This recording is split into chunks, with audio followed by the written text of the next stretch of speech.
Ye Tian traverses into the enchanting realm of Pokémon, activating a system that allows him to bestow a second and third ability upon his Pokémon. A water-absorbed Charmeleon, a volt-absorbed Psyduck, a Heracross with the abilities of a powerhouse and a sniper. Thus, one after another, extraordinary Pokémon were born from Ye Tian's hands. Chapter 1. The Water-Absorbed Charmeleon. Today in Pallet Town marks the annual auspicious day for novice trainers to embark on their journeys. At the crack of dawn, Ye Tian arrived at Professor Oak's laboratory. Ye Tian is not only a time traveler, but also a native of this world. He has lived in Pallet Town since childhood, immersed in this world of Pokémon, possessing only the memories of his past life along with the system. Ye Tian, do you not already possess a formidable Heracross? Are you truly seeking an initial Pokémon? Upon entering the courtyard, Ye Tian encountered a brown-haired youth. The boy, around 15 or 16 years old, was strikingly handsome and, like Ye Tian, one of the novice trainers preparing to set off today. His name is Shigeru. At this moment, Shigeru leaned against the wall, wearing a smirk that conveyed a hint of mockery.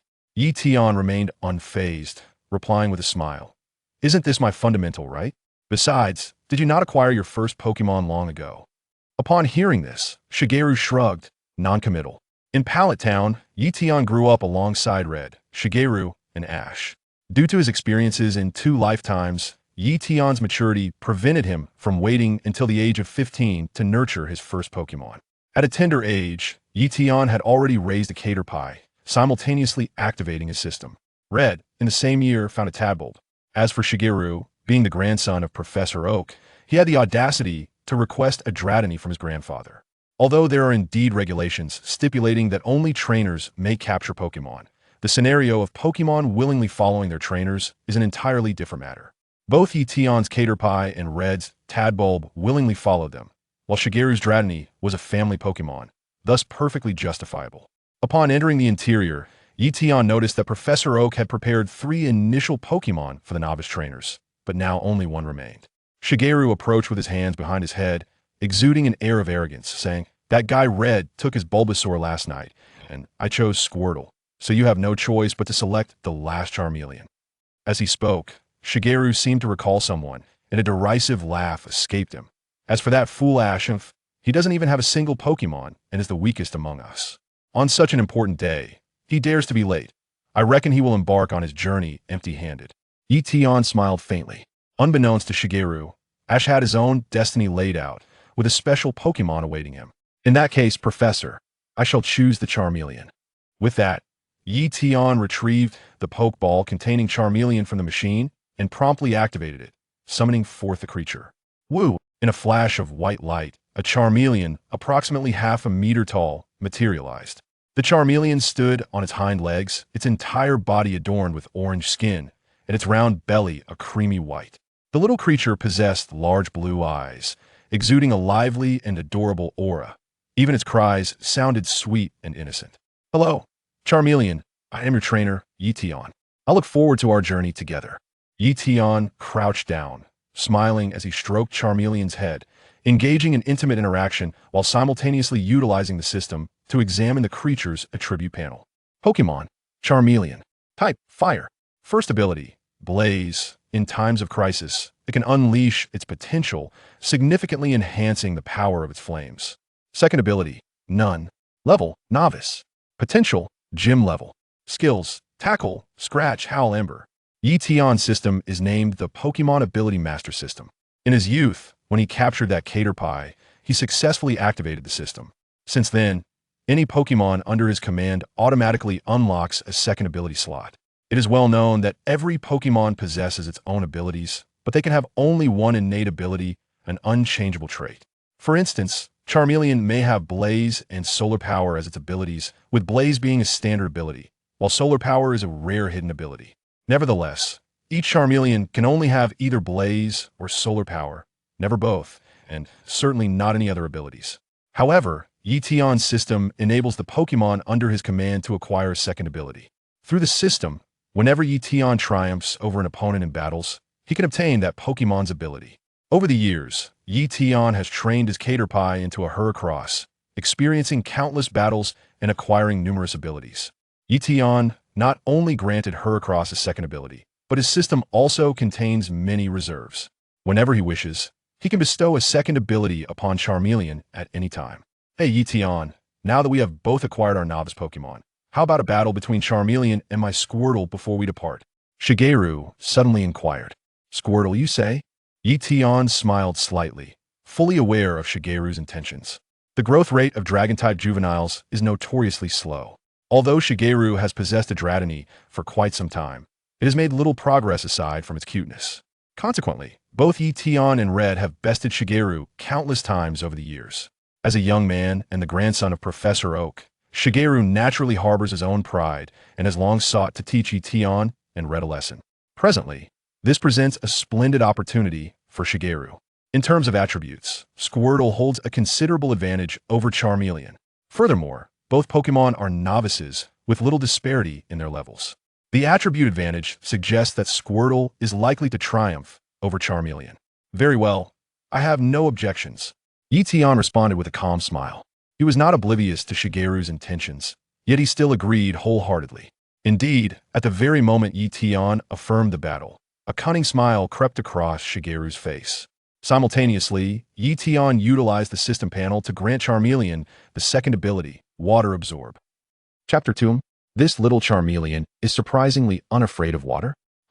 Observing Ye Tian so readily acquiesce to Shigeru's challenge, Professor Oak could not help but cast a glance at him, a flicker of confusion evident in his eyes.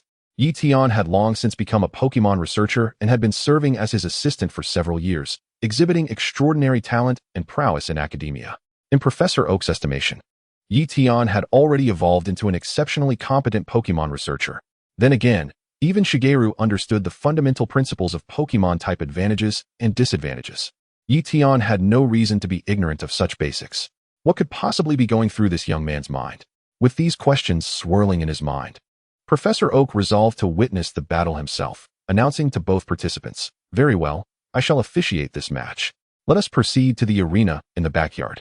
Ye Tian and Shigeru nodded in unison, following Professor Oak to the arena. Shortly thereafter, they assumed their stances, facing each other. "Go, Squirtle. This is your first battle, so give it your all." Shigeru flamboyantly kissed the Pokeball before tossing it into the air. Squirtle. In a flash of white light, a diminutive Squirtle made its appearance. Most novice Pokémon are newly born and thus relatively small in stature and low in level. In this world, Pokémon are categorized into levels: novice, low tier; intermediate, advanced, elite, commander; lord, gym leader, quasi-champion, champion, demigod, tier 3 god, tier 2 god, tier 1 god, and creator god. Novice, intermediate, and advanced Pokémon belong to the common tier. Only upon reaching elite status does one begin the journey toward strength. Beyond elite, each subsequent level becomes increasingly arduous, with each tier further divided into 4 stages: beginner, intermediate, advanced, and peak. Pokémon Squirtle. Type: water. Level: novice.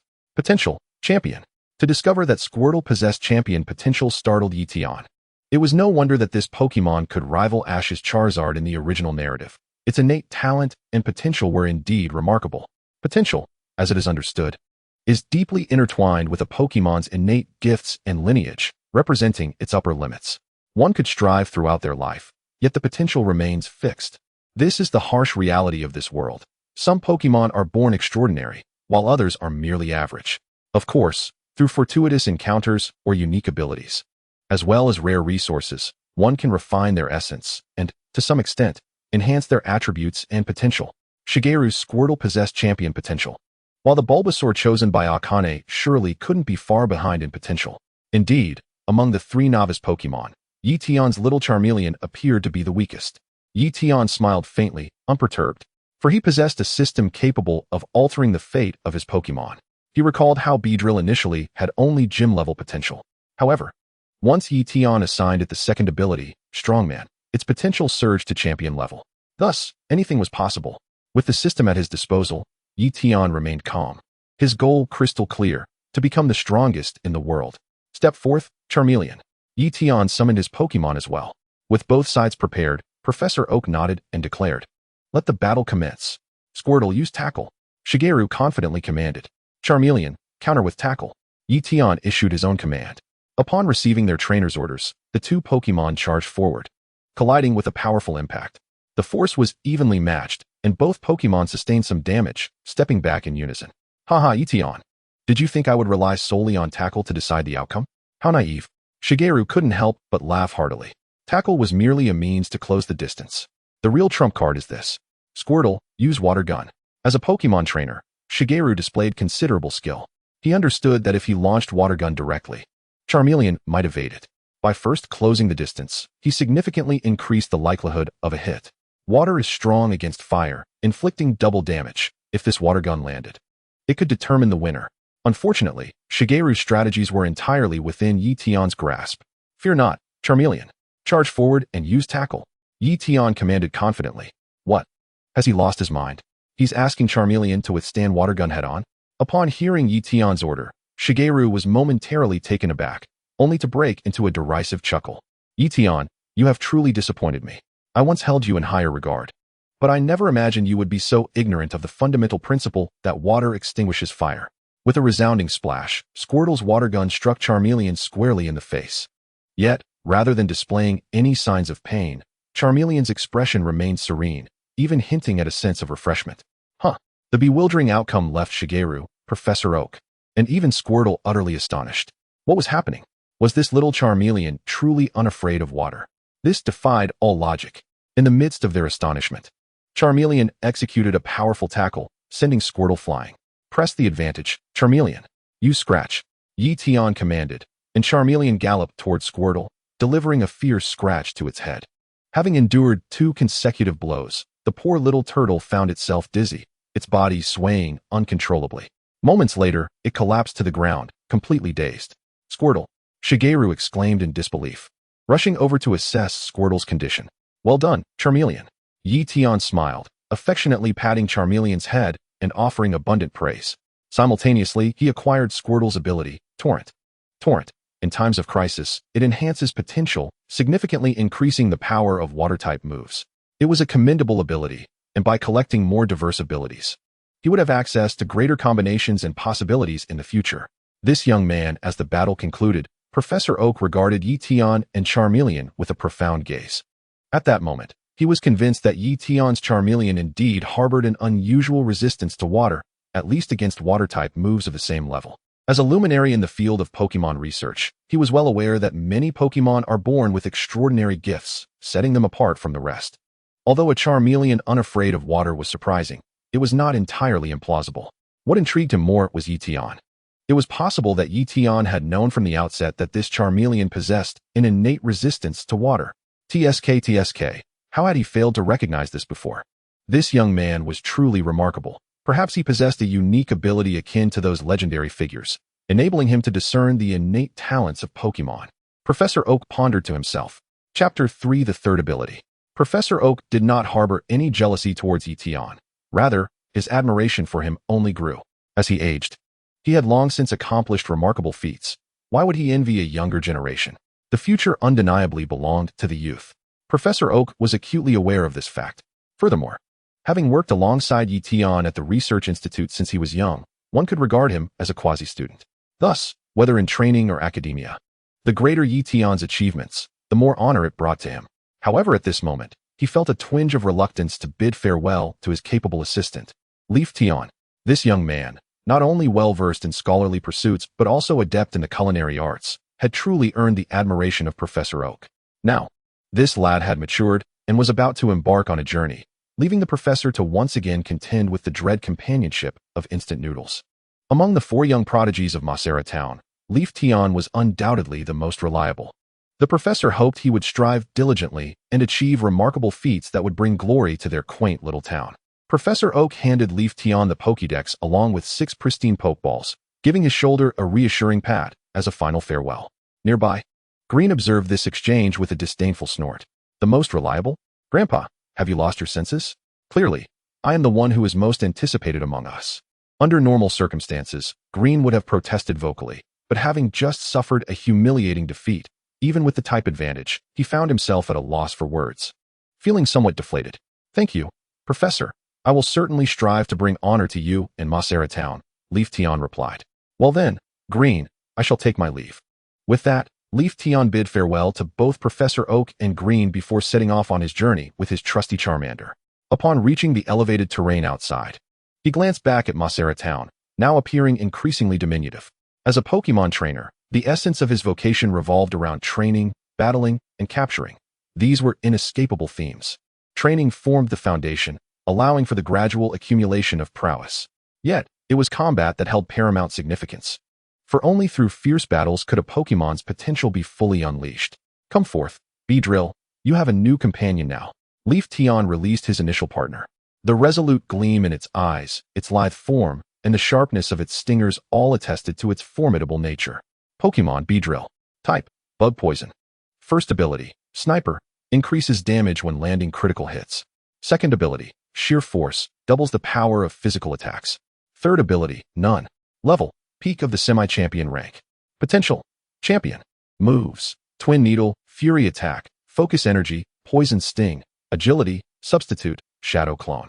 Description: Beedrill possesses terrifying potential and immense strength that surpasses its level. However, it remains susceptible to damage, akin to an assassin's fragile physique, and should be used judiciously in critical moments. Some Pokémon, seemingly ordinary, become extraordinary due to a single ability, like the strongman Machamp. Conversely, other Pokémon, inherently powerful, may be rendered commonplace by a singular trait, such as the lazy sloth. This reflects the fundamental laws of the world, dictated by fate. Yet, Leaf Tian had the remarkable ability to alter this destiny, granting his Pokémon secondary or even tertiary abilities. Upon activation of the system, all of Leaf Tian's Pokémon acquired 2 ability slots. Moreover, as their camaraderie deepened to its utmost, a Pokémon could unlock a 3rd ability slot. Leaf Tian's initial partner, Beedrill, now boasted 3 ability slots. Once an ability was assigned, it could not be altered, necessitating careful consideration from Leaf Tian. To this day, Beedrill's 3rd ability slot remained unfilled. There are no absolute strongest abilities, only those that resonate most profoundly. For instance, Beedrill's synergy with the Sheer Force ability was remarkable. With its naturally high physical attack, combined with the doubling effect of Sheer Force, its combat prowess was significantly amplified. Not long ago, Beedrill had merely possessed gym-level potential. However, with the assignment of the Sheer Force ability, its potential surged to a terrifying champion level. While Sheer Force was undeniably a powerful trait, its true strength lay in its perfect compatibility with Beedrill, yielding such extraordinary results. If the same ability were bestowed upon Charmander, it might slightly enhance its potential, but it would not yield such game-changing effects. As for Beedrill's 3rd ability, Leaf Tian had given it thoughtful consideration. If he desired to further augment its power, abilities such as adaptability, bug prowess, or technician would be commendable options. However, Leaf Tian felt that Beedrill's strength was already formidable enough, as even the system acknowledged it as possessing power beyond its level. This high appraisal indicated that while Beedrill may currently be at the peak of the semi-champion rank, its strength had transcended this level, reaching that of a true champion. Power was assuredly sufficient, as was speed, which was another of Beedrill's strengths, coupled with its adeptness at utilizing agility. In Leaf Tian's eyes, as an enhanced assassin, Beedrill lacked neither power nor speed. Rather, its deficiencies lay in durability and resistance. In simpler terms, its physique was rather fragile. Thus, for Beedrill's 3rd ability, Leaf Tian contemplated enhancing its endurance. The most ideal trait in this regard would be Multiscale. This hidden ability of Dragonite could only be possessed by a select few exceptionally gifted Dragonites. Multiscale. In its peak state, Multiscale will shield you from a portion of damage. This ability acts like a protective shield. As long as it remains intact, the bearer will not sustain harm, significantly enhancing durability. Given Beedrill's immense strength, if it could endure just one more round, its destructive capacity would be immeasurable. Chapter 4. The First Training. That said, Leaf Tian did not currently possess the Multiscale ability. He was aware that Professor Oak had a particularly powerful Dragonite, which indeed possessed the Multiscale ability. However, according to the system's stipulations, he would need to defeat that Dragonite to obtain the Multiscale ability, a rather daunting challenge. Given the terrifying power of that Dragonite, even standing still, Beedrill would find it nearly impossible to breach its defenses at this stage. Ding! Congratulations, host, you have officially become a trainer. To foster your growth, we now present your first achievement task, Newcomer Debut.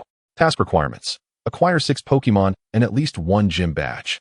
Task reward: 1 additional ability slot for your Pokémon. As these system notifications echoed in his mind, Ye Tian was momentarily taken aback before erupting into joyous exclamation.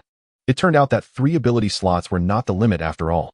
The system was indeed formidable, impressively so. Meanwhile, Charmander had encountered Beedrill and was taken aback by the strength of Ye Tian's initial partner, feeling a surge of admiration. With wide eyes, it gazed up at Beedrill, filled with aspirations. Ye Tian affectionately ruffled Charmander's head, offering words of encouragement. Don't worry, Charmander. With hard work, you too can become as powerful as Beedrill. Roar. Charmander nodded resolutely, letting out a spirited cry, its heart brimming with determination. It began scanning the surroundings, seemingly eager to seek out opponents for a vigorous battle, fully aware that relentless combat was the sole path to strength. Excellent spirit. Let us go in search of wild Pokémon. Ye Tian nodded in approval, then set forth on their journey alongside Beedrill and Charmander. In the wild Pokémon were abundant. Within 10 minutes, Ye Tian spotted a Bidoof foraging in the grass ahead. Pokémon Bidoof. Type, normal water. Level, beginner. Potential, elite. The first opponent is a Bobo. With a grand gesture, Ye Tian commanded, onward, Charmeleon, unleash Ember. As his words fell, Charmeleon stepped forward and, after a brief moment of concentration, released a small flame that swiftly soared toward the back of the Bobo. However, the Bobo seemed to have anticipated this, flapping its wings and soaring high into the sky, deftly evading Charmeleon's attack. The gentle Bobo, devoid of any thoughts of vengeance or retaliation, let out a single call before swiftly taking flight. Charmeleon was left momentarily dumbfounded. This was intriguing. He hadn't expected the flaw to be revealed so soon. Ye Tian pondered for a moment and declared, Charmeleon, let us embark on specialized training for Ember until you can launch it instantaneously. This was Ye Tian's training philosophy. Identify the problem and then engage in targeted training. How to detect the issue? Through practical combat. With renewed determination, Charmeleon nodded vigorously. It understood well that the previous failure stemmed from the delay in executing Ember. If it could master the instantaneous release of Ember, it should be able to strike that bird. The thought of failing its master was unacceptable. Such a scenario must never recur. As a novice Pokémon, Charmeleon still harbored tremendous potential waiting to be unlocked. Ember, a mere move, was hardly a challenge for it. In less than half a day, Charmeleon had honed Ember to a remarkable degree, not only mastering instant execution, but also achieving the feat of launching 3 consecutive Embers. Ye Tian had already prepared a sumptuous lunch, calling a weary Charmeleon to a halt. Given that Charmeleon was still in its novice stage, its stamina was not on par with higher-tier Pokémon. To reach such a level so early in its training was indicative of its perseverance. As a Pokémon trainer and an exceptionally skilled researcher and breeder, Ye Tian's lunches were not merely delicious, but also nutritionally comprehensive. There was no alternative. If one aimed to be merely a first-rate trainer, that would suffice. However, with aspirations of becoming the world's strongest, such capabilities were merely foundational for Ye Tian. Having lived 2 lives, he had always understood this, dedicating countless efforts and sweat to become an exemplary breeder. After lunch, Charmeleon quickly regained its vigor, exuberantly calling out. In contrast, Beedrill remained as silent as ever. Ye Tian had grown accustomed to Beedrill's demeanor and paid it no mind. As the saying goes, great things come from humble beginnings. In Ye Tian's view, Beedrill had amassed a wealth of experience. It merely required a fierce battle to unleash its potential and ascend to greater heights. Amidst the gentle rustling sounds, a small Rattata appeared, seemingly drawn by the aroma of food. Charmeleon instantly detected it, leaping forward and fixing its gaze on the Rattata, causing it to hesitate. Well done, Charmeleon. Now is your moment to showcase your training results. Use Ember. This was a rare opportunity for Charmeleon to practice, and Ye Tian issued the command without hesitation. With a resounding roar, Charmeleon unleashed 3 quick bursts of Ember. The morning's training had proven exceedingly effective. The 3 Embers shot forth with speed and precision, heading straight for the Rattata, which was clearly startled and momentarily paralyzed. Bang, bang, bang.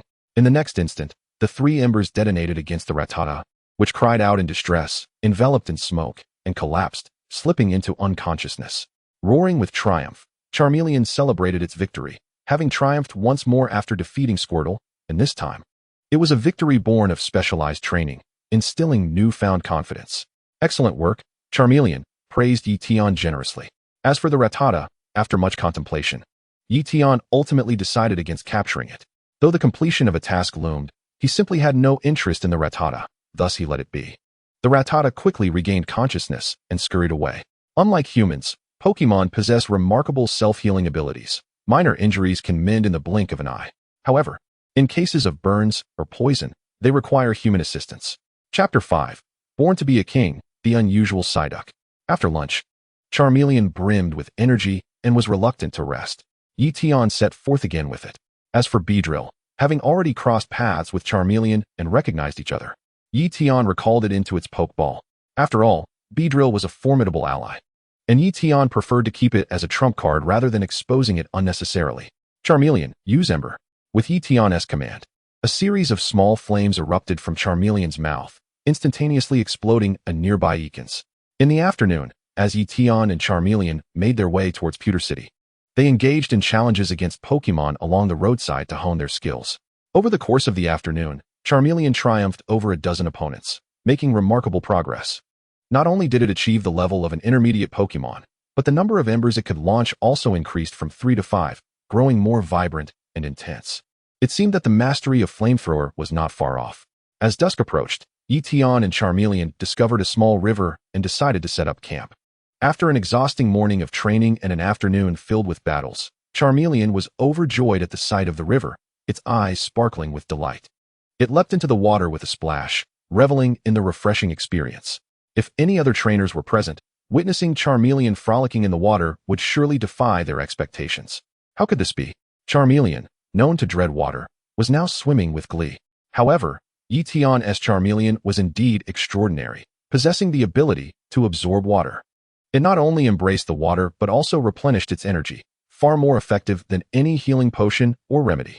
This was likely the very spot where Ash and Misty's fates intertwined in the original story. Yet, at this hour, they had probably departed, as Ash had hastened his pace to evade a flock of Spearows. Ye Tian, however, was in no rush. He strolled leisurely, savoring the journey. This was the kind of travel Ye Tian had longed for, and even if Ash and company had left him far behind, it mattered not. Charmeleon appeared to be enjoying itself immensely, and Ye Tian thought it had been a while since he had swum. So he too decided to dive in and swim alongside Charmeleon. Occasionally, he would dive beneath the surface to observe the underwater scenery. Charmeleon, unafraid, joined him in diving. Research suggests that the flame atop Charmeleon's tail represents its life force. If that flame were to extinguish, so too would Charmeleon perish. However, Ye Tian held a different understanding. The flame on Charmeleon's tail signifies its life force, and it is the death of Charmeleon that extinguishes the flame. In Ye Tian's eyes, the flame was a true fire, distinct from ordinary flames. It reflected Charmeleon's vitality, yet did not influence its life state.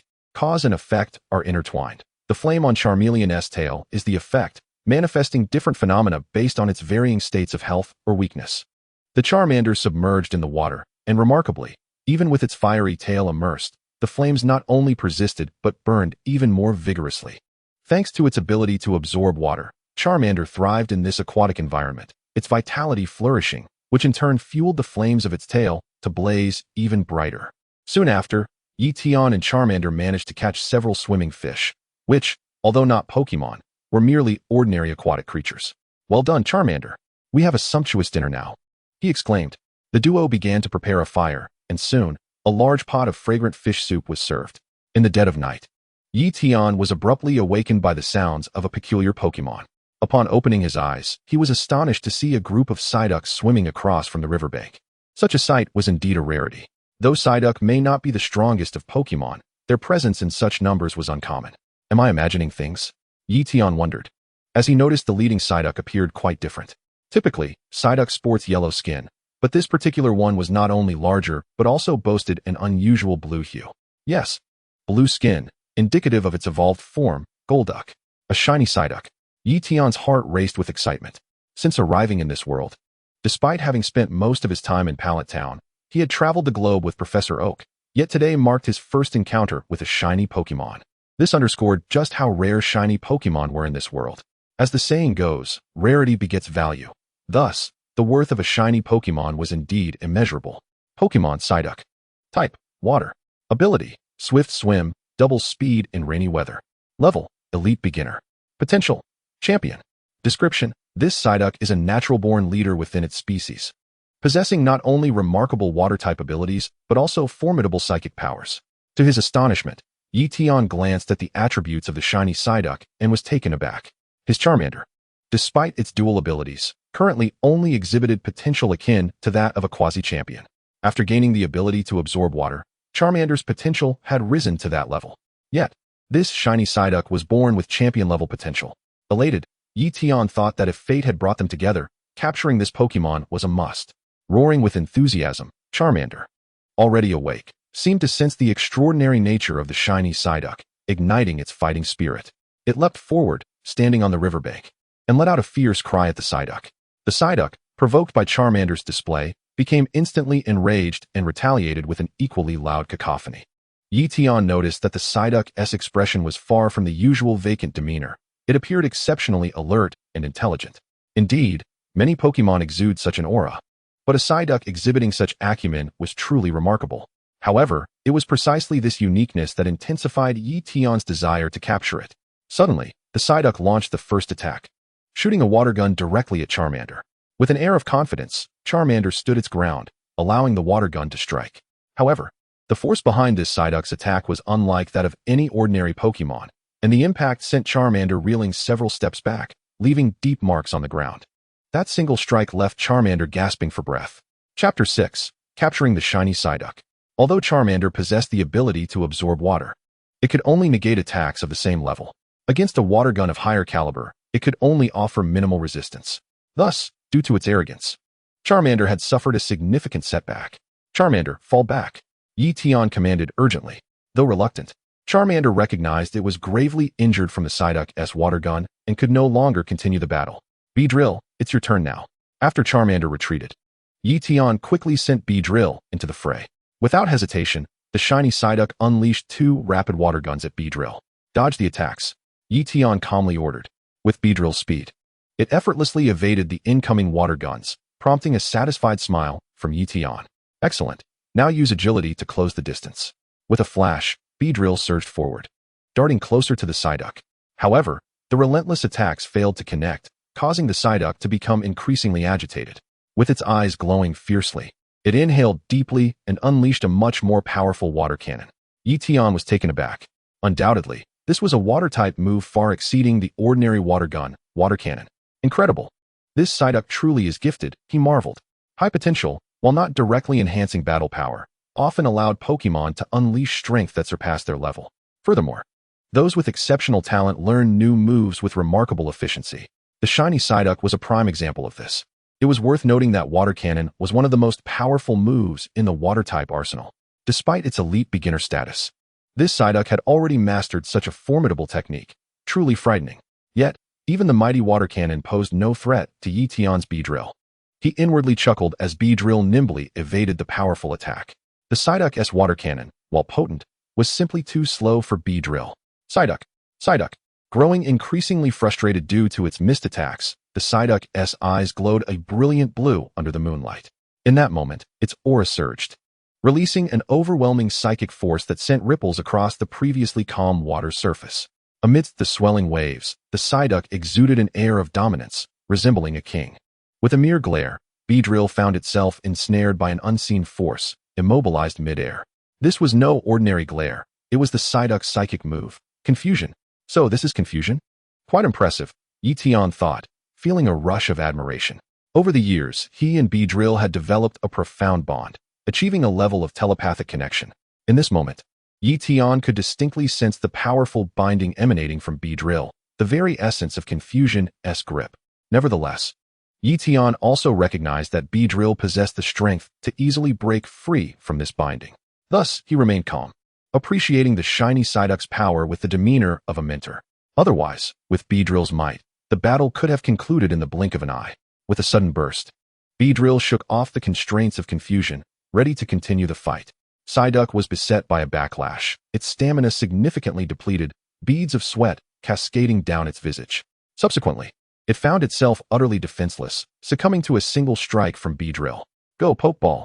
A spark of inspiration ignited within Ye Tian as he hurled the ball, which struck true, successfully capturing the creature. Meanwhile, the companions of the unusual Psyduck, upon witnessing their leader ensnared by a human, scattered in an instant. Charmeleon, however, swam over with buoyant enthusiasm to retrieve Psyduck's Pokeball. Although Psyduck was stronger, which stirred a hint of discontent within Charmeleon, It genuinely rejoiced for Ye Tian's acquisition of a new ally. Thank you, Charmeleon. I've captured Psyduck. Ye Tian smiled as he accepted the Pokeball from Charmeleon, offering praise before he could contain his excitement and release Psyduck. Pokemon Psyduck. Type: Water. First ability: Swift Swim, Speed doubles in rainy weather. Second ability: None. Level: Elite Beginner. Potential: Champion. Skills: Water Gun, Hydro Pump, Psybeam, Rock Smash, Noise, Fury Swipes. Description: This Psyduck is a natural ruler among its kind, possessing not only remarkable water-type aptitude, but also formidable psychic abilities. Swift Swim is Psyduck's dream ability, doubling its speed in rainy conditions. This is indeed an excellent trait. If paired with the Rain Dish ability, it would be nothing short of perfection, Ye Tian mused. Pokemon endowed with the Rain Dish ability can easily induce rainfall. In terms of rain-inducing prowess, they even surpass those legendary beings capable of summoning storms. However, the Rain Dish ability is exceedingly rare. Currently, only 3 Pokemon are known to possess this trait. The first is Kyogre, a candidate Ye Tian promptly dismissed. Defeating Kyogre to obtain the ability? That was a ludicrous notion. If one possessed the strength to vanquish Kyogre, there would be no need for such an ability. The second is Pelipper, an evolved form of Wingull, a Pokemon native to the Hoenn region and rarely found in Kanto. The third is Swampert, which evolves from Marshtomp through the use of a Water Stone. Given the rarity and value of the Water Stone, Swampert is also exceedingly scarce. Furthermore, Rain Dish is Swampert's hidden ability, meaning only a select few Swampert possess this trait. Considering Swampert's natural scarcity, those with the Rain Dish ability are even more elusive. Thus, it seems prudent to venture to Hoenn and capture a few Pelippers. I will designate Rain Dish as the third ability. As for the second ability, I shall assign Static, as I happen to possess such a trait. Ye Tian smiled faintly, promptly assigning Static. Static. Not only does it negate damage from electric-type moves, but it also restores a small amount of stamina, effective against opponents of equal or lesser strength. But the effect diminishes against stronger foes. Static is akin to Rain Dish. One is impervious to electricity, while the other is unaffected by water. As a water-type Pokemon, Psyduck's susceptibility to electric attacks was its greatest weakness. Now, being immune to electricity naturally enhances its combat capabilities. Chapter 7. Viridian Forest, Battle with the Shorts-Clad Boy. After assigning Psyduck the second ability of Static, Ye Tian promptly reviewed Psyduck's attributes once more. He noted that Psyduck's potential still remained at Champion, showing no signs of improvement. The gap between Champion and Demigod is vast, making elevation to the latter not a matter of mere whim. However, Ye Tian firmly believed that assigning Psyduck a third ability, Rain Dish, would undoubtedly elevate Psyduck to demigod potential. After all, Rain Dish and Swift Swim are perfectly synergistic. Their combination would surely enhance both potential and limits. Beedrill's might was overwhelming, having dealt a grievous blow to Psyduck. Although Psyduck had awakened, its injuries had yet to heal. Observing this, Ye Tian hastily retrieved some healing ointments to tend to Psyduck's wounds. Throughout the process, Psyduck gazed at Ye Tian, eventually seeming to acknowledge him. Once its injuries were mended, Psyduck nestled against Ye Tian and drifted into slumber. Ye Tian felt a surge of joy and profound emotion. He understood that with Psyduck's potential, it could one day become a formidable mainstay of his team, perhaps even his ace. The following morning, Ye Tian noticed something peculiar. Charmeleon's flame-tipped tail had transformed from a vibrant red to a striking blue, resembling water itself. This alteration was likely a result of the newly acquired Rain Dish ability, manifesting subtle changes in its exterior. Ye Tian reminisced.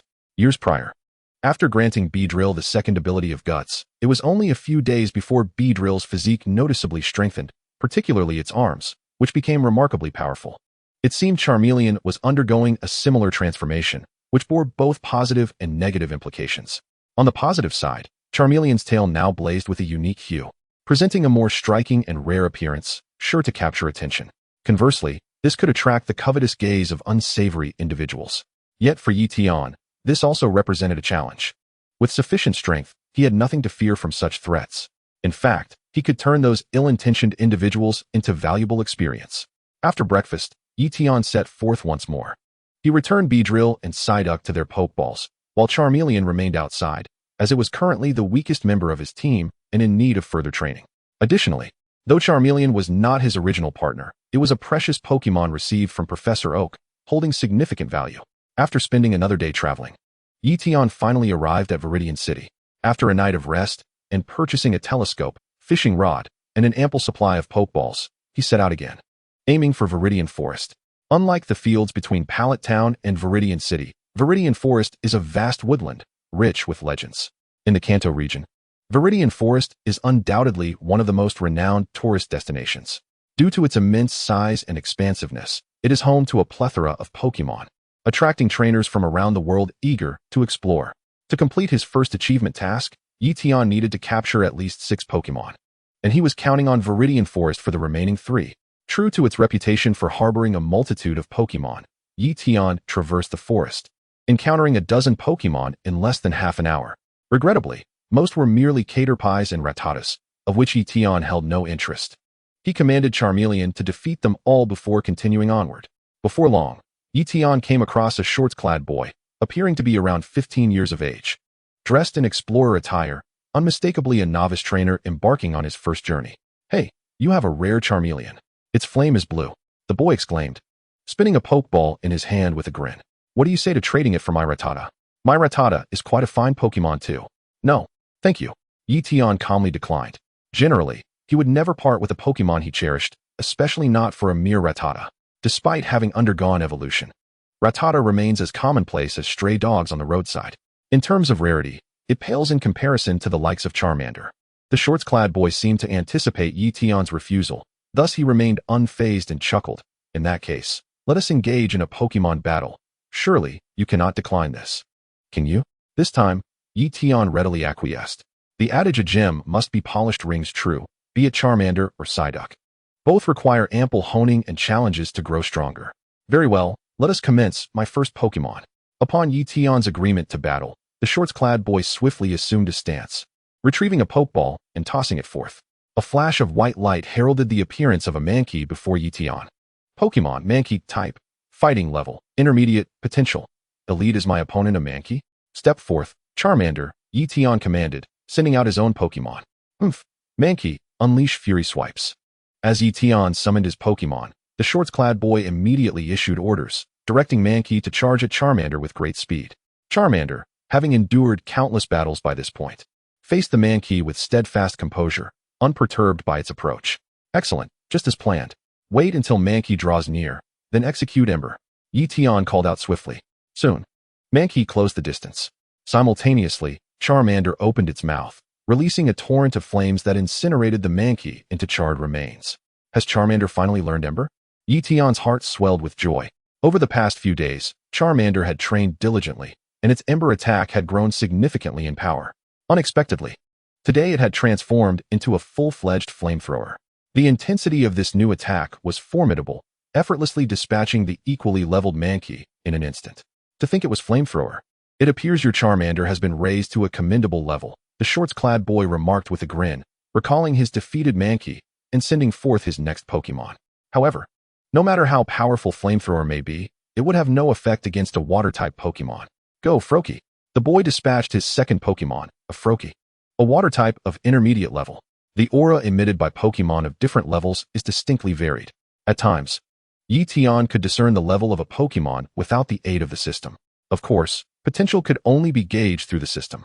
Chapter 8, Blazing Fire. Unleashing Potential. After defeating Mankey, Ye Tian acquired its ability, Rage Point. Rage Point. When struck in a vital area, the Pokemon becomes enraged, doubling its attack power. Doubling the attack power equates to tripling the total damage. For instance, if the original attack power is 100, doubling it results in an increase of 200, culminating in 300. Undoubtedly, Rage Point is an exceedingly formidable ability. However, it seems somewhat wasted on Mankey, as this Pokemon is too fragile. If struck in a vital area, it would likely be finished. Thus, while Rage Point is potent, Mankey rarely has the opportunity to utilize it. This ability would be much better suited for a Snorlax or a Slaking. Ye Tian mused, recognizing that with the durability of either Snorlax or Slaking, they would have a greater chance of triggering Rage Point. Following that, tripling the attack power would be cataclysmic, especially for Slaking. Once Rage Point is activated, the Pokemon would become utterly furious, potentially negating the negative effects of its truant ability. Moreover, Slaking is significantly easier to care for than Snorlax. Though it is regrettably a Pokemon native to the Hoenn region, such matters are left to fate. Ye Tian promptly suppressed these thoughts and focused on the battle at hand. Attack. Froakie. Use Water Gun. The shorts-clad boy finally commanded, and Froakie immediately unleashed a stream of water toward Charmander. What? To Ye Tian's astonishment, Charmander remained motionless, allowing the water gun to strike directly. Following that, Charmander displayed an expression of sheer delight, showing no signs of pain whatsoever. This scene left the shorts-clad boy dumbfounded, momentarily frozen in disbelief. Now, Charmander, use tackle. Ye Tian seized the opportunity without hesitation, shouting, "Roar!" Charmander dashed forward, delivering a powerful tackle that sent Froakie flying. Finish it off with Scratch. Swiftly pursuing, Charmander executed a Scratch, sending Froakie away. Is it possible that there exists a Charmander that is unfazed by water? The shorts-clad boy finally regained his senses, his expression a mixture of frustration as he recalled Froakie and sent forth his final Pokémon. Go, my ultimate trump card, Rattata. Battles in the wild are often devoid of strict rules. Trainers on either side will fight to the bitter end until one surrenders or loses all their Pokémon. At this moment, the shorts-clad boy appeared to have only this Rattata remaining. Pokémon, Rattata type, normal level, advanced potential. Elite Rattata is the evolved form of Rattata, significantly larger in size.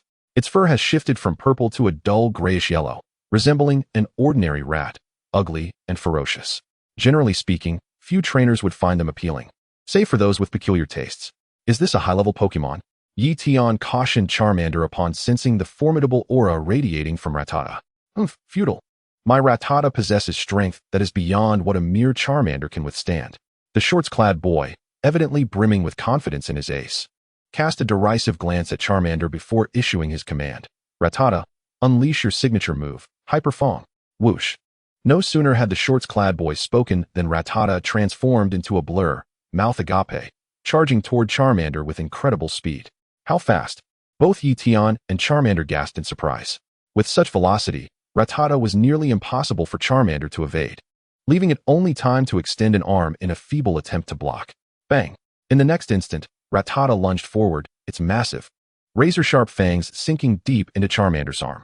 The fangs were so sharp that they pierced through Charmander's skin in an instant, causing blood to flow. Simultaneously, Charmander's face contorted in agony, struggling to keep its eyes open to behold Rattata's menacing visage, which sent shivers down its spine, causing its body to tremble uncontrollably. Haha, behold the special ability of Hyper Fong, Intimidate.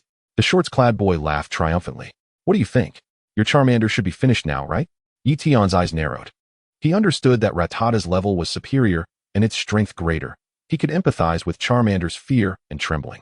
However, was this truly the end? As Ye Tian's Pokémon, it is fundamental to challenge beyond one's level. If it were to fall now, what future would remain? Hold on. Charmander, summon your fighting spirit. We have only just begun our journey.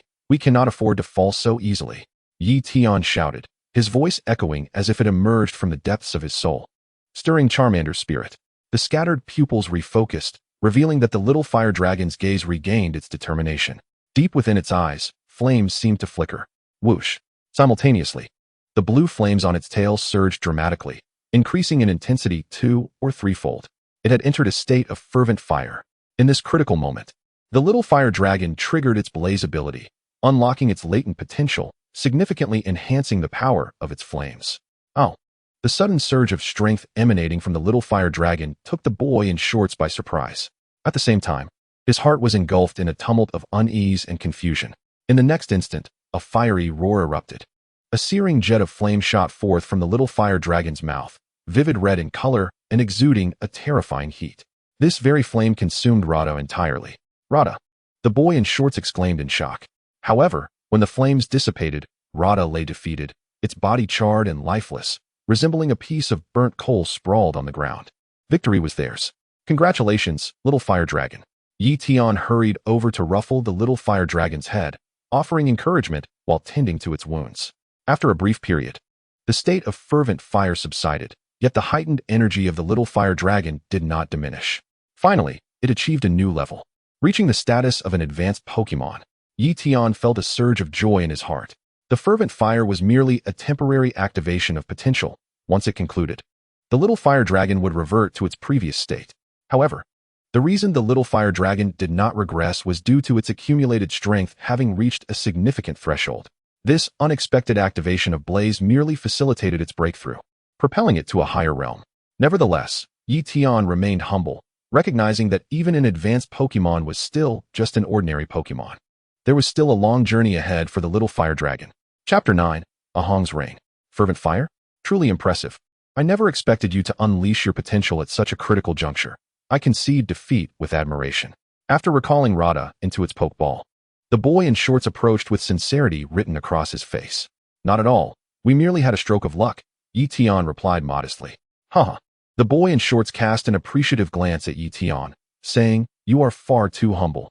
In reality, you have defeated my 3 Pokémon with just one little fire dragon.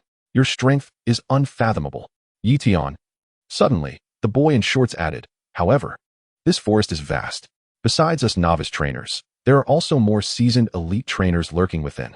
You must tread carefully. Thank you, Ye Tian nodded, bidding farewell to the boy before continuing onward with the little fire dragon. The vitality of Pokémon is remarkably robust. Previously, the little fire dragon had sustained considerable injuries during its battle with Rada. After treatment, the little fire dragon's wounds had healed and scabbed over, essentially returning to full health. Of course, one gets what one pays for. Ye Tian had utilized a high-grade spray medicine priced over 1,000 yuan. Such fine goods were typically beyond the means of ordinary folk. Though Ye Tian was also a commoner, he had managed to save a bit during his years as a research assistant to Professor Oak. Little fire dragon, unleash your flamethrower. For the past few days, Ye Tian had been training in the forest, defeating numerous trainer opponents. Through this period of growth, the little fire dragon had noticeably become much more robust. Simultaneously, its strength, stamina, speed, and even the power of its flames had seen substantial enhancement. This was a manifestation of its extraordinary evolution. Through these days of training, the little fire dragon was gradually becoming exceptional. As the disparity between it and ordinary Pokémon widened, it became increasingly poised to ascend to the level of elite Pokémon. Another Bobo? How many is this today? Could it be that this area is a Bobo's nest? Ye Tian murmured, continuing forward alongside the little fire dragon. Indeed, he was not mistaken. This area was unmistakably a Bobo's haven. As Ye Tian ventured deeper, he discovered numerous Bobos perched atop the towering trees, with a few Pidgeys mingling among them. That Pidgey looks remarkably strong. Is that the leader? Suddenly, Ye Tian spotted an exceptionally robust Pidgey atop one of the trees. It was massive, exceeding 130 centimeters in length, starkly contrasting with the smaller Pidgeys nearby. Comparatively, the Bobos appeared even more diminutive. Pokemon Pidgey. Type, normal flying. Level, elite beginner. Potential, champion. A champion potential? Excellent. I shall claim this Pidgey. Glancing at the Pidgey's attribute panel, a smile spread across Ye Tian's face. While Pokemon with high potential are exceedingly rare, since I have encountered one, I must not let this opportunity slip away.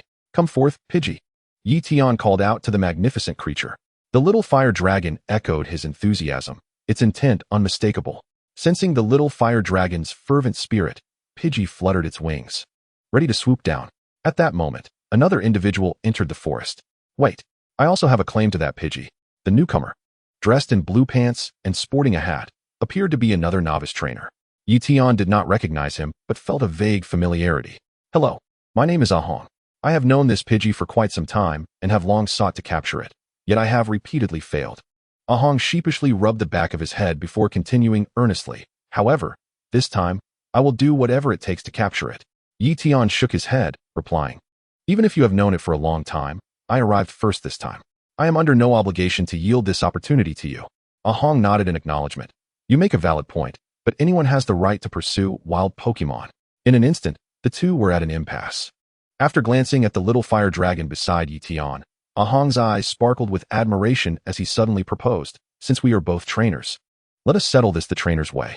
The victor shall have the right to capture the Pidgey. What do you say? Ye Tian found this notion reasonable and nodded in agreement. Excellent. Ahong swiftly took his stance, retrieving a Pokeball and tossing it forth. Go, Rain. A flash of white light revealed a Pikachu. It was evident that Ahong had given this Pikachu a special nickname, Rain. Rain was a male Pikachu, distinguishable by a tuft of hair that stood upright atop its head. Rain? A Pikachu? Ye Tian was momentarily taken aback. No wonder I felt a sense of familiarity. This fellow is Ahong, the fiercest rival of Ash from the first-generation anime. Ye Tian quickly connected the dots. The reason he did not recognize him immediately was that this world differed from the original narrative. For instance, novice trainers in this world began their journeys at the age of 15. The 15-year-old Ahong before him bore a significant contrast to the 10-year-old version from the original story. It is worth noting that Ahong is quite remarkable. His personality resembles Ash's, yet exhibits greater shrewdness and reliability. It is said that, like Ash, he is a character inspired by the color red, and in some respects, while his aura may not shine as brightly as Ash's, he possesses a hint of the protagonist's charm. Now, let me assess Rain's potential, Ye Tian thought to himself, smirking as he accessed Rain's attribute panel through the system. Pokémon, Pikachu. Type, Electric. Level, Advanced. Potential, Champion. Champion level potential? Quite formidable indeed. Ye Tian nodded. And suddenly, an unusual tactic came to mind upon realizing his opponent was a Pikachu. You take a breather for now, little fire dragon. As the eager little Charmeleon was called to a halt, Ye Tian chuckled lightly, retrieving a precious Pokeball from his waist and tossing it into the arena. It's your turn now, Psyduck. Go. With a resounding cry, Psyduck made its entrance, exuding an air of regal authority with its stern expression and unique coloration, capturing the attention of all present. Gazing at Psyduck, Ahong felt a jolt of surprise. The little Charmeleon, with its tail ablaze in blue flames, was already a rare sight among Pokémon. To his astonishment, after Charmeleon, Ye Tian now revealed an alternate-colored Psyduck. Truly, a remarkable individual. Ahong cast a deep glance at Ye Tian, then smirked. It's merely a Psyduck. No matter how special it is, it remains a water-type Pokémon. Hence, my Rain possesses an undeniable advantage. Overcome with excitement, Ahong promptly commanded an attack. Rain, unleash Thunderbolt. Rain leaped into action, releasing a powerful electric shock that surged towards Psyduck with astonishing speed. Thunderbolt, a swift electric-type move, typically allowed for a preemptive strike. In the blink of an eye, Rain's Thunderbolt struck Psyduck with ferocity, enveloping it in a dazzling display of electric sparks. However, Psyduck remained unfazed, its expression devoid of any sign of pain. What was happening? Was Psyduck truly immune to electric-type moves? Could the level difference be so vast? Ahong was taken aback, disbelief flooding his mind. Apologies, Ahong, but your electric attack seems rather feeble. It has had no effect on my Psyduck, Ye Tian remarked mischievously, prompting Ahong's nostrils to flare with indignation. Without delay, Ye Tian initiated his counterattack. Psyduck, use confusion. Psyduck's eyes widened as it emitted a brilliant blue light, radiating an overwhelming force. Rain, startled by Psyduck's display, found itself inexplicably lifted by an unseen force, rising higher and higher. Break free, Rain, Ahong shouted anxiously.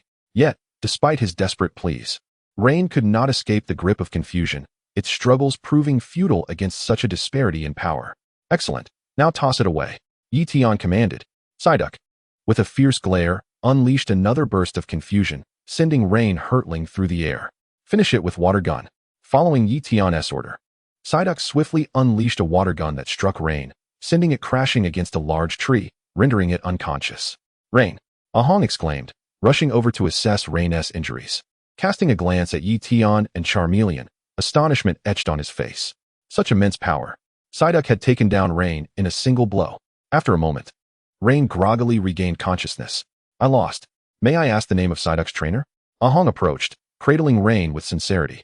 Ye Tian did not withhold his name. Ye Tian, you are a formidable trainer. I admit defeat this time, but I assure you, I shall not lose next time, Ahong declared with a bright smile. Clearly, he was much like Ash, an indomitable spirit. Very well, let us battle again next time. Absolutely.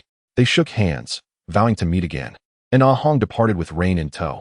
Thus, within the woods, only Ye Tian, Charmeleon, and the Bobo tribe remained. Ye Tian recalled Psyduck, resolved to settle the score with Charmeleon against the BB bird. He tilted his head back, addressing the BB bird. Come forth, BB bird, the troublesome foe has departed, and now we can battle undisturbed.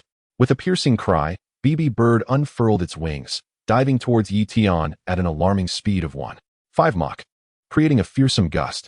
Such terrifying velocity. Even before BB bird reached him, the force of its wind stung Ye Tian's skin. He gazed upward, squinting against the oncoming figure, awestruck. Get down, Charmeleon, Ye Tian shouted urgently, leaping back 3 meters. This was a battle between Pokémon, and as a trainer, he need not engage directly. Instead, he should observe BB Bird's every move to better assist Charmeleon. Boom! BB Bird lunged down, unleashing a storm of wind.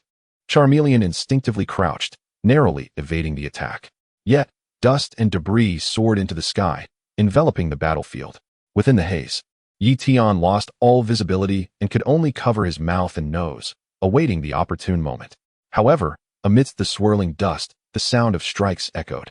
BB Bird's keen eye ability allowed it to see through the haze. Ye Tian's heart raced with realization. The dust soon dissipated, revealing Charmeleon shielding its head. Focused solely on defense, while BB Bird was practically perched upon Charmeleon's face, delivering relentless blows. This underscored the importance of visibility. Without it, Charmeleon dared not strike. Meanwhile, BB Bird relished the advantage, pummeling Charmeleon, leaving it bloodied and battered. Was this truly the best course of action? Watching the scene unfold, Ye Tian couldn't help but chuckle, feeling a twinge of sympathy for BB Bird. Angering Charmeleon would yield dire consequences. As the thought crossed his mind, Charmeleon's blue flames surged, tripling in ferocity. Boom! A terrifying inferno erupted from Charmeleon's maw, akin to a volcanic eruption, engulfing BB Bird in flames. As the fire subsided, BB Bird lay charred and defeated upon the ground, unable to continue the fight. Go, Pokeball!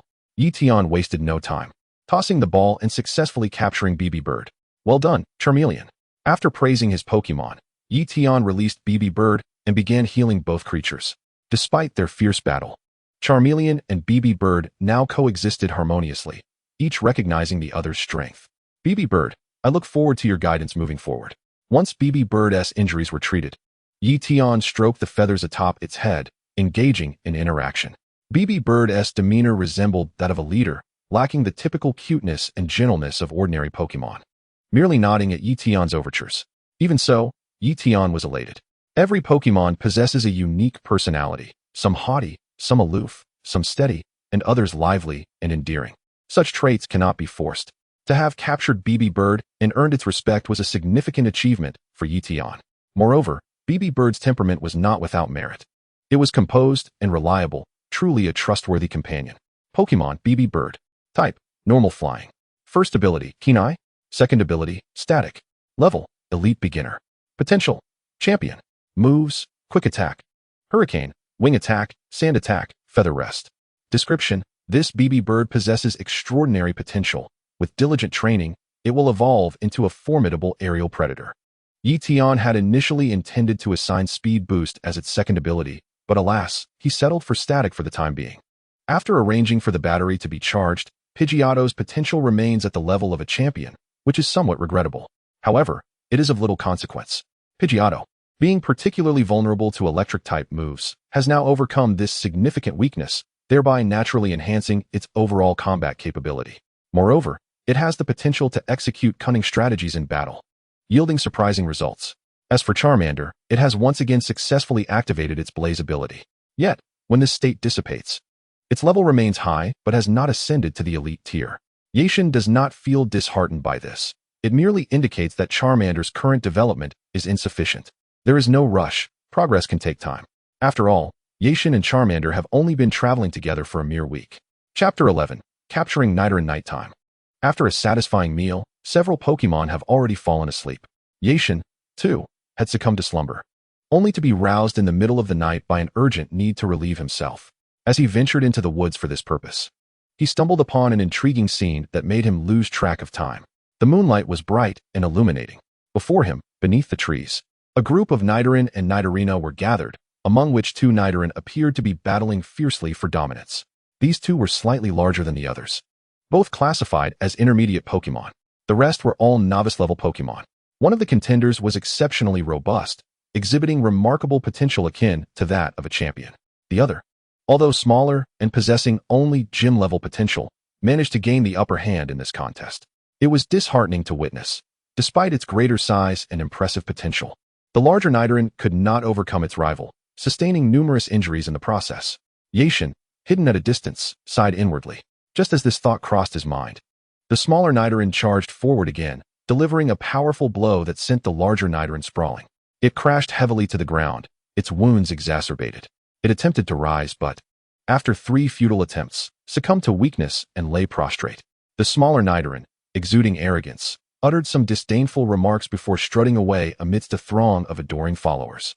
The larger Nidoran remained behind, isolated and unable to rise, its eyes filled with a bittersweet longing as it watched its companions fade into the distance. It was only when their figures had completely vanished from sight that it finally closed its eyes, never to reopen them. Ye Tian could no longer remain idle and hurried over to tend to its injuries. Though he had not brought a backpack for his nocturnal excursion, he had access to his system's storage, which contained emergency healing supplies, Pokeballs, and Pokémon food. Despite the larger Nidorann's numerous wounds, they were predominantly superficial. This was to be expected, given that both battling Nidorans were at a low level, thus their attacks lacked power. With Ye Tian's assistance, Nidorann's injuries were swiftly healed. Yet, it seemed oblivious to this improvement, continuing to display a despondent demeanor, slumped on the ground. Do not despair, lift your spirits. You possess great potential, and in the future, you shall surely surpass that foe, Ye Tian encouraged, gently patting Nidoran on the head. However, Nidoran showed no response, its gaze dimmer than before. It felt disheartened, having been born earlier than the smaller Nidoran, yet still unable to defeat it. If measured by potential, the gap between them would only widen with time. Do you not believe in yourself? Ye Tian leaned against a tree, gazing at the moonlight. Your physique is robust, and your poison sting is sharp. Thus, your venom should surpass that of your peers. Nidoran's eyes brightened with understanding. Indeed, my poison sting is formidable, yet why am I unable to vanquish that opponent? It was baffled, having never comprehended the reason for its defeat. Ah, this human seems quite knowledgeable, it thought. Then I shall listen to his words. With this, Nidoran turned eagerly toward Ye Tian. Understanding its intent, Ye Tian explained that opponent possesses the ability rivalry. When facing Pokémon of the same gender, it can unleash 120 of its combat power. Conversely, when confronting Pokémon of the opposite gender, it can only muster a maximum of 80. Nidoran paused, momentarily taken aback. Upon hearing Ye Tian's explanation, its eyes sparkled with newfound clarity. Indeed, this human is remarkable. He speaks the truth. That insufferable opponent is especially fierce against Nidoran. Yet when facing Nidorina, it adopts a submissive demeanor. What an affront. Nevertheless, it was undeniable that the rival could defeat all other Nidoran. How splendid it would be if I too possessed the rivalry ability, Nidoran mused, feeling a pang of envy. For rivalry could indeed unlock hidden potential. Do not dwell on it. You lack rivalry, Ye Tian remarked casually. At this, Nidoran's eyes filled with mist as it appeared on the verge of tears. Observing its crestfallen expression, Ye Tian could not help but chuckle, affectionately ruffling its head. Though you do not possess rivalry, your ability is still formidable. You have the poison point trait. It is precisely this that renders your poison sting exceptionally sharp and potent. Poison point. When opponents come into contact with your poisonous spikes, they may become poisoned. Upon hearing this, Nidoran suddenly wore a proud expression, fully grasping its strength.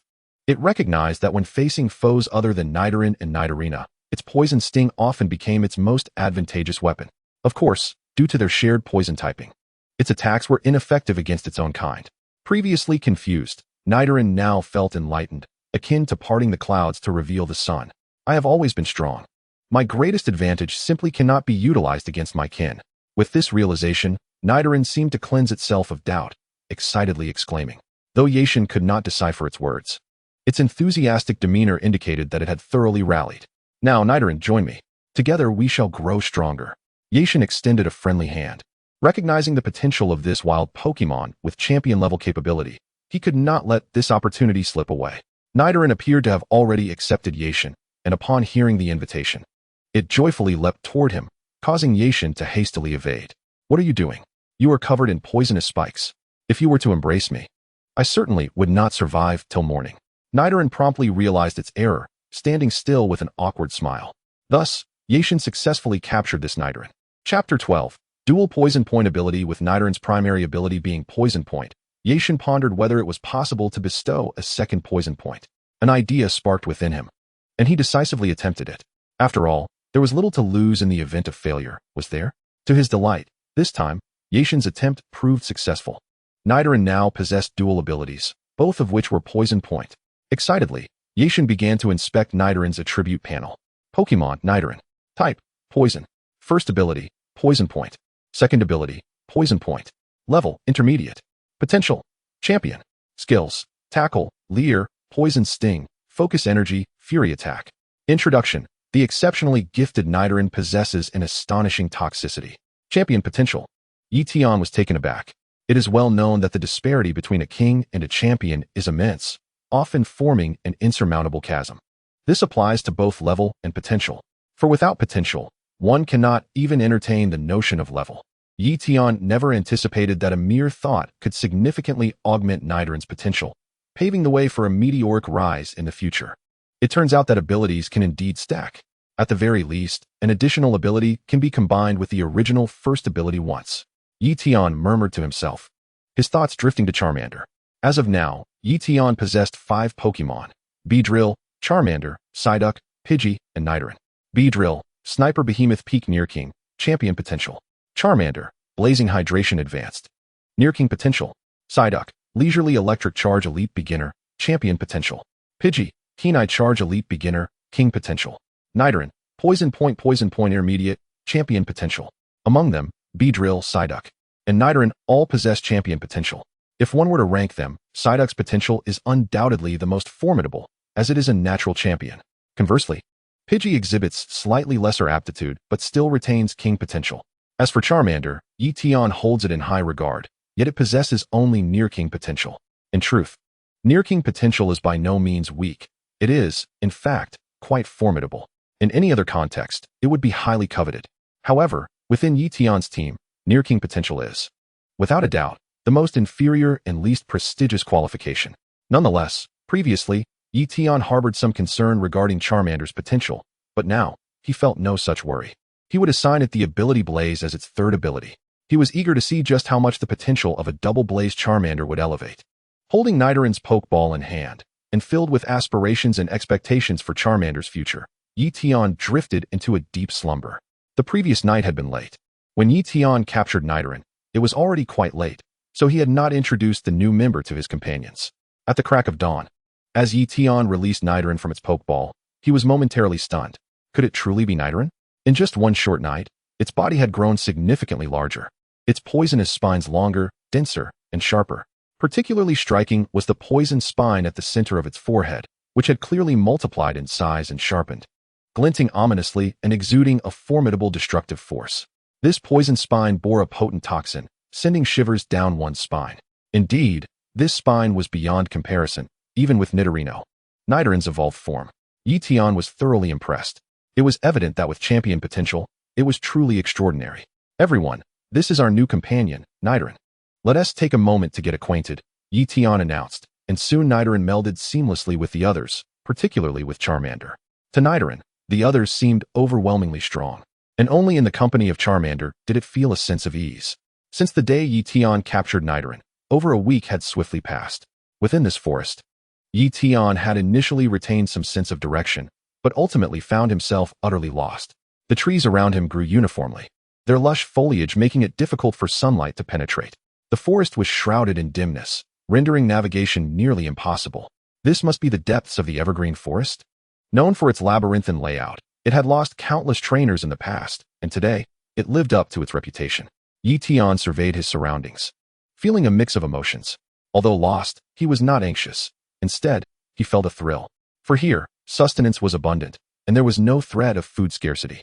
Legends spoke of rare Pokémon lurking deep within the evergreen forest, and he thought, why worry? Even if he truly wished to leave, it wouldn't be difficult. He could simply send Pidgey to lead the way. Having lived in the evergreen forest since its youth, Pidgey would find the exit with ease. There was no need to rush. Let him explore what rare Pokémon the fabled depths of the evergreen forest held. The telescope he had purchased in Evergreen City finally proved its worth. Ye Tian equipped it and began to carefully observe his surroundings. To his delight, the moment he peered through the telescope, he made a discovery. Emerging from the shadows of the trees was a Scyther, gliding gracefully. Ye Tian's heart raced. Without a doubt, Scyther was a rare Pokémon, endowed with formidable strength. Now that he had encountered it, he could not let it slip away. Let us go, Charmander, use Ember. Ye Tian commanded as he lowered the telescope, waving his hand decisively. Roar! Charmander let out a fierce cry, charging forward and unleashing a stream of flames that surged forth like a fiery serpent toward the Scyther. Yet before the flames could reach their target, a human voice rang out from the shadows of the trees. Scyther, dodge the attack. With that command, a figure stepped out from the shadows, revealing itself to the sunlight. The individual appeared to be in their 20s, with a resolute demeanor and a tall stature, clearly not an ordinary trainer.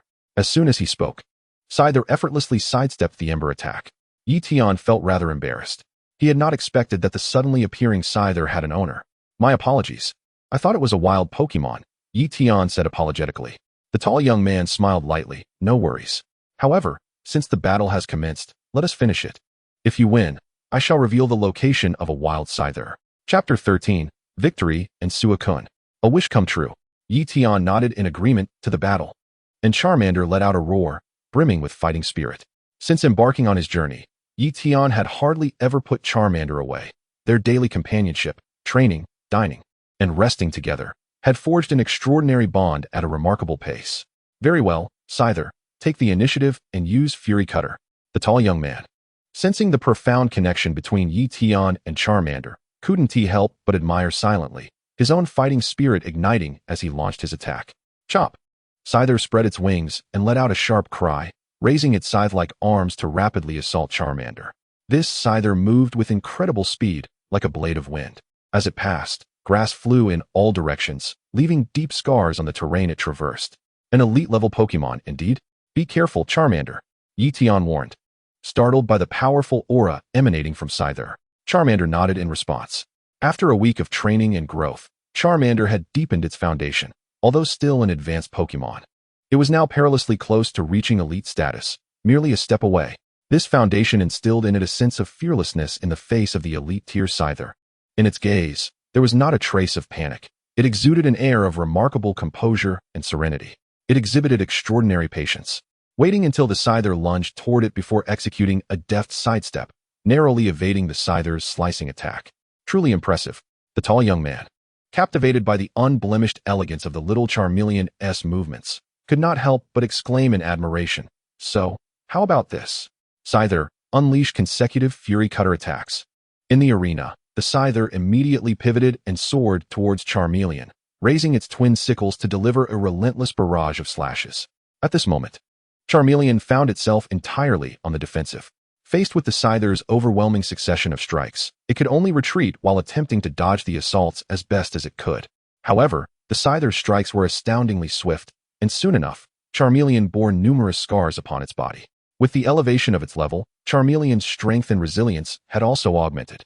Although the Scyther's attacks were formidable, they failed to breach the skin, leaving only a series of horrific gashes without causing any bleeding. Nevertheless, Charmeleon was still driven to a frenzy by the pain. With a whoosh, the blue flames on its tail surged dramatically, tripling in intensity. At that moment, Charmeleon entered its blaze state once again, significantly amplifying the power of its flames. Furthermore, the aura emanating from Charmeleon swelled, finally reaching the elite tier. Elite Stage 1. Coupled with the blaze enhancement, Charmeleon's fiery prowess now rivaled that of a mid-tier elite Pokémon. Ye Tian felt a surge of excitement and promptly commanded a counterattack. Charmeleon, unleash Flamethrower. Boom. In a furious display, Charmeleon unleashed a flamethrower that incinerated the Scyther into charred remains. The tall young man stood in shock, taking a moment to process what had just occurred. Given your age, you must still be a novice trainer, right? He remarked, recalling the Scyther back into its Pokeball with a sigh. It's truly astounding that a rookie trainer could cultivate a Charmeleon to such a level in such a short time. I'm thoroughly impressed. Oh, it's all thanks to Charmeleon, Ye Tian responded, proudly stroking Charmeleon's head. He felt a swell of pride not only for himself, but also for Charmeleon. In less than half a month of traveling, Charmeleon had advanced from a novice Pokemon to its current elite stature. Of course, Ye Tian had provided excellent training, but Charmeleon's rapid advancement was equally attributable to its own relentless efforts. Subsequently, Ye Tian obtained the location of Wild Scyther from the tall young man. After bidding farewell, Ye Tian and Charmeleon set off on their journey once more. After roughly 2 hours, Ye Tian and Charmeleon finally reached their destination. However, not only was there no sign of a Scyther, but not even a shadow could be found. What is going on? Is that person deceiving me? That cannot be. Ye Tian shook his head, leaning more towards the belief that the Scyther lacked a fixed habitat. Thus, Ye Tian began searching for signs of Scyther in the vicinity with Charmeleon by his side. Passing by a small lake, the parched Ye Tian and Charmeleon hurriedly approached for a drink. Suddenly, a gust of chilling wind swept through, prompting Ye Tian to shield his eyes. When he opened them again, he was astonished to see a towering dark figure standing atop the lake's surface. It stood on 4 legs, resembling a large predator akin to a wolf or a leopard, and for some inexplicable reason, it maintained its balance on the water's surface. Ye Tian's eyes widened in disbelief as he gazed upon this ethereal silhouette, unable to contain his astonishment. Despite only being able to see a shadow due to the trees casting their shade, he could ascertain with certainty that it was Suicune, the legendary Pokémon. This was the fundamental confidence Ye Tian had nurtured over 2 lifetimes as an avid Pokémon enthusiast. With a swift motion, the shadow turned to observe Ye Tian for a moment before darting across the lake to the opposite shore. Suicune, Ye Tian exclaimed, hastening his pursuit. Unable to traverse the lake directly, he had no choice but to take a longer route. Reason told him not to chase, for that was Suicune. Pursuing it would serve no purpose. Given his current strength, there was no conceivable way to capture Suicune. Furthermore, chasing could potentially lead to unforeseen dangers. Yet, despite the persistent warnings echoing in his mind, his body seemed to act on its own accord, driven by an uncontrollable urge to chase. Perhaps it was the allure of Suicune, the charm of a legendary Pokémon, that rendered him reckless, compelling him to pursue despite knowing the futility of it. The shadow, too, was quite intriguing. Whether it was deliberately teasing him or guiding him, it slowed its pace, waiting for Ye Tian to catch up. However, this waiting came with a distance. Whenever Ye Tian drew a little closer, the shadow would leap far ahead. At long last, after half an hour of relentless pursuit, Ye Tian lost sight of the shadow, which seemed to vanish into thin air. Yet, before him appeared another towering figure. It was a Kangaskhan. This Kangaskhan appeared injured, curled up in pain on the ground. Its baby, anxiously calling out, only retreated into its mother's pouch as Ye Tian approached. Ye Tian carefully inspected the Kangaskhan, and upon examining its left leg, he discovered a ring of abnormal purple marks. This was unmistakably a sign of poisoning. Oh, so that was the reason Suicune led me here, to treat this Kangaskhan. Ye Tian smiled softly, knowing that at this very moment, Suicune was likely hidden nearby, observing his every action. Chapter 14, Capturing Kangaskhan, the 6th Pokémon. With this understanding, how could he possibly disappoint Suicune? Capturing a legendary Pokémon was undoubtedly a formidable challenge. And before that, any opportunity to befriend them must not be overlooked. Surely, there must be other trainers in this forest besides me? In a sense, I am also chosen by Suicune, am I not? Ye Tian chuckled at himself, swiftly retrieving an antidote to heal the Kangaskhan. Simultaneously, he accessed the system to review the attributes of this Kangaskhan. Pokémon, Kangaskhan. Type, normal. Level, high elite. Potential, near champion. Description, a Kangaskhan with decent potential. Currently in a poison state due to a snake bite. A snake? A Beedrill, perhaps? Ye Tian pondered briefly but did not dwell on it. It was entirely normal for wild Pokémon to engage in fierce battles over territory or food. Under the brilliant moonlight, with stars twinkling in the night sky, Ye Tian kindled a fire and began preparing dinner. The Kangaskhan was deeply poisoned, and after administering treatment, it fell into a deep slumber for several hours before finally awakening. During its slumber, Ye Tian and Charmeleon had already formed a bond with Kangaskhan's baby. Upon awakening, Kangaskhan, grateful to its savior, joyfully licked Ye Tian's face, leaving him covered in saliva. Yet, Ye Tian was undeniably happy. Although he and T found the Scyther, he had acquired a powerful Kangaskhan. Indeed, Ye Tian successfully captured this Kangaskhan, bringing his total number of Pokémon to 6. Pokémon, Kangaskhan. Type, normal. First ability, Intimidation, can utilize normal-type and fighting-type moves to strike ghost-type Pokémon without succumbing to intimidation. Second ability, Strongman. Level, Elite High Tier. Potential, Champion. Skills, Rapid Punch. Focus Energy, Stomp, Crunch, Iron Head, Mega Punch, Heavy Slam, Oblivion Beam. Description, a bag dragon with exceptional qualifications, possessing iron fists and strength that far exceeds its level. Bag dragons typically boast remarkable stamina, formidable attack power, robust defense, and agile speed. With its perfectly distributed stats, the bag dragon's attributes are extraordinarily powerful, particularly excelling in physical attacks. The Strongman ability doubles the power of its physical attacks. Once Ye Tian bestowed the Strongman ability upon the bag dragon, its potential surged to that of a champion. This further validates the awe-inspiring and formidable nature of the Strongman ability. Essentially, any Pokémon adept at physical attacks that acquires Strongman will ascend to greatness. Moreover, the bag dragon's inherent intimidation ability adds an intriguing twist that makes Ye Tian chuckle inwardly. It is well known that ghost-type Pokémon, such as Ghastly, Haunter, and Jengar, are immune to normal-type and fighting-type moves. This immunity is absolute, rendering any normal or fighting-type attacks unable to strike ghost Pokémon, merely passing through their ethereal forms. There are, of course, exceptions, such as intimidation and abilities like Detect and Odor Sleuth. Ye Tian's bag dragon possesses the intimidation ability, allowing it to effortlessly target the corporeal form of ghost-type Pokémon. This is quite clever. Unbeknownst to the opponent, it can yield remarkable results. Most ghost-type Pokémon are rather fragile, and my bag dragon is a strong man. Just envision the exhilarating impact of a single punch. With these thoughts in mind, Ye Tian felt a wave of anticipation. The next time he encounters an opponent wielding ghost-type Pokémon, he must unleash the bag dragon for a battle. Hey, Suicune, if you're still around, come join me for a bite. After preparing dinner, Ye Tian released all his companions. He also called out to the dimly lit forest, hoping to summon Suicune. Unfortunately, after several calls, no response echoed back, not even a hint of Suicune's presence. Ye Tian shrugged it off, not overly concerned. After all, even if Suicune appeared, he wouldn't be able to capture it. Thus, it would be wiser to focus on training, and once he has gained strength, he can revisit the matter. Subsequently, Ye Tian lingered in the vicinity for several days, hoping to capture a Scyther. Regrettably, after days of searching, he still had not spotted one, leading him to abandon the endeavor. Scyther may be rare, but it is not entirely extinct. There will surely be opportunities to capture it in the future. If it were a regional legendary or another rare Pokémon, Ye Tian would gladly spend another month in pursuit. It was time to move on. A Scyther was not compelling enough to halt his progress. Packing his belongings, with the assistance of a Pidgey, it took several more days for Ye Tian to finally exit the Viridian Forest, arriving in Pewter City. On his way to the Pokémon Center, he unexpectedly encountered Ash and his companions. Though referred to as Ash's group, it was now just Ash and Misty. Unlike in the original story, the 15-year-old Misty seemed to have blossomed, sporting a head of orange, ear-length hair, cascading freely without braids, her skin fair and radiant, exuding youthful allure. Ash, long time no see, Ye Tian called out as he approached with brisk strides. Upon turning, Ash's face lit up with surprise. Ye Tian, I didn't expect to see you here. I heard you and Red and Green set out long ago, and I thought you were ahead of me. Who would have thought you were slower than I? Ash chuckled. Ye Tian's lips twitched. So that was the source of Ash's surprise? He had assumed it was due to their long absence from one another.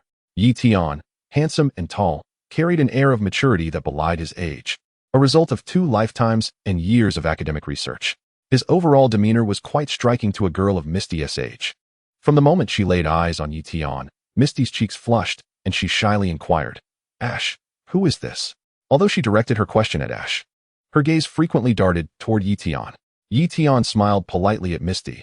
I am Ye Tian, a novice trainer journeying from Pallet Town, just like Ash. This is my partner, Charmander. Hello, I am Misty, pleased to make your acquaintance, she said, her face aflame with shyness. Just as she was about to extend her hand to shake Ye Tian's, she was interrupted by Ash's exaggerated exclamation. Wow, is that my long-desired Charmander? Ash gazed at Ye Tian's Charmander with sheer delight, his eyes sparkling with excitement. Despite already having Pikachu, Ash held a deep-seated obsession with the Kanto starters. After all, he had once lost sleep over them.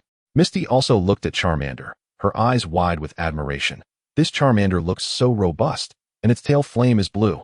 Is it a special variant Pokémon? Indeed, it is quite robust. Ash exclaimed. Its size is completely different from what I imagined a Charmander to be. Staring at Ye Tian's Charmander, Ash was genuinely astonished and asked, Ye Tian, is this the starter Pokémon you received from Professor Oak? Yes, Ye Tian nodded. Ash immediately felt a twinge of envy. Your luck is remarkable to have received such an impressive Charmander right off the bat. Ye Tian's expression darkened at Ash's words. Misty, exasperated, chimed in, are you an idiot? Do you think this Charmander was strong from the start? Of course not. It's because Ye Tian has trained it well that it has grown so strong. Is that so? Ash questioned, unconvinced. How could that be? It's only been a month. There's no way Ye Tian could have trained a beginner Pokémon to this extent. After a moment of contemplation, Ash's eyes lit up with realization. Ah, I get it. Ye Tian, you've definitely spent this entire month training Charmander, haven't you? But hey, you shouldn't do that. Ash lectured, adopting a mentor-like tone as Pokémon trainers. We should capture and train more Pokémon. Look at me, including Pikachu. I already have 3 Pokémon. What about you? If I'm not mistaken, you should still only have Charmander, right? As he spoke, Ash's nose rose in triumph, brimming with self-satisfaction. Ye Tian, reluctant to dampen Ash's rare moment of pride, shook his head and responded honestly, sorry, I already have 6. What? 6? Ash exclaimed in disbelief. Misty facepalmed, her expression one of exasperation as a Pokémon trainer. Having 6 Pokémon is just basic.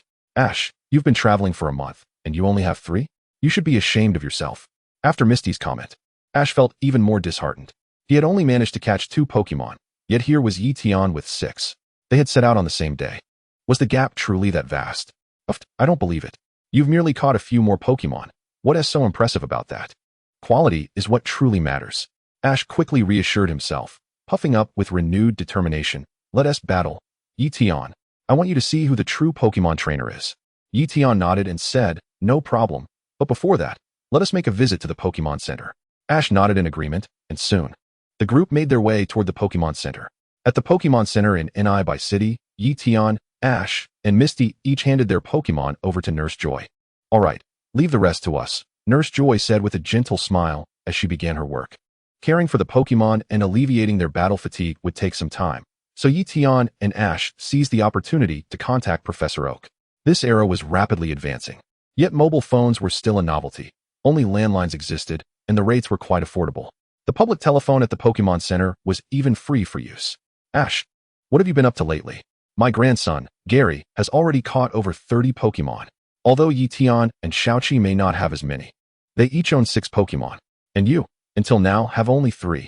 You must work harder. Professor Oak's tone was serious upon learning about Ash's situation. In response, Ash shrugged nonchalantly. So what?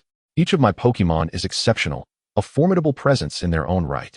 Just you wait, Professor Oak. One day I will surpass them all and become a Pokémon master. Just after finishing their conversation with Professor Oak, Nurse Joy approached, returning the Pokeballs to the trio. Ye Tian, you have nurtured those little ones quite well. I believe you will become an outstanding trainer, she remarked particularly to Ye Tian. Thank you. Ye Tian expressed his gratitude. Ash, however, was not pleased and exclaimed, what about my Pokémon, Nurse Joy? How have they fared? Nurse Joy turned her serious gaze toward Ash. Your Pokémon appear undernourished. You must not be taking proper care of them. How could this be? Ash's face fell, his comically tragic expression eliciting laughter from the others. The Pokémon Center typically featured its own battle arena. At this moment, Ye Tian and Ash agreed to meet at the battle arena in the backyard, with Misty following to spectate. Ash, since you only have 3 Pokémon, let's do a 3-on-3 battle. The side whose Pokémon are all unable to continue fighting will be deemed the loser, Ye Tian suggested with a grin. Sounds good. Go, Butterfree, Ash replied, tossing out a Pokeball. Seeing Ash send out Butterfree, Misty's expression changed. What are you doing, Ash? You know he has a Charmander, yet you choose to send out Butterfree? Butterfree is at a severe disadvantage against Fire-type Pokémon. Misty's concern was genuine, but Ash remained unfazed, retorting, types are just types. My Butterfree will not be constrained by such trivial matters. Misty slapped her forehead in exasperation. Well, I guess I wasted my breath. Ash's bravado is charming, but he clearly lacks understanding of type advantages. Pokémon, Butterfree. Type, Bug Flying. Level, Intermediate. Potential, Elite. Well said, Ash. As long as you possess sufficient strength, you can overcome type disadvantages. However, has your Butterfree truly reached that level? Ye Tian chuckled before sending out his Charmander. Roar. Charmander let out a fierce cry, its formidable presence sweeping across the arena, causing Butterfree to tremble in apprehension. Ash, oblivious to the gravity of the situation, viewed his Butterfree as the second most powerful Pokémon in existence, second only to Pikachu. My Butterfree has been nurtured from a Caterpie, evolving twice to become a crucial Pokémon. Type means nothing. It can certainly overcome. Go, Butterfree. Show him your strength with your signature move, Bug Buzz. Ash shouted. Oh no. This is bad, Misty exclaimed, covering her eyes in dread. Indeed, while Butterfree had undergone 2 evolutions, this did not imply every Butterfree was inherently strong. In reality, Butterfree simply evolved rapidly, with little correlation to level or strength. After traveling together for so long, Misty was well aware that Ash's Butterfree was merely at the intermediate level. As for Ye Tian's Charmander, she was unable to discern its strength, but she was certain it surpassed Ash's Butterfree's level. Given this foundation, facing Charmander put Butterfree at a significant disadvantage. To add insult to injury, Ash had squandered Butterfree's flying capabilities by ordering a ground attack, essentially sealing its fate. Chapter 16, The Terrifying Potential of the Divine Pokémon. As the first match commenced, Misty foresaw the outcome, and the subsequent events unfolded precisely as she had predicted. Butterfree was swiftly overwhelmed, and Charmander unleashed a torrent of flames, sending it flying. Ah, Butterfree! Ash gasped in disbelief, never anticipating such a swift defeat in the first match. What a fearsome flamethrower! Misty's pupils constricted as she scrutinized Charmander. Ye Tian had the innate ability to sense Pokémon energies, discerning their strengths and levels through these vibrations and energy fluctuation. He had never thought it unusual, assuming everyone possessed this ability. However, it seemed Ash and Misty did not share this talent. Nonetheless, as the daughter of the Cerulean gym leader, Misty had considerable skill, capable of gauging a Pokémon's level based on the power of its moves. Typically, with enough experience, this method of assessment proved quite accurate. Elite level, Misty marveled, astonished that Charmander had already reached such heights. She stole a glance at Ye Tian, her heart racing with admiration. After all, he was merely a rookie trainer who had been on his journey for just a month. In such a short span, he had cultivated a novice Pokémon to an elite level. His nurturing ability was truly remarkable. Indeed, nurturing ability. Throughout history, those who achieved greatness in the realm of trainers often possessed extraordinary nurturing skills. Some even possessed unique capabilities, such as the renowned Yulong family from Kanto. It was said that the prodigies of the Yulong family often wielded the legendary dragon taming power, which subtly enhanced the strength level of their dragon-type Pokémon and even elevated their potential. Could it be that Ye Tian possessed a similar extraordinary ability akin to the legendary dragon taming power?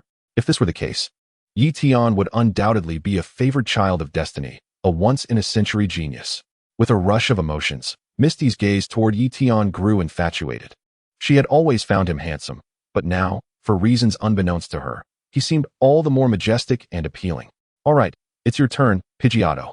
Hastily recalling the charred Butterfree, Ash sent out his second Pokémon, Pidgeotto. Pidgeotto, use Whirlwind. This time, Ash appeared to have learned his lesson, opting for a ranged attack instead of close combat. Unfortunately, before Pidgeotto could execute its move, Ye Tian had already recalled his Charmander. Since your opponent is Pidgeotto, it's time for you to enter the fray, Pidgeotto. Ye Tian sent out his own Pidgeotto. What? Ash stared in shock at Ye Tian's Pidgeotto. Wow, it's huge. Misty exclaimed in astonishment, unable to contain her surprise. Though they were both Pidgeottos, the disparity was evident. Ye Tian's Pidgeot is undeniably majestic, towering over Ash's Pidgeot by a considerable margin. Humph, size alone does not guarantee superiority. Go forth, Pidgeot, and let him witness your swiftness. Unleash quick attack. Ash scoffed, calling out loudly. In the arena, upon receiving the command, Ash's Pidgeot promptly folded its wings and shot forth like a bolt of lightning towards Ye Tian's larger Pidgeot. However, as it drew near, Ye Tian's Pidgeot effortlessly sidestepped the attack with a graceful maneuver. Try again, don't give up, Pidgeot. Use quick attack in succession. Ash, brimming with determination, shouted defiantly. Evade the assault. In stark contrast to Ash's impatience, Ye Tian remained unflustered. In the arena, Ash's Pidgeot transformed into a streak of lightning, launching successive strikes from various angles towards Ye Tian's Pidgeot. Yet, faced with Ash's relentless onslaught, Ye Tian's Pidgeot deftly dodged each attack with ease. Half a minute later, Ye Tian's Pidgeot had expended little energy, while Ash's Pidgeot, having launched numerous futile assaults, was now panting heavily from exhaustion. Pidgeot, muster your strength. Observing his Pidgeot's condition, Ash felt a surge of anxiety and called out desperately. However, his pleas were in vain. The nearly depleted stamina could not be replenished in an instant. Finish it, Pidgeot. Let them truly understand what real speed means. Use quick attack. Ye Tian declared with spirited enthusiasm. Whoosh. In the arena, Pidgeot soared like an arrow released from a bow, striking Ash's Pidgeot with incredible speed. Beyond mere velocity, Ye Tian's Pidgeot possessed tremendous power. With a swift hit from quick attack, Ash's Pidgeot was instantly engulfed in pain, letting out a mournful cry as it was sent spiraling backward, akin to a kite severed from its string, before crashing heavily to the ground, unconscious and gravely injured. No way.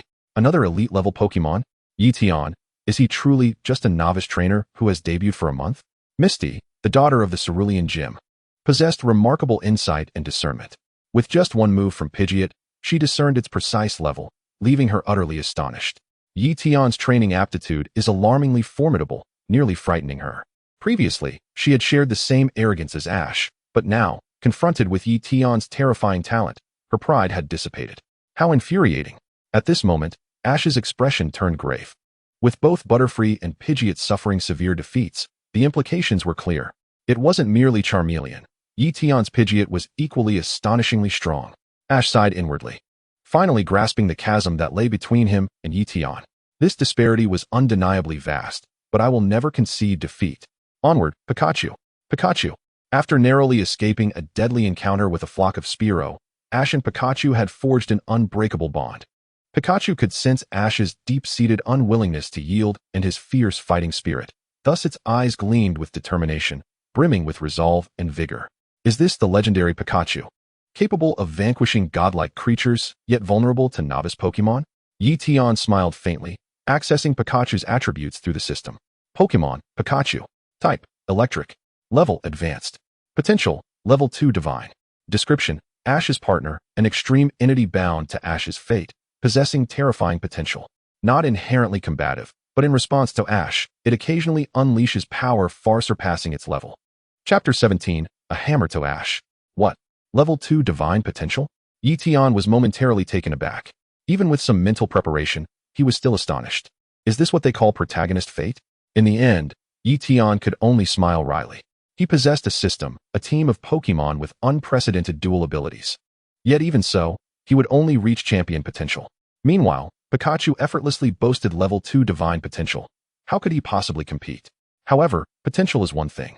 The ability to unlock and realize that potential is an entirely different matter. With this thought, Ye Tian felt a bit more at ease.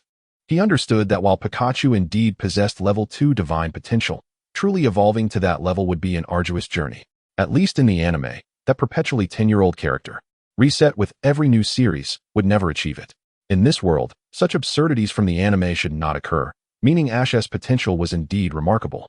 Ye Tian suddenly chuckled. Now that was intriguing. Pikachu, Thunderbolt. After 2 consecutive losses, Ash, eager to reclaim his standing, dispatched Pikachu and immediately launched an attack. Pika. Pikachu nodded in response, leaping into the air and releasing a bolt of lightning that slashed through the sky towards Pidgeot. Confronted with Pikachu's assault, Ye Tian remained unfazed. Pidgeot showed no reaction, allowing the Thunderbolt to strike it directly. Whoosh. In an instant, Pidgeot shimmered with electric energy. Yet, Pidgeot appeared indifferent, as if it were impervious to the attack. Pika? Witnessing this scene, Pikachu was momentarily stunned. What? Thunderbolt had no effect? Impossible. Ash and Misty were equally shocked, eyes wide with disbelief. Especially Misty. As a trainer specializing in water-type Pokémon, she possessed an acute sensitivity to electricity. She understood that although Pikachu was currently at an advanced level, its electric power was genuinely elite. Ye Tian's Pidgeot was formidable and should have reached elite status. Yet, it couldn't possibly be entirely immune to Pikachu's electric attacks, could it? Misty was perplexed.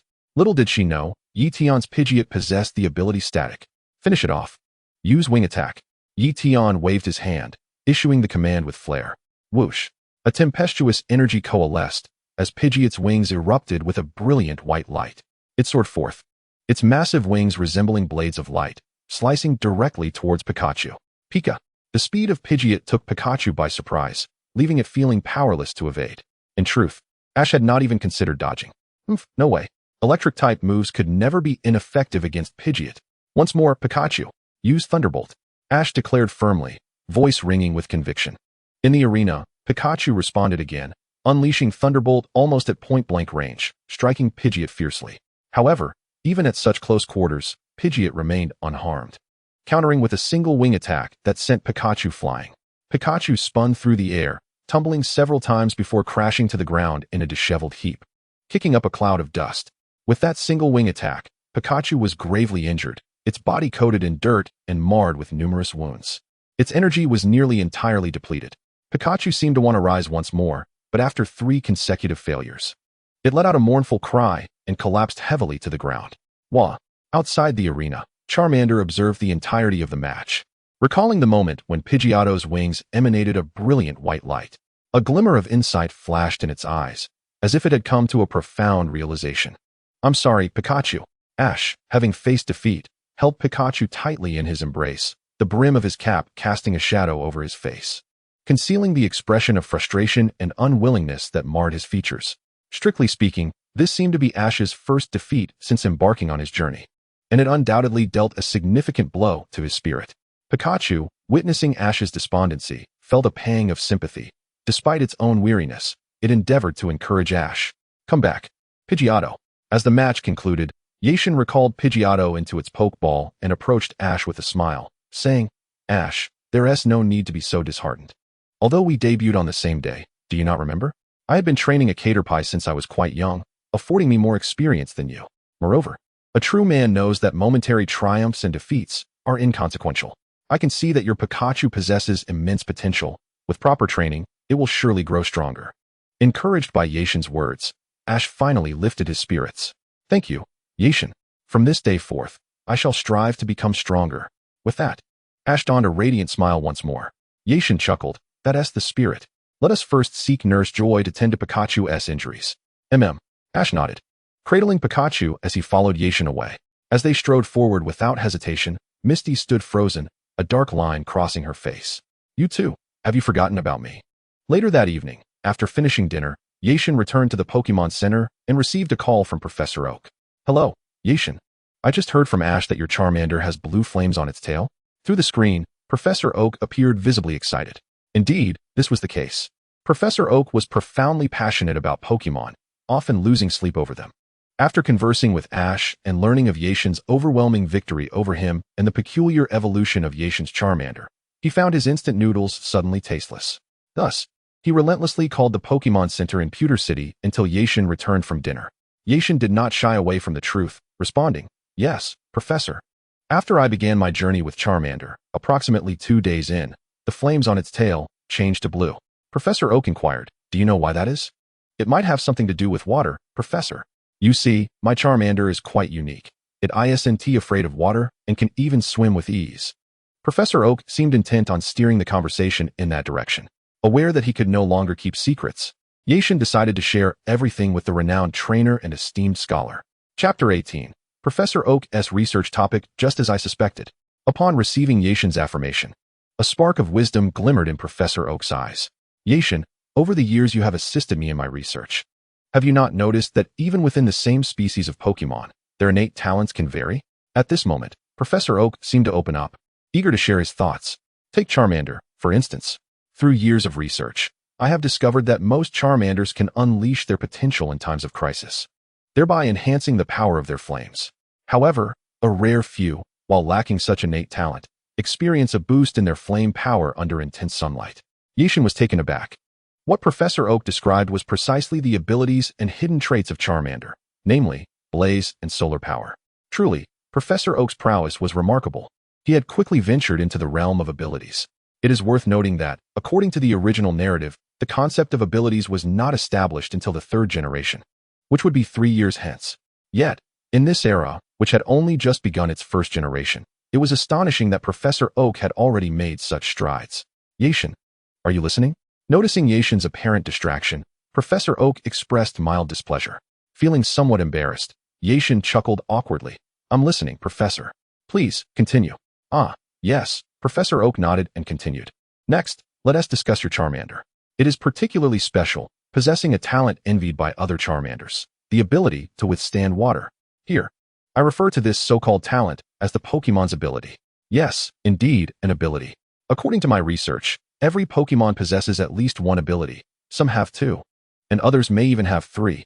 For instance, in the case of Charmander, I have identified 3 distinct abilities. The first, the potential to unleash power in moments of crisis, thereby enhancing flame strength. I refer to this ability as blaze.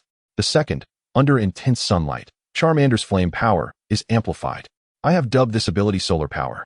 And the third, the ability to resist water, which I call water absorb. Remarkable, simply remarkable. Upon hearing Professor Oak's conclusions, Ye Tian felt a deep respect for the esteemed scholar grow within him. However, he also felt a twinge of helplessness, for Charmander truly possessed only 2 abilities. The so-called water absorb ability was something he had forcibly bestowed through the system's power. Yet, Ye Tian refrained from voicing this, hoping his existence would not divert Professor Oak's research focus.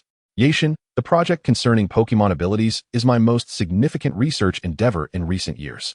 To achieve better results, I require your assistance. I need more Pokémon for study. I have already requested Shigeru to focus on quantity, capturing more Pokémon, even if they are duplicates, as they still hold research value for me.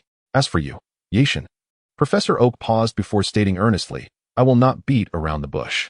It is my belief that you possess the ability to perceive the hidden talents of Pokémon, their latent abilities. Therefore, I urge you to utilize your capabilities to the fullest. However, exercise caution. Pokémon with extraordinary talents often exhibit anomalies. Some may have differing skins or fur, categorizing them as shiny Pokémon. Others may display individual differences, such as your Charmander, which includes those of particularly large stature, all falling under the category of anomalous Pokémon. Both shiny and anomalous Pokémon, due to their rarity and uniqueness, tend to attract the market's attention, which can incite unsavory individuals to entertain ulterior motives.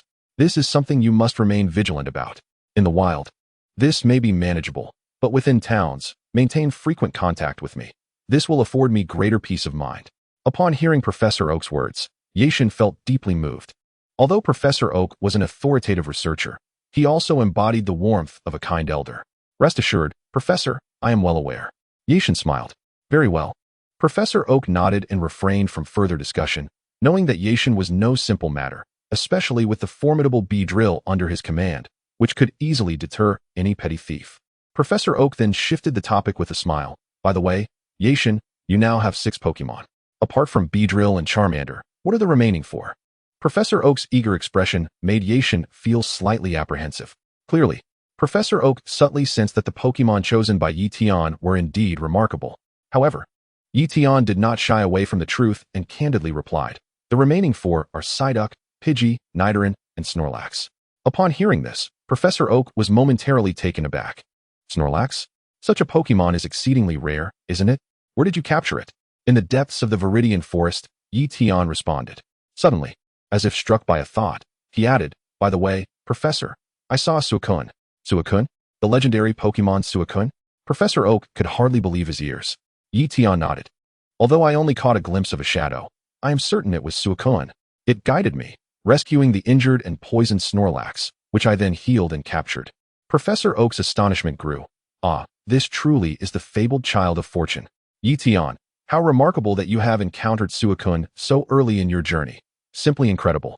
Simultaneously, Professor Oak recognized that among the 4 novice trainers from Pallet Town, aside from Ye Tian, the other 3 were no ordinary challengers. Chihong, known for his resilience and independence since childhood, had rapidly demonstrated extraordinary talent and capability after embarking on his journey as a trainer. Green, being Professor Oak's grandson, was naturally gifted, bolstered by the immense resources of his family.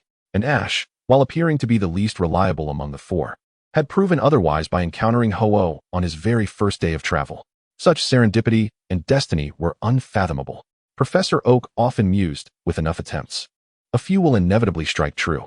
In his eyes, Ye Tian and his companions were akin to arrows loosed from a bow.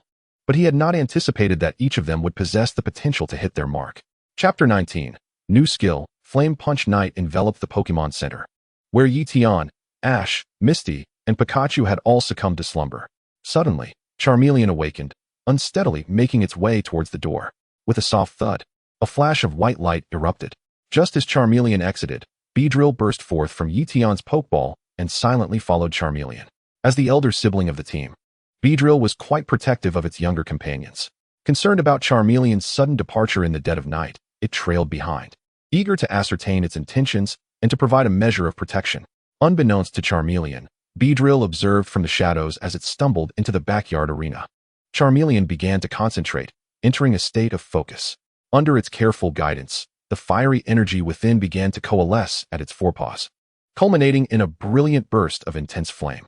The flames enveloped its paw, unmistakably manifesting as the fire-type physical move, Flame Punch. Earlier that day, Charmeleon had been inspired by Pidgey's wing attack, which led to this moment. While Charmeleon inherently possessed the ability to breathe fire, Flame Punch represented a distinct method of harnessing fiery energy for physical assault, contrasting sharply with the special attack of fire breathing. However, having achieved elite status and possessing a profound foundation, Charmeleon quickly mastered this move after grasping its concept. Yet, rather than resting on its laurels, Charmeleon continued to practice diligently, drenched in perspiration, until the first light of dawn broke. Only then did it return, all without a sound. Aside from Beedrill, no one was aware of the extraordinary events that had transpired that night. Morning arrived, and after breakfast, Ye Tian, Ash, and Misty made their way to the pewter gym. The doors stood wide open, and they entered, with Ash striding confidently at the forefront. However, upon crossing the threshold, they were greeted by utter darkness. Is anyone here? I'm Ash from Pallet Town, here for a gym challenge. Without hesitation, Ash shouted into the void. Suddenly, a spotlight illuminated the platform ahead, revealing Brock seated. What is this? Are you the gym leader? Ash inquired, bewildered. Brock shook his head. I am not the gym leader. I am merely a gym trainer, currently acting as the gym leader. The position of gym leader is one of great prestige and typically requires formidable strength, not something that can be assumed lightly. Gym trainers, akin to gym leaders, possess exceptional prowess. Even gym leaders, when facing challengers, often refrain from displaying their full strength, as overwhelming them would render the challenge futile. For instance, if leaders like Giovanni or Kogo were to unleash their true might, challengers would likely never earn a badge. The gym's purpose is to cultivate excellent trainers for the league, and the role of gym leaders and trainers is to guide challengers, providing them with pressure and challenges, not to mercilessly defeat them. Of course, should a malicious challenger appear, the gym leader would undoubtedly respond with formidable force. Otherwise, should they fail to defend their gym's reputation, it would suffer greatly, bringing shame upon their lineage. Though Brock was not the official gym leader, as the son of one, he wielded considerable strength. Misty, similarly, was a noteworthy figure, being the only one among her sisters with trainer talent and poised to become the next gym leader, regardless of your title as gym trainer or acting leader. All that matters is defeating you to earn the gym badge, correct? Let us battle, Ash declared, demonstrating his characteristic audacity. Brock accepted the challenge, stating, the rules of Pewter Gym dictate a 2-on-2 battle, with the arena being a rock-type terrain, until one side's Pokémon are all incapacitated. Is that acceptable? After Ash nodded, Brock summoned his first Pokémon, Geodude. Although not particularly high in level, it was still a competent Pokémon of advanced tier. Geodude is it? Then you shall be my opponent. Pidgeotto, Ash exclaimed, sending forth his own Pidgeotto. Presently, Pidgeotto was merely at the intermediate level, leaving it at a significant disadvantage. Moreover, the type matchup was far from favorable, as flying-type Pokémon struggled to inflict substantial damage on rock types. The first battle concluded swiftly, with Ash facing defeat. Foolish Ash, I told you to use my Pokémon, but you stubbornly refused. Did you not realize that your current Pokémon are severely disadvantaged against rock types? Misty chided him disdainfully. Enough with your nagging. It's always about types with you. Isn't it? I believe that with enough determination, I can overcome any type disadvantage. Ash retorted impatiently. Clearly, Ash was obstinate, unwilling to heed Misty's well-meaning advice. Following this, Ash sent out Pikachu, while Brock called forth Onix.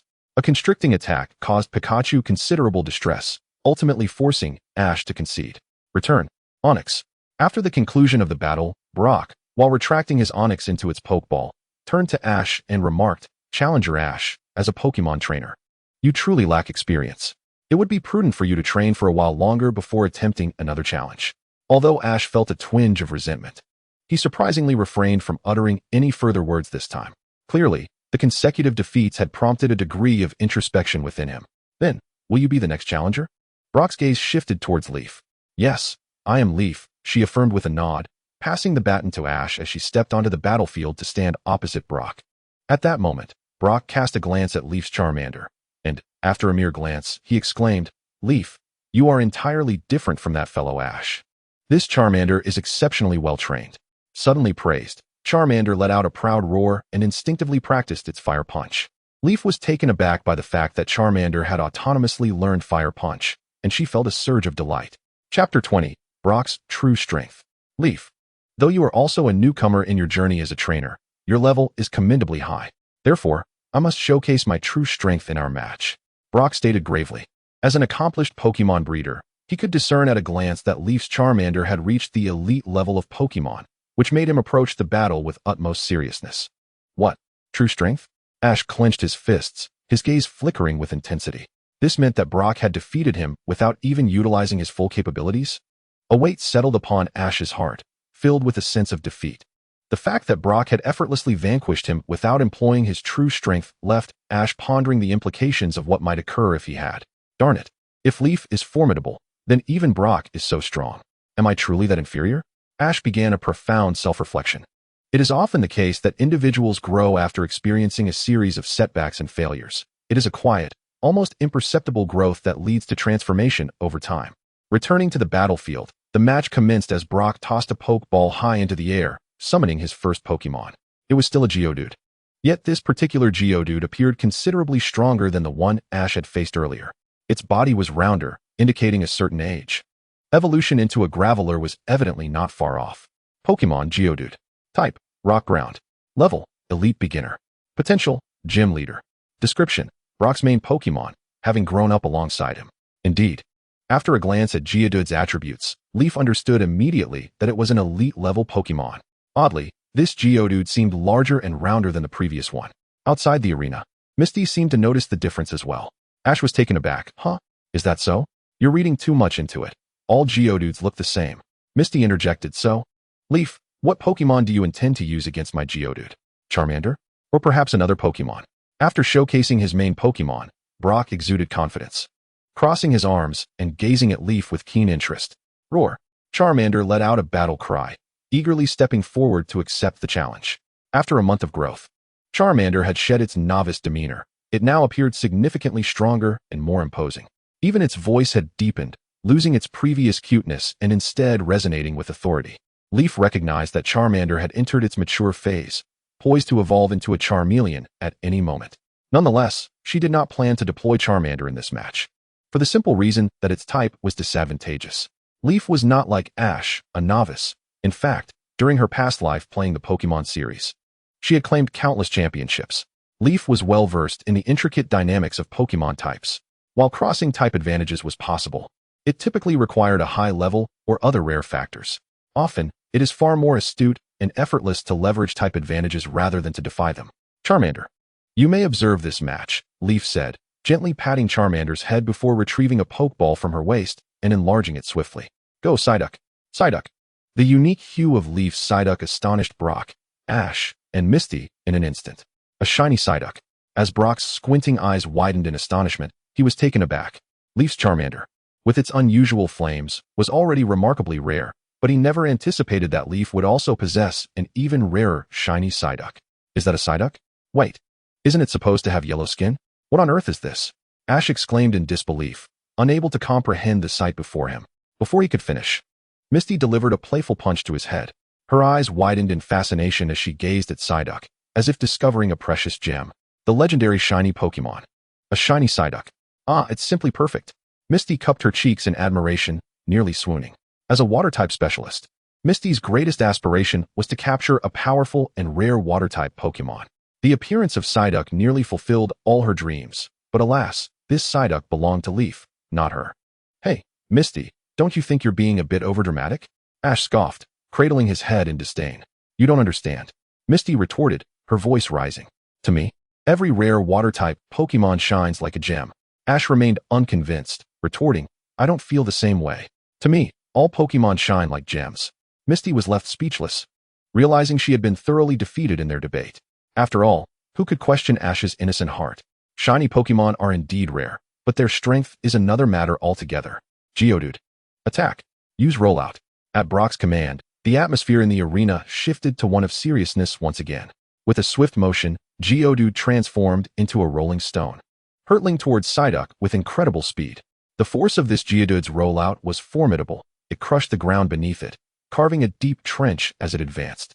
The sheer power was visibly overwhelming, and being struck would undoubtedly cause immense pain.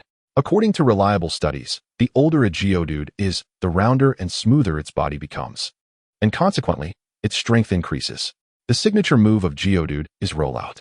As its body becomes rounder and smoother, the resistance diminishes, allowing for an increase in rolling speed. The principle of acceleration applies here. The faster it rolls, the stronger the impact. Many Pokemon see their power double when rolling, which is a similar concept. What terrifying strength! Leaf thought as she observed the rocky trail left in Geodude's wake, but her expression remained unperturbed.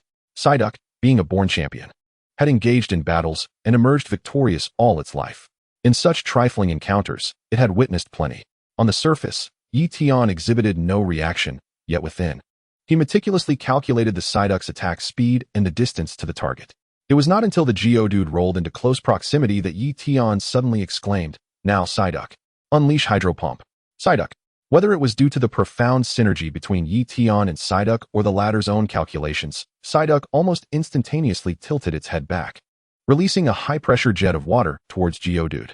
The velocity of the Hydro Pump was staggering due to its pressure, and Geodude was perfectly positioned to be struck. This move was nearly unavoidable. Upon being hit by the Hydro Pump, Geodude let out a pained cry, soaring backwards and, upon crashing to the ground, succumbed to unconsciousness, rendered incapable of battle. Chapter 21. The Terrifying Hydro Pump. What a formidable hydro pump. In his excitement, Ash leapt from his seat, his expression a mixture of complexity as his fists clenched tightly. Damn it, that guy Ye Tian. Ash found it hard to believe that Ye Tian already possessed two exceptionally powerful Charmeleons and Pidgeys, and now he was faced with an even mightier, shiny Psyduck. This realization left Ash feeling an ever-widening chasm between himself and Ye Tian, deepening his discontent. If only he knew that Ye Tian's remaining 3 Pokémon were equally remarkable. He could only imagine the turmoil it would cause him. Indeed, that Psyduck is incredibly strong. Beside Ash, Misty, though remaining seated, shared in his astonishment. Water-type moves are doubly effective against rock types and ground types. As Geodude embodies both rock and ground attributes, it meant that water-type moves were quadruple effective against it, yielding extraordinary results. However, this extraordinary effect pertains to bonus damage rather than base damage. Generally, the higher the base damage, the more terrifying the bonus effects. Yet, if the base damage is 0, then even the highest bonuses would be of no avail. In other words, if Psyduck's Hydro Pump could not breach Geodude's inherent defenses, then no matter the quadruple bonus, even if it were multiplied by 10, 100, or 1,000, it would still inflict no damage. Yet, at this moment, Psyduck's Hydro Pump was visibly powerful. Not only would it deliver quadruple damage, but even without any bonuses, it would likely still heavily injure Geodude. The level of that Psyduck must be beyond my expectations. Moreover, its ability to master such a formidable move at the Psyduck stage indicates its exceptional talent. After all, even a Golduck would find it challenging to wield such a technique.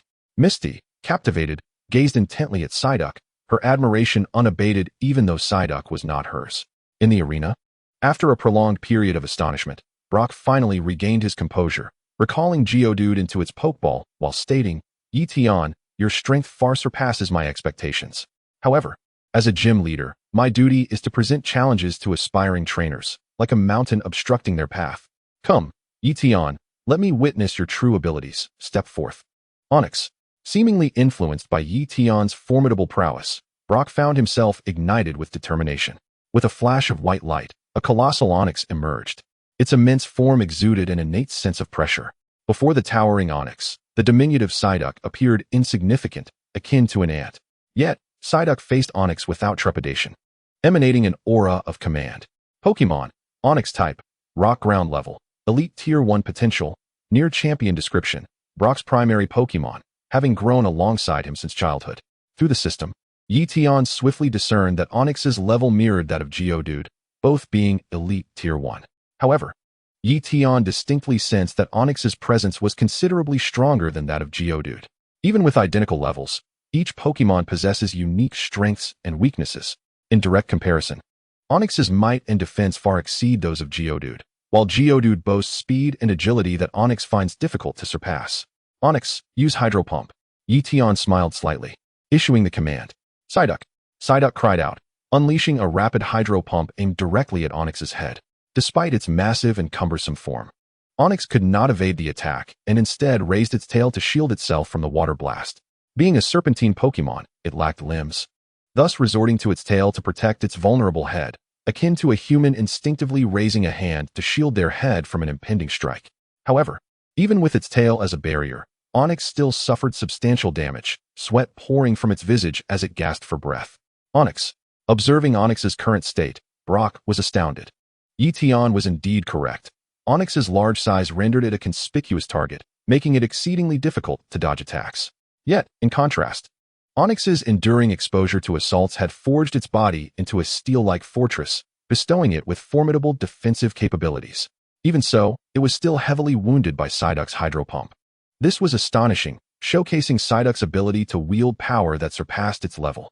With a single Hydro Pump incapacitating Geodude, Onix, though still standing, had sustained significant damage. At this juncture, Brock's options were dwindling. Don't give up, Onix, use Tackle Attack.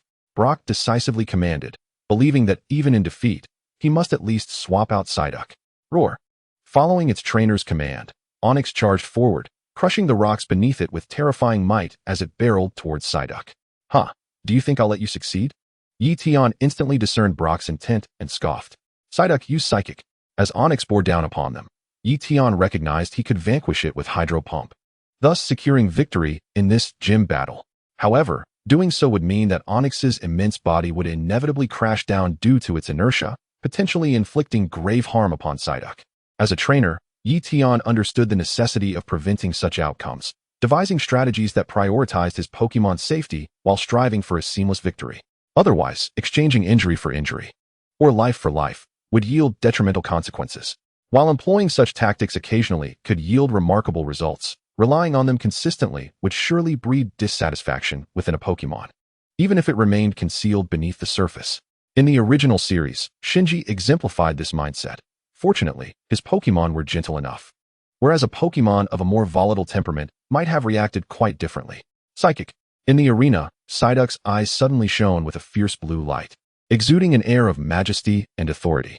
Concurrently, Psyduck released an invisible force that enveloped Onyx entirely. In the next moment, Onyx's charging form abruptly came to an unyielding halt. Covered in sweat and feeling discomfort, Onyx sensed its body ensnared by an unseen power, rendering it immobile and unable to act. What? At that moment, astonishment swept over the entire arena. Chapter 22. Defeating Brock, the first badge. It was truly astonishing. The Onyx, struck with tremendous force, came to an abrupt halt. Just how formidable was that psychic power? Misty stood up, her face a canvas of shock. Beside her, Ash and Pikachu wore expressions of disbelief, utterly taken aback. Ash clenched his fist in admiration, pondering how wonderful it would be if his Pokémon possessed such strength. Onyx move. Break free.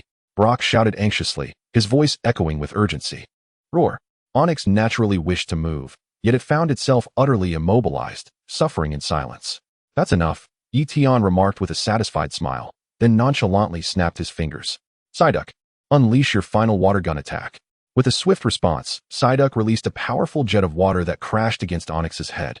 The latter emitted a mournful cry as its colossal body toppled backward, stirring up a cloud of dust. Ultimately, Ye Tian could have concluded the battle with Hydro Pump. But it was unnecessary. This was the real world, not a game. Here, there was no such concept as PP values. Thus, every time a Pokémon executed a special move, it consumed stamina. The more potent the move, the greater the energy expended. In Ye Tian's view, even Psyduck was far from being able to use Hydro Pump at will. As the match came to an end, Brock recalled Onyx into its Pokeball, his heart filled with astonishment. He had been the acting gym leader of this arena for several years, and during that time, he had consistently presented challengers with formidable trials, fostering their growth as trainers. This was the fundamental duty of a gym leader. However, Brock never anticipated that he would suffer such a complete defeat this time. Against Ye Tian, he was left with virtually no means of counterattack. Even more daunting was the fact that Ye Tian was merely a novice trainer who had just embarked on his journey a month prior. Taking a deep breath, Brock steadied himself and approached Ye Tian with a smile. Ye Tian, as a newcomer trainer, your prowess shines as brightly as a comet. With that, Brock retrieved a gray badge from his pocket and handed it to Ye Tian. Congratulations, this is proof of your conquest over the pewter gym, the gray badge. Ye Tian promptly accepted it, expressing his gratitude to Brock. At that moment, a system notification chimed in his ear. Ding. Congratulations, host, for completing the achievement task newcomer debut. All Pokémon under your command now possess an additional ability slot. A surge of excitement filled Ye Tian's heart. This meant all his Pokémon would have 3 ability slots. As for Beedrill, due to its maximum friendship level, it gained an extra slot, currently possessing 4 ability slots. The group arrived at the entrance of Pewter Gym. Ash, realizing that Ye Tian had obtained the gray badge, understood that he would not linger in the city any longer and asked, Ye Tian, are you leaving? Ye Tian nodded. Yes, next I will challenge the Cerulean Gym. What about you, Ash? At the mention of the Cerulean Gym, Misty subtly trembled. I'll remain here to continue my training. One must rise where they have fallen, Ash declared resolutely. Well said. Then, Ash and Misty, until we meet again. After giving Ash a reassuring pat on the shoulder, Ye Tian parted ways with them, setting off on his journey once more. After 2 days of travel, Ye Tian arrived at MT Moon. According to the map, traversing this peak would lead him to Cerulean City. It was said that MT Moon was renowned for the frequent appearances of wild Clefairy and meteor showers. The fallen meteors would eventually transform into moonstones over time. Moonstones were among the various evolutionary stones in this world. Most Pokémon could evolve through the passage of time, leveling up, or experiencing strong emotions. This was known as natural evolution.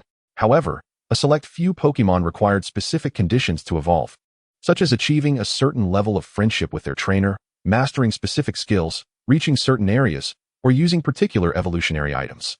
For instance, Nidoran and Nidoran could naturally evolve into Nidorino and Nidorina, but could not evolve further without a Moon Stone, which was necessary for their transformation into Nidoking and Nidoqueen. In this world, evolutionary stones were categorized into 3 grades: inferior, medium, and superior. Inferior evolutionary stones typically allowed only for evolution, while medium-grade stones not only facilitated evolution, but could also activate certain potentials, enhancing strength. Superior evolutionary stones were even more remarkable, permitting evolution, activating potentials, and even augmenting innate capabilities and potential limits. This was truly formidable, a transformative experience. Of course, the market price for evolutionary stones varied significantly based on their quality. For instance, an inferior moonstone was priced around 100,000, while a medium-grade moonstone could reach as high as 1 million. As for superior moonstones, their value exceeded 10 million, often reaching astronomical prices, with the last recorded transaction being around 15 million. The price fluctuations were exceedingly vast. Such was the allure of medium and superior evolutionary stones, with their extraordinary effects and rarity. Nonetheless, even the price of an inferior moonstone at 100,000 was no trivial sum. Consequently, MT Moon consistently attracted trainers and adventurers eager to mine for its treasures. Rumor had it that beyond the abundance of moonstones, some fortunate individuals occasionally unearthed fossils, each valued at over 1 million. Upon reaching the foot of MT Moon, Ye Tian was surprised to find an array of various shops, some selling food, while others offered helmets and shovels, creating a bustling market atmosphere reminiscent of a vibrant bazaar. Ye Tian was quite taken aback, for this scene had not been depicted in the original animated series. Indeed, in places where people gather, there exists a marketplace. Young man, would you like to buy a shovel? I have an ancestral golden shovel here. If you use it for mining, I assure you, your yield will significantly increase. As Ye Tian approached one stall, the vendor hurried over, whispering conspiratorially in his ear. Chapter 23, MT Moon. A golden shovel? Ye Tian was momentarily taken aback, recognizing the familiar tactic akin to that of the golden Magikarp. Wait a moment.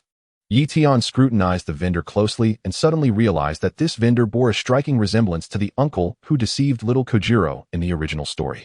Could it be the same person? Ye Tian felt a wave of incredulity wash over him. However, as Ye Tian frowned and examined the vendor, the latter felt a wave of unease. Hey, don't stare at me like that. Are you perhaps a former customer I deceived? As the saying goes, a righteous person has nothing to fear from shadows. A scoundrel constantly fears the ghost knocking at the door. Ye Tian's suspicion was indeed correct. The vendor before him was the very uncle from the original story. Known for his dubious dealings, he had made numerous enemies over the years. Ye Tian's piercing gaze made him feel increasingly anxious.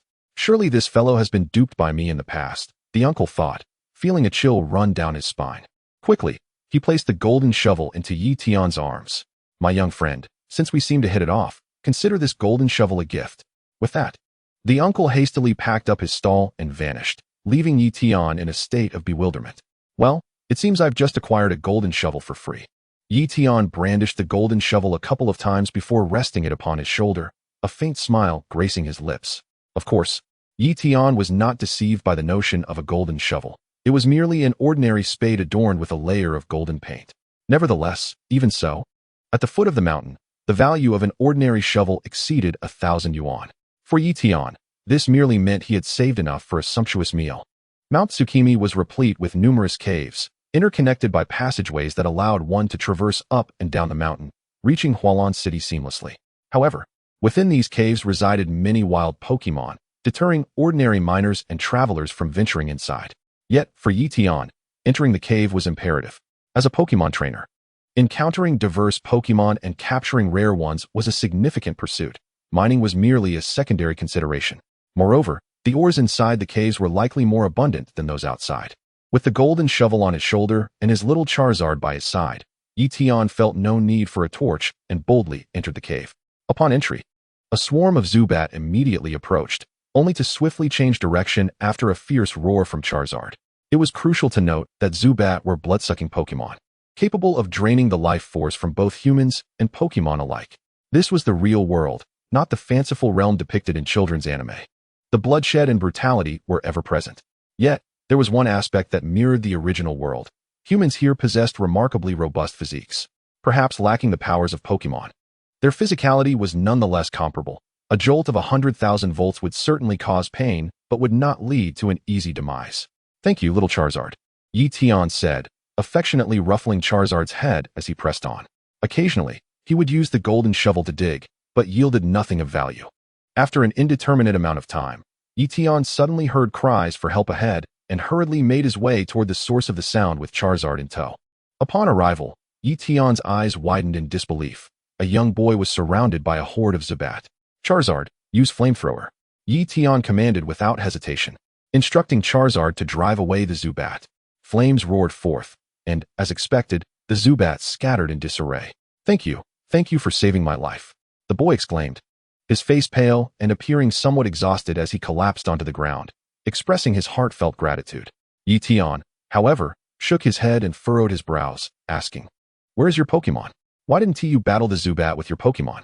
If you are not a trainer, then you should be mining outside the cave." "Shouldn't you?" The pale boy sighed, dejectedly replying, "My Pokémon was taken by bandits." Ye Tian was taken aback. "Bandits?" The boy nodded, saying, "Yes, not far ahead. There are two strange individuals in black uniforms who claim to be from Team Rocket." "Team Rocket?" Ye Tian echoed, astonished, wondering if it could be the infamous Jesse and James. He inquired, "Did they have a Meowth with them? A talking Meowth?" The pale boy shook his head in confusion. "No, not at all. To think they were not them? Then they must be other members of Team Rocket." Ye Tian pondered briefly before addressing the pale boy. "Let us go. I will help you retrieve your Pokémon." Ye Tian's life had been fraught with hardship.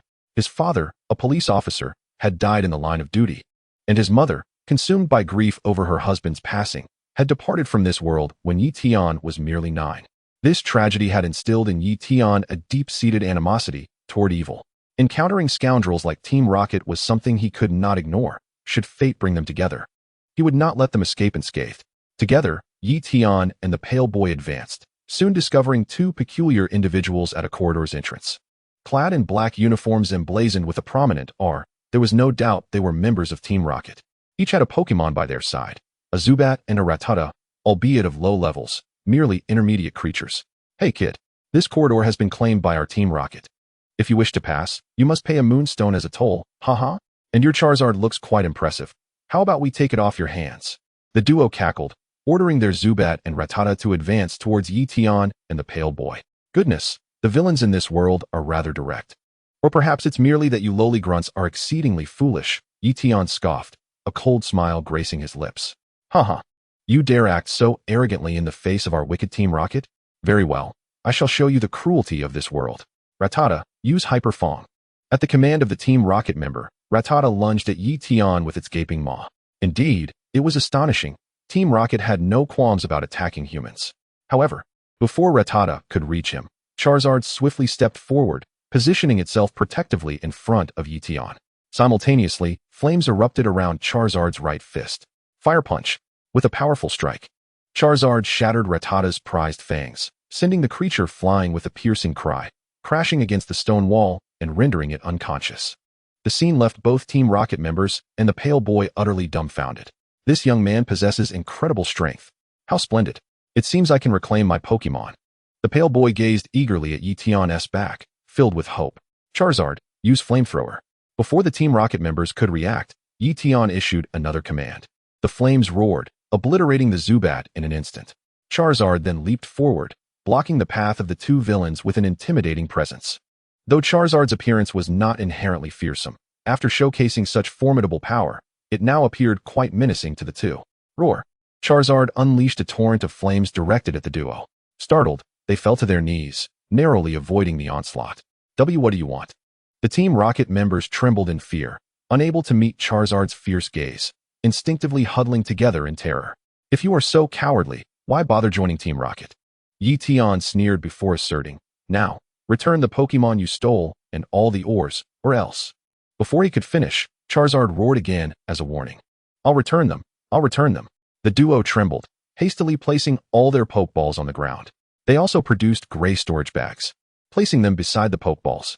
In this world, spatial technology was remarkably advanced, and various types of Pokeballs represented one of its most remarkable inventions. Building upon this, various bags and storage containers utilized spatial technology, allowing seemingly small containers to hold vast spaces. Did you not see Ash and his friends bringing out tables and chairs whenever they dined? Due to its overwhelming prevalence, these spatial items have become exceedingly inexpensive. Take, for instance, these 2 storage bags, which are estimated to cost around a mere 1,000 yuan. Is that all there is? Ye Tian inquired. Simultaneously, the little fire dragon let out a resounding roar that was utterly captivating. There's nothing more, sir, truly nothing. The 2 lamented, nearly stripping themselves of their garments to prove their innocence. Begone. Upon confirming the absence of further items, Ye Tian waved his hand, dismissing the 2. They scurried away, crawling as they departed. Humph, those 2 scoundrels, they even abandoned their Pokémon, Ye Tian remarked as he approached the pale youth. Among the belongings left behind, he discovered the Pokeballs belonging to them, specifically the Noctowl and Rattata, eliciting a cold snort from him. The pale youth, too, found his own Pokémon amid the collection of Pokeballs pilfered by Team Rocket. He had been quite meticulous, marking his Pokeball to distinguish it from the others.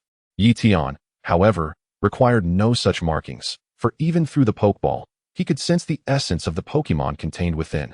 This ability enabled him to locate the Pokeballs of Noctowl and Rattata among the multitude. Ye Tian, thank you so much. I am truly grateful. The pale youth cradled his 2 Pokeballs, tenderly caressing them against his face, showering Ye Tian with endless thanks. Ye Tian shook his head, gesturing towards the collection of Pokeballs on the ground, including those of Noctowl and Rattata, and instructed, Xiaobai, please take these Pokeballs to the Pokemon Center for registration. As for Noctowl and Rattata, let Joy and Junsha handle them. Xiaobai. The pale youth paused momentarily, realizing that the nickname stemmed from Ye Tian's observation of his pallid complexion due to blood loss, and he couldn't help but chuckle wryly. Nevertheless, Xiaobai nodded. Accepting the task, rest assured, I will handle this matter. I now fully comprehend the feelings of those who have lost their Pokemon. With that, he gathered all the Pokeballs from the ground. Meanwhile, Ye Tian picked up the 2 storage bags, inspecting their contents and discovering a total of 8 moonstones. Although they were all subpar specimens, their combined value amounted to a significant sum of approximately 100 to 180,000 yuan, a considerable amount indeed. Ye Tian, these ores are not like Pokemon. They are difficult to claim, as they can either be falsely claimed or unclaimed altogether. In light of this, I believe it is best for you to keep them as a token of your assistance to others, Xiaobai stated earnestly. Ye Tian nodded in agreement, accepting them without hesitation. It is said that one should not accept rewards without merit. However, having defeated Team Rocket and aided the rightful owners in recovering their Pokémon, Ye Tian felt entitled to a small share of the reward. Thus, he collected the ores without qualm. Once everything was arranged, Ye Tian and Xiaobai parted ways, with Xiaobai returning to the Pokémon Center while Ye Tian continued on his journey. After ascending the staircase, Ye Tian and the little fire dragon successfully reached the 2nd level of the Moonlit Mountain Cave. This cave comprises 10 levels, with the 10th level being the summit. Known as the Moonlit Square, the summit features a vast expanse suitable for camping. Ye Tian, wielding a golden shovel in his right hand and leisurely toying with a moonstone in his left, observed its deep green hue, riddled with impurities, an unmistakable inferior specimen. Yet, even as a subpar stone, he could still sense the immense energy it contained. As he continued on his path, Ye Tian suddenly halted, feeling compelled to dig. With dirt flying, he soon excavated a substantial pit. Outside the pit, the little fire dragon gazed curiously at its trainer's actions. I've struck gold. With a gleeful exclamation, Ye Tian emerged from the pit, and with a cheeky grin, he opened his palm to reveal 2 moonstones, both of which appeared almost identical, clearly inferior specimens. One stone was from his prior collection, while the other was a fresh find. At that moment, Ye Tian was quite astonished. Previously, he had only sensed an energy signature identical to that of the moonstone beneath his feet and decided to dig, never anticipating that he would indeed uncover something. It was then that he realized his uniqueness. For such an accomplishment, the average person would be utterly incapable. Chapter 25, A Bountiful Harvest, Medium-Grade Moonstones. I can sense the essence of all living things. This essence can be understood as energy or waves. In this world, energy is also referred to as aura. Am I an aura guardian? Ye Tian suddenly comprehended. He recognized that the ability he had possessed since childhood was, in fact, an extraordinary gift, an aura power. In this world, all beings are imbued with energy, varying in strength. This internal energy fluctuation is referred to as aura. Due to the uniqueness of aura, most people cannot perceive it. Only a select few can sense aura, and such individuals are born aura guardians. Moreover, aura guardians can not only sense aura but also manipulate it. like condensing the aura within and launching an aura sphere. Chanting incantations, Ye Tian abruptly extended his hand. In an instant, a blue energy sphere materialized in his palm, and upon witnessing this, Ye Tian felt elated, yet his emotional surge inadvertently caused the energy to dissipate. The aura sphere he had painstakingly conjured vanished into thin air. Though slightly regretful, he felt more joy. Now that he had achieved this realization, he understood that his earlier failure to use the aura sphere was merely due to inexperience. With practice, he would undoubtedly master it. In comparison to the aura sphere, it would be more prudent to harness his perceptive abilities, Ye Tian mused, as he and the little fire dragon resumed their journey. This time, however, Ye Tian continuously sought the essence of the moon stones, or, in other words, the aura. By the time he reached the 5th level, he had garnered an impressive haul. Besides the initial 8 obtained from Team Rocket, he had unearthed an additional 16. Naturally, they were all inferior specimens of moonstones. This further evidenced that medium-grade and even high-grade moonstones are indeed exceedingly rare. Upon arriving at the 5th level, Ye Tian noticed a group of individuals gathered ahead. They were clad in opulent attire, and one among them, like Ye Tian, wielded a golden shovel. At that moment, it appeared that the others were mocking him. Ha ha, hey, Ye Hao, you must be quite foolish. You spent a whole 500,000 on a shovel? Just because you say it's a golden shovel. Does that make it one? Another jeered. You really lack common sense. Look at it. It's clearly an ordinary shovel, merely coated in a layer of gold paint. Indeed.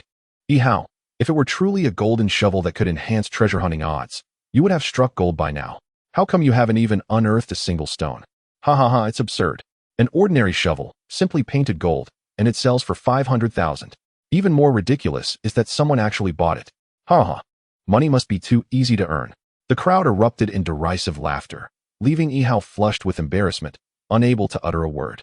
Just then, Ye Tian strode confidently toward them, shovel in hand. Suddenly, he paused, seemingly sensing something, and began to dig furiously at a specific spot. The sight of Ye Tian's fervent digging left the onlookers speechless, and soon they erupted into laughter, some even tearing up from mirth. Ha ha. A blond youth chuckled as he supported Ye Hao's shoulder, laughing so hard he could barely stand upright. Ye Hao, I truly didn't expect there would be someone as foolish as you. Ye Hao wore a sheepish smile, casting a sympathetic glance at Ye Tian. It was evident from his attire that Ye Tian was merely a commoner. In contrast, Ye Hao was the offspring of affluent merchants. Losing 500,000 was but a trivial matter for him, one that would only invite ridicule from his peers, without inflicting any significant harm. But what of that commoner? For him, 500,000 must be of great value, wouldn't it? Would his future be marred by this misfortune? With such thoughts, Ye Hao unexpectedly felt a flicker of superiority swell within him. The others were even more merciless, erupting in derisive laughter. However, when Ye Tian emerged from the pit clutching a verdant green mineral, all present were struck dumb. The blond youth's smile froze instantaneously. He stared at the mineral in Ye Tian's hand for a long moment before exclaiming in astonishment. Its vibrant green hue and minimal impurities cannot be mistaken. That is a mid-grade moonstone, worth over 1 million. His words left everyone, including Ye Hao, in a state of shock. How could it be that a precious mineral valued at 1 million, which they had all failed to uncover despite their efforts, had been so effortlessly unearthed by that lad? Could it be that the golden shovel truly possessed some efficacy? Hey, 1 million. Sell me that golden shovel.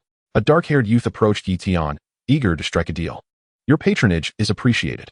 Ye Tian replied with a slight smile, promptly finalizing the transaction, and the million swiftly transferred. What golden shovel? Such talk was sheer nonsense. Were it not for his own wave-guiding power, not even a diamond shovel would suffice. Foolishness. There was no golden shovel. That lad merely had a stroke of luck. Aji, you are as foolish as Ye Hao.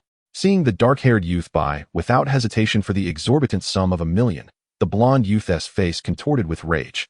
His gaze towards Ye Tian now laced with icy disdain. Ye Tian, however, merely shrugged, unfazed, for the money had already been received, and he cared little for the opinions of others. As a wave-guiding champion, he was well aware whether the intentions of others were benevolent or malevolent, whether their waves radiated warmth or darkness. Of course, Ye Tian understood that these youths did not harbor malice. They simply possessed an inherent sense of superiority due to their privileged births. Ye Tian was indifferent to their attitudes, yet he held no fondness for them either. He noted that each of these youths wore the same emblem on their chests, not that of a dojo, but rather the badge of the Pokémon Academy. This so-called Pokémon Academy was a cradle for the scions of the wealthy, with tuition fees exorbitantly high, rendering it inaccessible to the average family. Naturally, such steep fees came with corresponding benefits. It was said that students in the junior class possessed strength equivalent to trainers with 2 badges. Those in the intermediate class equated to 4 badges, and senior class students to 6 badges. As for graduates, their prowess was even more staggering, equating to those with 8 badges. Any graduate of the Pokémon Academy could participate in regional league competitions without needing badges. Ye Tian remained unimpressed. Who would believe such claims? A flower nurtured in a greenhouse could hardly thrive. If one truly possessed strength, wouldn't it be more convincing to challenge a dojo and earn badges directly? But the league had its own difficulties. After all, these students were the offspring of tycoons who had invested considerable sums, and it would be unreasonable to deny them any conveniences. Chapter 26. The pampered thunder Pokemon Aji, stop being foolish. It's just an ordinary shovel. Hurry, hand it over. The blonde youth commanded haughtily. Aji, however, concealed the golden shovel behind him, chuckling. Let it go, Xiaogong. Whether true or false, it's merely 1,000,000, which is hardly a sum for either of us. Besides, weren't we here simply to mine? As long as we find something, money is inconsequential. Xiaogong, enraged by Aji's words, retorted, fool. It's not about the money, but about being deceived. Hand it over. With that, he snatched the golden shovel from Aji's grip and turned to Ye Tian. Ye Tian smiled faintly and said, if he doesn't wish to give it to you, why must you force him? Xiaogong scoffed, spare me the nonsense. Return the shovel, and we want our 1,000,000 back. Ye Tian waved his hand dismissively, chuckling. That won't do. The previous gentleman instructed me that this golden shovel possesses a certain aura, and once transferred, that aura would shift. Since I have already transferred it, reclaiming it would be of no use to me. Aji, Yihao. Ye Tian was thus. When engaging with courteous individuals, he displayed even greater politeness. Yet when confronted with such boorishness, he stood his ground, perhaps even exhibiting more audacity. Observing Ye Tian's nonchalant demeanor, Xiaogong's expression darkened. Suddenly, he glanced at Ye Tian's little fire dragon beside him, marveling at its impressive stature. It seems you are a commendable trainer. Since you are a trainer, let us converse in the manner of trainers. Xiaogong declared coldly, a one-on-one battle. If you lose, you must return the 1,000,000 to us. Ye Tian shook his head, smiling. Since my golden shovel has been traded, that 1,000,000 is now my personal asset. If we are to wager, you must also put forth an equivalent stake. Xiaogong huffed. I know that without you telling me. With that, he produced a thunderstone, revealing it to be of mid-grade quality. Come forth, my partner. Xiaogong was the first to dispatch his Pokémon, and in a flash of white light, a thunder Pokémon appeared. The thunder Pokémon, one of the many evolutions of EV, required a thunderstone to evolve. Given EV's inherent rarity and high value, coupled with the thunderstone, it was indeed a significant investment. One could only commend the Pokémon Academy's students and their affluent backgrounds for displaying such weighty offerings. Pokémon, Thunder Pokémon. Type, Electric. Level, Elite Beginner. Potential, Lord. Description, a pampered Thunder Pokémon.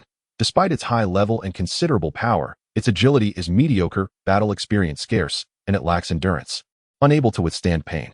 Gazing at the Thunder Pokémon's attributes, Ye Tian shook his head internally. What a waste of a fine creature.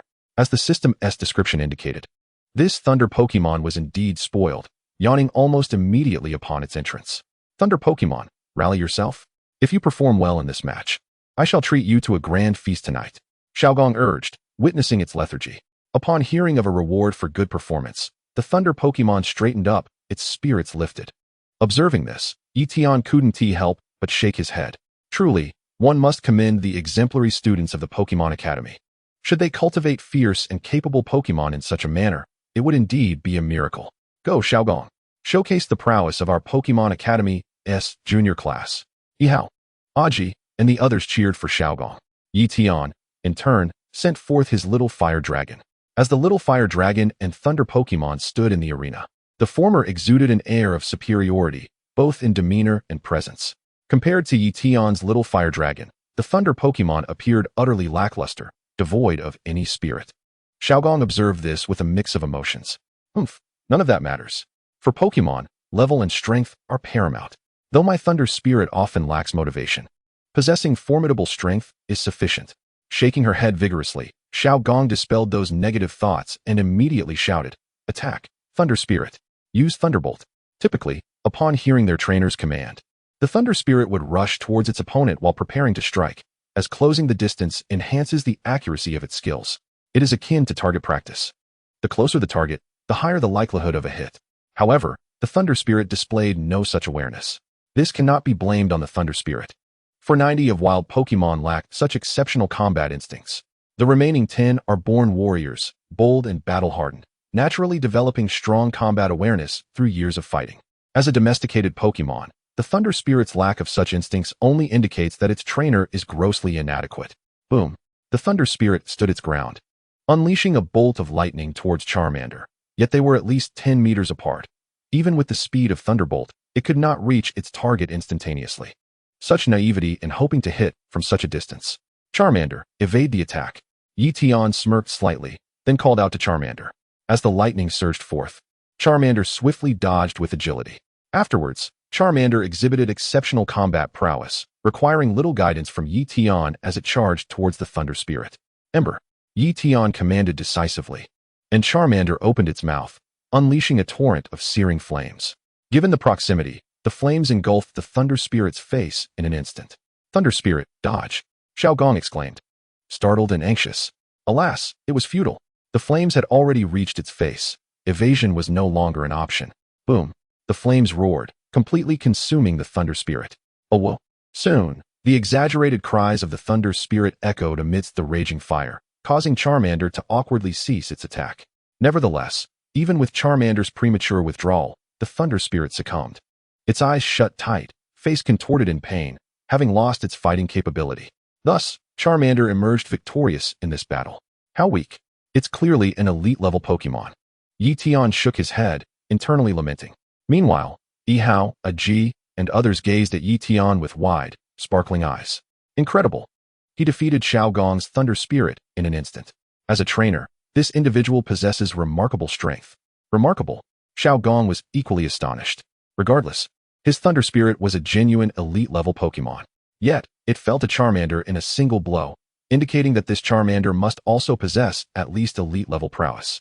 A mere commoner, and judging by his age, a novice just starting out, yet he wielded such immense power. Casting a deep glance at Ye Tian, Xiao Gong, though reluctant, tossed over a mid-grade thunderstone. Hey, what is your name? Ye Tian, he promptly replied, catching the stone. Excellent, another million in the bank. Ye Tian, let me clarify. I am not the top of our beginner class, so defeating me is not a significant achievement. There is no need for you to be so smug. Xiao Gong coldly stated. Ye Tian shrugged, his demeanor nonchalant. Seeing Ye Tian's indifferent attitude, Xiao Gong felt inexplicably infuriated and questioned. What do you mean? Do you think I'm weak just because I'm not the top? Let me inform you, while I may not be the first, I am second only to the top. Oh, and what does that matter to me? Ye Tian replied, a frown on his face, while Charmander enthusiastically clapped its hands in support of Xiao Gong. How dare you? Xiao Gong felt further insulted, his face turning crimson. Ye Tian, in light of your rudeness, I hereby challenge you on behalf of our entire beginner class, 1 week from now, at the Pokémon Academy. Are you brave enough to accept? Ye Tian shook his head, stating, whether I dare or not is irrelevant. What matters is what I gain from attending. Xiao Gong replied coldly, if you can defeat our Pokémon beginner class, a mid-grade mineral will be yours. Upon hearing this, Ye Tian's eyes brightened. Mid-grade minerals often fetch prices exceeding $1 million. How could he resist such an enticing offer? But what if I lose? Ye Tian asked cautiously. Haha, Xiao Gong suddenly laughed, exuding a proud and frosty demeanor. There is no doubt you will lose. But since your defeat is certain, you won't need to give anything extra. All you must do is admit that our Pokémon beginner class is strong. Clearly, Xiao Gong placed great importance on reputation, both personal and that of the Pokémon beginner class. Fine, within a week, I shall attend. With no apparent loss involved. Ye Tian readily agreed. Good. We await your arrival. As a side note, our top is named Yu Deng Jiaozi. You can look her up online to see just how extraordinary she is. With that, Xiao Gong beckoned Yihao, Ji, and the others to depart slowly. With this matter settled, Ye Tian continued onward, finally arriving at the 9th level around 3 in the afternoon. During his journey, he had also gathered numerous minerals, mostly subpar moonstones, along with a fossil that appeared to resemble a shell fossil. If revived with machinery, it should yield either an ammonite or a kabuto. However, Ye Tian held little interest in ammonites, so he would likely sell the shell fossil for monetary gain. In addition to the minerals, Ye Tian encountered many Pokémon on each level. Yet most were common creatures such as Zubat, Geodude, and Diglett, which failed to pique his interest, resulting in no attempts to capture them. As he pressed on, a few minutes later, Ye Tian came across a burly man. The man appeared to be in his 40s, with a rugged appearance adorned by a bushy beard, wielding a shovel, clearly also searching for treasure. Their eyes met, and the bearded man nodded slightly at Ye Tian before directing his gaze towards Charmander beside him, his expression turning to one of astonishment, especially upon seeing the unique blue flames flickering at the tip of Charmander's tail. The man's eyes widened in disbelief. "Young man, your Charmander is quite special, and you've trained it exceptionally well." The bearded man looked at Ye Tian, suddenly smiling as he produced a Pokeball. "What do you say? Would you be interested in a Pokemon battle with me?" "Of course." Ye Tian nodded, stepping back with Charmander to prepare for battle. "Then go, Geodude." The bearded man promptly released his Pokemon, and in the light, Ye Tian discovered that it was a golden Geodude. While ordinary Geodudes are typically a dull gray, this one was resplendent in gold. Clearly, it was a rare shiny variant. "Impressive, sir. I never expected you to possess a shiny Pokemon," Ye Tian praised, simultaneously utilizing the system to check the shiny Geodude's attributes. Pokemon Geodude. Type, Rock Ground. Level, Intermediate. Potential, Champion. Description, a talented young Geodude. Still in need of further physical refinement. Haha, this is the offspring of my old partner, and I never anticipated it would be a shiny Pokemon. The bearded man beamed with pride, clearly delighted to have such a rare, shiny Pokemon. This was quite normal. The rarity of shiny Pokemon in this world is truly unparalleled. Anyone fortunate enough to possess one cannot help but showcase it with pride. With that in mind, Charmander, you may step aside. It's time for Psyduck to make its appearance. Upon spotting Geodude, Ye Tian felt compelled to send out Psyduck as well. Like Geodude, Psyduck was also a shiny Pokemon, which elicited an astonished gasp from the bearded old man. "Young man, you are truly remarkable. To possess both a shiny and an evolved Pokemon at such a young age is a testament to your bright future." The bearded man praised Ye Tian with a thumbs up, but his expression soon turned serious as he abruptly commanded, "Geodude, roll into a ball and execute rollout." No sooner had he uttered those words than Geodude curled up its body as tightly as possible and began to roll forward with a resounding thud, barreling straight towards Psyduck. Roll into a ball and roll. It was evident that this bearded man had once been a formidable trainer, demonstrating a combination of techniques with finesse. Geodude, too, appeared to have undergone considerable training. Despite its lower level, the execution of this combo was impressively seamless. This indicated that the bearded man had dedicated significant effort to tailored training for Geodude. Unfortunately, this was of little consequence to Psyduck, as the level disparity was far too great. Psyduck first used confusion to immobilize it, then unleash Water Gun. Ye Tian shouted in rapid succession. In the arena, Psyduck suddenly widened its eyes, releasing a commanding azure glow, alongside an invisible force that pressed down upon Geodude. Geodude abruptly ceased its rolling motion, its body slowly levitating, seemingly beyond its control. With a splash, the water gun struck Geodude squarely, rendering it unconscious. Chapter 28. The Trade, Acquiring a Shiny Geodude. The battle had barely commenced when it concluded in an instant. The bearded old man sighed heavily, lamenting his age. He had been swiftly defeated by a novice trainer. Reflecting on this, he couldn't help but worry for Geodude's future. He felt he had aged, bidding farewell to the stage and the dreams of being a trainer, and had become increasingly obsessed with fossils over the past few years. Yet Geodude was still young, brimming with untapped potential. "Are you all right, old man?" Ye Tian approached with concern. "I'm fine," the bearded man chuckled heartily, then pointed ahead, saying, "We'll reach the mountain summit in another 2 or 3 miles. Come, let us proceed together." Ye Tian nodded, and the two set off in companionship. As they journeyed, Ye Tian and the bearded man continued to excavate. Albeit Ye Tian frequently struck gold while the old man remained empty-handed. Watching Ye Tian repeatedly uncover treasures, the bearded man couldn't help but feel a twinge of envy. "Young brother Ye Tian, you're truly extraordinary. We've been walking together for half an hour, and you've managed to find 5 treasures. At this rate, you will deplete the resources of Crescent Moon Mountain." The old man's final remark was clearly in jest, and their camaraderie deepened as he began to refer to Ye Tian as young brother instead of young man. "I was merely lucky for a moment," Ye Tian modestly replied, hesitant to say more. "Haha, young brother Ye Tian, you need not be so humble. I've traveled far and wide and witnessed countless wonders. In my opinion, you must possess a unique ability to sense gemstones." Upon hearing this, Ye Tian was taken aback and felt a surge of respect. He had never anticipated that a chance encounter with an old man would reveal such keen insight. Young brother Ye Tian, may I inquire if, in addition to the moonstone, you have unearthed any other stones, perhaps fossils? The bearded man suddenly asked. A fossil, indeed. I discovered a shell fossil, Ye Tian replied, producing the shell fossil under the astonished gaze of the bearded man. My goodness, you truly did find a fossil. The bearded man took the shell fossil from Ye Tian, examining it in awe. Indeed, this is a genuine shell fossil. Young brother, would you consider transferring this fossil to me? The bearded man asked, visibly excited. For years, he had been obsessed with fossils, longing to possess one of his own. He had roamed various mountains, including Crescent Moon Mountain, where fossils had been discovered. Yet he had come up empty-handed for years. Now, to hold a fossil in his hands was beyond thrilling. Faced with the bearded man's eager gaze, Ye Tian remained silent, patiently awaiting further discussion. Transfer? That is certainly possible, provided the value is appropriate. In fact, I find I connect quite well with you, old man, and wouldn't mind taking a slight loss in this transaction. However, giving it away for free was out of the question. Ye Tian believed he was not wealthy enough to do so. The market price for a shell fossil is over $1 million. I don't have that much cash. The bearded man frowned, appearing troubled. Then, as if struck by inspiration, his eyes lit up. Young brother, how about this? I will trade you my Geodude for that fossil. Ye Tian was taken aback, seeking confirmation. Geodude? That shiny Geodude? The bearded man, pleased with Ye Tian's astonishment, replied, indeed. Otherwise, an ordinary Geodude would hardly suffice for such a trade. Ye Tian furrowed his brow, puzzled. But the golden Geodude is worth at least 10 million. If you truly desire fossils, why not sell it and buy 10 fossils in one go? Wouldn't that be more advantageous?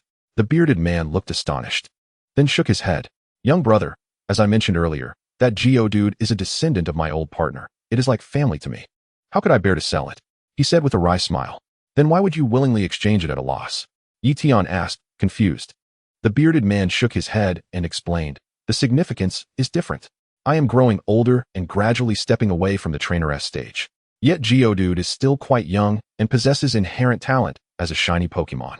I believe it would be better for it to accompany a vigorous young person like you rather than remain with me.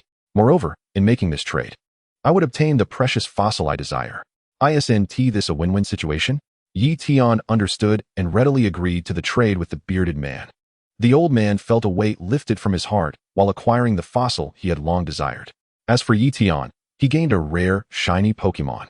Old man, regardless of the circumstances, I have truly benefited from this exchange. Thank you. Ye Tian expressed his heartfelt gratitude. Since Ye Tian already had 6 Pokémon, and he did not wish to replace any of them for the time being, the Pokeball containing the shiny Geodude was automatically transferred to Professor Oak's research lab.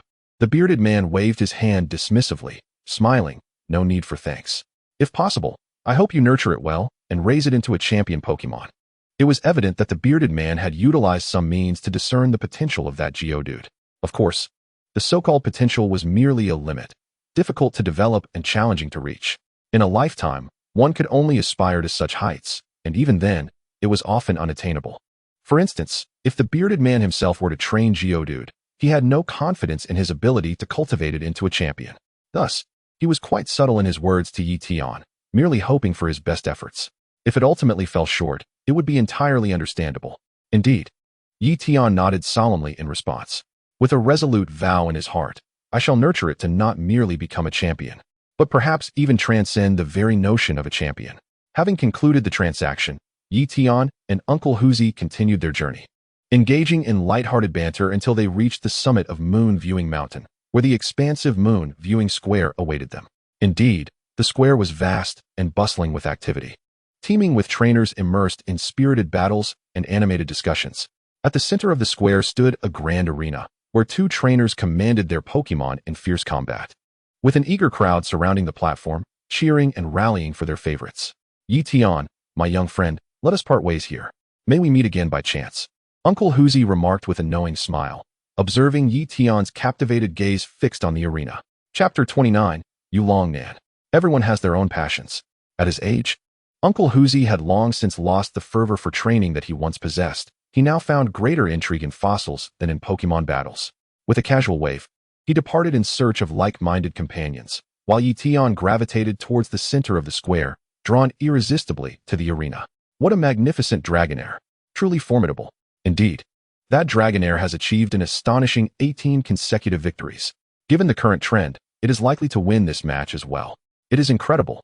I have never encountered such a powerful Dragonair. Naturally, as Dragonair is notoriously difficult to train. Most evolve into Dragonite long before reaching this level.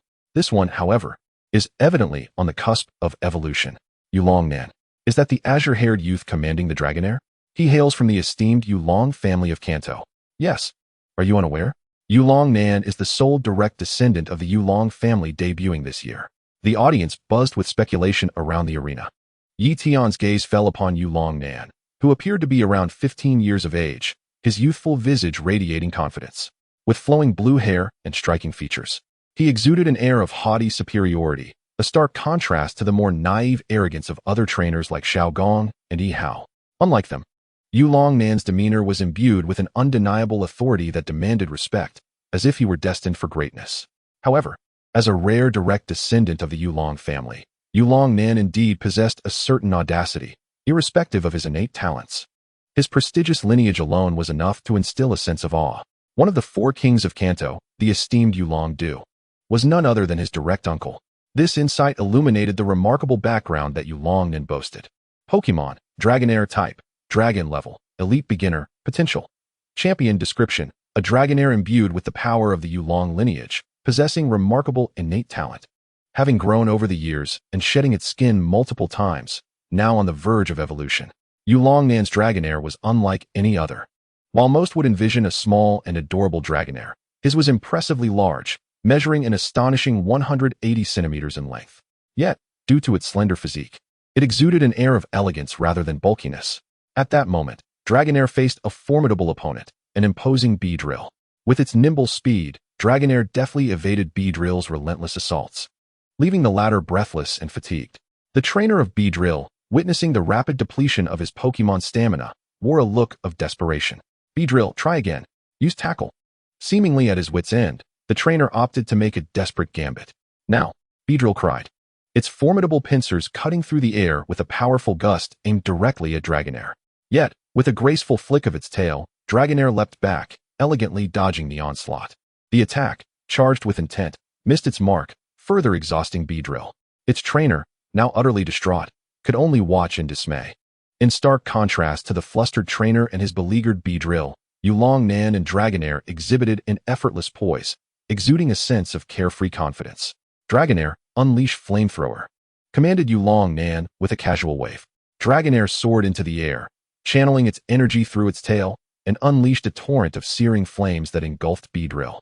The effectiveness of the Fire-type move against a Bug-type Pokémon was unparalleled, swiftly draining Beedrill's remaining stamina and securing a decisive victory. The crowd erupted in applause as Beedrill's trainer, defeated, hastily withdrew his Pokémon and retreated in disarray. Remarkable, truly exceptional. Was that Flamethrower? Along with the previously exhibited Water Gun and Thunderbolt, this Dragonair possesses an impressive repertoire of skills. Indeed, Dragonair is a quasi-legendary Pokémon, known for its slow growth and difficulty in training. Yet, once properly nurtured, its power is unrivaled. 19 consecutive victories. Who would have imagined that such a diminutive Dragonair could achieve such a feat? One more win, and it will be 20 victories. Yulongnan's prowess was astonishing. Who could have predicted that this fledgling trainer would wield such formidable strength? It was evident that he was indeed worthy of being a direct descendant of the Yulong family. Go, Yulongnan. Aim for that 20th victory. As the match concluded, the spectators outside the arena were filled with admiration and applause, elevating Yulongnan and his Dragonair to extraordinary heights. Though Dragonair may not be a true legendary Pokémon, it was certainly a quasi-legendary one. The rarity and mystique of Dragonair meant that its appearances often sparked considerable excitement. As a quasi-legendary offspring, every Dragonair possesses immense potential. Ye Tian estimated that any Dragonair would likely have the potential to become a champion. And as a direct descendant of the Yulong family, Yulongnan's Dragonair was even more exceptional, boasting astounding champion-level potential. Moreover, should Yulongnan harness the power of the Yulong lineage, the Dragonair's potential could ascend to even greater heights, an entirely plausible scenario. Who is next? Come forth, so that I may achieve my goal of 20 consecutive victories. With a proud demeanor, Yulongnan cradled his Dragonair, surveying the crowd. However, after a lengthy pause, no challengers emerged. Yulongnan scoffed, Is there truly no one willing to face my Dragonair after it has fought 19 battles, despite its considerable exhaustion? One could not help but acknowledge Yulongnan's arrogance, an aspect of his character that many found unappealing. Yet, the audience dared not meet his gaze. Some even resorting to sycophantic flattery. Shaking his head at the lack of challengers, Ye Tian stepped forward. Oh, has the sacrificial offering to facilitate my 20th victory finally appeared? Upon seeing Ye Tian take the stage, Yulongnan smiled arrogantly. His gaze shifted to the Charmander, and with a slight nod, he remarked, This Charmander has been raised quite well. You are worthy of being my offering. Roar. In response to Yulongnan's haughty assessment, Charmander let out a fierce cry. Glaring at him defiantly, Ye Tian quickly placed a calming hand on Charmander's head, shaking his head as he said, No, I do not intend to use Charmander for this match. Yulongnan shrugged, brimming with arrogance. It matters not what Pokémon you choose. None can rival my Dragonair. With that, he gestured, and Dragonair took its place in the arena. This fellow exhibits an air of haughtiness akin to that of its master. Chapter 30, Ye Tian vs. Yulongnan. Even after engaging in 19 consecutive battles, the mini-dragon remains spirited and shows no signs of fatigue. This clearly indicates its formidable strength. Although Ye Tian did not witness the preceding 19 encounters firsthand, it is reasonable to surmise that the mini-dragon triumphed effortlessly in each one. Otherwise, given the mini-dragon's stamina, it would be impossible for it to maintain such exuberance after even a slight struggle. Go, Pidgey. At this moment, Ye Tian summoned Pidgey to the battlefield. Ye Tian's Pidgey is rather exceptional, considerably more robust than the average Pidgey, yet still falls within the realm of normalcy. Thus its appearance did not stir any commotion.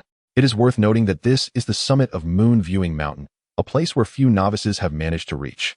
Many trainers here are seasoned elites who have traveled for years, and their experience naturally renders them unflappable. The match has implicitly commenced.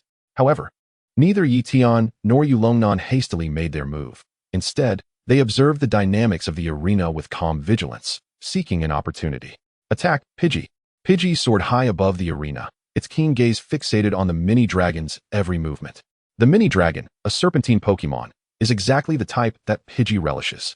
Under the relentless scrutiny of Pidgey's piercing gaze, a typical bug or snake Pokémon would likely be paralyzed with fear, trembling uncontrollably.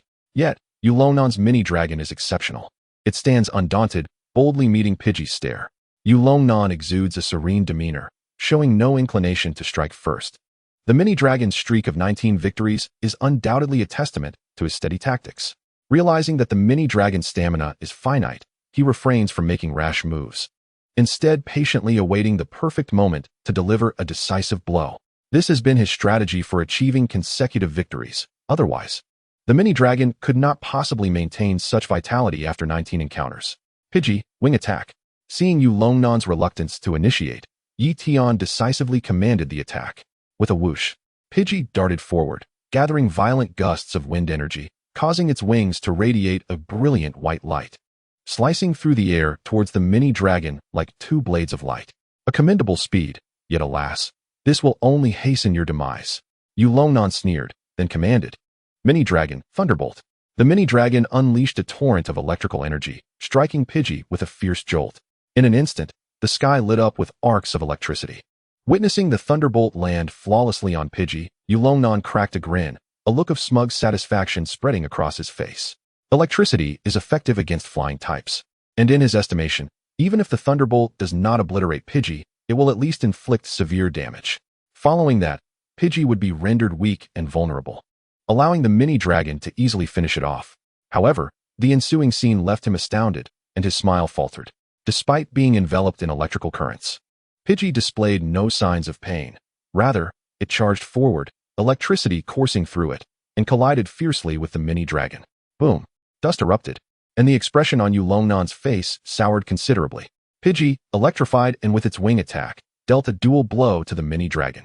Although the mini-dragon, being a dragon-type Pokémon, possesses considerable resistance to electricity, the shocks still inflicted damage, compounded by the severity of Pidgey's wing attack. What a remarkable Pidgey, withstanding a thunderbolt without flinching. Such tenacity. No, it is not merely a matter of grit. Its defensive capabilities are equally astonishing. Judging by its physique and demeanor, this Pidgey seems to be at the elite beginner level, yet its defenses undoubtedly surpass that threshold. Having fought 20 battles, this is the first time the mini-dragon has been struck so directly, and the spectators gasped in awe at Pidgey's resilience and fortitude.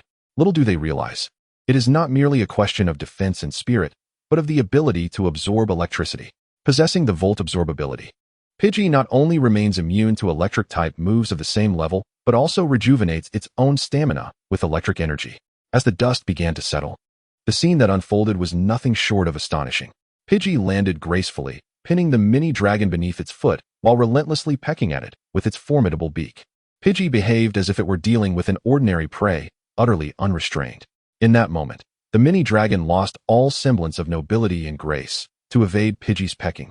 It writhed helplessly, revealing its disarray. Its body was marred with wounds, and its energy had been drastically sapped. Observing this spectacle, Yulongnan could hardly contain his composure, his nostrils flaring in anger as he shouted, "Mini Dragon, use Whirlwind." The weary mini dragon emitted a low cry, conjuring a whirlwind that rose from beneath it, while Pidgey took to the skies, riding the winds upward. Yet, this whirlwind failed to inflict any damage upon Pidgey.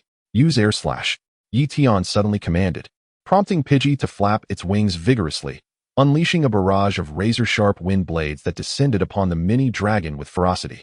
The blades sliced through the air, producing a deafening whoosh that made the onlookers wince. The sheer power was visibly overwhelming.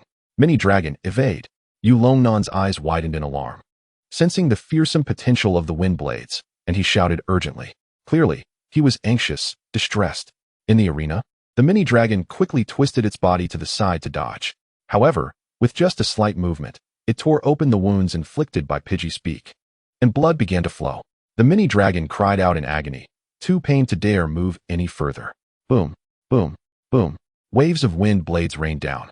Although they did not directly strike the mini dragon, the successive impacts on the ground created powerful shockwaves that violently hurled the mini dragon away.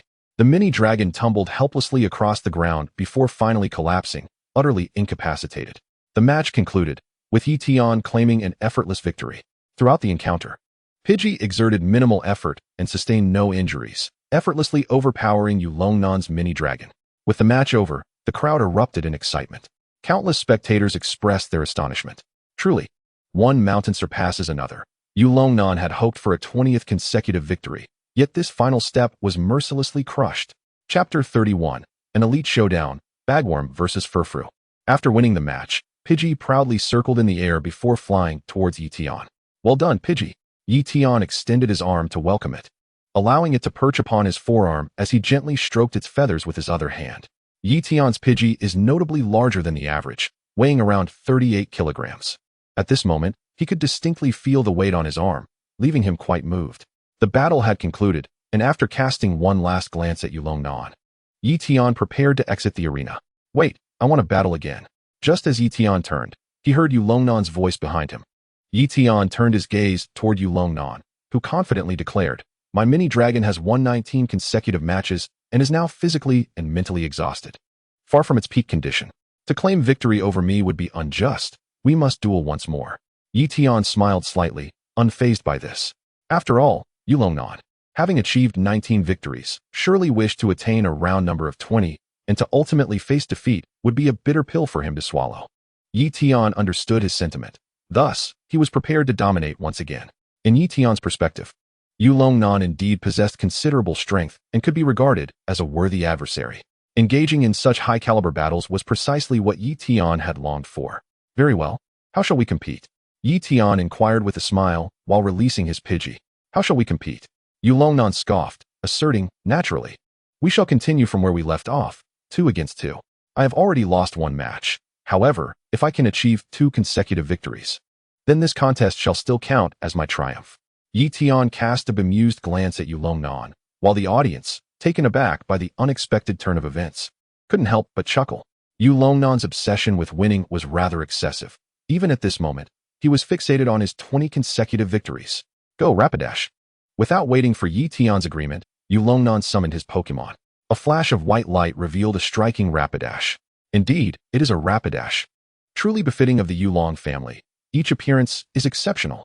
The majority of the audience marveled at the sight of the Rapidash, while Ye Tian focused his attention on the magnificent creature. Pokémon, Rapidash type, fire level, elite high tier, potential, elite description, a Rapidash at the pinnacle of its capabilities, possessing remarkable strength, yet nearly depleted of potential. Rapidash is the evolved form of Ponyta and cannot evolve naturally. It requires a Firestone for evolution. Pokémon like Ponyta, EV, and others that necessitate evolution stones rather than natural evolution are often favored by the second-generation trainers. There is no need for training. They evolve directly, enhancing their combat prowess. The second-generation trainers would certainly disdain using inferior stones that fail to unleash potential or enhance strength, opting instead for mid-tier evolution stones. Though expensive, they rapidly augment combat ability. It is crucial to note that in this world, powerful Pokémon or promising younglings often lurk in the deepest recesses of forests or valleys. Without ample combat strength, trainers cannot venture forth, let alone capture them. Thus, forming a robust second team is an acceptable strategy. Utilizing the timely and effective strength of a second team to explore, gather resources, and capture high-potential Pokémon for the primary team is a prudent approach. Yulongnan's Rapidash, with elite potential, has now reached the elite level, having nearly exhausted its potential. Clearly, this was a member of Yulongnan's rapidly developed second team, but it must be acknowledged that it indeed possessed substantial combat strength. In the original series, the Trainer Green initially utilized both Nidoking and Rapidash for similar reasons. Do not question, simply act quickly and efficiently. Ye Tian held no disdain for this strategy. In fact, had he not possessed the system's advantages and been a second-generation trainer himself, he might have employed similar methods. This approach is indeed effective and often constitutes the best strategy for rapid growth. However, since Ye Tian had the system's support, he saw no need for such measures. Return. Pidgey. Given the elite high-tier fire-type Rapidash, Pidgey would struggle significantly, prompting Ye Tian to substitute it with a new Pokémon. Roar. A robust Dragonite entered the fray. What? It is a Dragonite. Is this a Pokémon that a novice trainer can command? The audience gasped in astonishment at Ye Tian's choice, with some exclaiming in disbelief. Clearly, compared to Rapidash, Dragonite is also an exceedingly rare Pokémon. Due to its species, it often possesses formidable strength and potential. Oh my goodness, one side has a Dragonite, and the other has a Rapidash, and they are both fresh-faced novice trainers. This is indeed a source of embarrassment. Indeed, I've been traveling for years. Not only have I never owned a Dragonite or a Rapidash, but I've scarcely even seen them. Terrifying. Perhaps this is the power of wealth. Yes, given Yulongnan's background, one can only assume that the gentleman commanding the Dragonite, despite his humble attire, possesses an elegant and reserved demeanor, suggesting he is no ordinary individual. As Dragonite faced Rapidash, the audience was astounded by such a formidable lineup. Many among them were seasoned trainers, even elite ones, yet few had witnessed such a splendid assembly. I underestimated him. This young man, appearing youthful, possesses remarkable depth. Yulongnan glanced intently at Ye Tian, recognizing that Ye Tian's Dragonite was also at the elite high-tier level. Thus, in terms of levels, his Rapidash held no advantage whatsoever. Even so, I shall emerge victorious. Yulongnan smiled confidently, harboring a strong belief in his commanding abilities. Go. Rapidash. Use Flamethrower. The second match officially commenced with Yulognan's shout. Roar. Rapidash howled as it charged forward, unleashing a torrent of flames toward Dragonite. Jump to evade. And use Heavy Slam. Ye Tian commanded promptly. As the flames approached, Dragonite leapt high into the air, not only dodging Rapidash's flames, but also bearing down with the weight of a mountain toward Rapidash. However, Dragonite's speed was impressive, yet it gained no advantage against Rapidash. Yulongnan was entirely confident that Rapidash could evade, and with a calm demeanor, he ordered, dodge and use Fire Spin. Dragonite extended its arms, descending from above. In a critical moment, Rapidash deftly sidestepped, simultaneously unleashing a stream of flames that struck Dragonite. Rapidash opened its mouth wide, continuously spewing fire, causing flames to envelop Dragonite, gradually forming a towering fire spin that completely ensnared Dragonite. Break free, Ye Tian shouted. Boom. Dragonite suddenly exerted its strength, its arms shaking with an unknown force, creating a massive gust that swept away the surrounding fire spin. Gasp. Many audience members inhaled sharply at the sight. It should be noted that Fire Spin is a high-level fire-type skill. Once formed, it traps the enemy, subjecting them to sustained burning and inflicting multiple devastating damage over time. The damage from each segment of Fire Spin is considerable, and sustaining such damage is formidable for Pokémon of the same level. Yet who would have anticipated that Dragonite could easily disperse it? What happened to the binding state? Nevertheless, one must concede that Dragonite's strength is indeed fearsome. Yulongnan was equally astonished, contemplating his next strategy. Dragonite, use Hyper Beam. Ye Tian suddenly launched a counterattack. A terrifying energy gathered as Dragonite swung its fist, unleashing a brilliant white light toward Rapidash with tremendous force. "Quick, evade!" Yulongnan shouted urgently upon witnessing the imminent strike. On the battlefield, the speedy canine retreated nimbly. But as it took a step back, the formidable pouch dragon unleashed a powerful punch that struck the ground with a resounding thud. The sheer force of this blow shattered the floor with ease, sending debris flying in all directions, while a shockwave surged forth, violently sweeping the scattered rocks into the swift canine. The creature let out a pained howl, its body uncontrollably propelled backward, its paws carving a white trail through the ground. When it finally regained its footing, it bore numerous scratches, blood oozing from its wounds.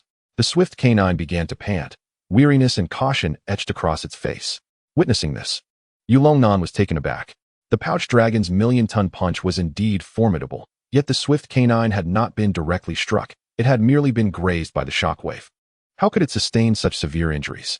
If it had been hit directly, would it not have been annihilated in a single blow? Yulongnan cast a disbelieving glance at the pouch dragon. Upon closer inspection, he realized that Ye Tian's pouch dragon was extraordinarily robust, its muscular contours strikingly pronounced. Its arms, in particular, were far more powerful than those of a typical pouch dragon. Damn it, I should have noticed sooner that this pouch dragon possesses exceptional talent, wielding strength that surpasses its own level. Yulongnan cursed inwardly, lamenting his momentary complacency that had led to such a significant setback. Nevertheless, the swift canine, being an elite-level Pokémon, still possessed considerable stamina. Although gravely injured, it was not yet defeated and still had the strength to fight. "Do not fear, swift canine. Unleash another flame burst," Yulongnan commanded once more. As the flames surged forth, Ye Tian's eyes gleamed with excitement. He observed that this time, the swift canine did not charge forward. Instead, it chose to release the flames from its stationary position, indicating its considerable exhaustion. Under such fatigue, the potency of its ultimate move would inevitably wane. In that case, there's no need to evade. Brace yourself head-on. Pouch dragon, charge in and use a headbutt attack. With a commanding shout from Ye Tian, the pouch dragon let out a fierce roar and plunged into the flames, barreling toward the swift canine with unyielding force. The sight left Yulongnan and the onlookers utterly astonished. This audacious creature dared to employ such a fearsome tactic. The pouch dragon, undeterred by the flames, surged forward as though encountering no resistance, maintaining its speed until it delivered a devastating headbutt that sent the swift canine flying. With a resounding crash, the swift canine hit the ground hard, its face contorted in agony as it howled pitifully, failing to rise again. The audience erupted with excitement at the swift conclusion of the battle. What an impressive pouch dragon! The swift canine also performed admirably, but alas, the pouch dragon's overwhelming strength is enough to obliterate the majority of elite Pokémon. Truly formidable. I perceive that young man's talent and potential are on par with Yulongnan. It is hard to say. I believe Yulongnan's mini-dragon is on the cusp of evolution. Once it evolves into a Hakuran, its strength will undoubtedly surge. Humph. Did you not notice the little fire dragon beside that young man? It is an altered Pokémon. In terms of potential, it poses a threat to your mini-dragon. The spectators outside engaged in animated discussions. However, Yulongnan's expression was grim. He had not anticipated being defeated so swiftly upon his debut. "Hey, what is your name?" Yulongnan inquired, clearly beginning to regard Ye Tian with newfound respect. "Ye Tian. Very well, I shall remember you. When we meet again, I will personally bring you down." After uttering this proclamation, Yulongnan disregarded the crowd and the twilight sky, descending the mountain towards Hualan City alone. It was evident that the sun had already set, and his choice to embark at such an hour underscored his arrogance and stubbornness. Ye Tian chuckled lightly, dismissing the situation. To him, Yulongnan was barely a rival, and nothing more. Among his contemporaries, the sole adversary he genuinely recognized was the legendary Red, who could be considered the strongest protagonist within the Pokémon series. Ye Tian could not ignore that fact. However, Red, despite his prowess, was of humble origins and should not be able to stir up much trouble in the short term. "How about you, Pouch Dragon? Are you injured?" As darkness enveloped the surroundings and the trainers gradually departed to their respective camps, Ye Tian remained on the battlefield, examining the Pouch Dragon's condition. The Pouch Dragon, possessing the ability of a mighty warrior, exhibited remarkable strength that exceeded its own level. Yet, it was only strength. In terms of defense, the Pouch Dragon was regarded as upper tier among elite Pokémon, but it could not transcend its level. Earlier, The pouch dragon had braved the swift canine's flame burst, and Ye Tian was somewhat concerned. Roar. In response to Ye Tian's inquiry, the pouch dragon shook its head with a smile, indicating that it had sustained no injuries. Subsequently, it habitually extended its tongue to playfully lick Ye Tian's face. With no one around, the pouch dragon's baby, a female pouch dragon, scampered out of its mother's pouch and quickly nestled in Ye Tian's embrace, affectionately rubbing against him. Chapter 33. Encounter with Wild Machop. In truth, the pouch dragon baby was indeed a pouch dragon and also female, for pouch dragons are exclusively female. The growth of a pouch dragon baby is exceedingly slow. Currently, it is no larger than the size of a palm and cannot live independently. It takes several years for the pouch dragon baby to mature into a small pouch dragon, after which it will leave its mother's care to lead an independent life. Until then, as the pouch dragon's trainer, Ye Tian bears the responsibility of ensuring the pouch dragon baby's safety. Naturally, for the pouch dragon baby, the safest place will always be within its mother's pouch. Little one, you must grow up quickly. Ye Tian gently stroked the pouch dragon baby's head, smiling as he spoke. The little one, half understanding, gazed up with crescent-shaped eyes, thoroughly enjoying the affection from its caretaker. Ye Tian expressed this desire because if the pouch dragon baby grew sufficiently strong, it would enhance the pouch dragon's combat capabilities. Of course, this was usually not the case. This leads to a special evolution known as Mega Evolution, which is highly popular in the Kalos region. Mega Evolution transcends standard evolution, capable of unleashing latent potential and, to some extent, even surpassing limits, resulting in a significant strength enhancement. However, this super evolution is time-limited. After a period or upon defeat, the Pokémon will revert to its original form. Naturally, such formidable power comes with stringent conditions. Not only are precious evolutionary items required, but the foundational and most crucial condition is that a deep bond must exist between the trainer and the Pokémon. After Mega Evolution, the pouch dragon itself may not undergo significant changes, but the pouch dragon baby would experience substantial enhancement, its body growing several times larger and transforming into a robust little pouch dragon. With newfound combat prowess, the little pouch dragon could assist the pouch dragon, thereby elevating its overall strength. In Ye Tian's perspective, if the pouch dragon baby already possessed a certain level of strength, then the larger and more robust it became, the stronger it would be after Mega Evolution. Thus, Ye Tian eagerly hoped for the pouch dragon baby to grow quickly and gain strength. Of course, training was out of the question. The pouch dragon baby was too small to endure the physical exertion of training. Therefore, the only feasible option was nurturing. Exceptional nurturers can provide Pokémon with high-quality, palatable, and nutrient-rich food, subtly aiding in their growth and enhancement. This is the true power of a nurturer. Perfectly. Ye Tian himself is an exceptional breeder. He firmly believes that under his nurturing care, the small pouch dragon will grow increasingly robust with the passage of time. As dusk descended, Ye Tian recalled the pouch dragon and sought a suitable place to set up camp and prepare dinner. The following evening, after a day of travel, Ye Tian finally descended from Moonlit Mountain, arriving in the wild expanse between Moonlit Mountain and Hualan City. According to the map, this area was no less than 30 kilometers from Hualan City. Given Ye Tian's usual pace, it would take approximately 3 days to reach the city. He set up camp beneath a large tree, releasing all his companions before commencing dinner preparations. Suddenly, the rustling of bushes drew his attention. It seemed that the enticing aroma of food had attracted a multitude of wild Pokémon from the surrounding thickets.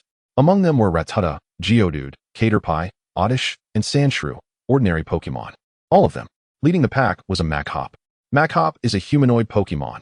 Its body is striking grayish-blue, with 5 fingers on each hand, boasting immense strength capable of assisting humans in transporting goods. The sheer number of wild Pokémon exceeded 100, and under Machop's signal, they began to approach the camp in a surrounding formation. Roar! Charmeleon immediately sensed the danger and leaped forward to defend the camp. For a moment, the imposing presence of Charmeleon deterred all the wild Pokémon, halting them in their tracks. Except for that Machop. Unfazed by Charmeleon's intimidating stance, Machop boldly advanced, soon standing before Ye Tian and Charmeleon. With a broad grin on its face, Machop walked with a confident swagger, exuding an air of leadership. Observing Machop, Ye Tian's eyes sparkled with surprise. It was known that his Charmeleon was an elite Pokémon, and its presence was terrifying to ordinary Pokémon. The fact that the 100-strong wild Pokémon had halted in their tracks spoke volumes. Yet this Machop, from its aura, appeared to be of high-level prowess. Managing to withstand Charmeleon's intimidation, a rather rare occurrence. With such audacity, it was no wonder it was the leader of these wild Pokémon. Pokémon Mach-Hop. Type: Fighting. Level: High. Ability: No guard, a relentless approach. It never defends or dodges against its opponent's attacks, and under its overwhelming presence, the opponent will also not defend or dodge, ensuring that both sides' attacks will inevitably hit. Potential: Gym Leader. Description: Passionate and combative. It champions justice and possesses a commanding presence. How intriguing. A no-guard ability. No wonder it is so audacious. Ye Tian cast a glance at Machop's attribute panel, a subtle smile forming on his lips. This no-guard ability is synonymous with being headstrong. Not only does it exhibit obstinacy, but its aura also compels opponents to join in the reckless bravado. Mach-Hop began to dance animatedly, attempting to negotiate with Ye Tian, pointing at the food he had prepared while gesturing to itself and the other companions. Are you suggesting that I share my food with you? Ye Tian, gifted with an understanding of Pokémon language since childhood, previously attributing it to a natural talent, now realized it was due to his aura. Sound is also energy, a form of aura. Although faint, Ye Tian could sense it, which enabled him to comprehend the Pokémon's language. Of course, sound is a subtle energy, a delicate aura. While Ye Tian could perceive it, his understanding remained somewhat coarse, allowing him to grasp only the gist of Pokémon's speech. Nevertheless, he found it immensely useful. Indeed. Upon hearing this, Mach-Hop nodded, confirming that Ye Tian could understand its language. However, this cannot be. It is our dinner. If I were to share it, we would have nothing left for ourselves. Ye Tian shook his head, and Charmeleon echoed this sentiment with a growl, agreeing with Ye Tian while simultaneously threatening Mach-Hop. Chapter 34, The Reckless One.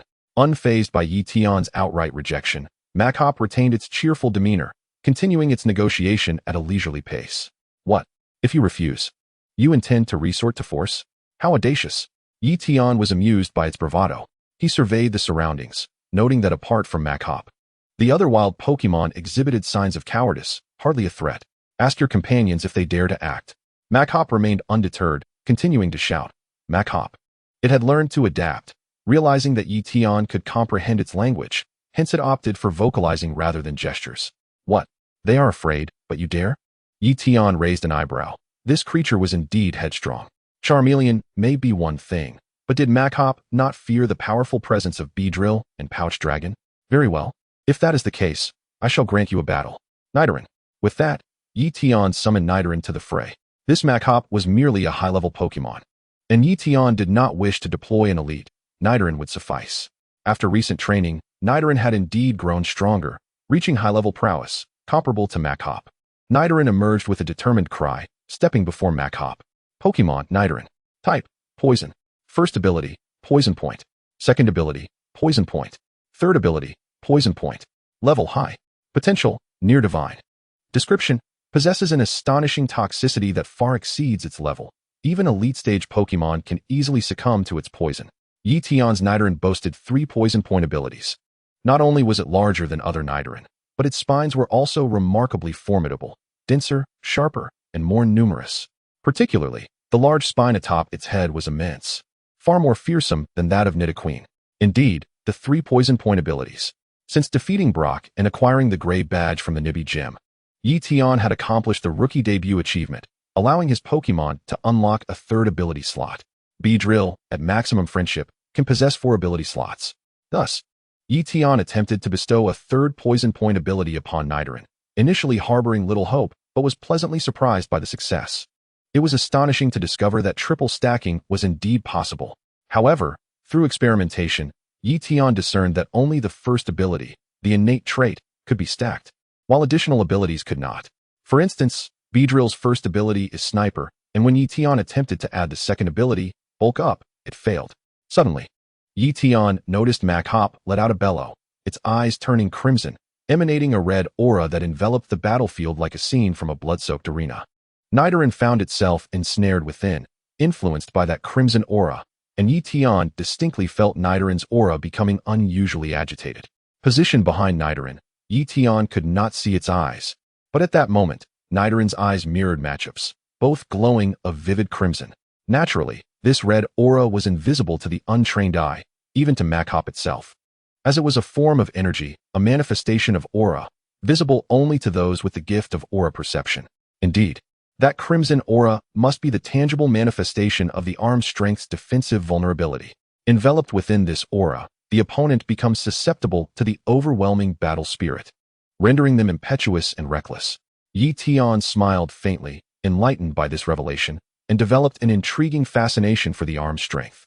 In that moment, the arm strength suddenly sprang into action, emanating a blinding white light from its wrist, akin to a blade slicing toward Nidoking. This was undeniably the signature combat move of the arm strength, Tile Break. In the face of this onslaught, Nidoking displayed no intention of defense or evasion, driven solely by fervor to engage in a head-on clash. At such a juncture, a typical trainer might issue erroneous commands, such as retreat or defend. Yet, under the throes of battle fervor, the Pokémon would never heed such directives. The inevitable outcome would be to remain steadfast and be vanquished by the arm strength. However, Ye Tian had grasped the essence of the defensive vulnerability and would not issue misguided commands. One word sufficed: charge. Nidoking, use Poison Sting. With Ye Tian's command, Nidoking, eyes ablaze, surged forward to collide fiercely with the arm strength. In a stunning tableau, the arm strength's Tile Break struck Nidoking's face with ferocity, while Nidoking's poisonous spikes impaled the arm strength's left flank. In an instant, both Pokémon were repelled by the force of their impact, gravely injured, unable to suppress a groan of pain. Yet, as the sound escaped, their eyes glowed even more fiercely. Arm strength! It roared, as once more. A brilliant white light surged from its wrist, aimed at Nidoking. However, as the arm strength took a step forward, an excruciating pain coursed through its body, causing it to tremble and instinctively kneel upon the ground. In that fleeting moment, beads of sweat adorned the arm strength's face, and through sheer will, it gazed down to discover a purple bruise had mysteriously formed on its left flank, an agonizing testament to Nidoking's formidable poison. It was evident that Nidoking's poison sting was potent beyond measure. A single strike had inflicted such severe damage. One must remember, reality is far removed from the realm of games, where damage is merely a matter of statistics. In truth, being poisoned in reality entails immense suffering, potentially numbing the nerves. Not only does it drain physical stamina, but it may also inflict unbearable pain that obliterates the will to fight. Hence, the ramifications of negative statuses in reality are far more harrowing than in the world of games. Particularly, Nidoking's ability to inflict threefold poison makes its toxic state far more terrifying than ordinary poisoning. At this moment, the arm strength was drenched in sweat, one knee on the ground, panting heavily. After a mere 3 seconds of perseverance, it succumbed, closing its eyes and collapsing.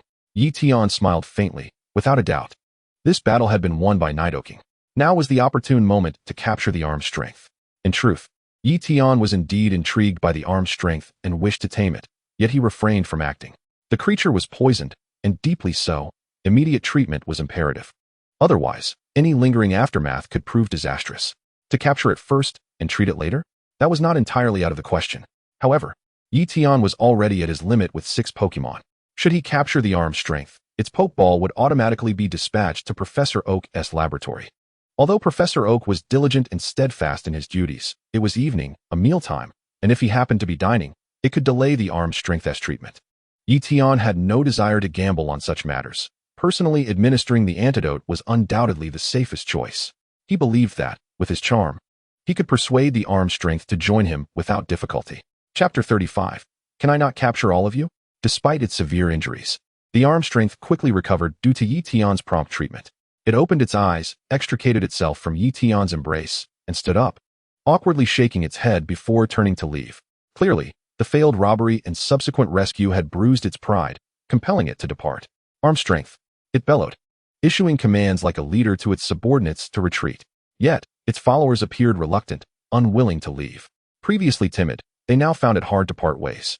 The aroma of the dinner that Ye Tian had prepared wafted enticingly, and for these small wild Pokémon, often underfed and ill-clothed, this meal was an irresistible temptation, causing them to salivate profusely. Seeing its subordinates in such a state of longing, the arm strength felt even more humiliated. Stay back. You shall not partake in this dinner. But I have other provisions. Ye Tian smiled gently, producing a massive 1-meter-long platter laden with an abundance of Pokémon food. He poured the food generously into the colossal dish, towering high, indicating that these were for the arm strength and its subordinates to enjoy. It is worth noting that Ye Tian's meticulously prepared dinner consisted of high-quality ingredients and precious berries, costing a small fortune. Moreover, it was not merely a matter of expense. The effort and time invested were substantial, and the quantity was limited. If he were to allocate the entire meal solely to the arm strength, it would not pose an issue. However, the arm strength's entourage comprised over 100 wild Pokémon, a veritable throng. Thus, Ye Tian could only offer standard Pokémon food for their hospitality. Nevertheless, the arm strength and its followers were immensely excited. With a wave of its hand, the arm strength signaled its companions to rush forward and indulge in the feast. The arm strength itself, however, remained stationary, a look of contentment gracing its features, refraining from joining in. This is what it means to be a leader, Ye Tian mused, observing the arm strength's generous nature. It was willing to go hungry so that its subordinates could eat their fill. Soon, Ye Tian too began his meal, inviting Beedrill, Charmander, Psyduck, Pidgey, Nidoking, and Snorlax to join him for dinner. Privately, however, Ye Tian had reserved a portion specifically for the arm strength. As night deepened, the Pokémon finished their meals and dispersed, leaving only the arm strength behind. The once overflowing platter of Pokémon food was now utterly bare, save for a few scattered crumbs. The arm strength patted its belly and ambled over, picking up a larger morsel to chew on. Yet, such a meager amount was hardly sufficient. It patted its stomach again, sighing. It seemed the night would end with hunger gnawing at it once more. Take this, Ye Tian suddenly approached, setting down the portion he had saved for the arm strength before it. He had kept it warm, and even after all this time, it retained its heat. Lifting the lid, steam wafted into the cool night air, a testament to the meal's freshness. The arm strength was visibly touched, offering Ye Tian a sheepish smile before plopping down and ravenously devouring the food. Ye Tian sat down opposite the arm strength, gazing into its eyes with a smile. Arm strength, I admire your character. What say you? Are you interested in joining me? Ye Tian believed that with his charisma and the special care he had shown, the arm strength would surely agree. However, to his surprise, the arm strength shook its head while continuing to eat. Ye Tian was taken aback, quickly realizing the reason behind it, and inquired, Are you worried about your subordinates? After finishing its last bite, the arm strength placed down its bowl and nodded. Realizing that Ye Tian could comprehend its language, it began conversing with him. It turned out that this barren land was devoid of fertile soil and food was exceedingly scarce. However, the number of Pokémon congregating here was alarmingly excessive, resulting in many of them enduring hunger. Generally, in areas where the soil is poor and food is lacking, the population of wild Pokémon should also be minimal.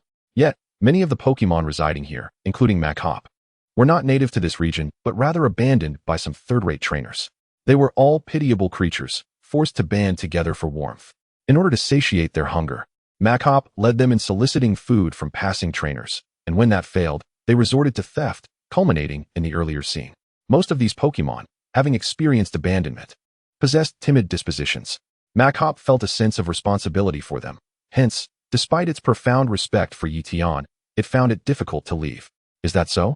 It seems your character is even better than I imagined, making me even more reluctant to miss this opportunity. Ye Tian chuckled after understanding the situation. Machop sighed, its eyes reddening with melancholy. Are you saying it's impossible to leave with me? Ye Tian smiled and replied, Machop, isn't it true that you are simply unable to part from your companions? It's quite simple. I can capture them all, including you. Machop was taken aback, staring vacantly at Ye Tian in disbelief. Ye Tian spoke earnestly, although I cannot guarantee how I will nurture them. I assure you that they will live safely and will be well fed every day, free from hunger. Ye Tian's confidence stemmed not from himself, but from Professor Oak. The backyard of Professor Oak's lab was as vast as a mountain, with a beautiful environment and abundant resources. For Pokémon, that place was akin to a natural paradise. Currently, Professor Oak was researching Pokémon traits and required observation of a variety of Pokémon. Ye Tian believed that if he sent all of those creatures over, Professor Oak would not only be unperturbed, but would be genuinely delighted. Machop was dumbfounded. It never expected that Ye Tian would go to such lengths for it. What are you waiting for? Go bring your companions over. Ye Tian urged with a smile. Machop nodded repeatedly and excitedly went to call its friends. Trusting Ye Tian wholeheartedly due to its recognition of him, Machop could not believe that Ye Tian would deceive it. Even if he were to deceive it, what of it? As long as they could escape this desolate place, that would be more than enough. Approximately 10 minutes later, Machop returned with all the wild Pokémon it had previously gathered. Upon hearing they could leave, most of them were filled with excitement. Together, these Pokémon numbered around 100. While they were not all the wild Pokémon inhabiting this area, they certainly belonged to the surplus population. Their presence had even disrupted the ecological balance of this region, and being able to leave was beneficial for both them and the land itself. Chapter 36. Hualon City. Ye Tian kept his promise, pulling out a multitude of Pokeballs to capture each one. Naturally, since Ye Tian's team was already full with 6 Pokemon, all the Pokeballs were automatically sent to Professor Oak's lab. Soon, only Machop remained. Machop, unlike the others, you are the Pokemon I truly wish to capture and a companion at that. Now, I will send you to a place called Professor Oak's lab, where another companion awaits, a golden Geodude. Once you arrive, I hope you will convey my regards to it, Ye Tian instructed Machop, offering a few more words of encouragement before finally capturing it with a brand new Pokeball. With this, Ye Tian had acquired 8 partners, each of whom he was determined to nurture diligently. In truth, to become a truly exceptional trainer, one must cultivate a diverse array of Pokemon. Only then can one truly understand these creatures, discerning their strengths and weaknesses. When encountering similar opponents, one would possess a greater sense of assurance, thereby increasing the likelihood of victory. To achieve the goal of being the world's strongest, Ye Tian would undoubtedly capture even more powerful Pokemon in the future. Furthermore, he would strive to nurture his partners in varied ways. However, for the time being, he was not inclined to make any changes to his team. He was reluctant to part with any of them. First and foremost, Beedrill needed no introduction as it was the strongest force in his team and served as Ye Tian's bodyguard and trump card. Dragonite, currently the second strongest, followed closely behind Beedrill. As Beedrill was his trump card, Ye Tian preferred not to expose it easily, thus making Dragonite the apparent strongest. Then there were Charmeleon, Psyduck, and Pidgey. Ye Tian sensed that these 3 had reached a certain bottleneck and felt they might evolve at any moment. He did not wish to miss those moments. Thus, he would not replace them before their evolution. Lastly was Nidoran. Nidoran exhibited immense potential, possessing frightening capabilities akin to a demigod. Yet it was currently only at the level of an advanced Pokemon. It was in a period of rapid growth, making it impossible for Ye Tian to consider replacement. Therefore, he would have to make do with Geodude and Machop for now. In reality, it was not a hardship at all, staying in Professor Oak's lab. They would want for nothing, living comfortably. Moreover, both Machop and Geodude clearly possessed combative natures. Even if they were not by Ye Tian's side, they would still train and hone their skills diligently. 3 days later, Ye Tian finally arrived at Hualon City. His first stop was the Pokemon Center, where he entrusted his team to Nurse Joy for care while he contacted Professor Oak. As the call connected, Professor Oak appeared on the screen, slurping noodles. Ye Tian, 3 days ago, I was utterly astounded. I never imagined you could capture so many Pokemon at once. Professor Oak exclaimed with a smile. I'm glad I didn't cause you any trouble, Ye Tian chuckled, then proceeded to share the details of capturing Machop with Professor Oak. I see. So Machop is quite the loyal companion, and you are remarkably bold. It seems you two are a perfect match. Professor Oak laughed. Professor. Ye Tian hesitated. Professor Oak seemed to sense Ye Tian's thoughts and replied, Are you wondering about the well-being of those Pokemon? Rest assured, they are thriving.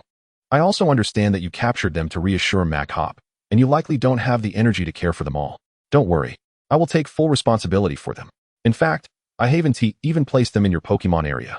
Upon hearing this, Ye Tian felt completely at ease and sheepishly remarked, Professor Oak, I have been troubling you too much. Haha. Professor Oak laughed heartily, saying, Not at all, not at all. It's no trouble whatsoever. In fact, for my research on Pokemon traits, I need to study various Pokemon, so your bringing them here is a timely boon. Although many of them may be duplicates, it is precisely this variety that allows for the exploration of differing traits among the same species. Each one holds significant research value for me, so please don't think of it as a bother. In fact, I hope you capture even more Pokemon to send my way. Subsequently, Ye Tian engaged in casual conversation with Professor Okido, casually suggesting that he might consider hiring a housekeeper to avoid his daily diet of instant noodles, before finally ending the call. Having lost his parents at a young age, Ye Tian was raised under the nurturing care of Professor Okido, making the professor a paternal figure to him, and thus, he felt a natural concern for his well-being. Ye Tian, all your Pokemon have fully recovered, came the message from Nurse Joy shortly after Ye Tian concluded his conversation with the professor. Thank you, Miss Joy. Ye Tian responded promptly, simultaneously recalling his team. Joy, noticing Ye Tian's courtesy, couldn't help but compliment. Ye Tian, you have raised each one of them remarkably well. It seems that, aside from being a trainer, you possess exceptional nurturing talents as well. Joy's words were sincere, as she held a natural fondness for those skilled in caring for Pokemon. You flatter me, Miss Joy, Ye Tian replied humbly. It is rare to encounter a young person as polite as you. Amidst Joy's cheerful laughter, Ye Tian bid her farewell and made his way to the Cerulean Gym. Upon arriving at the Cerulean Gym, Ye Tian soon encountered the Cerulean sisters, who were Misty's elder sisters. Truly, they were renowned beauties, each possessing exquisite features and graceful figures. Due to their years of swimming, their skin was exceptionally fair, radiating a rosy glow. It was no wonder that their underwater ballet performances always drew a full house. At that moment, Ye Tian found himself in the audience, appreciating their underwater ballet. However, with lofty aspirations, he remained unperturbed by their beauty, experiencing a pure admiration focused more on their dance than their physical forms. Unlike the nearby gentlemen, whose eyes were glazed over and whose mouths dripped with unidentifiable liquid. Ye Tian had long vowed that he would not become distracted by romantic entanglements until he achieved the status of a top-tier trainer. When the performance concluded, and the audience departed, still yearning for more, Ye Tian finally rose to challenge the three sisters to a gym battle. "You are Ye Tian?" the sisters remarked, glancing at his Charmander. "Oh, you know me?" Ye Tian was taken aback. "Misty told us about you," the eldest sister, Sakura, said with a smile. "She mentioned that a trainer with a special Charmander would soon visit our gym, and that would be you," second sister, Shobu, added. Shobu, with her flowing blue hair and youthful appearance, was the most beautiful among the three sisters and also garnered the highest popularity during their ballet performances. The youngest sister, Duden, shrugged her shoulders and said, "She also mentioned that your strength is formidable, so we should be cautious. But to be honest, we're not exactly powerful trainers ourselves." Shobu chimed in, "Yes, we only know how to perform underwater ballet." Observing Ye Tian's speechlessness, Sakura giggled, "We hope you don't mind. We truly lack the talent of a trainer, and we've already decided that Misty will inherit this gym. At this point, you must understand our relationship with her, right?" Ye Tian nodded. "Yes, she is your younger sister." The three sisters snapped their fingers. "Clever. Then let us commence the gym match at once." Soon, Ye Tian and the sisters arrived at the competition arena, a vast rectangular pool approximately 15 meters in length and 6 to 7 meters in width, with several circular flotation devices bobbing on the surface.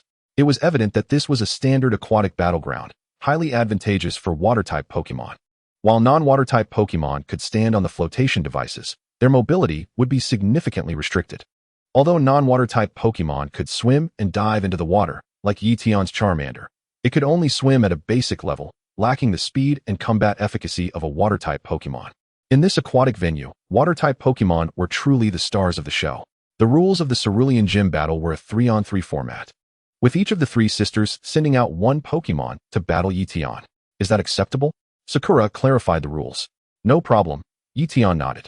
Despite the three opponents, each would use only one Pokémon, so he felt confident. The first to take the stage was third sister, Duden.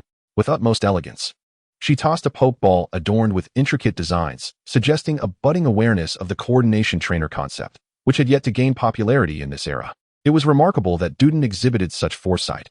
One could surmise that Sakura and Shobu shared similar inclinations. Although they lacked the talent of trainers, they might yet carve out a niche in the field of coordination training. "Come forth, Kingler," Duden called, unleashing a Kingler, a large fish Pokémon over a meter long, characterized by its sharp horn and proficiency in water-type attacks. Pokémon, Kingler type, water, level, advanced potential, gym description. A Pokémon selected by her elder. Duden has possessed it since childhood, showcasing considerable potential. However, she has failed to develop its abilities. Ye Tian sighed inwardly upon reading the system's description of Kingler. The tiers of novice, intermediate, and advanced represent ordinary levels, while elite, commanding, and lordly fall under elite ranks, with the latter two representing the pinnacle of power. Gym-level Pokémon, however, are true forces to be reckoned with, often capable of monumental feats. Over the years, Ye Tian had encountered countless wild Pokémon, most of which possessed average potential. Those with elite potential were exceptionally rare. The gym-level potential was, truthfully, exceedingly scarce, making each a formidable individual. Ye Tian's Beedrill, back when it was a Caterpie, already exhibited gym potential, being the largest and most robust among its peers. If not for this, how could Ye Tian have chosen it? Yet, Duden's Kingler, despite its potential, remained merely at the advanced Pokémon level after all these years, highlighting her lack of trainer aptitude. Otherwise, any modicum of talent would have propelled Kingler into the elite tier long ago. It was no wonder that rumors circulated in Kanto claiming that the Cerulean Gym was the weakest, with even moderately skilled trainers easily obtaining badges. This seemed to hold a kernel of truth. "All right, Ye Tian, it's your turn to send out a Pokémon," Duden urged. Ye Tian nodded and dispatched Psyduck to the battlefield. Psyduck.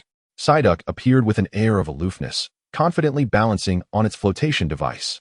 However, upon spotting the three lovely sisters, its eyes lit up, and it began to perform various poses, showcasing its muscles. Ye Tian was taken aback, never expecting Psyduck to possess such an attribute.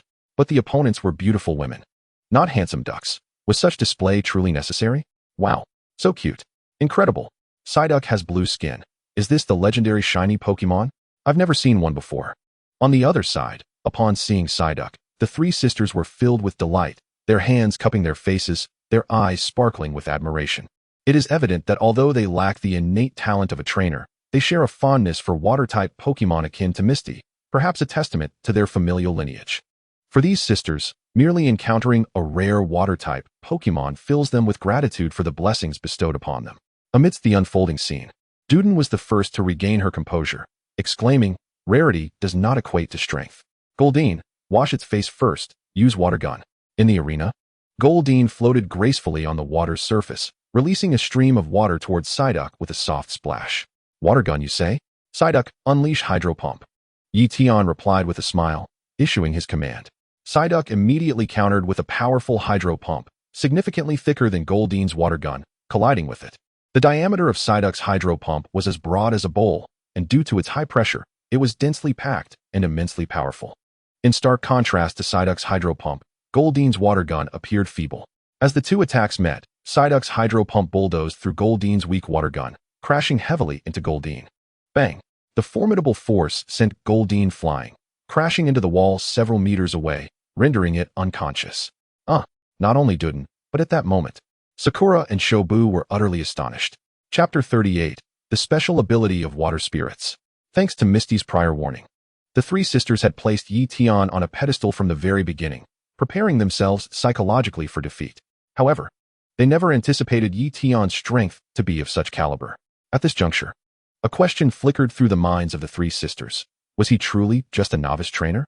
Why had their years of nurturing Pokémon not equipped them to surpass those raised by a newcomer? With Duden defeated and retreating, the second sister, Shobu, stepped forward, sending forth a water spirit. Pokémon, water spirit. Type, water. Level, advanced. Potential, gym.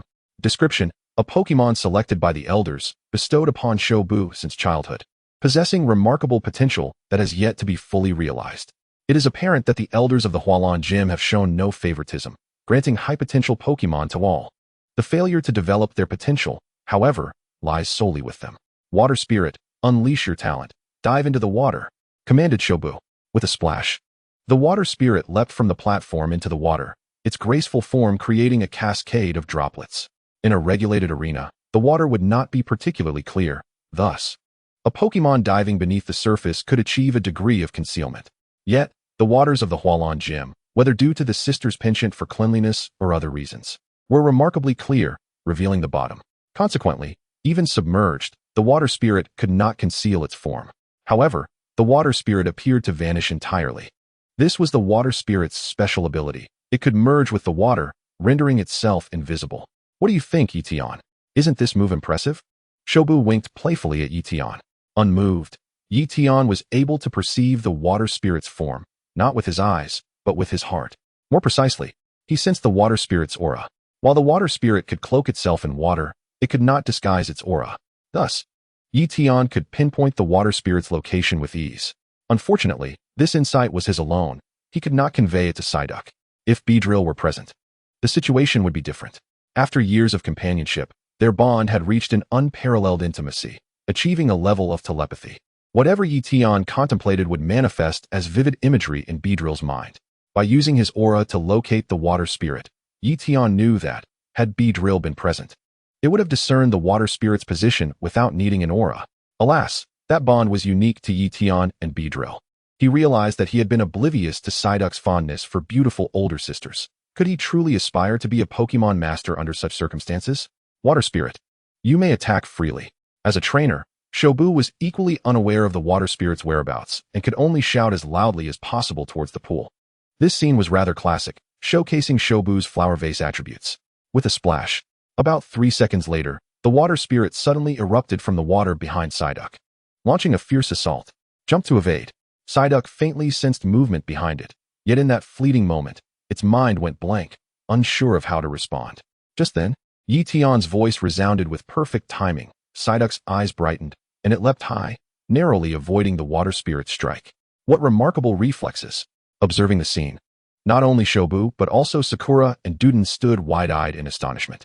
Their awe was not directed at Psyduck's response, but rather at Ye Tian's foresight. Could it be that this was what was termed genius? How could a novice trainer predict the water spirit's attack from behind? Reflecting on this, the three sisters felt a surge of admiration for Ye Tian, who seemed increasingly dashing. Psyduck, take this opportunity to use Fury Swipes. Ye Tian commanded once more. At that moment, the water spirit had just missed its target, still airborne and yet to submerge. Psyduck, locking onto the water spirit's position, dove down and unleashed a flurry of strikes. Although Psyduck was not particularly skilled in Fury Swipes, and Ye Tian had never specifically trained it in that move, Psyduck, being an elite-level Pokémon, possessed immense battle prowess. After a relentless barrage, the water spirit collapsed, flailing helplessly in the water, completely unconscious. Sighing, Shobu shook her head, exhaling in resignation, recalling the water spirit, and stepping down to make way for the eldest sister, Sakura. No wonder Misty specifically warned us. Ye Tian, your strength is indeed formidable. Sakura exclaimed in admiration as she summoned her own Pokémon, a graceful white seal. Pokémon, white seal. Type, water ice. Level, advanced. Potential, near champion. Description, a Pokémon selected by the elders, gifted to Sakura from a young age, possessing significant potential that has yet to be realized. How astonishing that it bore near champion potential. Despite having greater potential, Sakura's white seal remained at the advanced Pokémon level, revealing that she was the true flower vase in this scenario. White seal. Showcase your speed and confuse them. Use agility. Sakura commanded. Indeed, the white seal's speed was remarkable, darting through the water and shifting positions, making it nearly impossible to track. Use telekinesis to cover the entire arena. Ye Tian's voice rang out, and Psyduck's eyes widened as it unleashed a powerful wave of telekinesis that enveloped the surroundings. In the next moment, a cold sweat trickled down the white seal's brow as it encountered an overwhelming force, rendering it immobile. Thus, Psyduck effortlessly locked onto the form of the white sea lion, gradually concentrating its psychic power, causing the white sea lion to uncontrollably rise to the surface and slowly ascend into the air. Sakura was left utterly astonished. She had never anticipated that Ye Tian Psyduck had mastered psychic abilities to such a formidable degree. Chapter 39, The Beastmaster, Xiaoming. Such powerful psychic energy. My white sea lion is utterly immobilized. Perhaps other psychic Pokémon would fare no better? Sakura mused, filled with admiration. She recognized that this gym battle was essentially over. Their Hualon gym had suffered a devastating defeat. Indeed, in the next moment, Psyduck unleashed its psychic force, hurling the white sea lion against the wall, instantly rendering it incapable of continuing the fight. With the battle concluded, Sakura presented the blue badge of the Hualon gym to Ye Tian, smiling as she said, Ye Tian, would you consider staying to assist our Hualon gym? I can see that Psyduck would be quite willing. Ye Tian glanced behind Sakura. At that moment, Psyduck had already been embraced by Aoi and Duden, completely engulfed in a tender reverie. Ye Tian couldn't help but feel a bit embarrassed. However, upon hearing Sakura's words, Psyduck promptly wriggled free from the two women's embrace and leaped onto Ye Tian's shoulder. With a glance at the three women, Psyduck resumed its usual aloof expression. Ye Tian felt a surge of emotion. It appeared that, in comparison to the beautiful older sisters, Psyduck favored him after all. Well done, Psyduck. A heart unencumbered by romantic entanglements, a true warrior indeed. Moreover, she is just a woman, not a mother duck. Why would you be so enamored? Sakura, the gym leader, seemed to indicate that Psyduck did not wish to remain at the Hualon gym. Ye Tian gently lifted Psyduck from his shoulder and cradled it in his arms, smiling at Sakura. Indeed, unlike Brock, Sakura was undeniably a gym leader. Naturally, as a gym leader, her strength was not as simplistic as it appeared.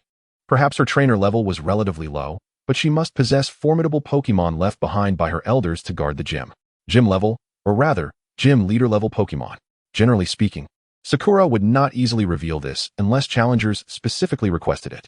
Ye Tian refrained from making such a request because, for Beedrill, gym-level Pokémon were far too weak, providing no training effect.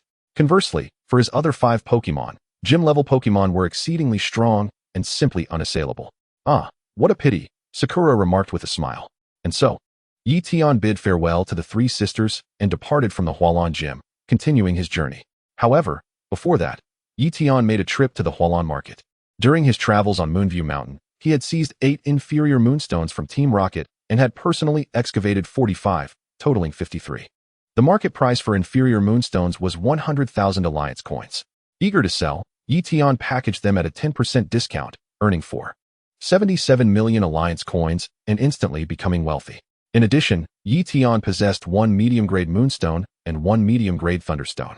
As they were medium-grade ores, he did not wish to sell them and planned to keep them for personal use. As for the legendary high-grade ores, they were not what Ye Tian needed. For others, high-grade ores could enhance a Pokémon's aptitude and potential, making them the creme de la creme, something one must acquire by any means necessary.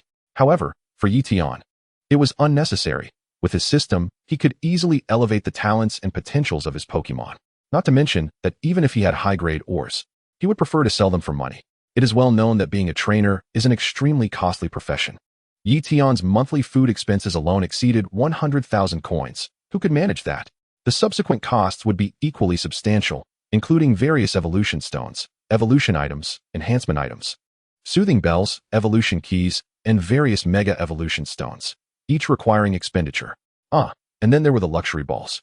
Different types of Pokeballs possessed varying levels of built-in space. Ye Tian had once had the fortune to view the interior design of a luxury ball, and it was indeed the epitome of opulence. If ordinary red and white Pokeballs were akin to simple cottages, then luxury balls were like lakeside villas, an entirely different realm. Living within a luxury ball, Pokémon would experience unparalleled comfort and rejuvenation. However, as the saying goes, you get what you pay for. Luxury balls were priced accordingly. In this world, the prices of various Pokeballs varied dramatically. Firstly, the most basic red and white Pokeball sold for 100 alliance coins. Next was the Great Ball, priced at 1,000 alliance coins. Following that were various specialty balls, such as bait balls for capturing water-type Pokémon and heat balls for fire-type Pokémon, priced at 2,000 alliance coins. Next came the Ultra Ball, priced at 30,000 alliance coins. Finally, luxury balls were priced at 500,000 alliance coins each. Furthermore, their annual production was limited, meaning that often, even with money in hand, one could not purchase them unless seeking private merchants or collectors willing to sell at a premium. As for the legendary Master Ball, said to capture any Pokémon, it was an invaluable treasure, nearly impossible to obtain. It's not a matter of 1 or 200 million coins. In this world, if you have connections, spending 1 or 200 million might allow you to acquire a decent quasi-divine offspring. However, expecting to purchase a Master Ball for that amount is utterly implausible. First, let us buy a few Ultra Balls. Ye Tian arrived at a shop and spent 300,000 coins to purchase 10 Ultra Balls. He then utilized a machine to transfer his entire team of 6 Pokémon into Ultra Balls. As for the original red and white Pokeballs, they remained usable. After that, Ye Tian purchased a substantial quantity of high-quality ingredients, and once everything was prepared, he set off once more. Exiting Hualan City, he arrived at a new wilderness area. Ye Tian traveled alongside his Charmander, and due to its uniqueness, they attracted numerous trainers eager for a challenge. However, these were all ordinary trainers whom Ye Tian easily defeated, thus gaining little experience. After approximately half a day, Ye Tian arrived before an unusual building. It was a personal gym constructed of wooden materials, adorned with an LED sign that read, Xiaoming's personal gym, currently on an 88-match winning streak, aiming for 100 consecutive victories. All challengers welcome. Xiaoming. Ye Tian recalled the character from the original anime, known as the Beastmaster, who had trained a Sandshrew remarkably well. Xiaoming had never embarked on a journey, stating that he must first achieve 100 consecutive victories before doing so. Impressive. He had achieved 88 victories, and the goal of 100 was now within reach. Ye Tian smiled and turned to leave. Indeed, he had no intention of challenging Xiaoming, as he did not wish to undermine the hard work Xiaoming had put in. Yet, as fortune would have it, Ye Tian had only taken a few steps when he bumped into Xiaoming, who had just returned from an outing. What's this? You've come all this way, and you don't plan on having a battle before you leave? Xiaoming appeared to be around 17 or 18, with a ruggedly handsome face and a hint of stubble. Unlike the character in the original anime, this version of Xiaoming seemed somewhat unkempt. Yet this only underscored his dedication to the path of a trainer. Chapter 40. Ye Tian vs. Xiaoming 1. No, I certainly do not wish to disrupt your hard-earned winning streak, Ye Tian replied with a smile. Had it been an ordinary trainer, like Ash, Xiaoming would have likely rebuked him for his arrogance. However, a Upon merely glancing at Ye Tian's Charmander, Xiaoming recognized that Ye Tian was no ordinary individual. One should not boast too much, Xiaoming confidently declared. After all, you are merely a novice trainer. Even if you possess some strength, it's unlikely you could rival me. Yet, Ye Tian replied with a smile, I carry no burdens. Taken aback, Xiaoming responded, neither do I. While I aspire to achieve 100 consecutive victories, what does failure signify? It merely reflects my inadequacies, and all I can do is strive harder. Ye Tian nodded in agreement, grinning as he said, in that case, let us have a match. With that, Ye Tian followed Xiaoming into his personal gym, where a grand stage awaited them. They ascended the platform, standing on opposite sides. The rules are simple. It's a one-on-one battle, and the first to fall is deemed the loser. Is that acceptable? Xiaoming, as the gym leader, stated the rules. After Ye Tian confirmed his acceptance with a nod, Xiaoming sent forth his Pokémon, a sturdy, resolute Sandshrew. Typically, in such one-on-one contests, both trainers would summon their Pokémon simultaneously. However, Xiaoming was unconcerned with conventions. He simply wished to utilize his Sandshrew. As his initial Pokémon, Xiaoming held high hopes for it. And his previous winning streak had undoubtedly been achieved with Sandshrew alone. With victory seemingly within reach, why would he consider employing any other Pokémon? Pokémon, Sandshrew type, ground level, mid-elite, potential, elite, description. Xiaoming's initial partner, having developed considerable strength under his rigorous and effective training, though its potential has been largely exhausted. Upon glancing at Sandshrew's attributes, Ye Tian couldn't help but sigh. Having watched the anime before, he had always held a favorable impression of Xiaoming. Not only did he possess the talent of a trainer, but his Pokémon food was also praised by Brock, indicating that he was an exceptional breeder as well. Generally, individuals like him tend to flourish. Yet his obstinacy and the limited potential of his initial Pokémon would hinder his growth. It was a classic case of a mere passerby, lacking the protagonist's fateful advantages. Whereas Ash could effortlessly acquire Pokémon with astonishing potential, Xiaoming's situation paled in comparison. Just consider the likes of Kingler, Mook, and Tauros, after being captured by Ash. They remained at Professor Oak's lab, yet during the League Conference, they performed spectacularly. This only underscores that those Pokémon were indeed exceptional beings, rapidly advancing even while merely enjoying tea and instant noodles with Professor Oak. It was all merely a manifestation of the protagonist's halo, leaving no room for dissent. Go Psyduck. Following Xiaoming's summon of Sandshrew, Ye Tian also called forth his Pokémon. Oh, Xiaoming's eyes sparkled with admiration, a shiny Psyduck. How rare. Then, shifting his tone, he added with a grin, but don't say I didn't warn you. My Sandshrew is no ordinary Sandshrew. It's not afraid of water. Ye Tian chuckled, shaking his head. In the original anime, there was indeed a scene where Xiaoming trained Sandshrew to dive into water to overcome its fear. Being a ground-type Pokémon, Sandshrew typically harbored an aversion to water. Xiaoming's training aimed to help it transcend its type weaknesses by first overcoming its fear of water and subsequently enhancing its water resistance. Nevertheless, that was still just ordinary water. No Pokémon could be entirely impervious to it. One could only say that under Xiaoming's tutelage, Sandshrew had slightly improved its resistance. However, should a water-type move possess sufficient power, that minor resistance would be utterly inadequate. Xiaoming nodded thoughtfully. You make a valid point. But has your Psyduck truly reached the level you claim? As an experienced trainer and a skilled breeder, Xiaoming could discern from Psyduck's physique and demeanor that it was merely at the initial elite stage. In terms of level, it was even inferior to his Sandshrew. Of course, even a typical Sandshrew, despite having a slight level advantage, would struggle against a water-type move. Yet, Xiaoming's Sandshrew was different. He held this conviction firmly, for the 2 years spent training it to dive had not been in vain. If faced with a water-type Pokémon of the same level, Sandshrew might find it challenging to withstand, but against a lower-level Pokémon, it would undoubtedly dominate. This match is as good as won, Xiaoming thought, gripping his whip with pride. Whether your Psyduck has reached that level, you will soon discover. Psyduck go? Ye Tian exclaimed, as Psyduck, usually quite lazy, now exhibited a rare seriousness, its eyes gleaming with determination. Very well, Sandshrew use rollout. The match officially commenced with Xiaoming's command. Sandshrew curled into a golden ball, rolling rapidly with tremendous force towards Psyduck. Psyduck, use water gun. Ye Tian countered without hesitation. With a splashing sound, Psyduck unleashed a water gun that struck Sandshrew, sending it hurtling back, yet it gracefully regained its stance after performing a backflip. Even while being attacked and sent flying, Sandshrew's movements displayed a certain elegance, showcasing the effectiveness of Xiaoming's training. However, despite this display of skill, The fact remained that Sandshrew had been struck by a water gun, resulting in significant damage. Though it landed adeptly after the flip, Sandshrew was visibly winded, panting heavily. Water gun.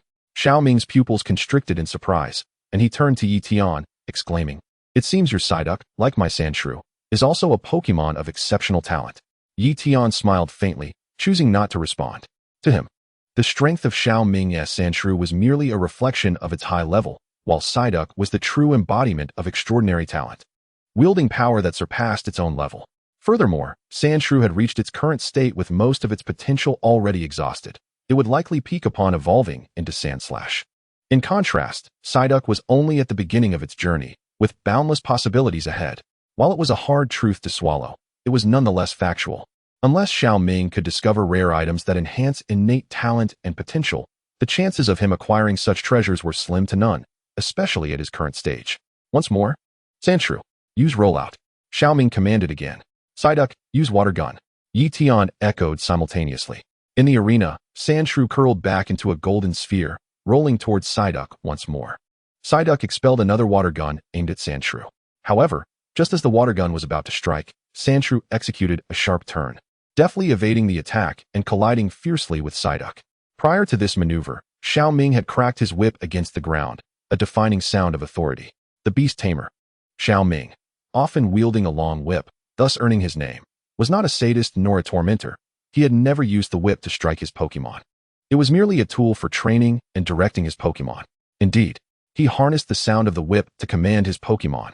Each distinct command produced a unique crack, and through their daily interactions and specialized training, the Sandshrew comprehended the nuances of these sounds, responding with precise actions, be it an attack or a dodge, exquisitely executed.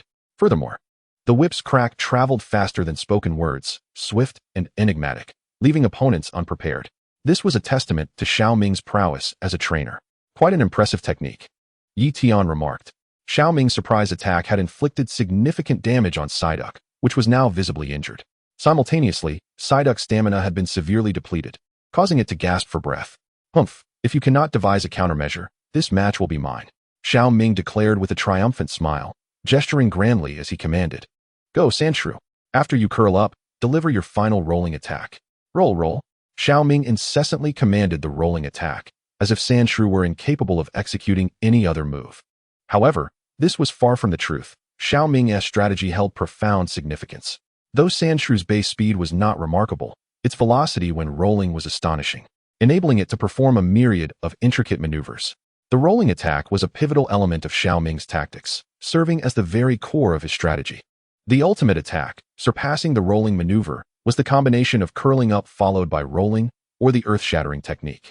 This time, Xiao Ming opted for the former to conclude the battle. "Psyduck, use Psychic to send it flying," Ye Tian shouted. "That is utterly impossible." "Charge, Sandshrew," Xiao Ming responded, his excitement surging. Indeed, it was improbable. As Xiao Ming anticipated, despite Psyduck exerting all its strength in using Psychic, it could not launch Sandshrew away. However, it momentarily halted Sandshrew's momentum, and that was precisely the outcome Ye Tian desired. The combination of curling up and rolling magnified the force of the attack. The faster the speed, the greater the impact. Psyduck's Psychic had caused a brief pause in Sandshrew's rolling, significantly diminishing the power of the impending strike. "Now's your chance. Psyduck, unleash your most powerful water gun," Ye Tian commanded confidently. Boom. A terrifying torrent erupted from Psyduck's mouth, expanding the attack's area significantly, revealing that in the heat of battle, Psyduck had awakened latent potential, augmenting the power of its water gun. The forceful blast sent Sandshrew hurtling away, crashing heavily at Xiao Ming's feet. The sheer force fractured the ground, creating a web-like pattern of cracks, and Sandshrew's eyes swirled as it succumbed to unconsciousness. The battle concluded, and Xiao Ming faced defeat. In that instant, he was left bewildered, staring at his fallen Sandshrew with wide eyes, an overwhelming sense of frustration washing over him. Eventually, he knelt to the ground with a resounding thud, tears streaming down his face. Why? 2 years. A full 2 years. Why does success always elude me at the last moment?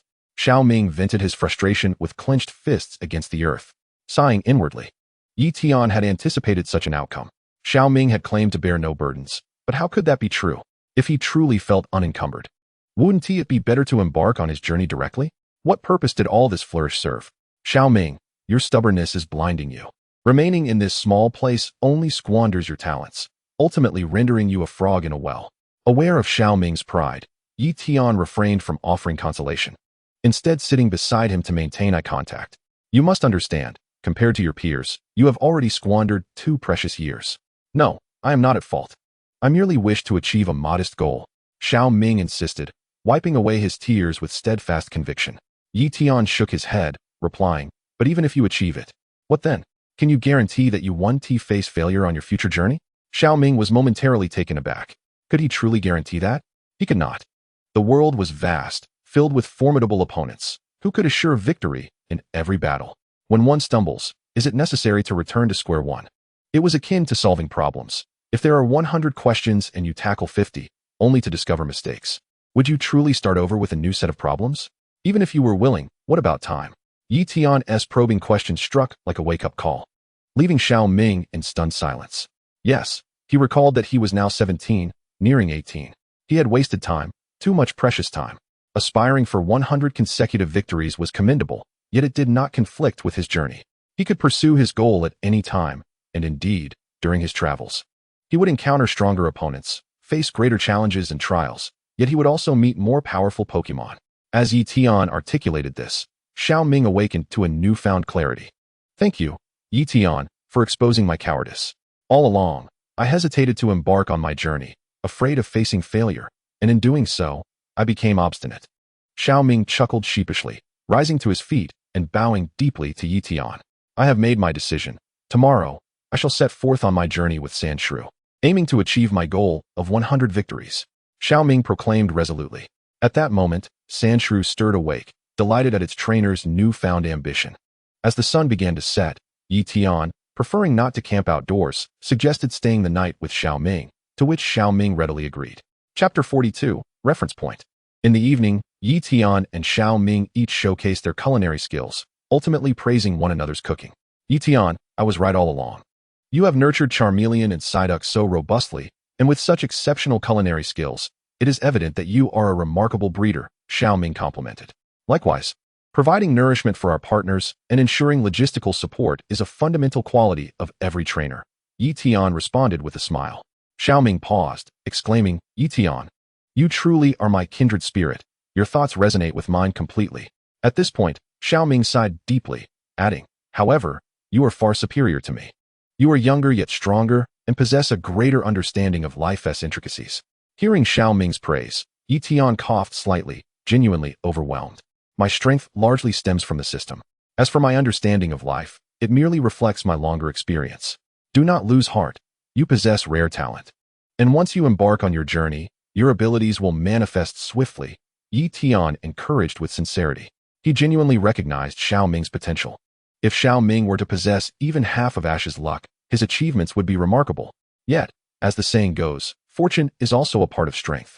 Now that Ye Tian had awakened Xiao Ming's awareness, the trajectory of his life was bound to change. As for whether he would encounter good fortune and opportunities, that depended solely on his own endeavors. Dinner is served, everyone. Ye Tian and Xiao Ming collaborated, utilizing Xiao Ming's ingredients to prepare a sumptuous meal. Subsequently, Xiao Ming summoned his Pokémon, and Ye Tian released all his partners to join in the feast. Xiao Ming had resided in this vicinity for 2 long years, and among his Pokémon, save for the Sandshrew, all were merely Rattatas, Butterfrees, and Beedrills, nothing but exceedingly commonplace creatures, as numerous as stray dogs along the roadside. In stark contrast, Ye Tian's companions were nothing short of extraordinary, repeatedly astonishing Xiao Ming with their prowess. Wow, what a robust Beedrill. It's nearly twice the size of my Beedrill. And look at that Pidgeotto. It's at least 25 centimeters taller than the average one. Good heavens, is that a Nidorino? How is that possible? The poisonous spike atop its head is remarkably sharp. One might mistake it for a Nidoking. Xiao Ming marveled. No way, is that really a Kangaskhan? You managed to catch such a rare Pokémon? I am utterly in awe. Xiao Ming found himself humbled, realizing the 2 years he had squandered and what he had truly missed. Yet, the truth was otherwise. Ye Tian's extraordinary achievements were largely attributed to the system. If Xiao Ming were in his place, even with 2 years, or perhaps even more, he would find it exceedingly difficult to amass a team as opulent as Ye Tian's. It's merely a stroke of luck, Ye Tian chuckled. Opposite him, Xiao Ming could not help but roll his eyes in disbelief. A stroke of luck? I hardly believe that. Were it not for your formidable strength and unique charisma, how could you possibly attract such a magnificent team? If an ordinary trainer were to capture them, they would likely not be able to retain these Pokémon, especially those with distinct personalities. If they disapprove of their trainer, they would simply flee. After observing Ye Tian's Pokémon for a while longer, Xiaoming's gaze eventually settled on the Beedrill and Kangaskhan. Among Ye Tian's Pokémon, only these two eluded Xiaoming's understanding. As an accomplished breeder, Xiaoming could discern the level of a Pokémon merely from its physique and demeanor. However, this required a point of reference. For Xiaoming, that reference point was the Sandshrew. Having experience in raising Sandshrews, he was well acquainted with their various levels and stages of development.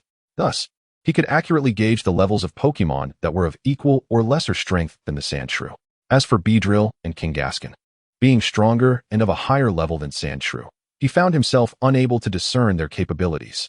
Much like Ash, who was a natural conduit for aura but was unaware of his potential at this stage, he too could not harness it. However, akin to Ye Tian, he could perceive and sense aura. For those born as aura guardians, this was an inherent ability, one that required no training, automatically bestowed upon them at birth. Yet, while Ash could sense aura and differentiate strengths, he remained oblivious to the depths of that strength. Its true magnitude and level were unknown to him. Why? Because he lacked a reference point. His current companions were too weak. Pikachu, Pidgey, and Butterfree were all far too feeble. Of course, as time passed, Ash's strength would gradually increase. And so too would Pikachu and Charizard grow stronger. With a reference point established, Ash would soon be able to discern levels. After that, he would rapidly evolve, propelling his prowess to new heights.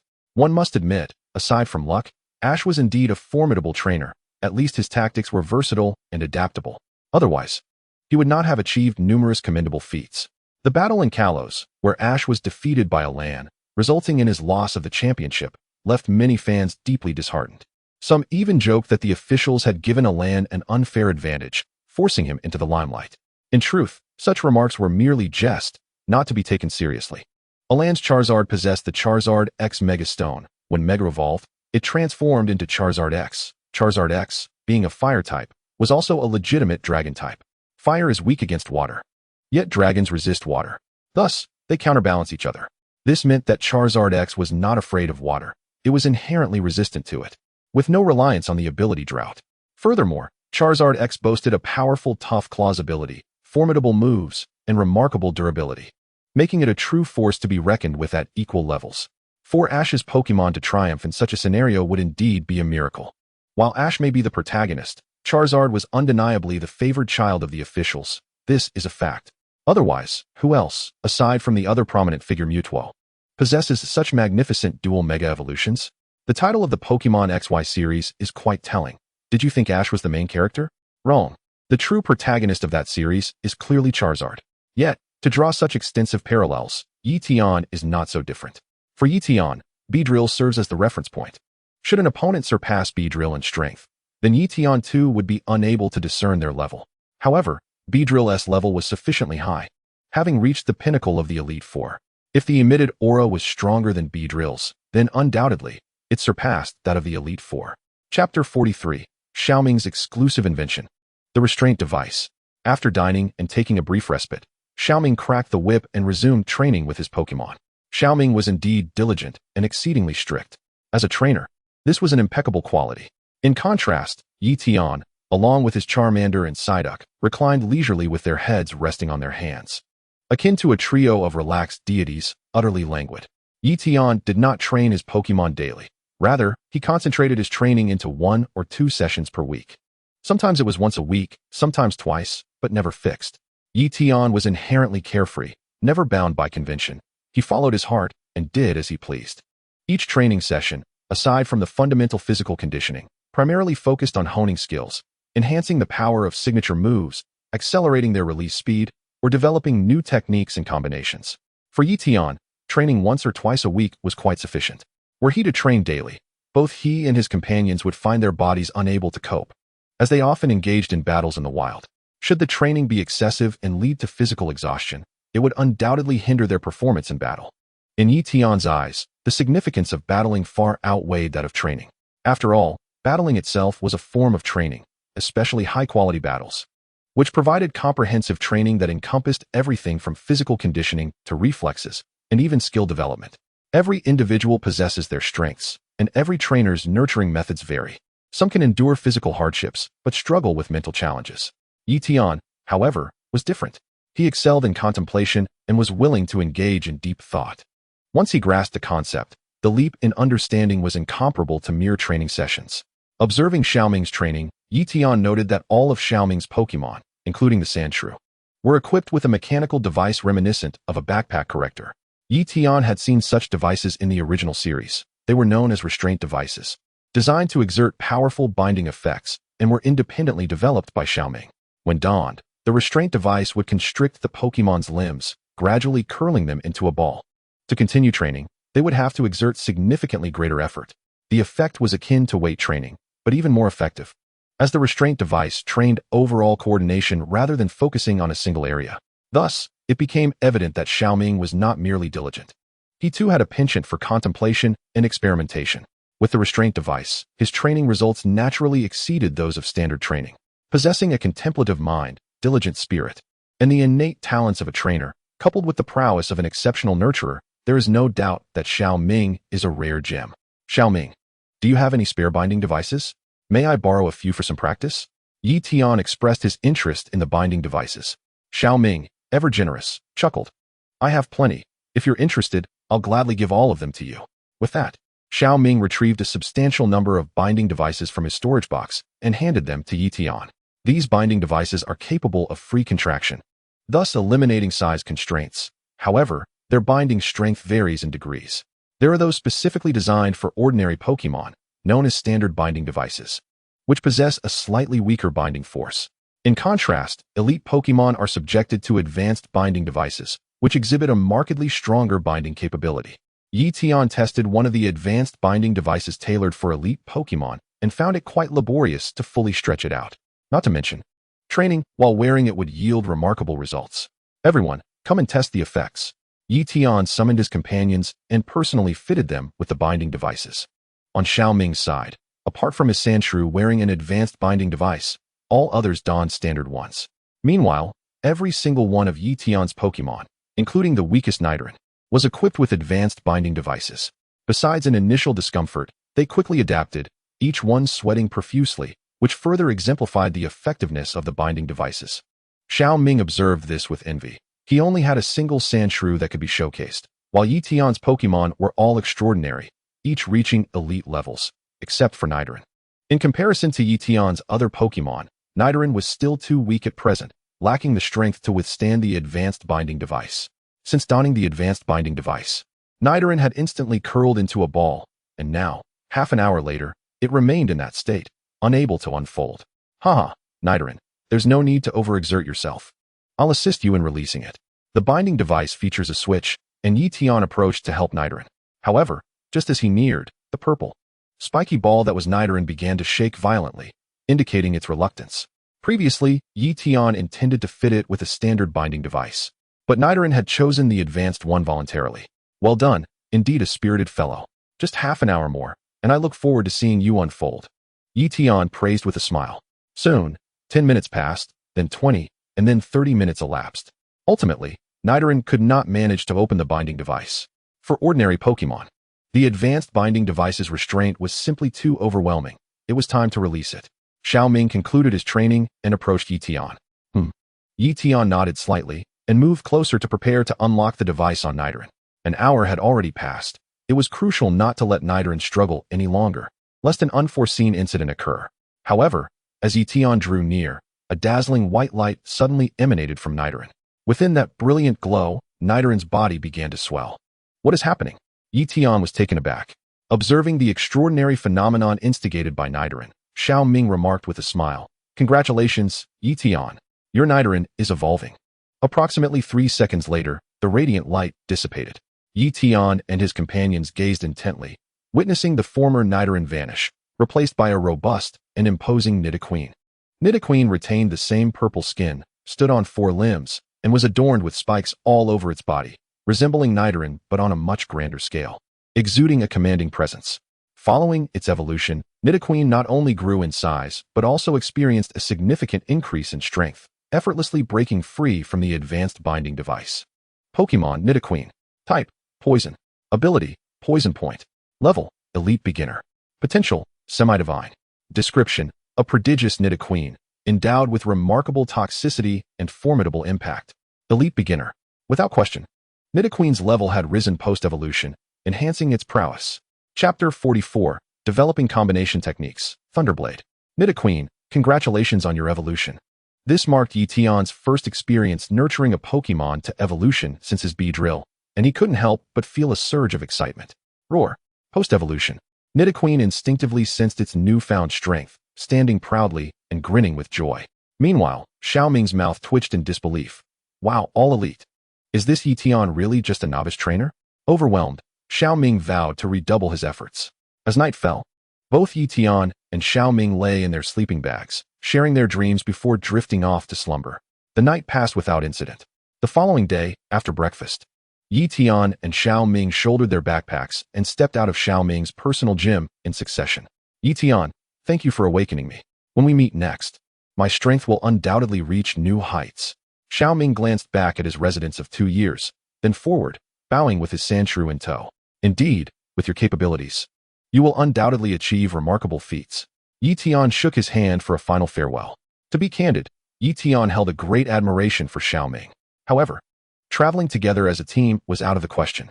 Ye Tian had no qualms about journeying with others, but he would not travel alongside another trainer. If they were to travel together and encountered rare Pokémon, how would they decide on distribution? Moreover, trainers are inherently rivals. How could they embark on a journey together? Well then, Ye Tian, until we meet again. With that, Xiaoming turned to depart. Suddenly, a sharp sound pierced the air as Sandshrew emitted a brilliant white light. Within that radiance, Sandshrew began to undergo a metamorphosis, evolving. Sandshrew. Xiaoming was momentarily stunned, his face alight with exhilaration. He had never anticipated that after witnessing Ye Tian's Nidoran evolve just the day before, he would now see his own Sandshrew transform. Meanwhile, Ye Tian remained composed. Sandshrew had accumulated 2 years of solid foundation. It was about time for its evolution. Now that it was evolving, it was merely the natural course of events. Ye Tian sensed through the aura that as Sandshrew evolved, its inner energy surged dramatically. Elite High Tier, Elite Pinnacle. When Sandshrew evolved into Sandslash, its aura stabilized at the Elite Pinnacle level. In a single evolution, Sandslash remarkably jumped 2 tiers. Aside from subpar stones that fail to unlock potential, most evolutions tend to elevate levels. Typically, a Pokémon can only rise 1 level per evolution. Yet, Xiaoming's Sandslash ascended 2 levels at once. A testament to the immense foundation it had built over the years, culminating in an explosive release of power through evolution. Congratulations, Xiaoming. With your current strength, if you remain here, I believe you will soon achieve 100 consecutive victories. Ye Tian remarked with a grin. Haha. I will accomplish the goal of 100 consecutive victories during my travels. The two exchanged smiles before parting ways, each setting off on their journey.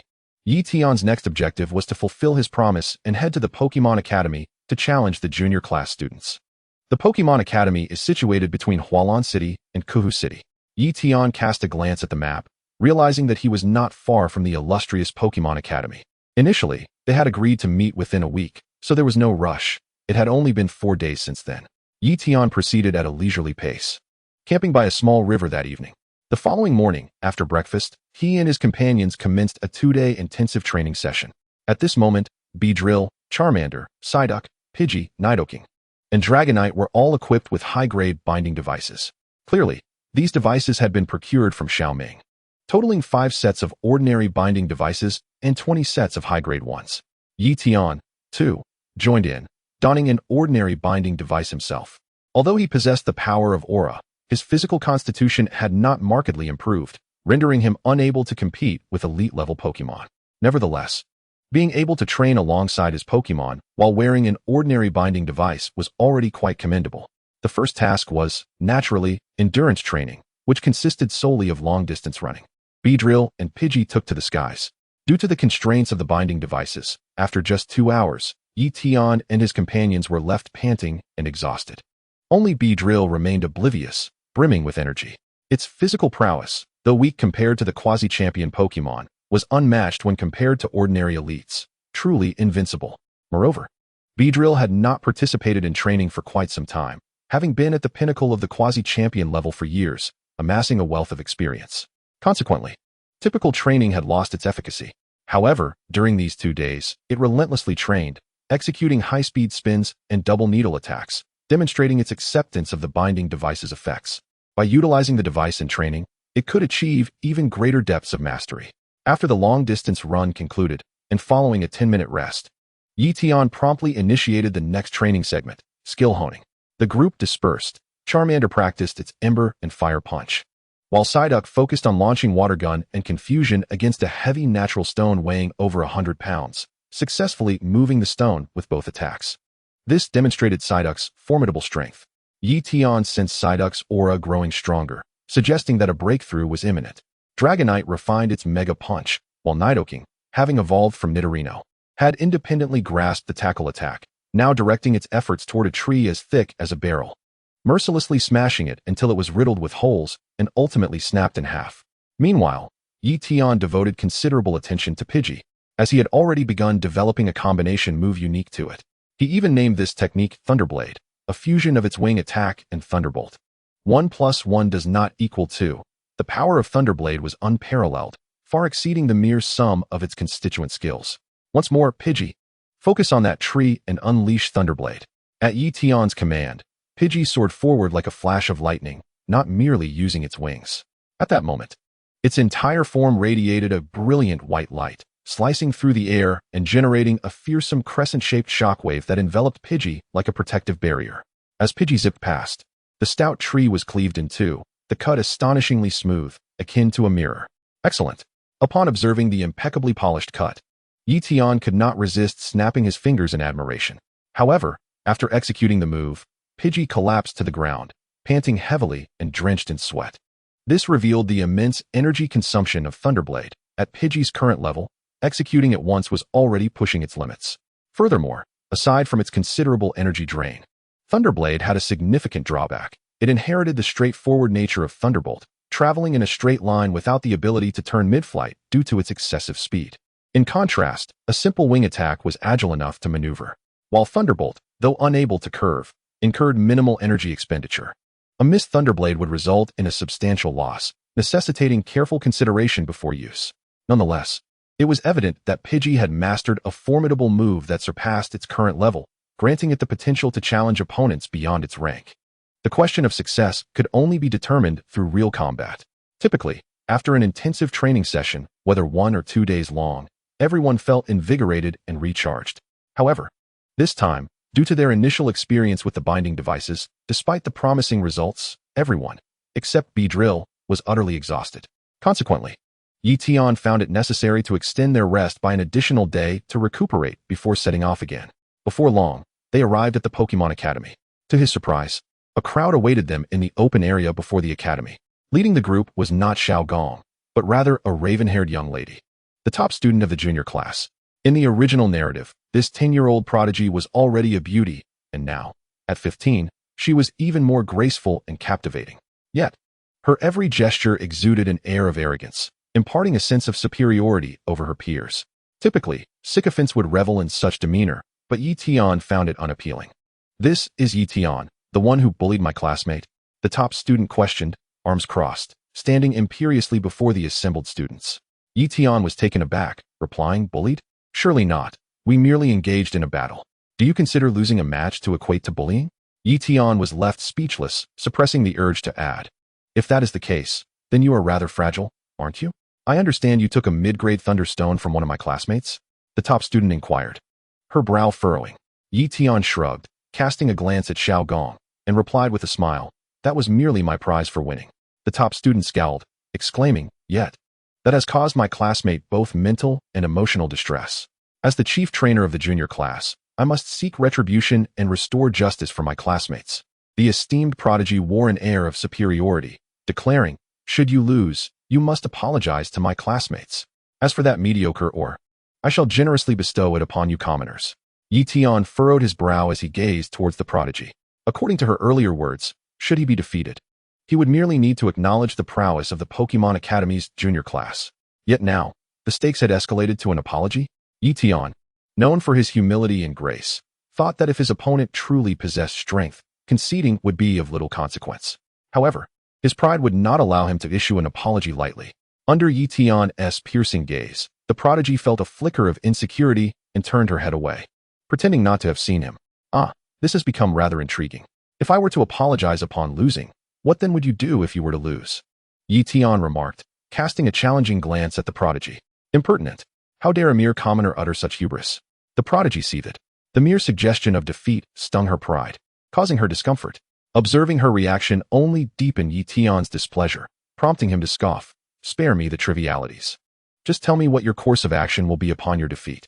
With a fierce cry, the prodigy retorted, I, the esteemed prodigy, shall never lose to a commoner.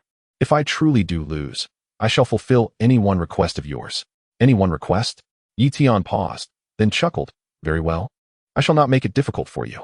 Should you lose, simply lie on the ground and bark like a dog 3 times. You. The prodigy's eyes widened in fury, incredulous at such a ludicrous demand. How could I, a noble prodigy and aristocratic princess, stoop to such a degrading act? Behind her, a group of students twitched at the corners of their mouths, casting admiring glances at Ye Tian. My word, regardless of the outcome. You dared to speak such words to the esteemed prodigy. Truly, you are invincible. Yet, beyond admiration, there was a prevailing sense of pity. Having long suffered under the prodigy's tyranny, they were acutely aware of her fearsome nature, and Ye Tian's audacity seemed to them nothing short of suicidal. Nonetheless, Ye Tian remained undeterred, coldly taunting the prodigy. What's the matter? Are you afraid? If you lack strength and confidence, why speak so assuredly? Does it not render you a laughingstock? The prodigy clenched her teeth, her complexion oscillating between anger and disbelief, before resolutely declaring, Who says I'm afraid? Very well. I shall compete with you and force you to apologize until dawn. And what are the rules? Ye Tian swiftly inquired, cutting to the heart of the matter. Of course, it shall be a 6-on-6 full battle, adhering to the official league rules. Each side may only switch Pokémon twice. The prodigy articulated emphatically. Initially, the prodigy had envisioned a simple one-on-one match to easily teach Ye Tian a lesson. Little did she anticipate that he would be so audacious as to make outrageous claims. How could one of her noble stature ever demean herself by lying on the ground and barking like a dog? To ensure such an indignity would not occur, she opted for a 6-on-6 full battle, vowing to allow no room for error. The so-called official league rules indeed comprised 2 categories, one for large tournaments, which featured 6-on-6 full battles designed to allow ample opportunity for participants to showcase their skills, complete with designated halftime breaks for rest and strategy adjustments. During each half, trainers were permitted only 1 Pokémon switch. The order in which Pokémon were sent into battle could greatly influence the outcome. The second category pertained to casual 6-on-6 battles. Given that these were merely informal skirmishes with little audience, they lacked halftime breaks and were conducted in a single continuous match, allowing each trainer only 2 switches. Thus, the order of Pokémon deployment remained crucial. Moreover, regardless of whether in a large tournament or a casual battle, under official league rules, each participant was permitted to utilize Mega Evolution only once during the match. Yes, just once. While it was possible to train multiple Pokémon capable of Mega Evolution, only one could be used at any given time. The choice of which Pokémon to Mega Evolve was undeniably critical.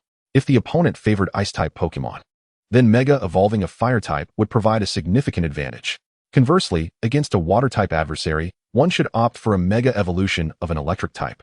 However, this necessitated comprehensive knowledge of the opponent's capabilities and strategies, a demanding task indeed.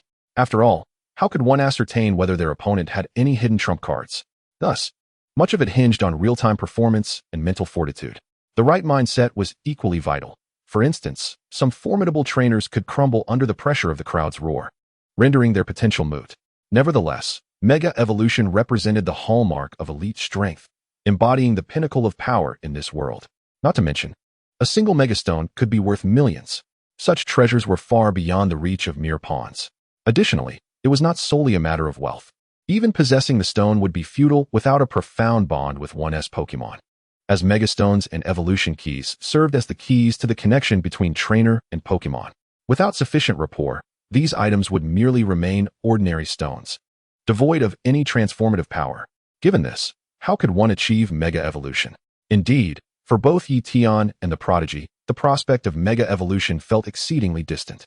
Nonetheless, Ye Tian held great confidence in his Beedrill. Should he possess the stone, he believed he could facilitate its Mega Evolution. Take your positions. Upon my signal, both trainers shall send forth their first Pokémon. A vast expanse before the Pokémon Academy served as the natural battlefield. Ye Tian and the prodigy had already assumed their stances, facing one another. Xiao Gong had also arrived at the referee's position.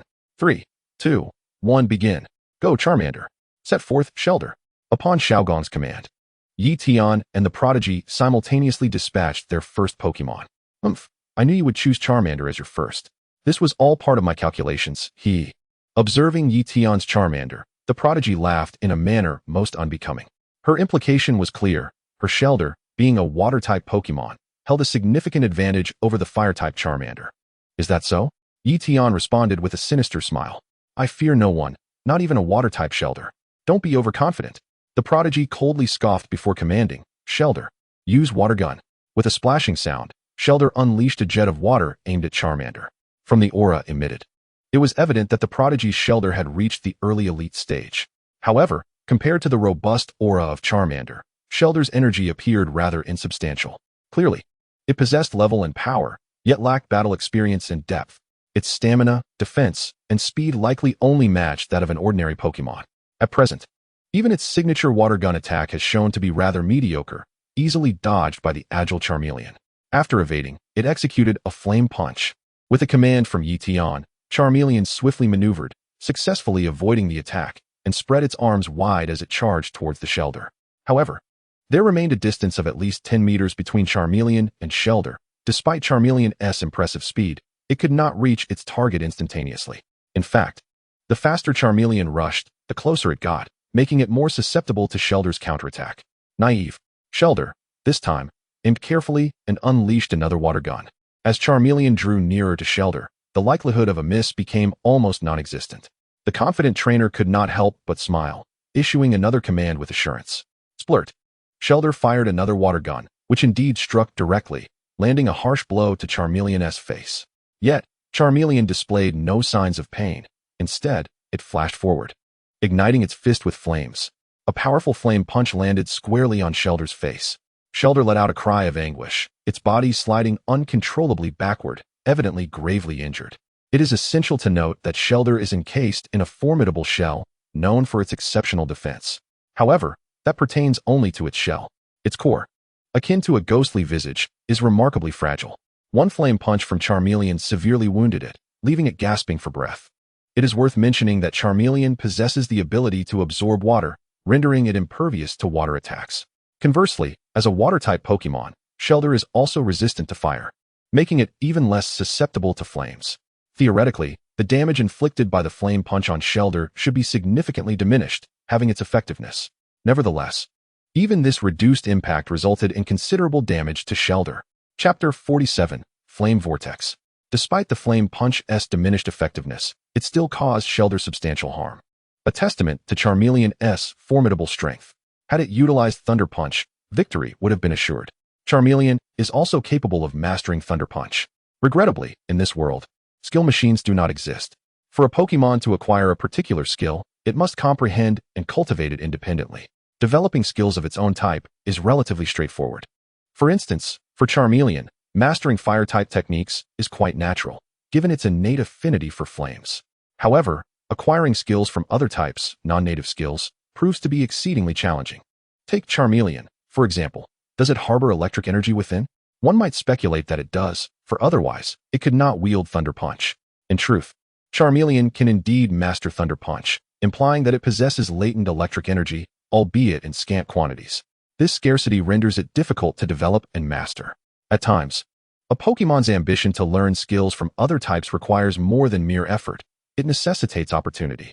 Of course, there exists another method to effortlessly acquire skills from other types: inheritance. If Charmeleon were to master Thunder Punch, it is highly probable that its offspring would inherit this skill, possessing innate power from birth without the need for additional development.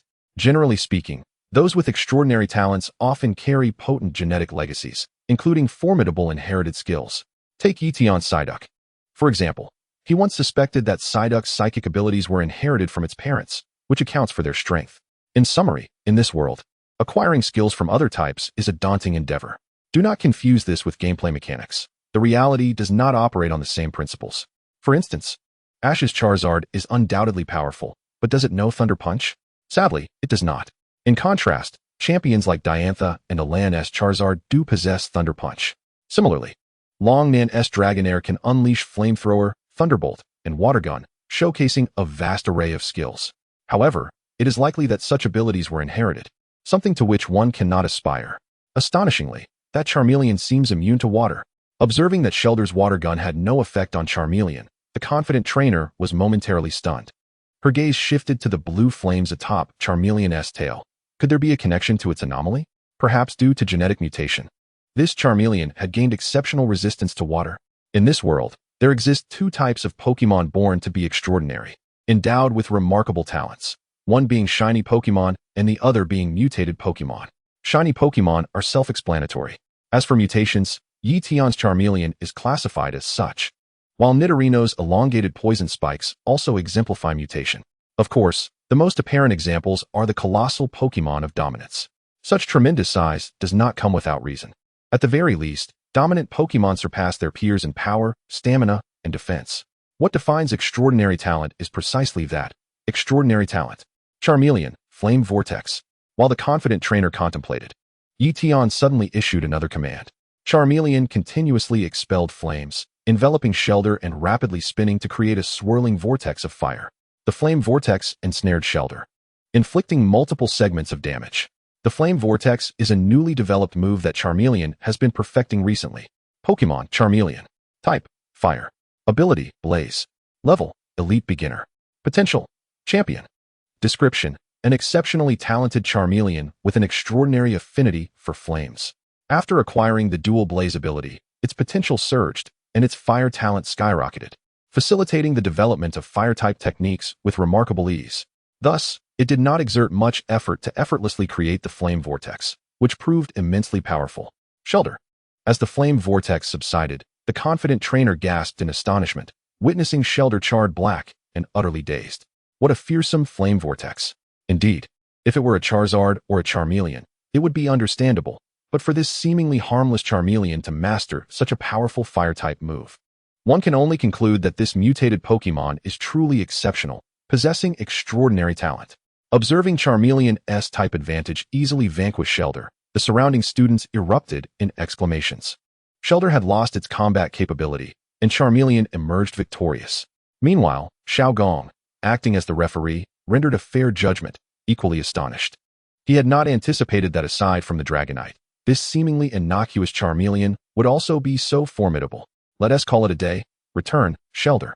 The confident trainer recalled Shelder while simultaneously retrieving a new Pokeball to toss. In a flash of white light, a fiery creature adorned with a neck of yellow fluff resembling a yellow scarf made its grand entrance. It was the evolved form of Eevee, Flareon. Previously, Shelder evolved from a water stone, while Flareon evolves from a fire stone. One can only say that students from the Pokémon Academy are exceptional, casually utilizing various evolution stones. Pokémon Flareon. Type: Fire. Ability: Flash Fire. Level: Elite Intermediate. Potential: Gym Leader. Description: a Flareon with decent talent, though it suffers from a lack of training and practical experience. Aside from its power, its other capabilities do not reach the Elite Intermediate standard. Alas, it appears to be the characteristic of Blaze. Casting a casual glance at the Fire Sprite's attribute panel, Ye Tian offered a faint smile. As a Fire-type Pokémon, the Fire Sprite inherently possesses a formidable resistance to Fire-type moves, and with the addition of the Blaze ability, its fear of fire diminishes even further. Therefore, not to mention that the Charmander is merely at the Elite Beginner level, even if it were at the Elite Advanced level, it would likely fail to inflict any significant damage upon that Fire Sprite. Thus, Ye Tian indeed opted to substitute it, subsequently sending out Psyduck onto the battlefield. Psyduck. Upon its entry, Psyduck let out a resounding cry, exuding an impressive aura. Ye Tian sensed that this creature was on the verge of a breakthrough, perhaps even evolution. It appeared more exuberant and combative than ever before. What? A shiny Psyduck. As Psyduck took the stage, the surrounding students were left in astonishment. Even Xiao Gong was momentarily speechless. While they were indeed the progeny of affluent merchants, accustomed to lavish displays, they had never possessed a shiny Pokémon. It was not that they could not afford it, but rather that such creatures were simply unattainable. Shiny Pokémon were exceedingly rare, existing at an exorbitant price with none available for purchase. Chapter 48. Thunderbolt? Delightful. Unbelievable. A mere commoner repeatedly deploying rare Pokémon. gazing intently at Psyduck. The elite prodigy's beautiful eyes were filled with profound astonishment. Without a doubt, both the aberrant Charmander and the shiny Psyduck were exceedingly rare specimens. None among the elite prodigies had ever owned such remarkable Pokémon. How could a commoner possess such fortune? Fire Sprite, launch a tackle attack. In a fit of rage, the elite prodigy lost her composure, beginning a frenzied assault.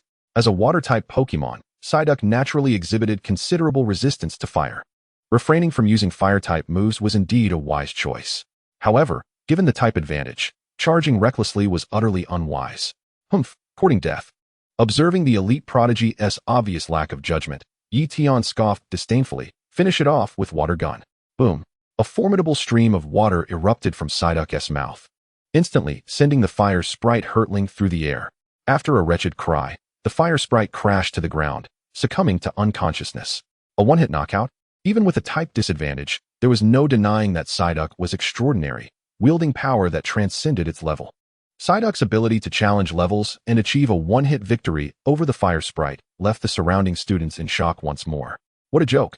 The formidable elite prodigy had already suffered 2 consecutive defeats. With the fire sprite rendered incapable of battle, Psyduck emerged victorious.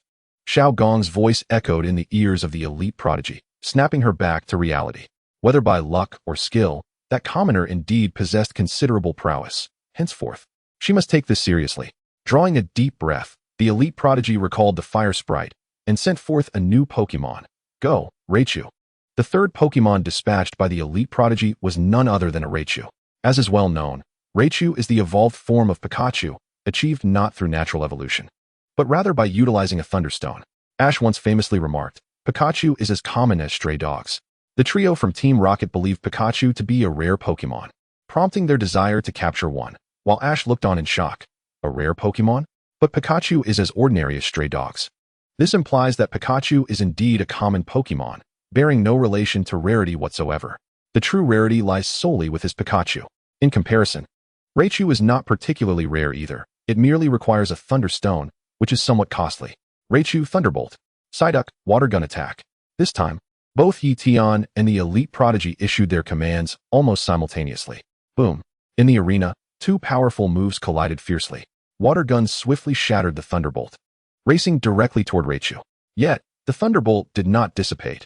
Rather, it entwined itself around the water gun, climbing like a serpentine bolt of lightning toward Psyduck. Boom.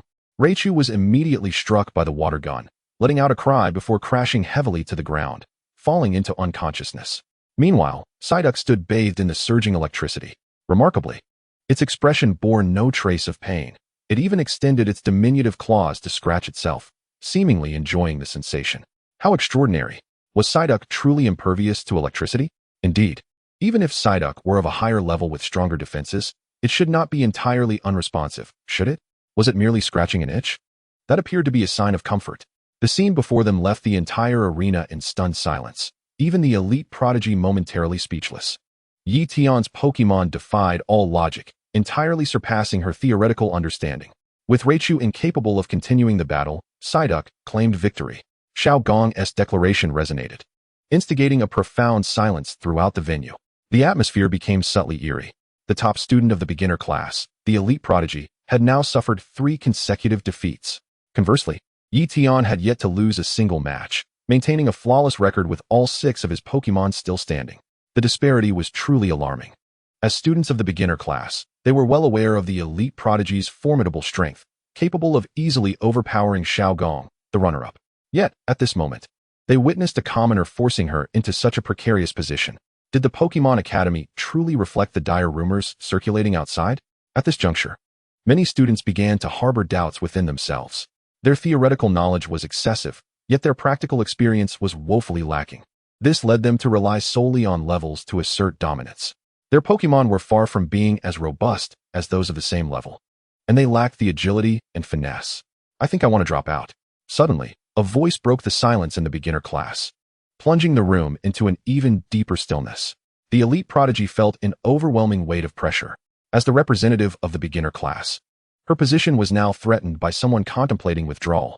Wasn't this a slap in her face? Ye Tian was to blame for instilling such thoughts in her classmates. It was utterly unforgivable. Glaring at Ye Tian, the elite prodigy felt her anger intensify. With a flick of her wrist, she summoned her fourth Pokémon, Go Gyarados. Use Hyper Beam. As Gyarados entered the fray, it unleashed a dazzling beam of multicolored light towards Psyduck. However, Psyduck effortlessly deflected the attack with its psychic powers. At that moment, Psyduck's eyes glimmered with a blue light, exuding an air of authority and power. Psyduck's psychic abilities instilled fear even in Gyarados, a Pokémon known for its psychic prowess. How astonishing! It was hard to fathom that this humble Psyduck could possess such formidable psychic strength. Indeed, Gyarados was meant to excel in psychic abilities, yet it found itself utterly helpless against Psyduck. What sorcery was this? The surrounding students could hardly believe their eyes. They did not blame the elite prodigy. However, witnessing Ye Tian display such overwhelming strength ignited a yearning for the world beyond the academy. Surely, there must be many trainers like Ye Tian outside. They longed to venture out and explore. Otherwise, they would inevitably become proverbial frogs in a well. Psyduck, Water Gun. After Psyduck deflected Gyarados' Hyper Beam, Ye Tian promptly commanded an offensive. Not so fast. Gyarados, use Teleport. The elite prodigy shouted, and indeed, Teleport was remarkably swift. As the torrent of water was about to strike Yungara, its form astonishingly vanished from the spot. Chapter 49, Supremely Powerful Telekinesis. In a moment of instantaneous movement, Yungara deftly evaded the water cannon. Psyduck, struggling to comprehend, unleashed 3 consecutive water cannons towards Yungara, yet, without exception, all were deftly dodged by Yungara's remarkable teleportation. Both Psyduck and Yungara soon found themselves utterly exhausted, panting heavily. Undoubtedly, instantaneous movement was a formidable technique, one that Yungara, at its current level, could not utilize freely. Having employed it thrice, it was already drenched in sweat, having expended a significant portion of its stamina. Psyduck, cover the entire area with your telekinesis. Ye Tian shouted loudly. Psyduck. In the arena, Psyduck's eyes emanated a brilliant blue light, unleashing an overwhelming telekinetic force that enveloped the battleground. Instantaneous movement. The elite prodigy cried out in alarm. Yungara vanished in a flash, yet when it reappeared, it was still ensnared within the arena. With Psyduck's telekinesis sealing off the area, there was simply no escape for Yungara. It felt as if it were bound tightly, paralyzed with fear, cold sweat dripping down its brow. It was incredulous, realizing that this Psyduck, despite not being a psychic Pokémon, possessed a telekinetic prowess that far surpassed its own. Psyduck. With a mighty cry, Psyduck intensified its telekinesis, its eyes now glowing a fierce red. Simultaneously, its aura and energy surged to unprecedented heights. Elite Intermediate. In that moment, Psyduck had awakened its latent potential, achieving a breakthrough to Elite Intermediate status. Consequently, the potency of its telekinesis experienced a significant enhancement. Excellent, Psyduck, throw it out. Ye Tian's heart soared with joy upon witnessing Psyduck's ascension. At that instant, Yungara felt as if it had been struck by a massive truck, involuntarily flying backward. With a dreadful scream, Yungara crashed heavily to the ground, falling into unconsciousness. With Yungara incapacitated, Psyduck emerged victorious. Seeing Yungara fall, Xiaogong could not help but declare the outcome, though anxiety brewed within. How could it be that the elite prodigy had suffered for consecutive defeats? Was Ye Tian truly that formidable? Certainly, having defeated the Fire Spirit, Raichu, and Yungara in succession, Psyduck was utterly fatigued, gasping for breath. Although it had recently advanced in rank, that merely augmented its strength, the stamina lost could not be replenished. At that moment, Psyduck was left with barely any energy remaining. The elite prodigy seemed to have sensed this opportunity and promptly deployed her 5th Pokémon for a surprise attack. Go, Rhydon. Use Tackle. A robust rhinoceros, adorned with a single horn and seemingly clad in iron armor, charged onto the field, racing forward like an arrow released from a bow. Speeding towards Psyduck. Use Water Cannon.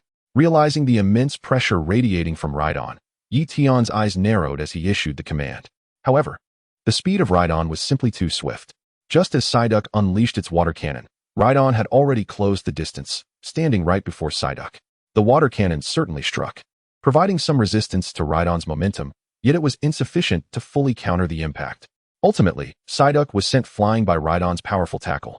Psyduck crashed heavily to the ground, succumbing to unconsciousness. Meanwhile, Rhydon, having also been struck by the water cannon, merely shook its head vigorously before regaining full consciousness and vigor. Pokémon Rhydon. Type: Ground Rock. Level: Elite Peak. Potential: Near Champion. Description: one of the elite prodigy's initial Pokémon, boasting considerable battle experience and formidable strength. No wonder. It was indeed an elite peak Pokémon. Casting a glance at Rhydon's attributes, Ye Tian's heart sank. One must remember, due to its type, Rhydon was 4 times weaker against water. Once struck by a water-type move, the effect would be outstanding. Yet, having endured Psyduck's powerful water cannon, Rhydon remained unfazed, showcasing its level of prowess. One could only commend the elite prodigy for nurturing such a formidable Pokémon from a young age. With Psyduck incapacitated, Rhydon emerged victorious. As a student of the Pokémon Academy's junior class, Xiaogong naturally leaned towards the junior class, although he was acting as the referee. Upon witnessing Ye Tian finally lose a round, he could not help but proclaim the outcome loudly, infusing the atmosphere with encouragement. Indeed, hearing his judgment, akin to a rallying cry, the surrounding students could hardly contain their excitement. Impressive. The elite prodigy truly lives up to her name. Is she finally commencing her counterattack? Yes. The previous encounters were merely testing the waters. Rhydon and her final Pokémon represented her true strength. The elite prodigy is exceedingly strategic. Perhaps her earlier defeats were merely tactical maneuvers. Go, elite prodigy. Go, Pokémon Academy. Go, junior class. Who was it earlier that contemplated dropping out? Merely a waste of space. And a waste is a waste, no matter where one goes. As students of the Pokémon Academy, their allegiance naturally leaned towards the institution. Now, witnessing the elite prodigy triumph, and in such a commanding manner, rekindled hope among them. The elite prodigy's excellence was undeniable. Thus, staying in the academy might indeed lead them to become as powerful as she. Return, Psyduck. Ye Tian withdrew Psyduck, recognizing that since his opponent possessed an elite peak Pokémon, he could only send out Snorlax next. As for Beedrill, Ye Tian regarded it as comparable to a champion. Sending it out against merely an elite Pokémon would be beneath its dignity. Go, Snorlax. For his third Pokémon, Ye Tian called forth Snorlax. Although it was the third Pokémon, Ye Tian's Charmander had not been defeated and still retained ample stamina, ready to re-enter the fray if necessary. Snorlax? Another rare Pokémon. The elite prodigy felt a twinge of dissatisfaction. While Ye Tian's Snorlax was neither shiny nor altered, its rarity was undeniable. Few trainers possessed one. A mere commoner owning a Snorlax suggested that Ye Tian was no ordinary trainer, even outside the academy. Indeed, whether through calculation or necessary tactical arrangement, one could see his strength by forcing the elite prodigy to such an extent. Observing Ye Tian's Snorlax, the surrounding students were filled with admiration. Recognizing his prowess and considering him a formidable trainer even outside the academy. Chapter 50, Snorlax vs. Rhydon. Previously, Psyduck appeared agile, but fatigue allowed Rhydon's tackle to land. However, Snorlax was different. Its substantial size made it an easier target. Although it possessed decent speed, evading attacks would prove challenging. The elite prodigy analyzed the situation and swiftly commanded, Rhydon, use tackle. Prior to the command, Rhydon had already been scraping its feet against the ground, poised for a charge. Upon hearing the elite prodigy's order, it surged forward, racing towards Snorlax. Snorlax, block it. Ye Tian shouted. Block it? That's impossible. Hearing Ye Tian's command, the elite prodigy paused momentarily before scoffing. Boom. A resounding explosion echoed. The armored rhinoceros charged fiercely into the pouched dragon, unleashing a formidable force that compelled the pouched dragon to retreat steadily. Ye Tian's pouched dragon was of elite high-tier caliber, its strength surpassing its level, and its defense significantly exceeded the average standard for elite high-tier Pokémon. However, it was unable to transcend its rank and reach the pinnacle of elite status. Consequently, the rhinoceros's brutal assault inflicted severe damage upon the pouched dragon, causing beads of cold sweat to trickle down its forehead. Nevertheless, after being pushed back several steps by the rhinoceros, the pouched dragon ultimately managed to withstand the onslaught and did not falter. With a scoff, the proud contender observed the pouched dragon struggle to endure the attack, believing it to be on the brink of collapse. Unbeknownst to her, this was precisely Ye Tian's strategy. Unlike the likes of the Charmander or Psyduck, the pouched dragon lacked any long-range offensive capabilities, its sole attack being the destructive beam. However, given its current level, it struggled to unleash such an attack, requiring several seconds merely to charge, rendering it ineffective. Thus, the pouched dragon was forced into close combat. Confronted with the powerful armored rhinoceros, its considerable size made evasion difficult, leaving it with no choice but to endure the attacks and engage in a trade of injuries. Now, pouched dragon, unleash your million-ton punch. Ye Tian commanded. In the arena, the pouched dragon delivered a powerful punch that landed squarely on the rhinoceros's face. The terrifying strength that transcended its level elicited a cry of agony from the armored rhinoceros. sending it staggering backward, its feet carving deep furrows into the ground. What? The proud contender gasped in astonishment. She was well aware that her armored rhinoceros was at the pinnacle of elite Pokémon, having been nurtured since childhood.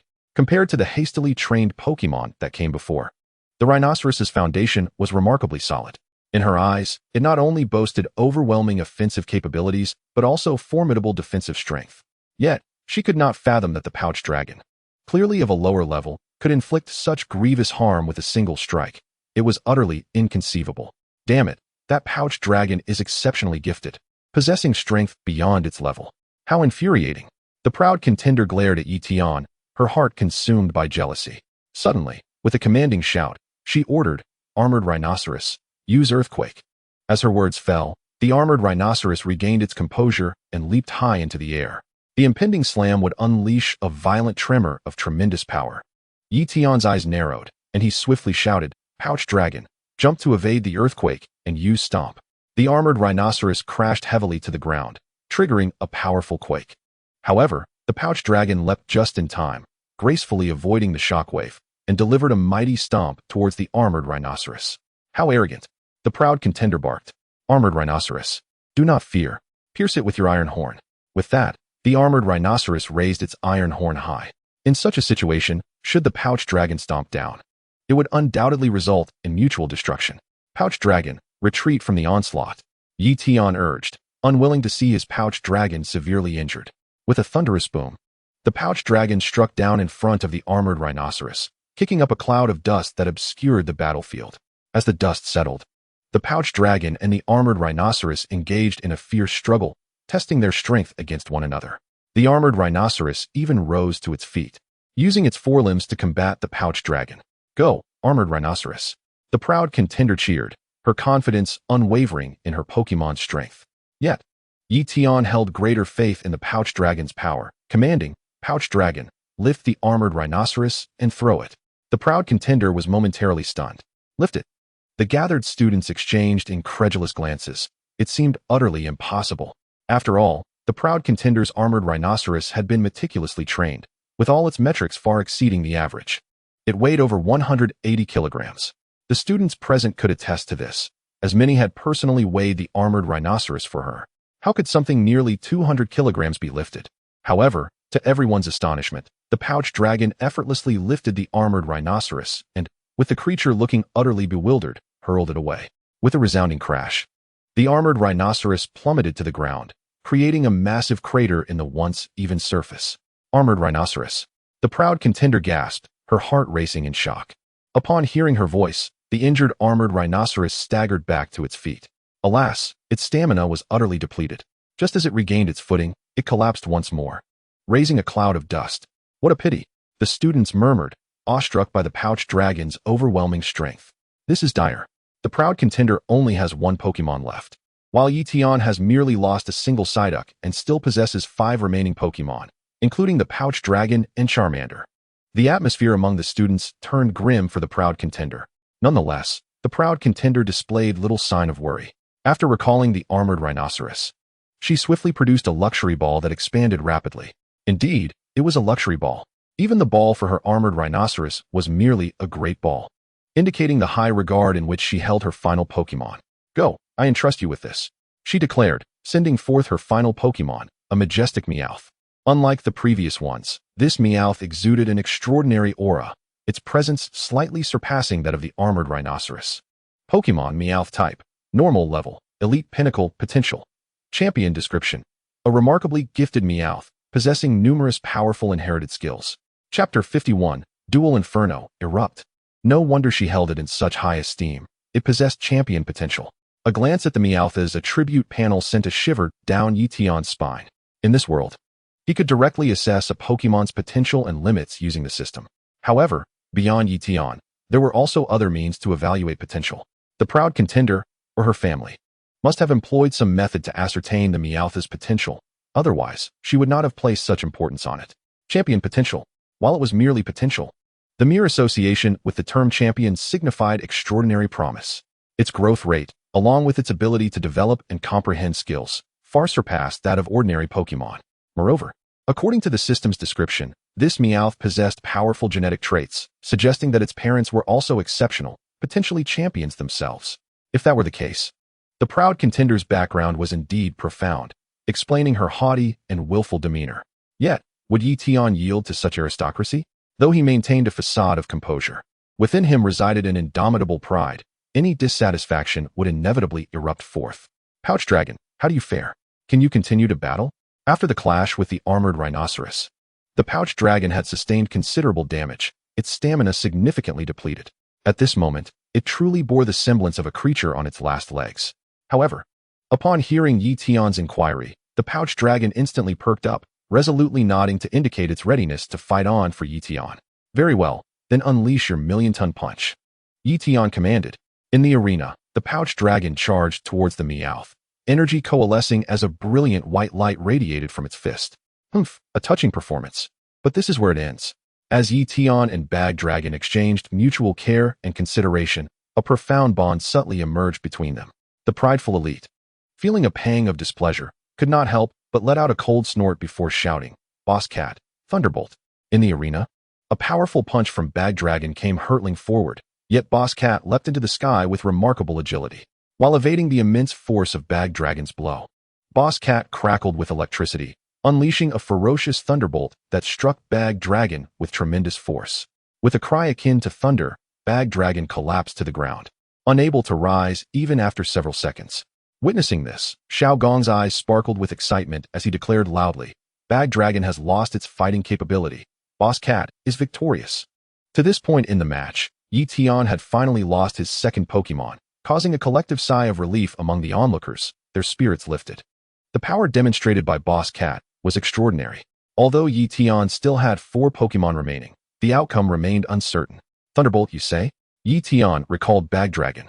Deep in thought, Boss Cat was a normal-type Pokémon, while Thunderbolt was an electric-type move. For Boss Cat, Thunderbolt was likely a specialized skill, which should be difficult to master.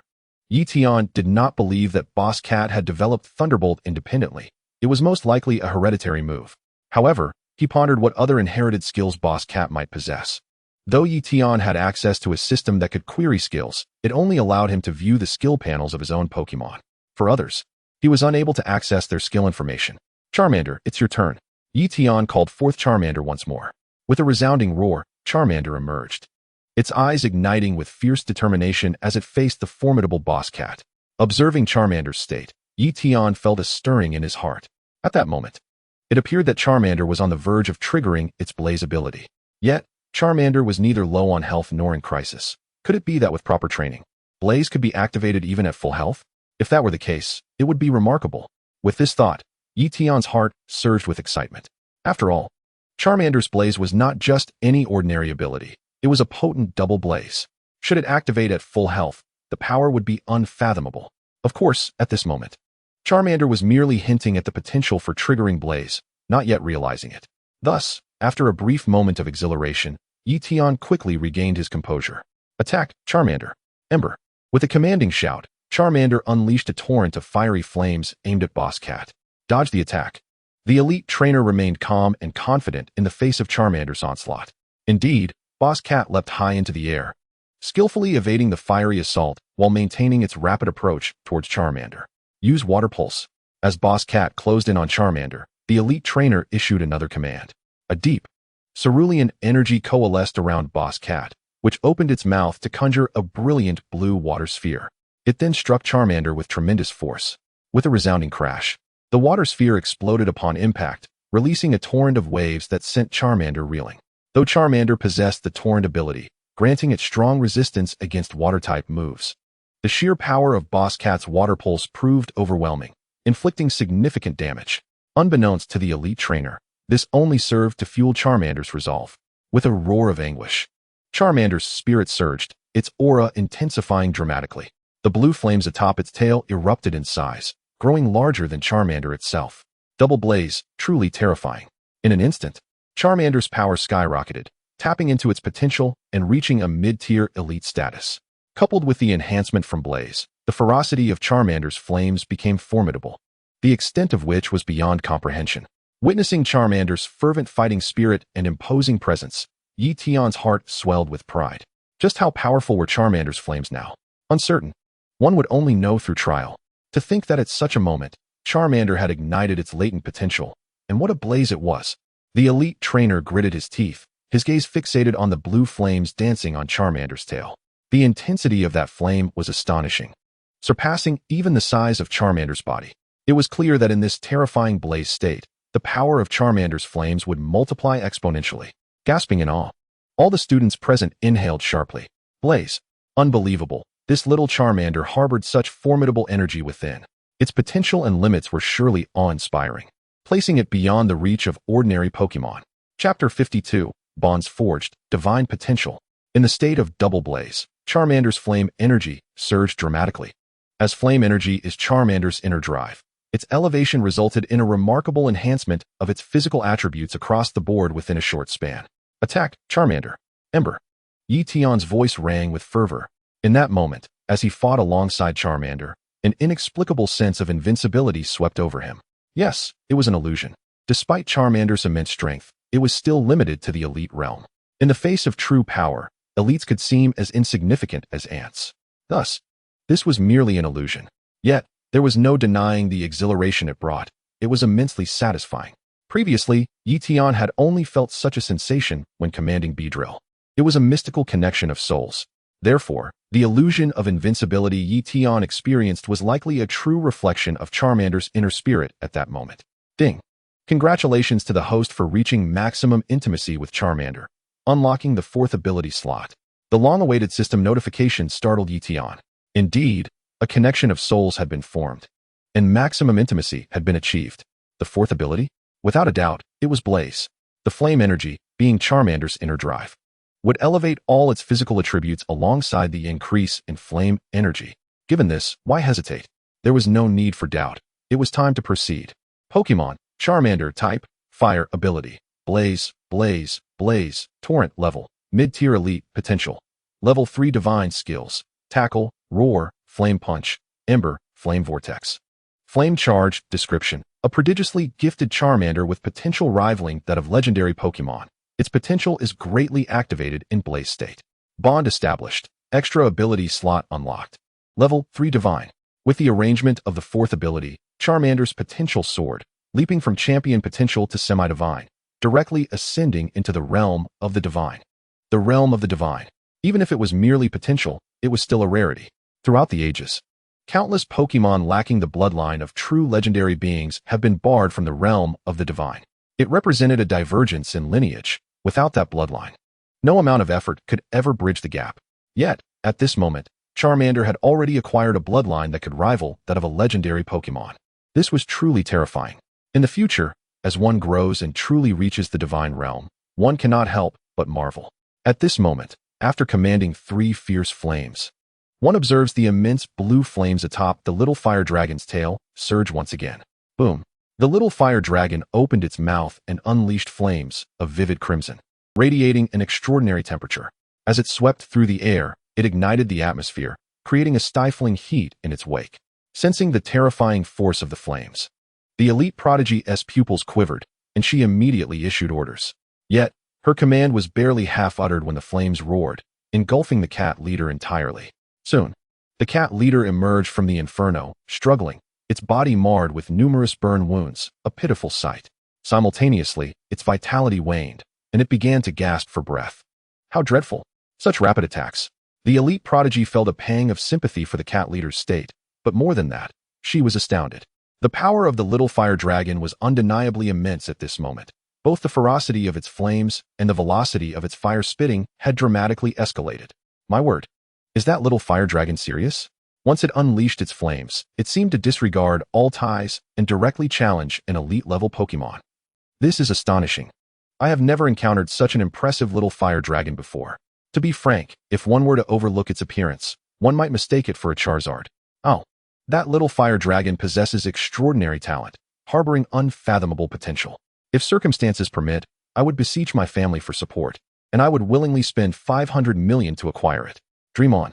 That little fire dragon possesses at least champion-level potential. 500 million? Don't be ridiculous. If it were to produce 10 offspring in the future, you might as well pick one for 500 million, and you couldn't even be picky. Around them, the students were in a state of shock, fervently discussing the spectacle.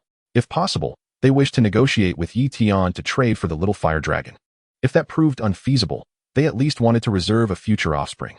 Little did they know, the little fire dragon had yet to even reach 6 months of age. It was still a mere cub. As the flames erupted, witnessing the cat leader's dire state, Ye Tian's eyes sparkled with determination. Seizing the opportunity, he launched another fierce assault. However, this time the cat leader was prepared and anticipated the attack. As the flames surged forth, it leapt into the air, successfully evading the conflagration. Well done, cat leader. Utilize your swift movements to disrupt it. The elite prodigy exclaimed in admiration as she promptly issued further commands. Whoosh! Suddenly, the cat leader bolted with remarkable speed. Enough to disorient the little fire dragon, preventing it from accurately locking onto its current position. Cat leader, strike with a powerful collision. With the elite prodigy's command, the cat leader charged forth, crashing fiercely into the little fire dragon. Flame vortex. The little fire dragon emitted a pained cry as it was sent reeling backward, but suddenly, it stomped its foot, regaining balance. Simultaneously, it whipped its long tail, and a brilliant blue flame erupted from it, swiftly striking the cat leader. Whoosh! Upon contact with the cat leader, the blue flames rapidly expanded, engulfing it, and spinning at a high velocity. This was indeed the flame vortex. When energy is sufficiently potent and one's understanding of techniques is profound, the methods of release become exceedingly versatile. Such techniques can be executed effortlessly, often yielding even more astonishing results. What? A blue flame vortex.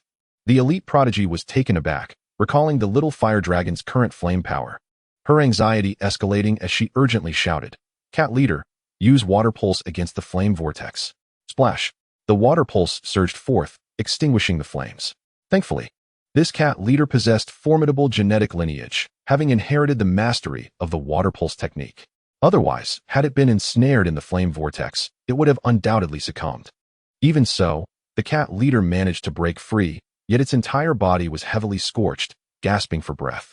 Clearly, it was at the end of its tether, with only a sliver of strength remaining. Chapter 53, Victory, the Exceptional Thunderstone. After enduring severe injuries, the cat leader had sustained significant losses and was now barely hanging on. Its body was extensively burned, panting heavily as if it might collapse at any moment. The elite prodigy observed this with trembling form, a sense of fear taking root in her heart, stemming from the dread of impending failure. Defeat it, little fire dragon. Unleash your final fiery breath. Ye Tian commanded, and the little fire dragon instantly opened its mouth, unleashing a roaring inferno that swept towards the cat leader. The cat leader hurriedly dodged. However, weakened by injury and fatigue, its speed drastically diminished. The little fire dragon relentlessly spewed flames, pursuing until it successfully engulfed the cat leader entirely. Awoo! The cat leader let out a mournful cry, collapsing within the flames. The cat leader lost its ability to fight, and the little fire dragon emerged victorious. With the match concluded, congratulations to Ye Tian, who took a deep breath and rendered the final verdict. He then initiated the applause. Regardless of the outcome, the strength Ye Tian exhibited today had undoubtedly conquered all. Clap, clap, clap. Ye Tian, congratulations on your victory. The surrounding applause erupted, and countless students acknowledged Ye Tian's prowess with admiration. Only the elite prodigy remained, her eyes vacant as she weakly knelt on the ground. The elite prodigy never anticipated that she would be defeated by a peer, let alone be completely overwhelmed. Throughout the entire battle, Ye Tian had only deployed 3 Pokémon, yet he had vanquished all 6 of hers. Just how vast was the chasm between them? The elite prodigy dared not fathom it, beginning to deeply question her former self. Thank you all. Ye Tian waved to the students, casting one last glance at the elite prodigy before turning to leave. He did not demand that she fulfill her promise of defeat. There was no need for that. After all, she was a girl, and there were no irreconcilable grievances between them. Ye Tian harbored a disdain for malice, but the elite prodigy was not malevolent. He merely sought to vent his frustration and temper her arrogance. Now, witnessing her despondent figure, kneeling and questioning herself, Ye Tian understood he had achieved his intent, and thus chose to show mercy. As he observed Ye Tian's gradually receding silhouette, the elite prodigy's gaze grew complex, ultimately bowing her head in shame. Having learned noble etiquette from a young age, the elite prodigy would rather perish than fulfill her promise. Contemplating her thoughts, she intended to persuade Ye Tian with monetary compensation. Yet she was taken aback when he turned away without uttering a single word. How impressive! The other students watched in awe, sighing in admiration. regardless of strength or character. That Ye Tian was truly exceptional. A few girls from the junior class sighed, gazing dreamily at Ye Tian's retreating figure. Xiao Gong, the elite prodigy, rose, retrieving an exceptional thunderstone and handing it to Xiao Gong. Please, assist me in delivering this to Ye Tian. An exceptional thunderstone? Glancing at the quality of the mineral, Xiao Gong was taken aback. Chief, this exceptional stone is worth millions at the very least, even for us. It's not a trivial sum, is it? Are you truly willing to give it to Ye Tian? The elite prodigy nodded firmly. Yes, he spared me the embarrassment before everyone. I am immensely grateful. Only then did Xiao Gong nod in agreement, accepting the task. He did not question why the elite prodigy did not deliver it to Ye Tian personally. As a classmate, he understood her well, proud and haughty. Even if she internally acknowledged Ye Tian's strength, she would never outwardly concede. Thus, the elite prodigy required a tool, and that tool was him. Come forth, Frostless. Kogami dispatched his electrode, a creature of mediocre strength but exceptional olfactory sensitivity. At long last, on that evening, under the guidance of his trusty companion, Kogami located Ye Tian and presented him with a precious thunderstone. This is a token of gratitude from the esteemed prodigy, he explained, for not allowing her to suffer embarrassment in front of others. Noticing the look of confusion on Ye Tian's face, Kogami offered a brief clarification. Ye Tian nodded in comprehension and accepted the gift. Kogami's lips twitched slightly as he remarked, "Aren't you remarkably composed? This stone is worth over 10 million. And you didn't even bat an eyelid." Ye Tian chuckled. Well, if she values her reputation at over 10 million, what reason do I have to refuse? You're impressive, Kogami exclaimed, giving a thumbs up. After watching your match, I realized that we, the students, are merely sheltered flowers, accustomed to a life of comfort, neglecting training, and lacking practical combat experience. He continued, I've decided to embark on a journey to personally collect 8 badges for the Alliance Conference. Ye Tian, I vow that I will not fall behind you. Ye Tian nodded affirmatively. Good.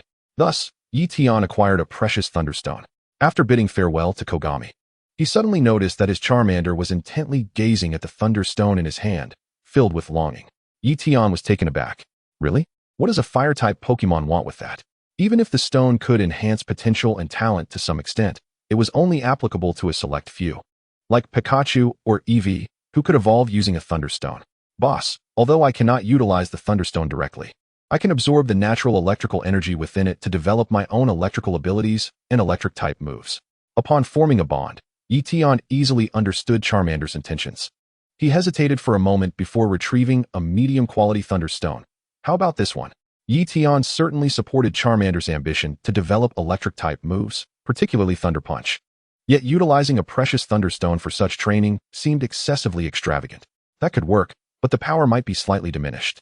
Receiving Charmander's affirmation, Ye Tian decisively stored the precious thunderstone away and tossed the medium-quality thunderstone to Charmander, saying, then use this one. If its power is insufficient, you'll just have to train harder. It was not that Ye Tian was being stingy, after all. The stone was worth over 10 million and was a rare treasure that could enhance one's innate potential. Using it to develop skills? That felt overly lavish. Not to mention, even for prodigies like Kogami or others from affluent backgrounds, such extravagance seemed unattainable. In the blink of an eye, half a month had passed. Ye Tian fashioned the medium-quality thunderstone into a necklace for Charmander, allowing it to absorb the natural electrical energy day and night.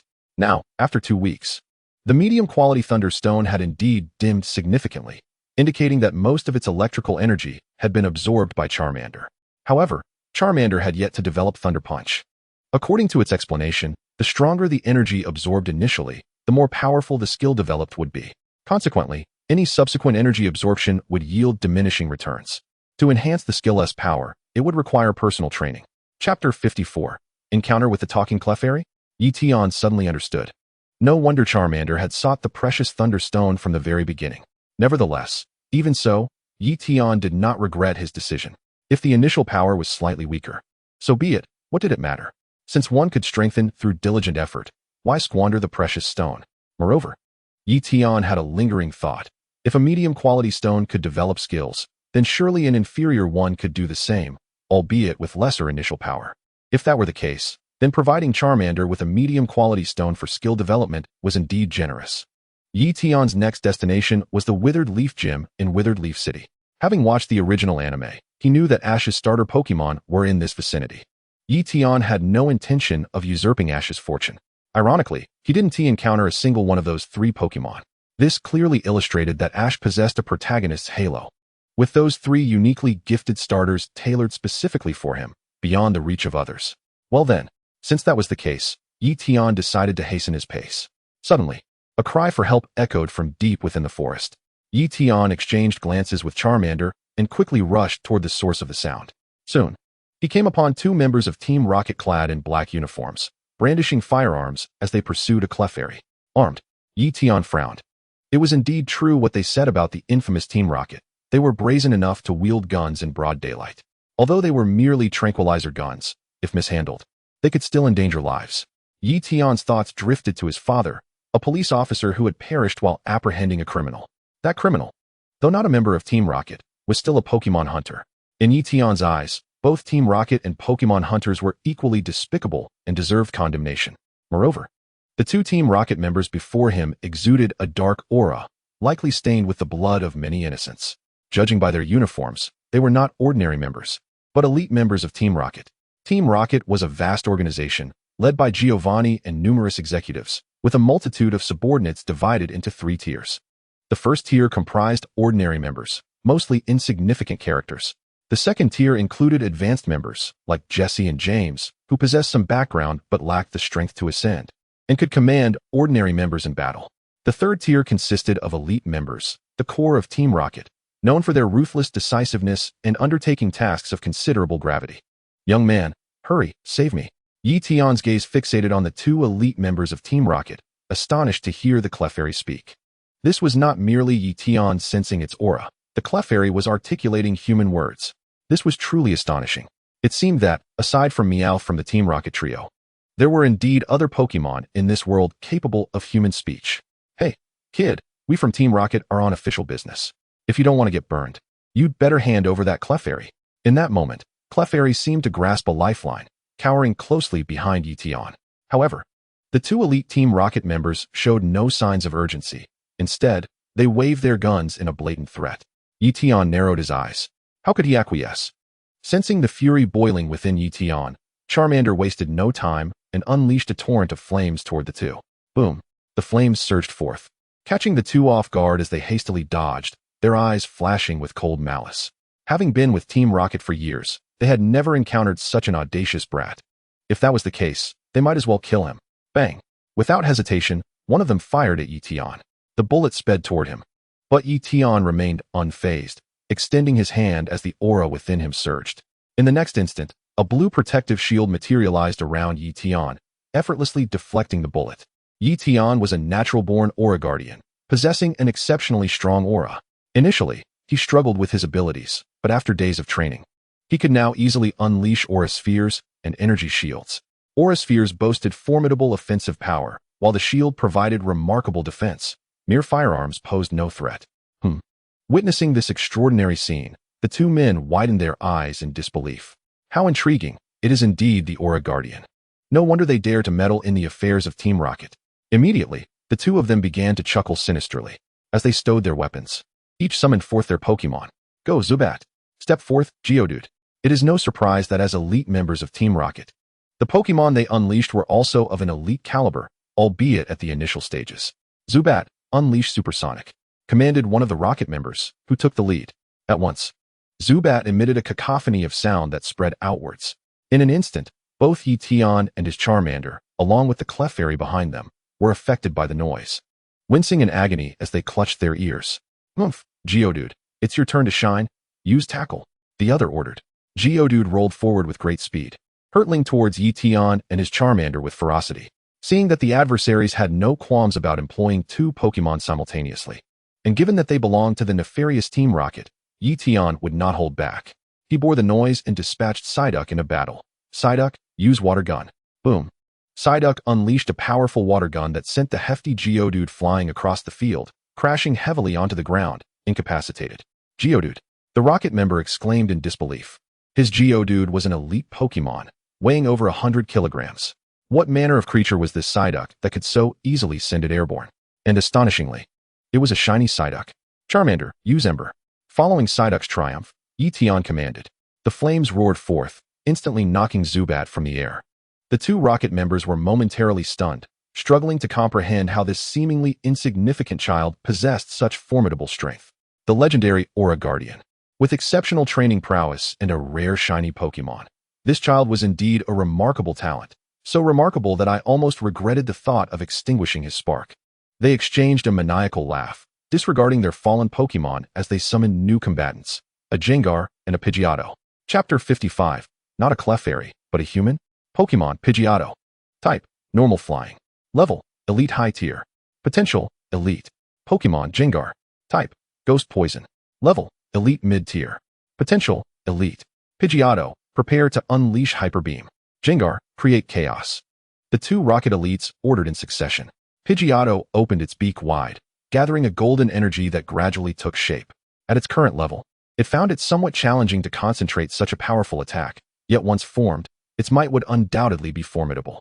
Meanwhile, Gengar drifted forth with a classic mischievous grin, appearing and vanishing like a wraith, successfully distracting Charmander and Psyduck while providing cover for Pidgeotto. Humph, Psyduck, use confusion to immobilize the field. Once you catch Gengar, throw it with all your might. Ye Tian maintained his composure and decisively commanded. Psyduck. With a loud cry, Psyduck's eyes suddenly glowed crimson. In that moment, Gengar felt as if ensnared by invisible bonds, perspiring profusely, and no matter how fiercely it struggled, it could not escape Psyduck's psychic grip. Boom. In the next instant, Gengar felt as if it had been struck by a truck, emitting a cry before being sent flying and crashing heavily to the ground, rendered unconscious. Such was Gengar's fate. Despite boasting formidable special attack and incredible speed among its peers, it was exceedingly fragile. When faced with Psyduck's expansive psychic force, Gengar could hardly showcase its acclaimed swiftness. However, thanks to Gengar's efforts, time was bought, and at last, Pidgeotto finished charging, ready to unleash its Hyper Beam. Excellent. Pidgeotto, fire the Hyper Beam. The Rocket Elite sneered. Charmander, use Ember. Psyduck, Water Gun. Everyone, attack together. Ye Tian shouted. Boom. The crimson flames erupted from Charmander, while the azure water gun surged from Psyduck, converging upon the golden beam of energy in a spectacular clash. The three energies collided with tremendous force, resulting in a cataclysmic explosion that sent smoke billowing into the sky. After a considerable time, as the dust settled, Ye Tian gazed ahead, only to discover that the two rocket elites, along with Gengar and Pidgeotto, had vanished without a trace. In the distance, the faint sound of engines could be heard, clearly indicating that Team Rocket had deployed their rocket to escape. A taunting remark echoed down to him. Kid, you've thwarted our grand scheme. Prepare for the flames of retribution. Ye Tian scoffed, unfazed. With unyielding integrity and courage, he would not cower before the threats of petty villains. Moreover, with Beedrill as his trump card, he had no reason to fear unless Team Rocket sent their strongest. Youth, thank you for saving my life, Clefairy spoke, expressing its gratitude as the crisis subsided. Ye Tian turned to Clefairy, his expression a mixture of confusion and disbelief. Youth? It appeared that as a Clefairy, it hardly looked aged. Was it truly necessary to address its savior in such a manner? Observing Ye Tian's expression, a glimmer of human-like amusement flickered in Clefairy's eyes as it replied, Young man, in truth, I am not a Clefairy, nor any Pokémon, but like you, I am also a human. Ye Tian was taken aback by this revelation. Clefairy continued, My name is Zheng Hui, a Pokémon researcher. Zheng Hui? Dr. Zheng Hui? Ye Tian was momentarily stunned. In Kanto, the name Dr. Zheng Hui resonated widely. Though still young, he had achieved remarkable accolades in the academic realm, rivaling even Professor Oak. To many young researchers, Dr. Zheng Hui was akin to an idol. Unlike the disheveled old Professor Oak, Dr. Zheng Hui was under 30, handsome, and exceptionally talented. Oh, young man. Judging by your expression, you seem to recognize me? Clefairy smiled. Yes, I've heard a bit about you, but how did you end up in this form, doctor? Ye Tian inquired. Ah, that is a long story. Clefairy scanned the surroundings and ultimately settled onto a tree stump, stating, As far as I know, Team Rocket is currently engaged in secretive research on a mysterious project, having captured several prominent figures in the academic community. Sensing the impending danger, I utilized my self-invented Pokémon transformation device to become a Clefairy, hoping to evade detection. However, I never anticipated that my identity would be exposed. Youth, had it not been for your timely intervention, I might have met with dire consequences. Clefairy expressed with heartfelt gratitude, its gaze and demeanor revealing deep appreciation for Ye Tian. Secret research? Given the timeline, could it be connected to the creation of Mutuo? Ye Tian's mind raced, followed by a moment of bewilderment. A Pokémon transformation device. What kind of contraption is this? The technological advancements in this world have taken a bizarre turn. In an era where even mobile phones had yet to be developed, they had already concocted such a fantastical device. Noticing Ye Tian's astonished expression, Clefairy grinned proudly. Haha, my Pokémon transformation device is quite impressive, isn't it? At first glance, I appear almost indistinguishable from an ordinary Clefairy. Had I remained silent, those two fools would have been utterly incapable of discerning my true identity. Ye Tian was left speechless. After all this time, it was their own words that had betrayed them. Do you truly believe that such a revelation is a matter of pride? Yet you dare to call others foolish? The corners of Ye Tian's mouth twitched, as he found the doctor before him to be rather unreliable. Nonetheless, upon reflecting on Professor Jinghui, he felt a sense of understanding. Perhaps, all those gifted individuals are indeed unconventional and unique in their ways. Returning to the matter at hand. Young man, your strength is impressive. At such a tender age, you have managed to defeat an elite member of Team Rocket. Your future is boundless. Pai Pai exclaimed with a smile. You flatter me, Professor, Ye Tian replied humbly with a smile.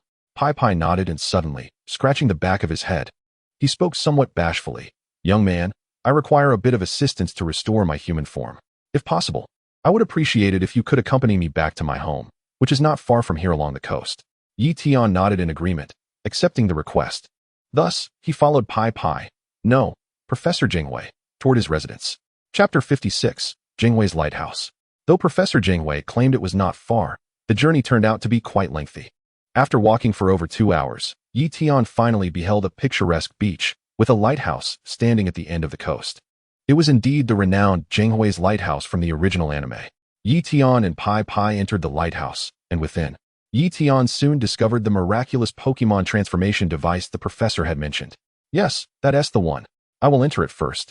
And then you can assist me with the computer to get it started, Pai Pai instructed, diving into the machine.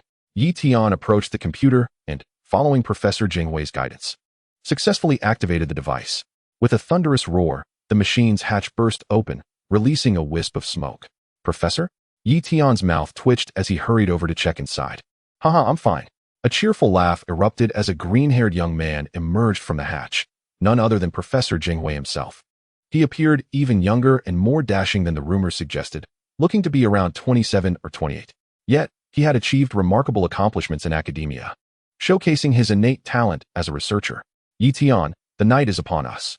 Why not stay here tonight? It's a pity I cannot cook, otherwise I would have treated you splendidly, the professor boasted. During their return journey, he and Ye Tian engaged in lively conversations, naturally leading to the revelation of Ye Tian's name.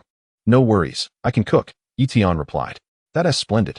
After dinner, the hour had drifted into the late evening, around 8 or 9 o'clock. Professor Jinghui quietly made his way to the front yard, simultaneously broadcasting the call of a certain Pokémon while scanning the sea with a telescope. Ye Tian followed suit, knowing that the professor was once again attempting to lure the massive Dragonite. Ye Tian, did you know? I didn't originally reside here. By chance, I discovered a mysterious Pokémon in this area. To uncover its true nature, I constructed this lighthouse. It often cries out in the sea, its voice profoundly lonely. I believe it longs for companionship. I have recorded its call and play it on a loop each night, hoping to draw it closer and finally witness its true form. Professor Jinghui explained. Ye Tian stood there, dumbfounded, astonished by the lengths the professor had gone to merely to study a Pokémon, even going so far as to erect a lighthouse. It dawned on him what true obsession and extravagance meant. However, he felt a sense of admiration within him. One must be a little mad to truly thrive, and Professor Jinghui evidently possessed that fervent spirit of inquiry. Soon, the sea became shrouded in mist. Professor Jinghui perked up, declaring it's coming. Shortly thereafter, Ye Tian indeed spotted a colossal shadow amidst the thick fog. The mist was so dense that all he could discern was a silhouette, obscuring its true identity. Unless the owner of that shadow approached closer and broke through the fog, clarity would remain elusive. Professor Jinghui awaited such an opportunity.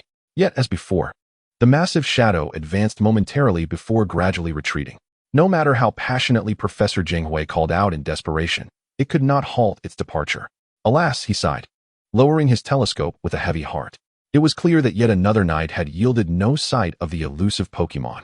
Professor, do you not think that shadow resembles our regional Dragonite? Ye Tian inquired, voicing a question that echoed the curiosity of countless Pokémon enthusiasts. Professor Jinghui nodded. Indeed, it bears a resemblance, but ordinary Dragonites are nowhere near its immense size. Perhaps it is an aberrant giant Dragonite, or possibly a prehistoric Dragonite that has traversed through time. I recall that ancient Pokémon were all remarkably colossal, Ye Tian speculated. The professor nodded once more. Indeed, however, without witnessing its true form, one cannot ascertain anything conclusively. Ye Tian paused, then remarked, Professor, while it hides within the fog, we cannot see it, yet it can see us. The reason it turns away is that, to it, we are not companions. Ye Tian's words were subtle, yet Professor Jinghui grasped their implications. Ye Tian was suggesting that the mysterious Pokémon had realized Professor Jinghui was not a companion, thus it would never approach. The implication was clear, all the Professor's efforts might be in vain. Understanding this, Professor Jinghui smiled serenely and said, Ye Tian, I am fully aware of what you are implying. However, my intention is to understand that mysterious Pokémon and become its companion. I believe that as long as I persevere, I shall one day behold its true form. Ye Tian was taken aback, then felt a deep respect. Truly, he was a remarkable professor. Such tenacity and thought surpassed that of ordinary individuals, leaving one in awe. As night deepened, Ye Tian bid farewell to Professor Jinghui and returned to his room to sleep. As for the giant Dragonite, Ye Tian had never once contemplated capturing it. Although he had not seen its true form, he sensed an overwhelming aura emanating from it. It was an incredibly terrifying presence. With Ye Tian's current strength, the possibility of capturing it was utterly non-existent. No further events transpired that night. The following day, Ye Tian took his leave of Professor Jinghui. Professor, since Team Rocket wishes to capture you, might it be dangerous for you to remain here? Ye Tian asked with concern as they parted ways. Professor Jinghui waved his hand dismissively and replied with a smile. I have already notified the League. They should be protecting my safety in secret. Besides, since Team Rocket has already failed, I doubt they shall attempt anything again in the near future. Ye Tian nodded, thinking of Professor Okido. Despite Team Rocket's intentions to apprehend academic elites for some secret project, Ye Tian felt no worry for Professor Okido's safety. After all, in his youth, Professor Okido had defeated the champion-level trainer, King Jizzy. Even now, though his abilities may have waned with age, he would not be easily dealt with by mere novices. At that moment, Professor Jinghui suddenly produced a boat ticket and handed it to Ye Tian. Ye Tian, you wish to challenge the Kurigane Gym in Kuroha City, correct? From here, it would take about 10 days to 2 weeks to reach Kuroha City. But if you take the sea route, you can arrive in no more than 3 days. This is a ticket for the SS, and, with it, you can sail directly to Kuroha City. All right, thank you, Professor, Ye Tian said as he accepted the ticket. In the original story, Ash had only reached Kuroha City after enjoying a ride on the SS, and currently, Ye Tian is set to board the luxurious vessel known as the Saint Anu, destined for the city of withered leaves. However, the tickets for this opulent cruise are exceedingly expensive, rendering them inaccessible to the average individual. Upon arriving at the harbor, Ye Tian presented his ticket and smoothly embarked on the Saint Anu. True to its grandeur, the passengers aboard this luxury liner are predominantly genteel men and women, with the younger crowd often adorned in splendid attire, including dashing young gentlemen and elegant ladies. Among them are numerous trainers, and the rare Pokémon that are seldom seen outside are abundantly present here. Creatures like Charmander, Squirtle, and Bulbasaur are nearly ubiquitous. It is worth noting that the 3 starters are indeed rare Pokémon, valued at over $1 million, indicating the elevated status of the individuals aboard.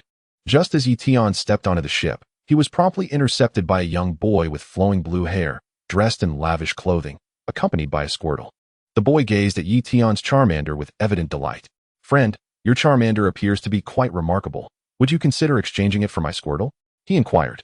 Here, exchanging Pokémon seems to be an accepted norm among the so-called elite, as they foster connections, treating Pokémon as commodities for trade. No, my Charmander is a cherished companion. Ye Tian replied calmly, declining the offer. Very well, then might we engage in a battle? The boy asked, a hint of disappointment in his voice. This time, Ye Tian readily agreed, swiftly overpowering the boy in under half a minute. After parting ways with the boy, Ye Tian continued to explore, encountering an array of rare Pokémon, including even a Dratini. In addition to the Kanto Pokémon, he also spotted creatures from other regions, such as Trico, Houndour, and Kirlia. This suggests that, apart from local trainers from Kanto, there are also those from afar, or locals who have traveled beyond their region. Shortly thereafter, Ye Tian spotted a Wingull in the cafe area, his heart racing with excitement as he quickly accessed the system to examine its attributes panel. Pokémon Wingull. Type, water flying. Ability, Rain Dish. Level, Elite Intermediate. Potential, Commander. To his astonishment, it possessed the Rain Dish ability. Ye Tian felt a surge of excitement. While Wingulls typically have this ability, they are exceedingly rare in Kanto. To encounter one with precisely the trait he desired was exhilarating. After all, Psyduck had long since unlocked its third ability slot, which had remained empty, waiting for Rain Dish. Now, it had finally arrived.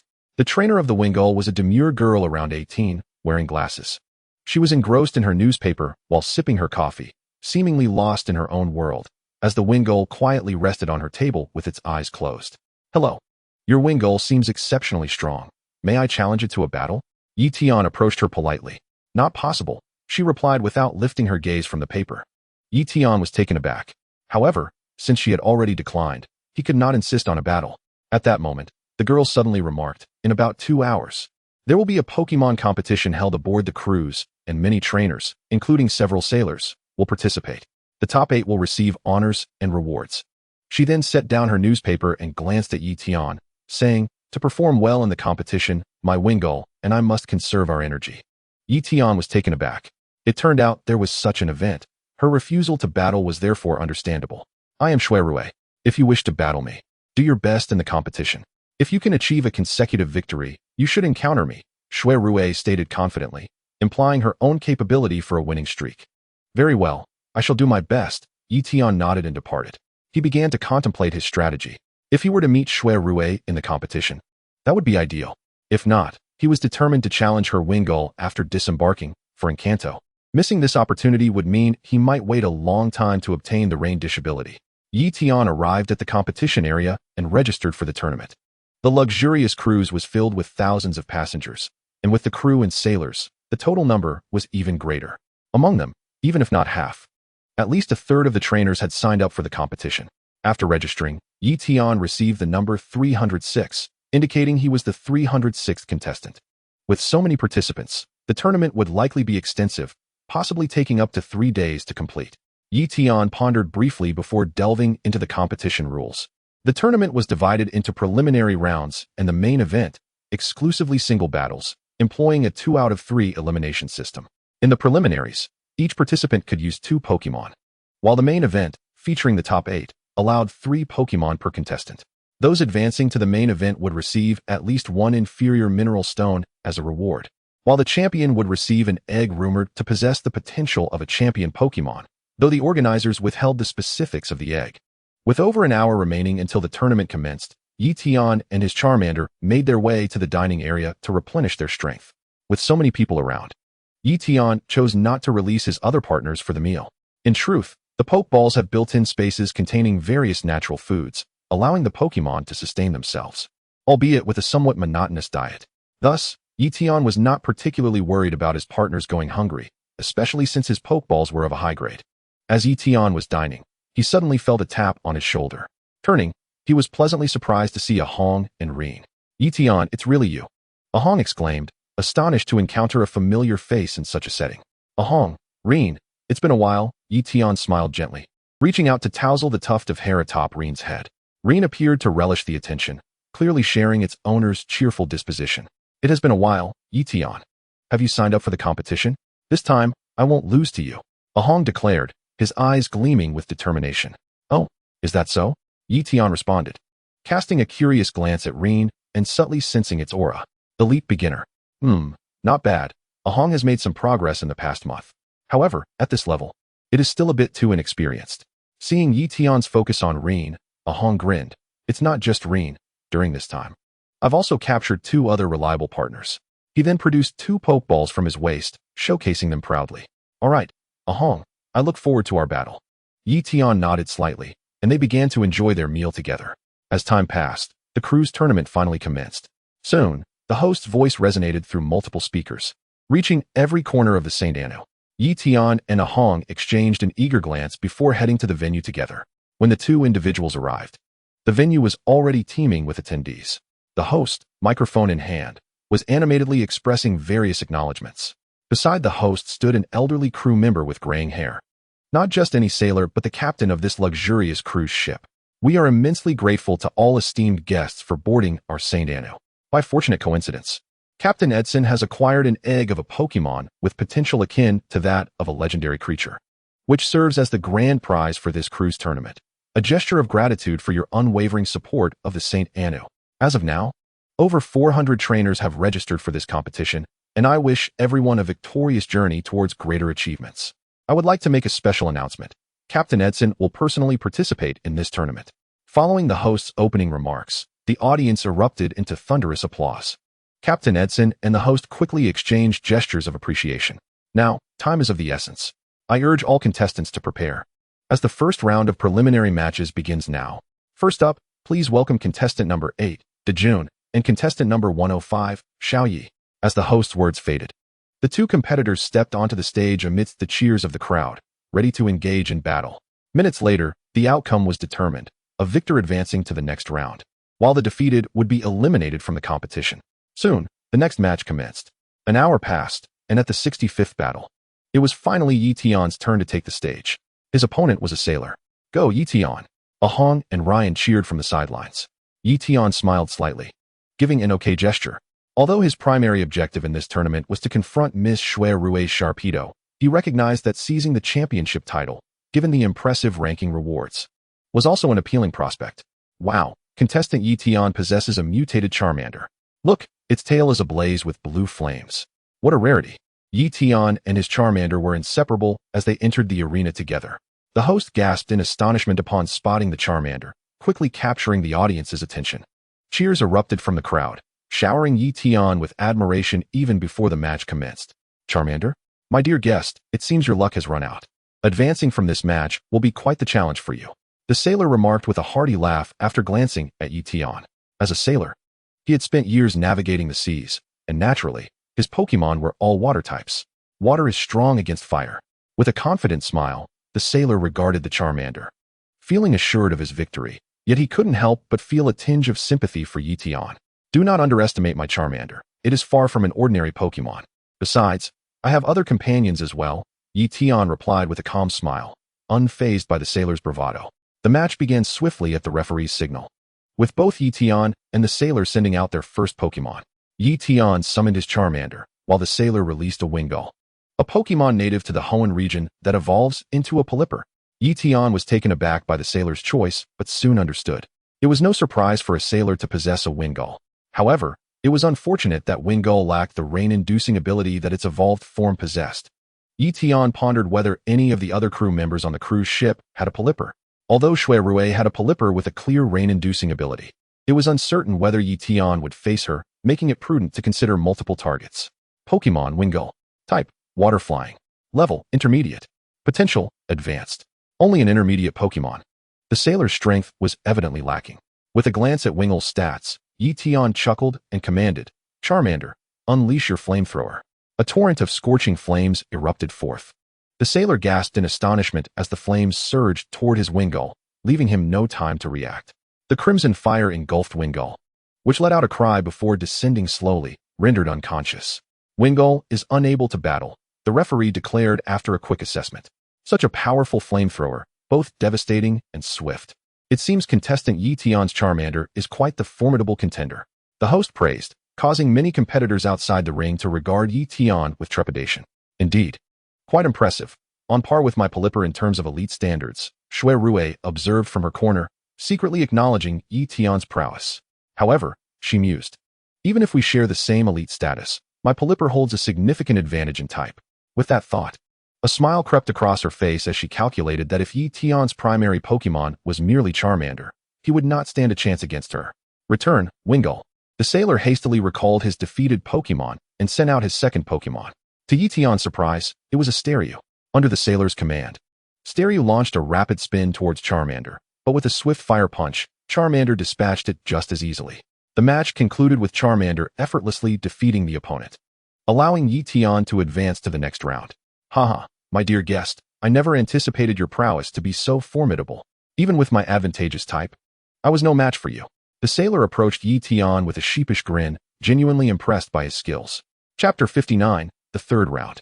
Ye Tian smiled humbly and took the opportunity to inquire, Brother Sailor, may I ask if anyone aboard your ship possesses a Pelipper? The sailor paused, shaking his head vigorously. There are about 200 crew members on our ship, and at least 10 of them have wind gulls, but none possess a polyper. Ye Tian was taken aback, then sighed quietly. After all, sailors are not professional trainers, and their skills are naturally limited. However, evolving a wind gull into a polyper requires considerable experience. Sailors, often busy with their duties, lack the time to nurture wind gulls into polypers. I recall that the captain has a polyper, the sailor remarked after glancing at Ye Tian. But, dear guest, you may be disappointed, for our captain never trades Pokémon with others. Ye Tian's interest was piqued. The sailor seemed to think he wanted to trade for a polyper. Without further explanation, Ye Tian thanked the sailor and quickly exited the stage. The captain, huh? Ye Tian mused, adding another target to his list. He wondered whether the captain's polyper possessed the rain-inducing ability. For Ye Tian, if the polyper lacked this trait, it would not be worth the challenge. After Ye Tian advanced, the matches continued. Hours later, the first round of preliminaries finally concluded. A total of over 200 matches had taken place, eliminating half of the nearly 500 contestants, plus a few lucky ones who received buys, leaving precisely 256 competitors to advance to the second round of preliminaries. The average standard of the second round was similarly lackluster, predominantly featuring Pokémon of ordinary caliber, with elite-level competitors being relatively scarce. Ye Tian's opponent in this round was a youthful maiden named Xiaoxue. Without a hint of mercy, Ye Tian unleashed his Charmander to decisively defeat her, thus smoothly advancing to the third round. By the time the second round concluded, the clock had struck 4:40 in the afternoon, prompting the host to announce the cessation of that day's competition. The remaining 128 contestants would continue the following day's proceedings. The dinner aboard the cruise ship was lavish, and both Ye Tian and Ah Hong, being of humble origins, rarely encountered such opulence, devouring their meals with great enthusiasm. Ye Tian, have you fashioned a Thunderstone necklace for your Charmander? Are you hoping to enable it to learn Thunder Punch? Ah Hong inquired, his mouth full, yet his curiosity unimpeded. Indeed, Ye Tian nodded slightly. Upon hearing this, Ah Hong's face lit up with envy. He too possessed a Charmander, which, as a Fire-type Pokémon, had a pronounced aversion to water, making it more susceptible to Water-type adversaries. Therefore, if Charmander could master Thunder Punch, it would undoubtedly be capable of countering its foes. However, as a Fire-type creature, developing the Electric-type Thunder Punch posed considerable difficulty. Typically, it would require at least one medium-quality Thunderstone, allowing Charmander to absorb natural electric energy day and night over time to realize this ability. Indeed, it was essential to employ either a medium or a high-quality Thunderstone, as inferior stones contained too erratic energies, rendering them ineffective. This principle extended beyond Thunderstones. In this realm, for a Pokémon to learn skills of a different type, it necessitated corresponding medium or high-quality ores, with medium-quality stones being the norm. Yet, even a medium-quality stone commanded a price exceeding 1 million, making them prohibitively expensive for the average citizen. Ah Hong, being a quintessential commoner, lacked the formidable strength of Ye Tian and was bereft of the convenient treasure-seeking ability of Aura. Thus, for Ah Hong, financial constraints were severe. Even his ticket aboard the ship had been a stroke of fortune. Consequently, he gazed upon Ye Tian with immense envy for his extravagant creation of a Thunderstone necklace to aid Charmander in learning Thunder Punch. He fully understood that once Ye Tian's Charmander mastered this skill, its power would undoubtedly escalate. As Ye Tian and Ah Hong relished their dinner, they engaged in lively conversation. During their discourse, Ye Tian learned that a Pokémon aspiring to develop skills of another type must absorb the energy of a medium-quality stone, while inferior stones were utterly ineffectual. Thus, the ambition to cultivate a Pokémon with a wide range of offensive capabilities came at a steep cost. One Pokémon was already considerable, and the thought of nurturing 2 or 3 was almost unfathomable. Therefore, it became apparent that pursuing extensive offensive capabilities should not be an obsession. Rather, it would be wiser to train a diverse array of Pokémon, focusing on developing their inherent skills. After dinner, Ye Tian and Ah Hong each retreated to their respective quarters for rest. The night passed without incident. The following morning at 9 o'clock, the 128 contestants resumed the next leg of the competition, namely, the third round of preliminaries. The average standard of this third round was noticeably elevated compared to the first two. The arena was populated with an equal mix of ordinary and elite Pokémon, and even the ordinary ones had been cultivated to an exceptional standard, teetering on the brink of elite status. The Pokémon showcased remarkable agility, and their moves were imbued with considerable power, complemented by the trainer's precise commands. Overall, the spectacle was significantly more engaging than the previous rounds. Ye Tian's opponent in the third round was a blonde youth named DNCI, who commanded an elite-level Electabuzz. Ye Tian, in contrast, utilized his Charmander. Both competitors were undeniably distinguished figures of the younger generation, making it regrettable that they encountered each other so early in the third round. Let us now revel in this thrilling confrontation. As the host's excited shouts echoed, the match commenced. Electabuzz, Thunderbolt. DNCI commanded, taking the initiative. Zap! Electabuzz roared, releasing a surge of electricity that coalesced into a lightning bolt, striking straight towards Charmander. Boom! Charmander did not evade. Instead, it braced itself against the assault.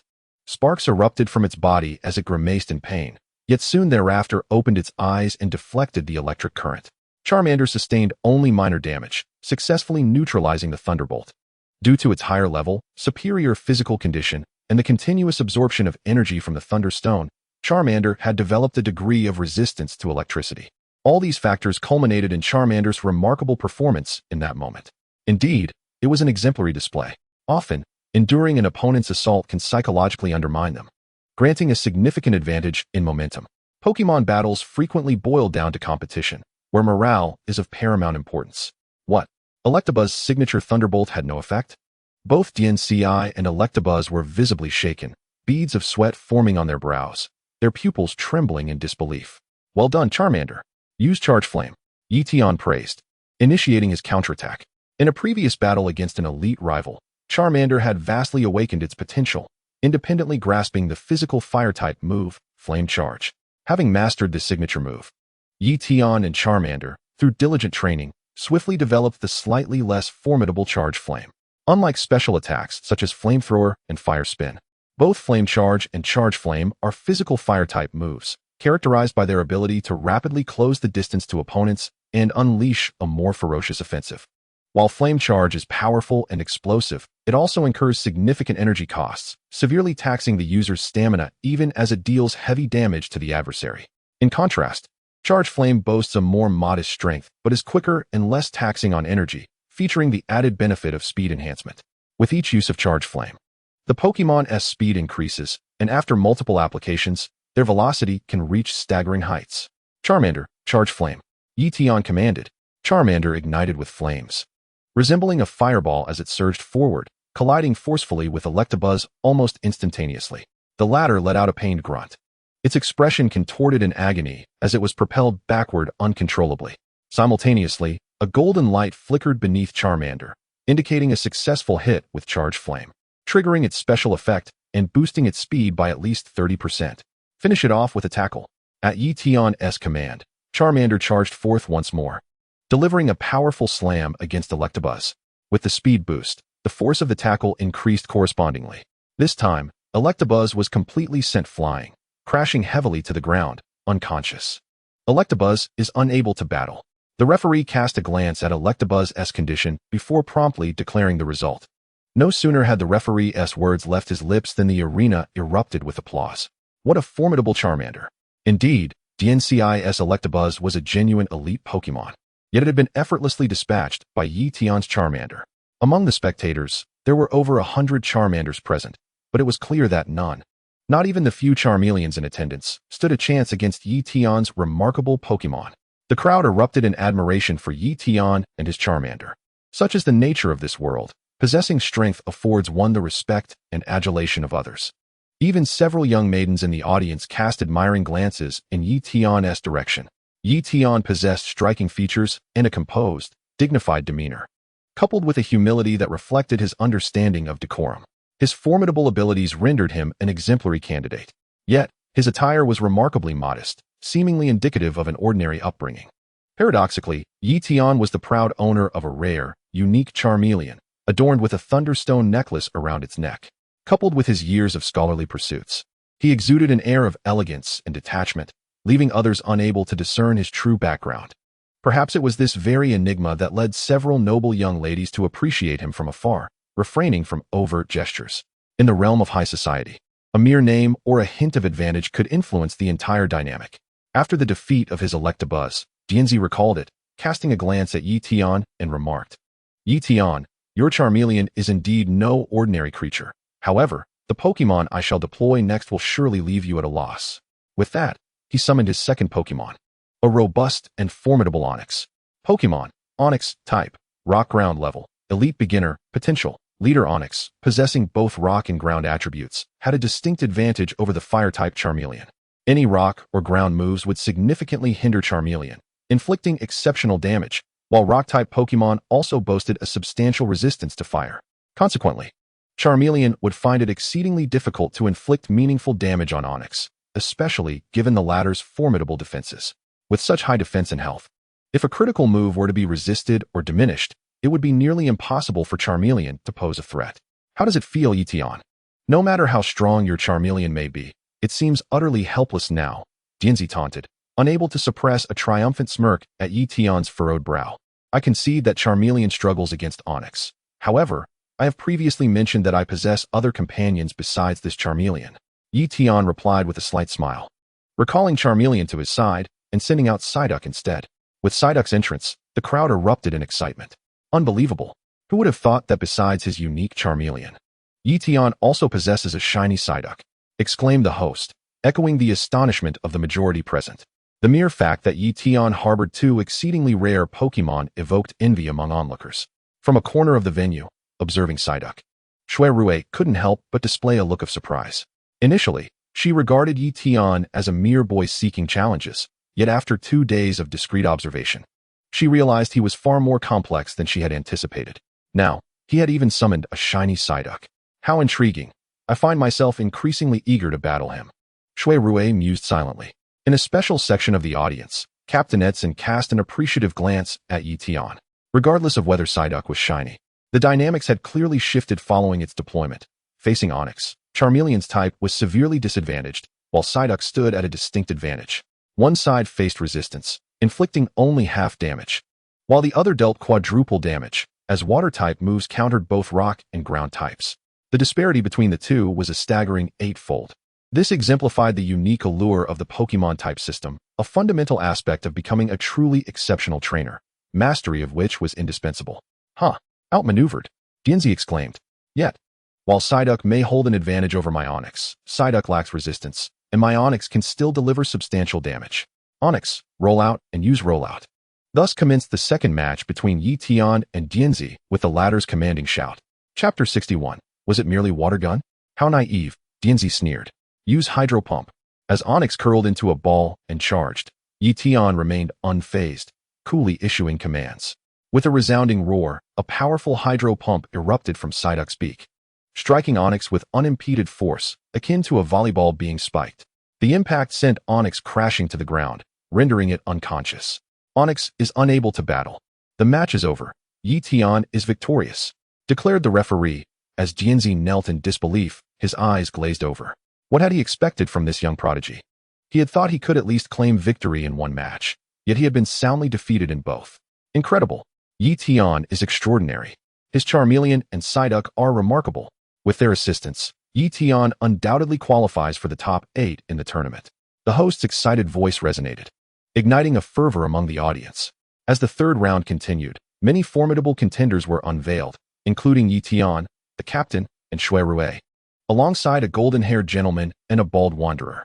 The audience discerned that these 5 individuals possessed strength surpassing the average competitor, earning them accolades as potential top 8 contenders, each harboring the possibility of clinching the tournament championship. After the conclusion of the third round, half of the 128 contestants were eliminated, leaving only 64. All elite trainers of comparable prowess. From the 4th round onward, each match became extraordinarily thrilling, characterized by intense struggles. In the 4th round, Ahong found himself in a grueling battle. Besides his partner, Rain, he had recently captured 2 new companions, a Charmeleon and a Butterfree. Ahong, reminiscent of a dedicated gamer, enjoyed bestowing new names upon his Pokémon. He dubbed Pikachu as Rain, Charmeleon as Jiang Ben, and Butterfree as Barbie. Notably, all 3 Pokémon shared a balanced strength, each at the elite beginner level. In the climactic finale, Ahong utilized Barbie's sleep powder to put the opposing Charizard to sleep, ultimately winning with a decisive tackle. Ye Tian's opponent in the 4th round was a youth named Liao Yu. Throughout his matches, Ye Tian had consistently showcased formidable strength, garnering considerable attention and scrutiny. Liao Yu summoned a Wartortle to confront Ye Tian's Charmeleon. Ye Tian, your Charmeleon is impressive, although it is merely at the first stage. Its prowess surpasses that of all the Charmeleons here, Liao Yu remarked with a smile, commending both Ye Tian and Charmeleon before shifting his tone. But what of it? Against my Wartortle, you stand no chance. Is that so? Ye Tian replied skeptically. Liao Yu's Wartortle was merely at the elite beginner level, although Charmeleon's type was disadvantageous. Its superior level should allow it to contend effectively. After all, Wartortle was not Onyx. While Wartortle possessed some defensive capabilities, it paled in comparison to the monstrous defenses of Onyx. Humph, if you doubt me, I shall prove it with my strength. Wartortle, use water gun. Upon hearing Liao Yu's command, Ye Tian felt a wave of disappointment wash over him. Is that all? Just water gun? What gives you the right to be so arrogant? Smiling faintly, Ye Tian realized that not all water-type Pokémon possessed the remarkable talents of his Psyduck. Lacking in innate talent, it was evident that at the initial elite level, one could not possibly master high-tier moves such as the water gun.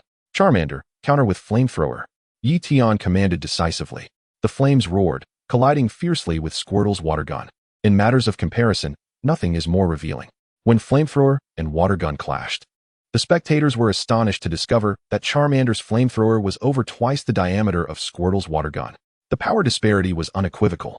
With a resounding crash, Flamethrower surged forth without resistance, effortlessly shattering the water gun and crashing into Squirtle, engulfing it entirely. Excellent. Maintain this momentum. Fire spin. Ye Tian ordered again, as Charmander unleashed a torrent of flames that spiraled upwards, creating a towering vortex of fire that ensnared Squirtle within its grasp. The audience watched in stunned silence, unable to fathom that Charmander, despite the elemental disadvantage, was so thoroughly dominating Squirtle. If it had been a Charmeleon, it might have been somewhat understandable. But this was merely a Charmander. The fearsome fire spin persisted for several seconds before finally dissipating. When the crowd's gaze returned to the arena, they beheld Squirtle, charred and unconscious upon the ground. Squirtle is unable to battle, the referee declared coldly, causing Liao Yu to tremble, his spirits plummeting. He had believed that his Squirtle was sufficiently strong and held a clear advantage over Charmander due to its type. Now, with Squirtle's defeat, he pondered who among the other Pokémon could withstand such a formidable Charmander. Inwardly, he realized there was none. With a bitter smile, he raised his right hand in surrender. Ye Tian emerged victorious once more, advancing smoothly to the next round. As the fourth round concluded, only 32 competitors remained, each boasting formidable strength. Ye Tian, I feel as though I am nearing my limit, yet you appear utterly unfazed and at ease. Ahong marveled at Ye Tian, astonished. He had believed that after over a month of dedicated effort, he had caught up to Ye Tian, only to find that the gap had widened even further. Ye Tian offered a gentle smile, intending to reassure Ahong, acknowledging that as a novice trainer, his journey to this point was impressive in itself. However, just as Ye Tian was about to speak, the participants for the fifth round and their respective opponents were revealed on the big screen. All competitors focused intently on the screen, eager to discover who their next opponents would be. When the scrolling ceased, Ye Tian and Ahong were taken aback to find they were to face each other in the fifth round. After a brief moment of shock, Ahong broke into a smile. This is wonderful, Ye Tian. To battle against you makes this journey worthwhile. Ye Tian nodded slightly in agreement. After lunch, the fifth round commenced swiftly, with Ye Tian and Ahong stepping into the arena.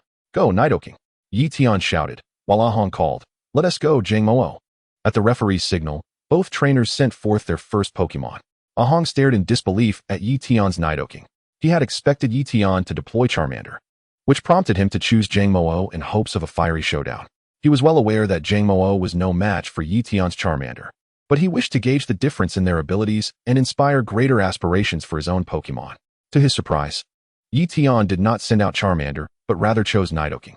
Let us anticipate its performance. As Ye Tian's prowess seemed overwhelmingly formidable, the announcer provided an elaborate introduction. Strictly speaking, Ye Tian's Nidoking was also a unique Pokémon, albeit less conspicuous than Charmander. Consequently, Nidoking's entrance had not incited any significant commotion.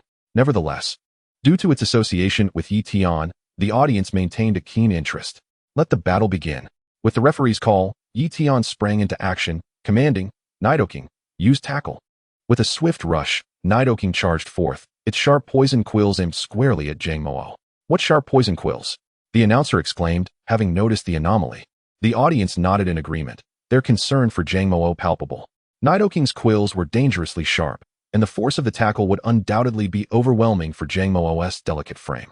Little did they know, Nidoking's quills were not only sharp, but also harbored an exceptionally potent venom. At the elite level, aside from Steel-type Pokémon that were completely immune to poison, few could withstand such an onslaught. This terrifying toxicity endowed Nidoking with remarkable aggressiveness. Moreover, in close combat, even a defensive stance from Nidoking could inflict harm upon its opponent. Don't be afraid, Jangmo-o. Use Flamethrower. Facing Nidoking's impending attack, Ahong did not falter, but instead chose to retaliate. In his view, Jangmo-o's formidable firepower would suffice to repel Nidoking. However, as soon as Jangmo-o's flames enveloped Nidoking, the latter burst through the fire and collided forcefully with Jangmo-o. Jangmo-o. It cried out, being violently propelled backward, its feet skidding across the ground, leaving a trail of dust. What a powerful tackle. It broke right through the flames, truly astounding. The announcer gasped as Ahong stood in shock. He had presumed Jangmo-o's flames would be enough to repel Nidoking, yet it not only failed to do so, but had not even left a mark. What kind of creature was that Nidoking? Its strength was simply overwhelming. In truth, Ahong's strategy was sound. Against an ordinary Nidoking, Jangmo-o's flames would indeed be capable of driving it back. However, Ye Tian's Nidoking was exceptionally different, possessing the ability Poison Point, which elevated its physical prowess beyond the norm. Just as fire was Charmander's intrinsic drive, poison served as Nidoking's. Furthermore, there was no need for any external stimulation. It was already the Poison King. Though Ye Tian's Nidoking had just reached the elite initial stage, its physical attributes and move potency were comparable to those of a mid-tier elite Pokémon. When it came to toxicity, the threat was even more formidable. Aside from steel types, it was likely capable of sweeping through the elite ranks. And now, Jangmo-o had already been poisoned. Its once pristine, rounded belly had turned a shade of purple-black. Even Jangmo-o's face bore the pallor of severe poisoning. The terrifying venom ravaged Jangmo-o's stamina. Having suffered from the tackle, Jangmo-o was gravely injured, and now, with the poison coursing through its veins, sweat poured from its body. Jangmo-o began to gasp for breath, its eyes glazing over, its form trembling. Jangmo-o. Ahong was struck dumb at the sight of his Pokémon in such a pitiful state. That Nidoking was truly terrifying. It was undeniably toxic. With a resounding thud, Jangmo-o collapsed moments later. Charmander is unable to battle. The referee promptly declared, exchanging a glance with the announcer, who immediately signaled for a medical professional to attend to the fallen Pokémon. Ahong, overwhelmed with panic, had lost the will to continue, and the match was suspended. Fortunately, the physical constitution of Ben is remarkably robust, and coupled with timely treatment, he quickly regained his strength. Ahong let out a sigh of relief and applied to continue the match. What a thrilling interlude this has been. It is evident that Ye Tian's Nidoking possesses astonishing toxicity. In terms of venom alone, it likely far exceeds its own level. The host, filled with admiration, expressed profound astonishment. Following this battle, the spectators' gazes directed towards Ye Tian became somewhat peculiar. How terrifying. This contestant Ye Tian has repeatedly unleashed rare and formidable Pokémon. Charmander, Psyduck, and Nidoking. Each one is not to be trifled with. Both Charmander and Psyduck are at the elite mid-tier level. While the Nidoking's true menace lies not only in its level and strength, but in its horrifying toxicity. Outside the arena, Shui Rue observed the proceedings, analyzing the situation and contemplating what strategy she might employ should she face Ye Tian. She was not alone in her thoughts. Among the competitors who had achieved consecutive victories, only Captain Edson, the blonde gentleman, and the bald traveler remained relatively composed. The rest cast wary glances at Ye Tian, too intimidated to even strategize. They merely hoped that fate would spare them from crossing paths with that monster. As the rounds of elimination progressed, the number of participants dwindled, drawing ever closer to the final 8 who would claim glory and rewards, with only one last round remaining. In this final round, many competitors, previously brimming with pride from their winning streaks, now harbored such cowardly thoughts. Oh heavens, please do not let me face Ye Tian. This clearly illustrates the weight of Ye Tian's intimidation. Nevertheless, despite the Nidoking's formidable toxicity, it requires physical contact to unleash its full potential. Thus, I shall deploy a flying-type Pokémon to counter it effortlessly. Shui Rue mused internally, simultaneously solidifying her strategy. She had a premonition that she would soon engage in battle with Ye Tian. I beg of you, Barbie. Although Ahong was a newcomer, he possessed outstanding trainer talent and shared Shui Rue's sentiments, pressing the button to send out rain, determined to avenge Ben by deploying Butterfree. Chapter 63. The Terrifying Thunderblade. 1 + 1 > 2. Return, Nidoking. With no means of ranged attack, Nidoking struggled against Butterfree. Thus, Ye Tian withdrew it and sent forth his aerial warrior. Go, Pidgeotto. Pidgeotto. Ahang was taken aback. It was precisely because he sought to capture that Pidgeotto that he had encountered Ye Tian. Now, over a month later, that Pidgeotto seemed even stronger and more impressive than before. Although he regretted not capturing it, he was now content with his own flying Pokémon. He smiled gently at Butterfree, satisfied with his possession of it. Let us go, Barbie, use Air Slash. In the arena, Butterfree flapped its wings, generating blades of wind that sliced through the air, fiercely aimed at Pidgeotto. Butterfree clearly excelled in special attacks, while Ye Tian's Pidgeotto was more proficient in physical attacks. Dodge the attack, Pidgeotto, use Quick Attack. At Ye Tian's command, Pidgeotto swiftly evaded the incoming strike, transforming into a streak of white lightning as it shot towards Butterfree. Humph, when it comes to speed, we won't be outdone. Ahang confidently replied, Barbie, ascend rapidly. Pidgeotto zipped forward like a bolt of lightning, while Butterfree flapped its wings and soared upward, narrowly avoiding the quick attack. Now, use Stun Spore. Ahang commanded once more. Butterfree emitted a soft cry, maintaining its flight while dispersing the Stun Spore towards Pidgeotto. The spores could induce paralysis, posing a significant challenge. Once ensnared in paralysis, one's speed would be drastically reduced, often rendering them immobile. Pidgeotto, descend swiftly. Humph. If you ascend rapidly, then I shall descend swiftly. Ye Tian responded with equal confidence, as Pidgeotto dove down, suddenly turning to return to Ye Tian's side, thus evading the Stun Spore. Barbie, pursue and continue spreading the Stun Spore. Utilizing Butterfree's aerial advantage, Ahang pressed the attack, continuing to scatter the spores. Ultimately, Pidgeotto found itself with no room to retreat. Whirlwind, disperse it, Ye Tian shouted. With a powerful flap of its wings, Pidgeotto summoned a tremendous tornado that instantly swept away all the spores in the sky. Ye Tian, you truly are formidable, Ahang exclaimed excitedly, feeling elated to encounter such a powerful opponent. This is what sets the protagonists apart from ordinary trainers. They often embrace challenges and grow stronger in the face of adversity. Likewise, Ye Tian smiled slightly in appreciation, commanding, attack, Pidgeotto, use Quick Attack. Just as Pidgeotto was about to charge, Ahang abruptly commanded. In the next moment, Butterfree's eyes emitted an eerie blue glow, unleashing a powerful, invisible force that bound Pidgeotto. Is that psychic? Ahang's Butterfree can actually use psychic, the host exclaimed in astonishment. Butterfree, possessing both bug and flying types, does not typically have access to psychic abilities. Thus, it is exceedingly rare for a Butterfree to develop psychic powers, indicating a strong genetic inheritance. Ye Tian felt a stir of intrigue. At this moment, although Pidgeotto was bound by psychic, Ye Tian remained unfazed. For Pidgeotto regularly trained with high-grade binding devices, such training was not in vain. Charge forward, Pidgeotto, use Blade.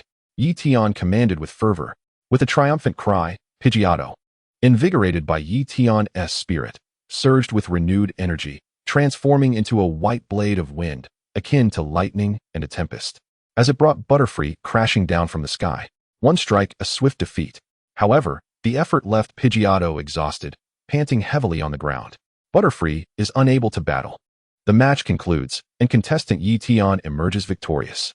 Pidgeotto's quick attack had felled Butterfree with astonishing speed, leaving the audience in shock until the referee announced the result, allowing them to slowly regain their composure. What an incredible power! Quick attack? What kind of skill is that? Can Pidgeotto truly master such a terrifying technique? For the host, the might of quick attack was evidently beyond the norm, leaving him somewhat dazed. Indeed, combination techniques are the hallmark of seasoned players, and it is often challenging for ordinary trainers to master them. This is because developing combination techniques typically requires a profound bond and understanding between the trainer and their Pokémon. The difficulty of mastering them lends an air of sophistication and mystery, not to mention their considerable power. Of course, some combination techniques are not exceedingly difficult to develop. For instance, the combination of rollout and round is relatively straightforward. The potency of such a combination is akin to that of a powerful physical move. However, rollout, as a continuous attack, can achieve devastating effects when accelerated, rivaling top-tier moves like Hyper Beam and Blaze Charge. Yet, Thunderblade is distinctly different. It should be a fusion of lightning and winged attacks, rather than merely a superimposition. Such a sophisticated combination technique, aptly termed a fusion move, boasts an extraordinary power that exceeds the sum of its parts. When compared to Brave Bird, it is likely far more formidable. Of course, The consumption and risks associated with Thunderblade are also considerably greater than those of Brave Bird. It is precisely due to this immense strength that mastering it at this level poses a burden for Pidgeot. Even at its peak, in full health, utilizing Thunderblade once during a battle leaves Pidgeot utterly exhausted, sprawled on the ground like a weary dog. However, Ye Tian believes this is merely a temporary phenomenon. In the future, as Pidgeot grows stronger and its physical constitution improves, the use of Thunderblade will no longer entail such dreadful exhaustion. Alternatively, by that time, Pidgeot may possess such remarkable stamina that it can easily withstand this level of exertion. As the match concluded, Pidgeot struggled to rise from the ground, closing its eyes and swaying unsteadily as it instinctively began to use Roost to recover its energy. Ye Tian watched with a faint smile. Thankfully, this fellow had mastered the Roost technique, which had provided substantial assistance during the development of Thunderblade. Otherwise, even with Pidgeot's innate talents, Ye Tian's exceptional training methods, and their profound synergy, it would have been impossible to cultivate such a technique in a short time. Chapter 64, Fishing. Bobby, you did exceptionally well. As the match concluded, Ahong hurried over to embrace the injured Butterfree, softly offering words of comfort before retrieving the Pokeball. When Ahong stood again, he noticed Ye Tian had already recalled Pidgeot and was waiting for him in the center of the arena. Ahong approached, admiration evident in his voice. Ye Tian, your strength is indeed formidable. I have once again been thoroughly defeated.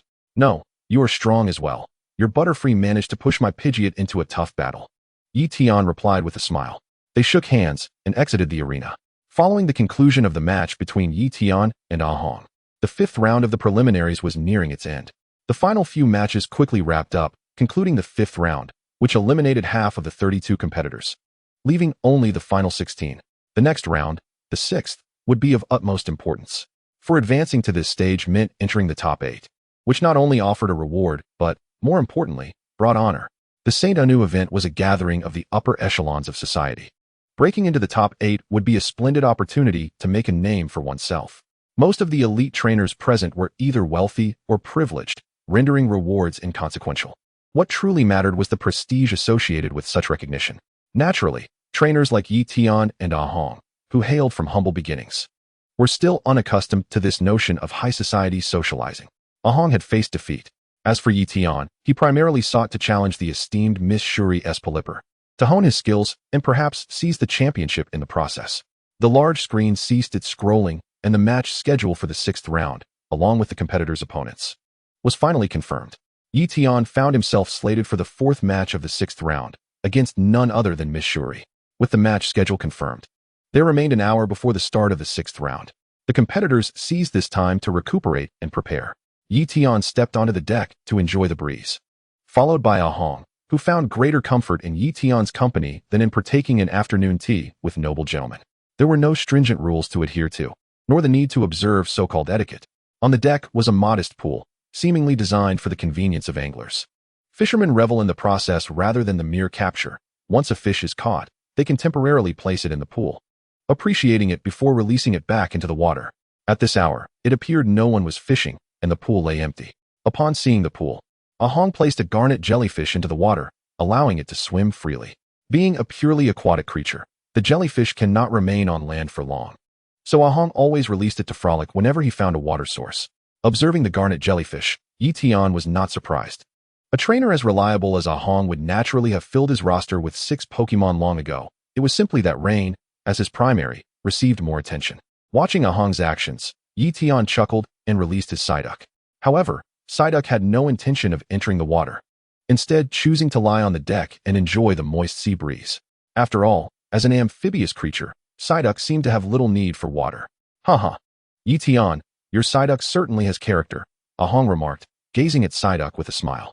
Indeed, Ye Tian nodded slightly. Psyduck was indeed quite unique. Apart from Beedrill, Ye Tian had a particular fondness for both Charmeleon and Psyduck, intending to cultivate them as his trump cards. Charmeleon was diligent and combative, leaving Ye Tian untroubled about its future.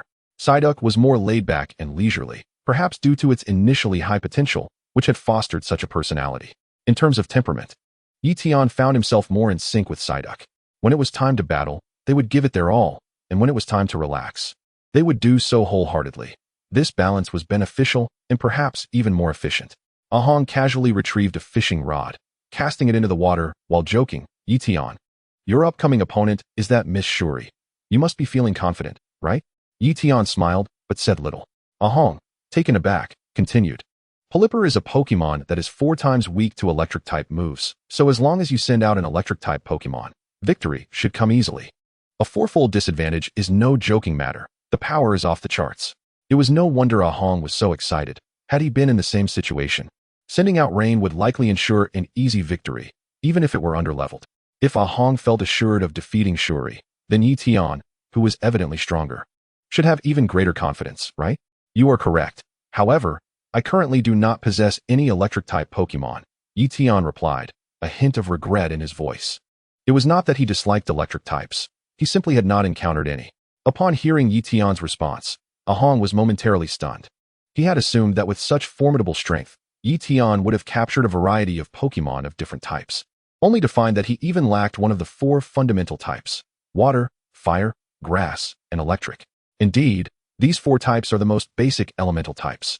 Yet, Ye Tian not only lacked electric-type Pokemon, but also grass types.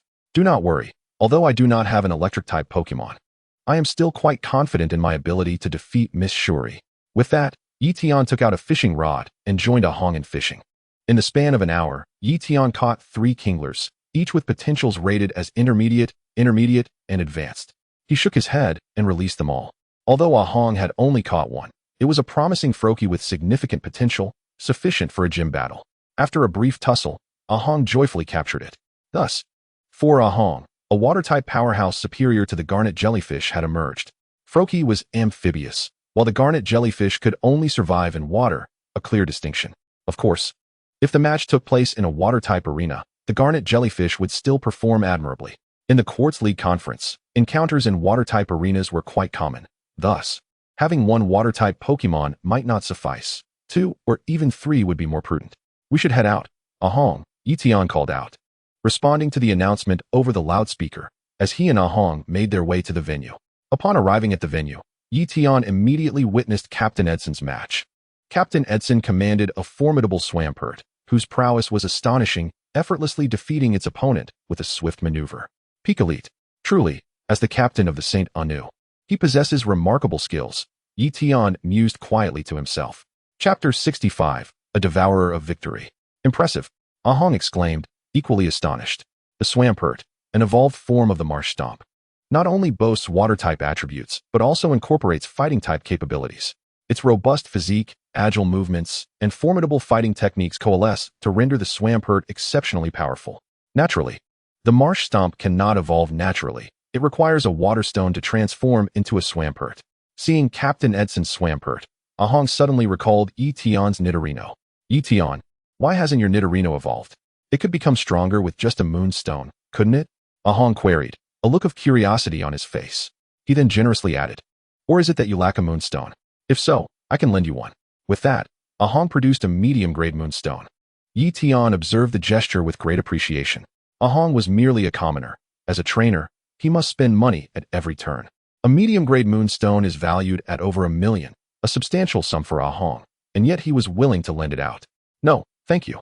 My Nidorino has only recently evolved. I wish to allow it to consolidate its strength, Ye Tian declined.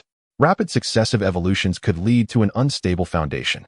More importantly, an abrupt surge in power often cultivates arrogance in Pokemon, potentially fostering a disdainful attitude.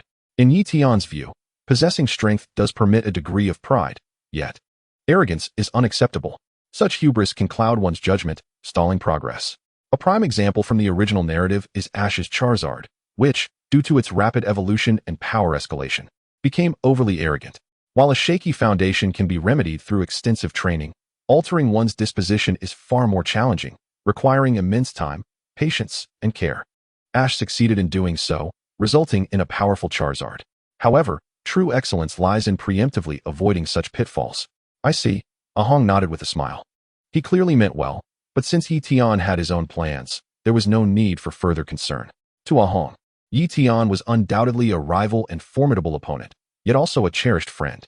He was eager to see what rank Ye Tian would achieve in this cruise tournament. Top 8? Final 4? Or perhaps champion or runner-up? The top 8 seemed assured. Ahong glanced at Ye Tian, thinking to himself.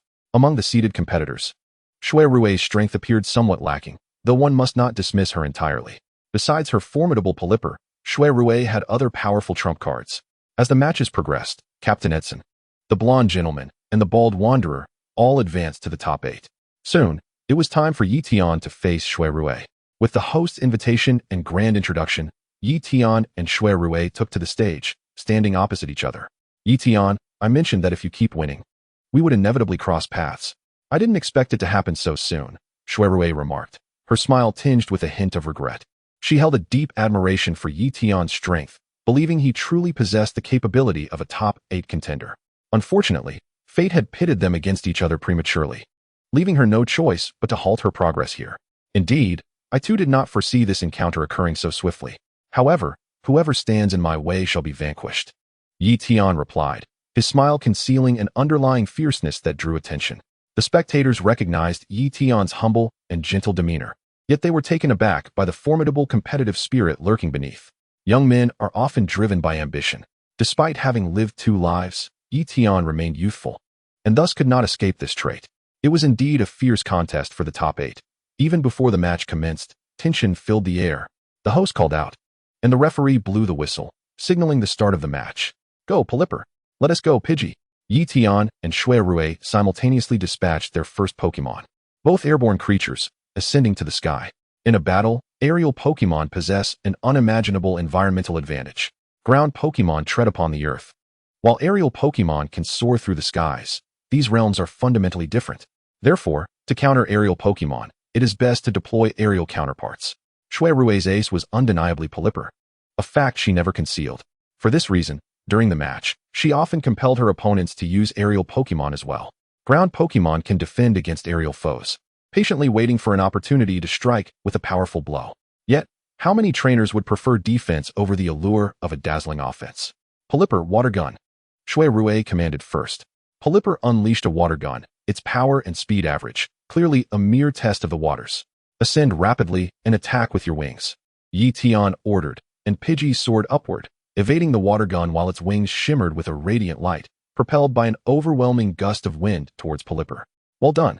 Seeing Pidgey charging from above, a smile flickered across Shui Rui's face.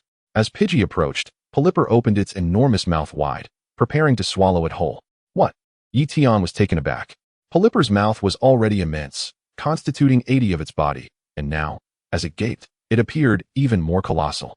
In the face of Pidgey's assault, Pelipper audaciously swallowed it whole, producing a muffled sound before all fell silent.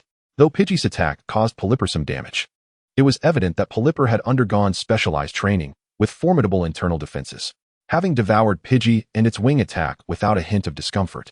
This was a testament to its resilience. Well done, Pelipper. After charging, unleash your powerful attack. Shui Rui exclaimed with delight. Pelipper emitted a low grunt, its body tensing as it began to gather energy. As golden light flickered beneath its feet, its aura surged dramatically. In the next moment, Pelipper opened its mouth wide, expelling a fearsome wave of white energy that propelled Pidgey forcefully to the ground. Chapter 66. Evolution in the Ring. Pidgey let out a cry of despair as it was struck by the force of Pelipper's attack, crashing to the ground and leaving the surface cracked like a spiderweb. Ultimately succumbing to unconsciousness, Pidgey is unable to battle, the referee declared. In a single move, Pelipper had effortlessly defeated Pidgey. Truly, Shui Rui's Pelipper is astonishingly powerful, the host exclaimed, igniting a wave of admiration among the audience for Pelipper's might. Ye Tian lamented, for he lacked an electric-type Pokémon. After Ye Tian's defeat, Ahong sighed quietly. To him, no matter how powerful Pelipper was, it was merely a matter of unleashing a 10,000-volt attack. Regrettably, Ye Tian does not possess an electric-type Pokémon, which inadvertently ensnares him in a predicament. Silently, Ye Tian captures the Pidgey. The seagull Pokémon proves unexpectedly formidable. However, the Charmeleon is more than capable of handling it.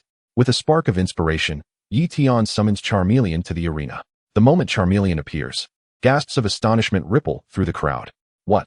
Faced with the seagull, Ye Tian has chosen to send out Charmeleon as his second Pokémon? Could it be that he has lost his fighting spirit due to the seagull's overwhelming strength? The host's puzzled voice resonates, eliciting a shared sense of concern from the audience.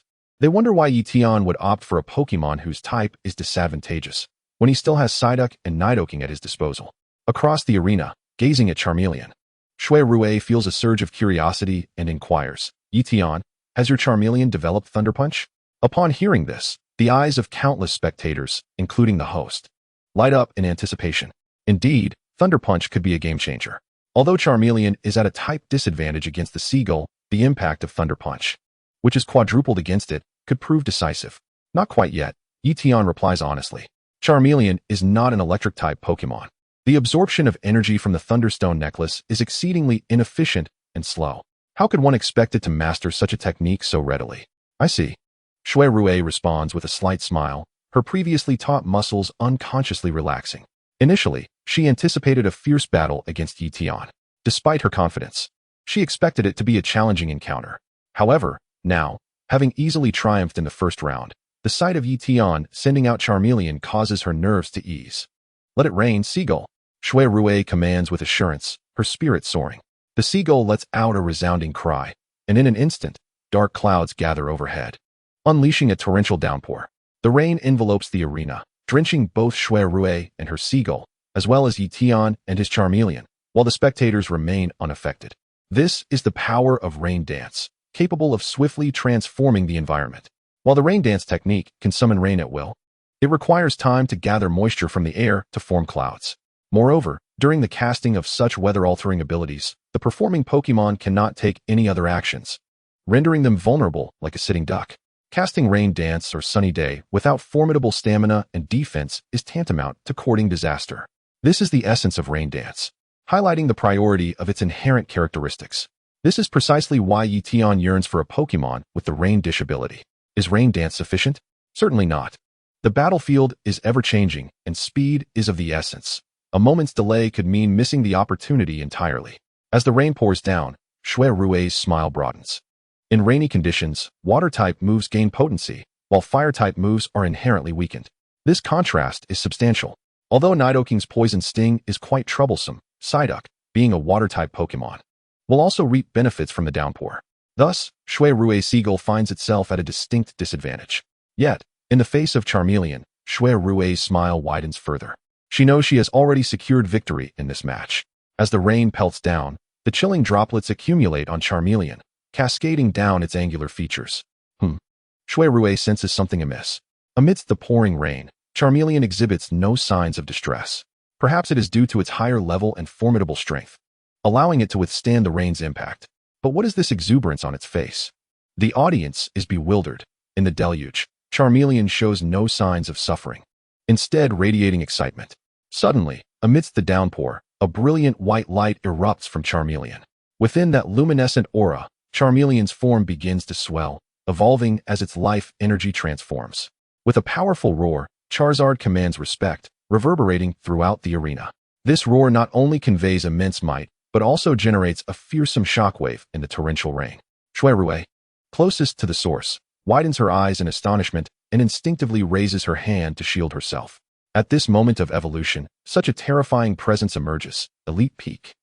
Sensing the overwhelming power radiating from Charizard, Shui Rue's previously relaxed demeanor instantly shifts to one of gravity. Pokémon, Charizard. Type, Fire. Ability, Blaze. Level, Elite Peak. Potential, Level 3 Divine. Moves, Tackle, Cut, Flamethrower, Fire Spin, Inferno, Overheat, Flame Punch, Flare Blitz, Scary Face. Description: a Charizard with astonishing potential. Its power significantly amplifies upon entering Blaze mode. Bond achieved. Additional ability slots unlocked. Elite Peak. Whether due to an exceptionally solid foundation, immense potential, or perhaps a combination of both, Charizard remarkably ascends 2 levels following this evolution. It instinctively learns 3 new moves: Cut, Scary Face, and Overheat. Overheat is a devastating Fire-type special move, while Cut is a basic Normal-type move that nearly all Pokémon can master with relative ease. Finally, Scary Face. Likely a natural talent of Charizard, intimidates foes, drastically reducing their speed. Chapter 67, The Might of Power. Charizard resembles Charmeleon but boasts a deeper hue, more expressive eyes, and an air of authority. Its limbs are noticeably more robust and elongated, exuding a palpable sense of strength. Furthermore, its claws have sharpened and lengthened, perhaps explaining its immediate acquisition of the Cut move upon evolution. Cut not only possesses considerable power, but can also lacerate skin, striking vital points to inflict greater damage. Unbelievable. Ye Tian's Charmeleon has evolved amidst the rain. The host exclaims, immediately igniting the atmosphere in the arena. With Charmeleon's evolution into Charizard, the tides of battle have irrevocably shifted. Ye Tian's Charizard is not merely a display of overwhelming power. Its physique is also remarkably robust. Notably, the average height of a Charizard is around 2 meters, yet Ye Tian's Charizard appears to stand at an impressive 5 meters. Its stature far exceeds that of an ordinary Charizard, making it unmistakably the leader among its peers. At this moment, Charizard stands in the arena, exuding an intimidating presence and formidable stature that instills fear. It's still raining. The advantage remains on my side. Seagull, use water gun. Shui Rui commands with a huff. Under the downpour, the seagull's life energy has surged, and its water gun is considerably more powerful than before. Yet, Ye Tian remains unperturbed. Your seagull may be empowered by the rain, but does that mean my Charizard does not share the same boon? In the midst of water, Charmeleon's combat prowess might be deemed insufficient. However, under the downpour, its capabilities are undoubtedly amplified. Charmeleon, unleash your flamethrower. With a commanding voice, Ye Tian gave the order. Boom. A terrifying column of flame erupted from Charmeleon's mouth, appearing altogether different this time. The flame column was not only denser, but also radiated a deeper crimson hue. Without a doubt, after evolving, Charmeleon's flamethrower had not only intensified in density, but also in temperature. The increase in density augmented its impact, while the heightened temperature escalated the flame's potency. What? At this moment, Shui Rui was utterly astonished. In an instant, Charmeleon's flamethrower shattered the water gun of the Wingull, and the searing heat of the flames struck fiercely against the Wingull's body. Flame Vortex.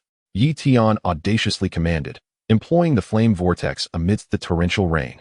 Thanks to its water absorbability, Charmeleon's life energy surged in the downpour, enhancing the power of its flames. However, the natural law of water overcoming fire holds true. Thus, although the flamethrower was unleashed, the torrential rain diminished its power somewhat.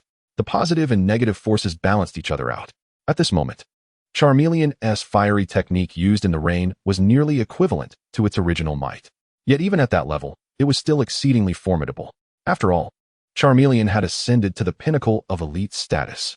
The flame vortex persisted for several seconds, impervious even to the relentless rain. When the flames finally subsided, Wingull was left charred and emitted a pitiful cry before plummeting from the sky.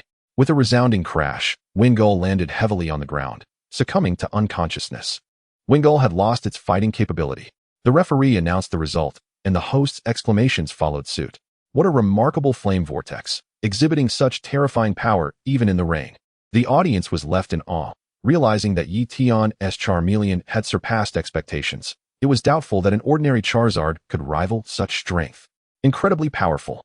Ahang's eyes were fixated on the arena, fists clenched tightly. He understood that the gap between him and Ye Tian had once again widened. Shui Rui remained in shock at the fate of Wingull. After its evolution, Charmeleon's strength had visibly increased, and she had sensed Wingull's impending defeat. Yet, she did not anticipate such a swift downfall for Wingull, especially under the rainy conditions. Had it been clear weather, would it have been defeated in an instant? After a prolonged silence, Shui Rui gradually recalled Wingull into its Pokeball and sent forth her second Pokémon. To her surprise, it was a Sceptile. Sceptile, the final evolution of the Hoenn grass-type starter Trico, was a formidable contender.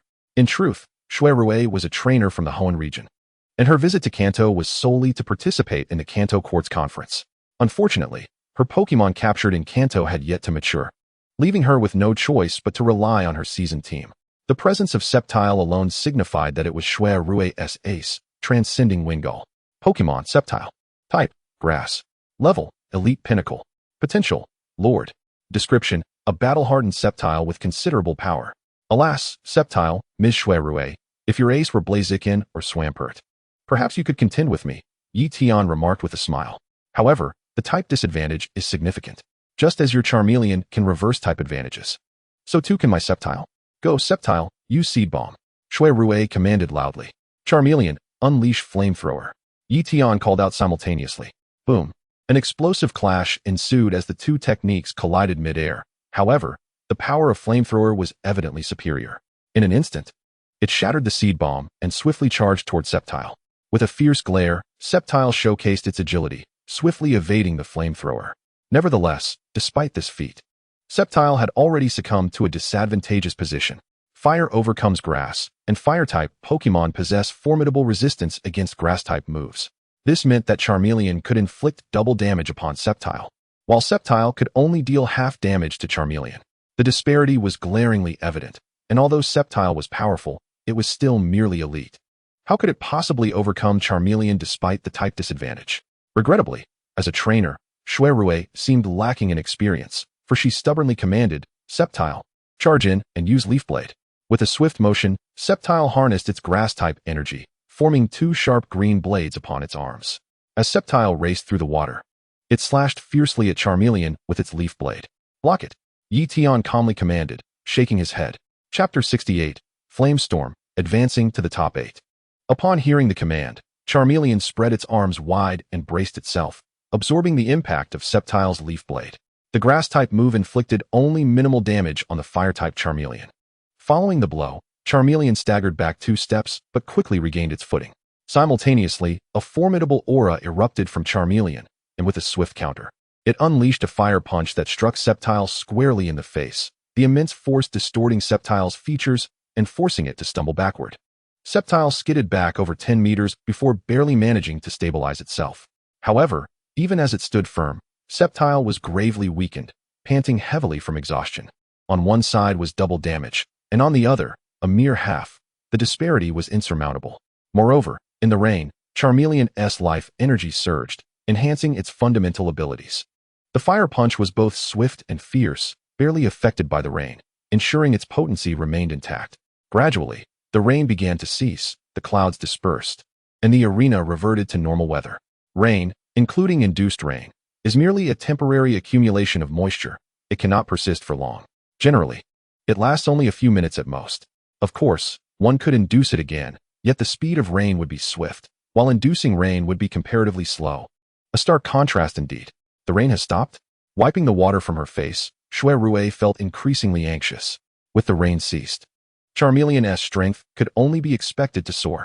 A swift resolution was imperative. Shuirue steeled herself and called out quickly, Sceptile, use Leaf Storm. In the arena, Sceptile let out a low growl, and countless green energy leaves swirled around it, rapidly rotating to form a green tornado, hurtling forward with a fearsome power toward Charmeleon. Leaf Storm, a powerful grass-type special move. Once unleashed, it incurs a significant drop in special attack, and due to this drawback, such a technique should not be utilized lightly.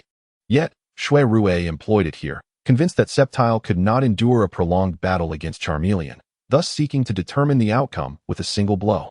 Bring it on. Charmeleon, Flame Vortex. Ye Tian shouted in response. Boom. A terrifying inferno erupted from Charmeleon's mouth, colliding violently with the Leaf Storm. In the next moment, the flames rapidly expanded, engulfing the entire Leaf Storm and transforming it into a fiery tempest, culminating in a tremendous explosion. Whoosh, whoosh. The ferocious flames erupted, resembling a multitude of miniature fireballs, each carrying a dreadful force that splattered in all directions. The Fire Dinosaur and Lizard King both extended their arms for protection. However, fire combating fire meant that the Fire Dinosaur, despite being buffeted by the aftershocks of the fiery storm, sustained minimal damage. In stark contrast, the Lizard King suffered grievously, emitting a series of anguished cries before finally collapsing to the ground, succumbing to slumber. The Lizard King was rendered incapable of further combat. The referee declared the outcome of the match. The contest concluded, and congratulations poured in for contestant Ye Tian, who advanced to the top 8. The host seized the opportunity, microphone in hand, proclaiming loudly. The atmosphere erupted with excitement, as the audience expressed their admiration for Ye Tian and his fire dinosaur. Undoubtedly, with the evolution of his little fire dragon, their anticipation towards the fire dinosaur's prowess intensified. As evening descended, Ye Tian and Ah Hong were enjoying dinner at a restaurant. At that moment, Shuirue unexpectedly approached, holding a glass of champagne. Previously drenched by the downpour during the tournament, she had now changed into a pristine evening gown. Raising her glass towards Ye Tian, she smiled. Ye Tian, congratulations. I never anticipated that your little fire dragon would evolve at such a pivotal moment. Although Shuirue possessed a somewhat proud disposition, her admiration for Ye Tian was genuine. After all, exceptional novice trainers like him were exceedingly rare. It was worth noting that Shuirue had been traveling for years and had participated in several regional league tournaments. Yet, even a seasoned elite trainer like her had fallen to Ye Tian, which underscored his formidable potential. Just luck, Ye Tian modestly remarked, patting the fire dinosaur on its head with a humble smile. Shui Rui shook her head in amusement, clearly unconvinced by Ye Tian's modesty. Just luck? How could that be?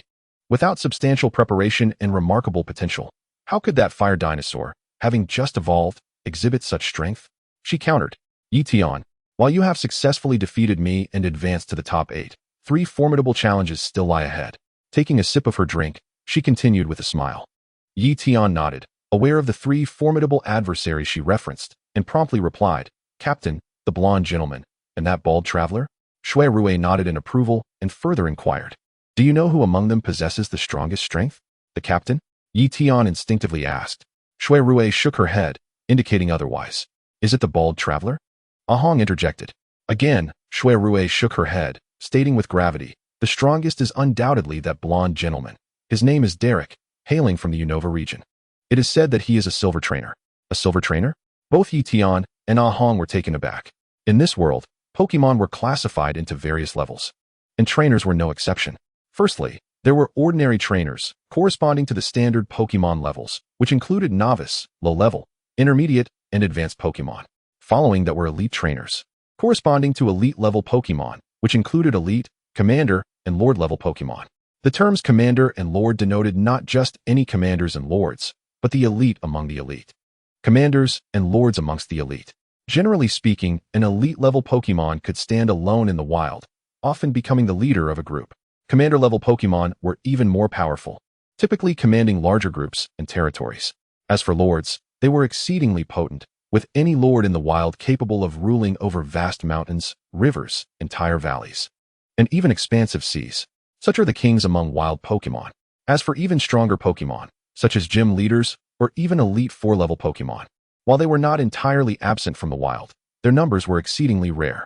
The elite tier was profoundly deep, not only for Pokémon, but equally for trainers. Elite trainers are divided into 3 ranks: elite, bronze, silver, and gold trainers. An elite trainer corresponds to elite-level Pokémon, needing at least 2 elite-level Pokémon to pass regional assessments and become an elite trainer. More distinguished elite trainers, like Shui Rui, are referred to as seasoned elites. Silver trainers correspond to commander-level Pokémon, requiring at least 2 commander-level Pokémon for regional assessments to achieve silver trainer status. Gold trainers correspond to lord-level Pokémon, necessitating at least 2 lord-level Pokémon to pass regional assessments and become gold trainers. Generally, elite trainers are already considered above average. In this world, the majority are still ordinary trainers. With diligence, coupled with a touch of luck, an elite trainer can gather 8 badges and participate in the league tournament. For seasoned elites like Shui Rui, it is even more assured. With a little extra effort, they can participate in regional league tournaments. Meanwhile, silver trainers are already regarded as strong. Countless individuals devote their lives, yet never attain such heights. As for novice trainers, it is merely a title, not representative of rank. Take Ye Tian, for instance. Although he has recently embarked on his journey and is thus labeled a novice trainer, his strength has already met the elite standard. If one considers his Beedrill, well, let us say that it's not just elite trainers he surpasses.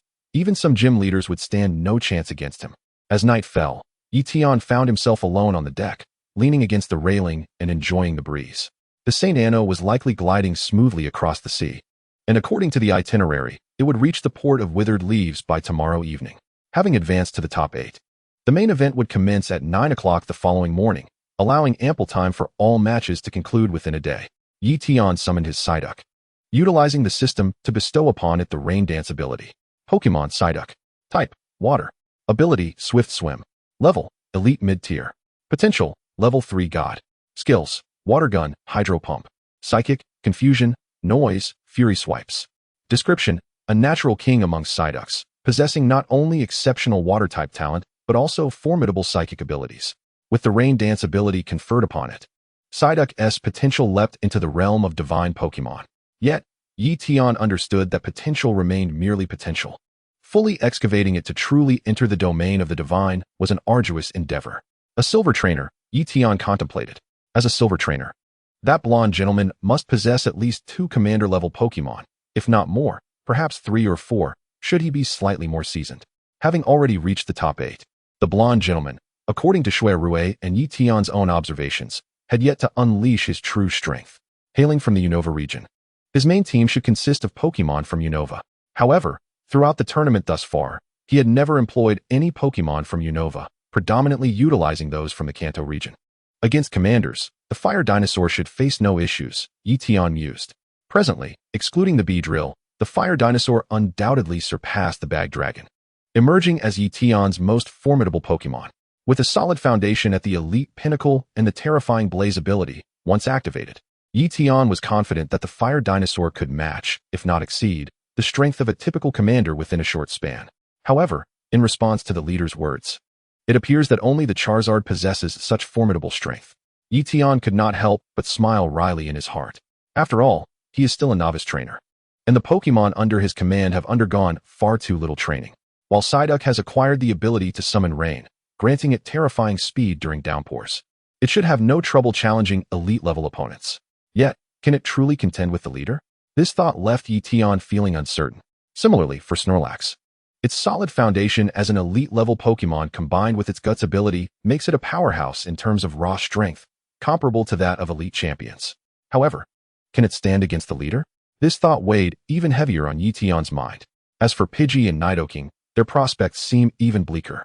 Pidgey simply lacks the requisite level. Although Nidoking possesses formidable venom, that venom must make contact with the opponent to take effect. Ye Tian has already showcased Nidoking's power and toxicity, and the opposing trainer, being a silver tier, would undoubtedly take precautions. Moreover, Ye Tian questioned whether Nidoking's venom would even be effective against the leader. On this matter, he was left with an enormous question mark. It seems that sending Charizard, Psyduck, and Snorlax into battle would be the most prudent choice. Charizard as the main force, while Psyduck and Snorlax serve as wear-down tactics. Ye Tian presents a demeanor of gentility and humility, yet once the topic of battle arises, the warrior spirit within him, or rather his competitive nature, becomes profoundly evident. At this moment, Ye Tian envisioned that golden-haired gentleman as his opponent for tomorrow's finals, simulating the battle in his mind. Regrettably, he was still unaware of the opponent's main Pokémon, rendering his simulation rather solitary. Alas, it would be best to return and rest, preparing to give his all tomorrow. Stretching leisurely, Ye Tian made his way toward his guest room. His competitive spirit and strong sense of pride meant he was reluctant to resort to using Beedrill's power unless absolutely necessary. What, then, constitutes an absolute necessity? First, it would involve a life-threatening situation. Second, it would occur if the opponent reached a gym level or even stronger tier. The night passed without incident. The next morning at 9 o'clock, the main event of the cruise tournament commenced, marking the official start of the quarterfinals. With the host's grand introduction, the top 8 contestants took to the stage in succession. Among them were Ye Tian, Captain Edson, the golden-haired gentleman, and the bald wanderer. Aside from these 4, the other contestants also exhibited considerable strength, all having reached the level of seasoned elites. All right, everyone, please be quiet. We shall now determine the matchups and the process for each contestant, the host declared, snapping his fingers as the large screen began to scroll. The remaining 8 contestants looked up, eager to see who their opponents would be in the first round of the main event. Ye Tian, the captain, the golden-haired gentleman, and the bald wanderer felt confident, ready to give their all, regardless of who their adversaries might be. Chapter 70, the quarterfinals. Conversely, the other 4 contestants exhibited varying degrees of nervousness. This clearly indicated that their mindset required further refinement. Perhaps it wasn't merely a matter of mentality, but rather a lack of confidence in their own strength. After all, they were all around 20 years of age and should have accumulated ample battle experience by now. Approximately 10 seconds later, the screen finally stopped scrolling, revealing the matchups and the process for the competition. The first match, astonishingly, featured Ye Tian against none other than the silver-haired, yet vibrant Captain Edson. Captain Edson, with his head of white hair and ever-present smile, exuded a warm and approachable aura, yet anyone could discern that he possessed extraordinary strength aboard this cruise ship. Ye Tian found himself facing Captain Edson in the opening match, causing concern to bubble within him. The previous evening, Ye Tian, Ahong, and Shui Rue had engaged in discussions regarding the golden-haired gentleman, who was a silver-tier trainer suspected of possessing the most formidable strength and standing as the highest mountain before Ye Tian. However, for Ahong, the concept of a silver-tier trainer was entirely foreign. Furthermore, the golden-haired gentleman had never revealed his true strength, leaving Ahong without any real sense of apprehension. In his view, among Captain Edson, the golden-haired gentleman, and the bald wanderer, the strongest peak was represented by Captain Edson, whose formidable Frogadier boasted an impressive physique and unparalleled prowess. Additionally, Ye Tian had no electric-type Pokémon to counter Frogadier, making his chances against Captain Edson quite unfavorable. To Ye Tian, Captain Edson indeed represented a formidable mountain. Should he fail to surmount this challenge, reaching the highest peak would be an even more remote possibility. Shui Rue approached with a smile, standing beside Ah Hong to watch the match between Ye Tian and Captain Edson. The highest peak she referred to was undoubtedly the golden-haired gentleman. The first match of the main event was about to commence, governed by the rules of a 3v3 battle. Contestants were instructed by the referee to send out their first Pokémon simultaneously. The host built anticipation, causing the audience to become immediately excited. 3, 2, 1. Let the match begin. As the referee's voice echoed, Ye Tian and Captain Edson released their first Pokémon in unison. Captain Edson sent forth his robust Frogadier, who had previously triumphed over opponents with remarkable ease. Ye Tian, on the other hand, chose to field Snorlax. Pokémon, Frogadier type, water fighting ability, torrent level, elite peak, potential, elite, description, a battle-hardened veteran with extensive experience, though his potential has been depleted. Frogadier boasts formidable strength at the elite peak level and possesses the rare torrent ability. Should Psyduck summon rain, both Psyduck and Frogadier would reap its benefits. Consequently, anticipating that Captain Edson would deploy Frogadier first, Ye Tian opted against sending Psyduck into battle. While Psyduck's psychic abilities could theoretically counter Frogadier's fighting type with double damage. Frogadier was an elite peak Pokémon. Moreover, psychic abilities are peculiar. If they fail to harm the opponent, they can backfire and inflict damage upon the user.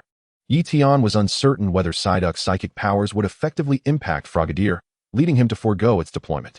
Snorlax? How rare a Pokémon. It has been quite a while since I last laid eyes on one. Captain Edson's eyes sparkled with delight as he beheld Snorlax on Ye Tian's side. This reaction illustrated his profound appreciation for Pokémon. Furthermore, as the captain of the St. Anno, Captain Edson had encountered numerous nobles and a variety of rare Pokémon throughout his life. He had certainly seen Snorlax before, but it had been quite some time since he had the pleasure of witnessing one, underscoring its rarity. It was not just Captain Edson. Several older dignitaries in the audience gazed upon Snorlax with astonishment.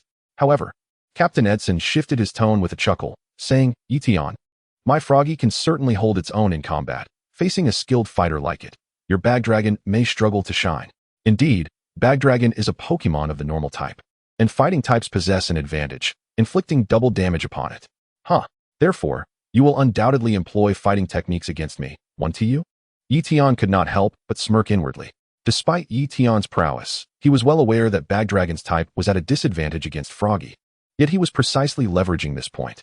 Should Froggy rely on long-range moves such as Water Gun or Hydro Pump, Bagdragon would find itself at a loss. However, should Froggy dare to engage in close combat, then Bagdragon could unleash its true might. Moreover, based on his observations of Captain Edson's previous matches, he knew Froggy was exceptionally adept at fighting, with its most formidable move being the Hell Roll. This was no mere game. In simulated battles, Hell Roll could inflict immediate damage. Yet in reality, Froggy must first grapple its opponent and roll together with them to deal damage. Given Froggy's robust physique, it could certainly embrace a multitude of Pokémon.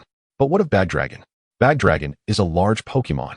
Particularly, Ye Tian's Bagdragon boasts the ability of Hercules, standing at an impressive height of 220 centimeters, exuding immense strength.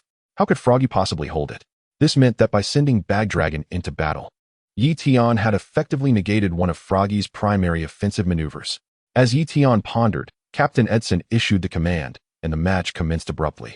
As Ye Tian had anticipated, under Captain Edson's guidance, Froggy indeed employed close combat fighting techniques, executing the signature fighting move, Brick Break. With a fierce roar, Froggy concentrated energy in its palm, which radiated a brilliant white light. It charged toward Bagdragon with an overwhelming force, delivering a devastating Brick Break. Regarding the tier classifications, ordinary trainers, novice, low level, intermediate, and advanced Pokémon. Elite trainers, at least 2 elite Pokémon. Silver trainers, at least 2 commanders. Gold trainers, at least 2 lords. Gym level trainers, at least 2 gym level Pokémon. Semi-champions, at least 2 semi-champions. Champions, at least 2 champions. Gym leaders, at least 2 semi-gods, not referring to Pokémon, but a state of being. As for the realm of the gods, this text will not delve deeply into it. Divine beasts do not equate to the divine realm. Take Zapdos, for example. It is a divine beast, yet it does not possess the powers of the divine realm from its inception. It may be exceptionally gifted, attaining elite strength shortly after its juvenile stage, but reaching the realm of the gods requires considerable time. Prior to that, being captured by humans is entirely normal. Once it ascends to the divine realm, it will instinctively understand its mission and purpose, naturally departing yet remaining friends with its original trainer. Thus, in this narrative, the divine realm is a power beyond human grasp. You may capture divine beasts, but they will not remain with you indefinitely. Since I have taken the liberty to elaborate, let me briefly outline the structure. There is no grand outline. This book will be divided into 4 parts. The first part will cover the Kanto League. The second part will focus on the Chengdu League. The third part will delve into the Hoenn League. The fourth part will encompass the World Championships, where many familiar, formidable figures will make their appearance. It is worth mentioning that the champion of the league does not equate to the champion tier. The champion is the strongest of a local league, often maintaining their title for consecutive terms. The tournament champion is merely a trophy, a mark of achievement. Each league produces one annually, and the strength fluctuates, depending on the caliber of participants that year, but it will certainly not reach the level of a champion, let alone that of a king. Chapter 71, Evolution, Beaky Bird. As the battle ensued, Bagdragon unleashed a million-ton punch. In the arena, Bagdragon roared, its fists radiating a powerful white light as it collided with Froggy's face. Simultaneously, Froggy executed a brick break, striking Bagdragon's abdomen fiercely. The blows resonated, each impact resulting in mutual harm. Yet, this was not the end. Both Pokémon, after a muffled grunt, continued their assault. Million-ton punch, brick break, boom, boom, boom. Bagdragon and Froggy relentlessly unleashed their skills upon one another. With a thunderous crash, both Pokémon staggered back after the exchange, panting heavily, suffering significant damage. Froggy's fighting type moves inflicted double damage on Bagdragon. However, Bagdragon's stamina was formidable, being a Hercules, delivering substantial damage with each punch. I have been deceived. Captain Edson's heart raced. His Froggy, in terms of level and momentum, surpassed Bagdragon.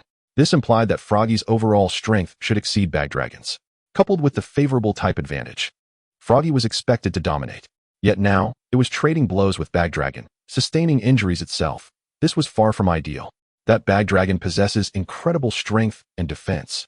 At least in these 2 attributes, it is by no means inferior to my Froggy. Captain Edson quickly realized the situation and commanded Froggy to create distance from Bagdragon while shouting, "Froggy, use Hydro Pump." A high-pressure hydro pump, as thick as a barrel, erupted from Froggy's abdomen, blasting through the air and striking Bagdragon, sending it hurtling away. Bagdragon let out a muffled groan and collapsed, unable to continue fighting. Bagdragon had lost its combat ability. Upon hearing the referee declare Froggy's victory, Captain Edson found no joy in the outcome. His expression bore no semblance of a smile. Gazing at Froggy, who was gravely injured and appeared on the brink of collapse, Edson's lips twitched in dismay. This was supposed to be a decisive victory. How did it turn out like this? Bagdragon, you have fought valiantly. You did well. Meanwhile, Ye Tian was satisfied as he recalled Bagdragon. Despite being inferior in strength and level, and facing a disadvantage in type, Bagdragon had performed admirably, achieving such commendable results. Go forth, Beaky Bird. With Bagdragon's defeat, Ye Tian promptly sent out his second Pokémon. Fly, Beaky Bird. Ye Tian commanded, and Beaky Bird soared into the sky. Froggy, use Hydro Pump. Captain Edson frowned and shouted. Faced with an airborne opponent, Froggy's previously proud fighting skills had no room for application. It could only resort to long-range hydro pumps. However, Beaky Bird was swift, and despite Froggy's repeated attempts to unleash hydro pumps, none found their mark. Instead, Beaky Bird relentlessly swooped in, attacking with its wings and inflicting considerable damage. At this juncture, Froggy, having endured blows from both Bagdragon and Beaky Bird, found its remarkable stamina beginning to falter.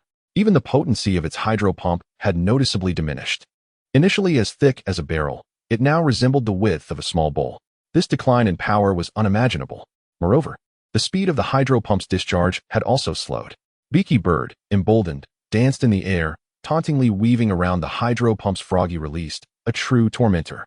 In the arena, a number of children, some barely 10 years old, could not help but erupt in laughter at the splendid performance of the Pidgey. The once mighty creature, worn down by the relentless assaults of the Kangaskhan and Pidgey, found itself in a state of utter exhaustion. The host offered his commentary. Yet Ye Tian felt an inexplicable sense of unease. At that moment, the movements of Pidgey seemed to transcend the ordinary. Had it mastered the move Hurricane? A surge of excitement coursed through Ye Tian as he commanded, "Pidgey, use Hurricane." The Pidgey responded with a resounding cry, darting at an astonishing speed to toy with the fast-swimming frog before suddenly swooping behind it. With a powerful shockwave enveloping its form, Pidgey struck the frog's nape with a forceful impact. The fast-swimming frog let out a muffled groan, collapsing to the ground, incapacitated. "Fast-swimming frog is unable to battle," declared the referee just as Pidgey descended from above, enveloped in a radiant white light. The crowd fell silent, witnessing the dazzling transformation as Pidgey grew in stature. The blinding light dissipated, revealing that Pidgey had evolved into a majestic Pidgeot. Pidgeot, having triumphed over a formidable opponent, perhaps too exhilarated by its victory, had evolved right then and there. Moreover, this Pidgeot was astonishingly large. The host gasped in awe. The audience was equally taken aback by the sheer size of Ye Tian's Pidgeot, which clearly exceeded 180 centimeters in length, exuding an imposing presence with its enormous wings capable of stirring up storms. Its wingspan was estimated to measure an astounding 3 to 4 meters. What an intimidating sight. In fact, Ye Tian's Pidgeot had always been exceptional even during its days as a Pidgey, boasting a size far greater than the average. However, at that time, its slightly larger frame went unnoticed. Now, having evolved into Pidgeot, it had become truly remarkable. Pokémon Pidgeot. Type: normal flying. Level: elite high tier. Potential: champion. Skills: quick attack, wing attack, aerial ace, air slash, hurricane, sand attack, feather dance. Quick attack is a unique combo move and is not recorded separately in the system. Description: a Pidgeot with extraordinary potential, exuding the might of a raptor in the skies. Following its evolution, Pidgeot had also ascended 2 levels, reaching the elite high tier. Gazing at Ye Tian's magnificent Pidgeot, Ahang's eyes widened in astonishment. Just yesterday, Ye Tian's Charmander had only just evolved into a Charmeleon. Who would have thought that today, yet another Pokémon would evolve? Such luck. Truly, such remarkable fortune. Indeed, the timing of Pidgey's evolution significantly bolstered Ye Tian's strength. Shui Rue, equally astonished, chuckled. She was well versed in the prowess of flying Pokémon, fully aware of their unique advantages in battle. Furthermore, Pidgeot was renowned as a formidable aerial predator. Once airborne, its power and speed could be unleashed to their fullest potential. Chapter 72, Captain Edson's Treasure. Ye Tian, however, was not particularly surprised by Pidgey's evolution. Fortuitous luck? Fate? It was far from being merely coincidence. In truth, when Ye Tian had captured Pidgey, it had already been a formidable creature, compounded by the substantial training over the past couple of months. Its evolution was merely the culmination of preparation meeting opportunity. Ye Tian had long recognized that his Charmander, Psyduck, and Pidgey were all on the brink of evolution, poised to transform at any moment. With both Charmander and Pidgey having evolved sequentially, it was only a matter of time before Psyduck followed suit. 1-to-1, as expected of the top 8 contenders. The first match is already intensely contested, the host exclaimed excitedly. At that moment, Captain Edson withdrew the fast-swimming frog and sent forth his second Pokémon. Go, Pelipper. The Pelipper that Captain Edson summoned was of a lower tier than the previous fast-swimming frog, only achieving elite high tier. Moreover, it possessed the rain dish ability. Let it rain, Pelipper, Captain Edson commanded, raising his arms to the heavens. In the arena, Pelipper let out a loud cry. The sky above the battlefield darkened with ominous clouds, and rain began to pour. Under the deluge, Pelipper's spirits soared, and its life energy surged. This enhancement elevated its physical attributes significantly, amplifying the power of its water type moves substantially. Attack, Pelipper. Use water gun.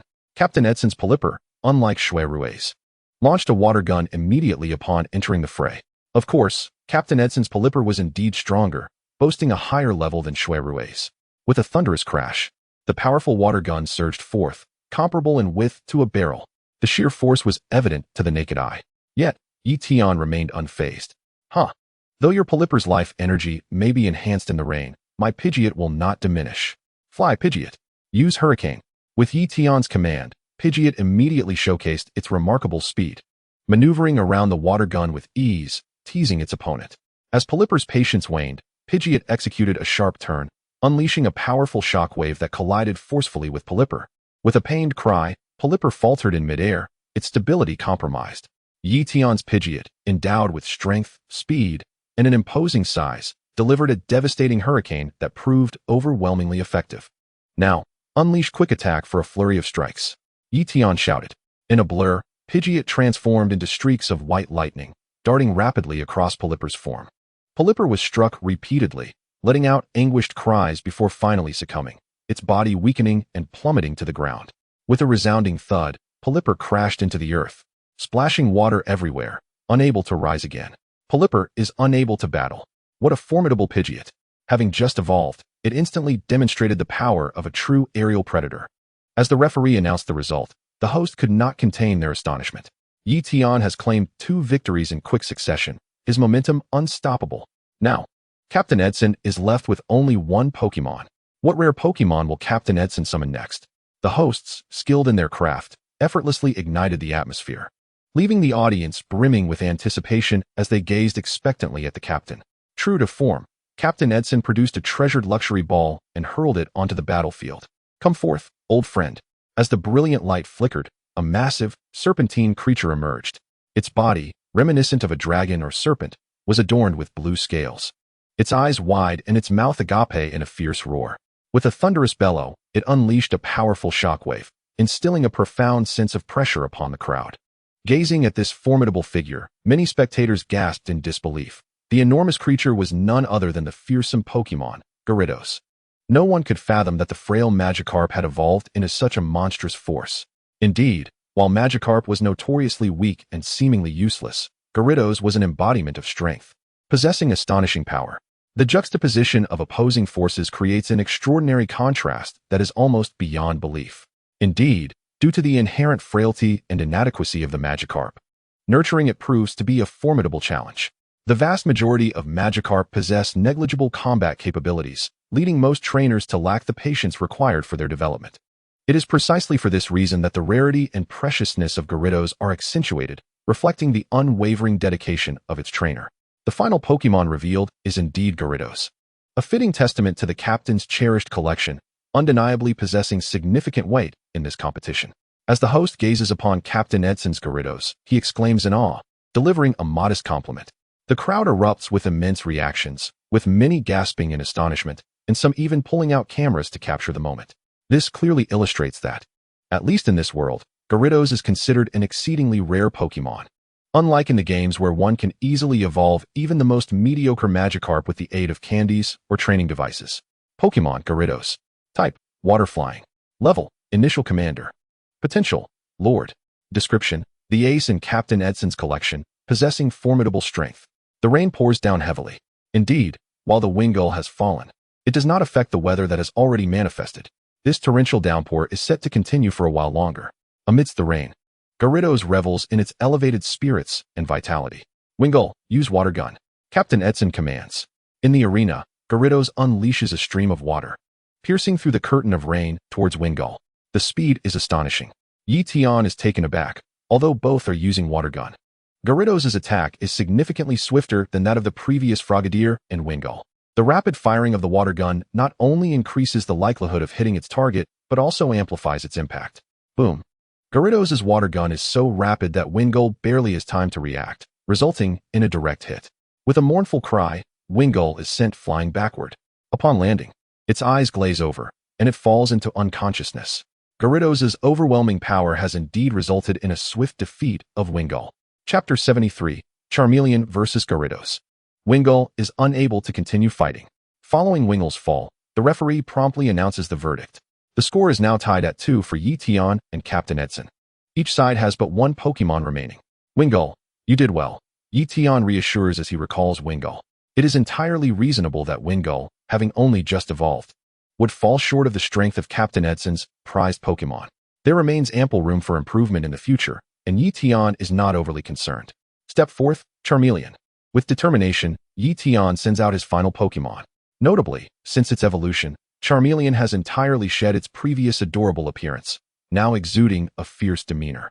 Ye Tian, fearing it might frighten the children, has chosen not to keep it by his side at all times, opting instead to store it in its Pokeball, only releasing it during battles or necessary moments. Charmeleon. Ye Tian's final Pokemon is indeed Charmeleon. The host exclaims with excitement. The audience, observing Charmeleon on Ye Tian's side, exhibits little surprise. To them, Charmeleon is Ye Tian's ace. Regardless of any unfavorable attributes or environmental conditions, it is expected to be summoned in crucial moments. This reflects the absolute trust a trainer has in their prized Pokémon. In the pouring rain, Charmeleon's eyes are steely, fixated intently on Gyarados, brimming with fighting spirit. Even the blue flames on its tail flicker slightly higher. It appears that the rainy weather has not diminished its resolve. Rather, it has intensified it. How magnificent! This Charmeleon is truly striking. Such an imposing presence. I wish Ye Tian would part with it. Are you out of your mind? An ace Pokémon. Would you really expect him to let it go? Charmeleon, give it your all. The audience, seemingly influenced by Charmeleon's fierce aura, becomes increasingly animated, with many cheering for Ye Tian and Charmeleon. Despite the unfavorable attributes and conditions, Charmeleon, being Ye Tian's ace, must not be underestimated. Captain Edson, equally cautious of Charmeleon, warns Gyarados before commanding, Gyarados, aim for Charmeleon and use water gun. Dodge it. Ye Tian shouts in response to Captain Edson's command. Gyarados' water gun is fired rapidly, seemingly impossible to evade, especially in comparison to Wingull. However, Ye Tian's Charmeleon surpasses Wingull in both speed and reaction time.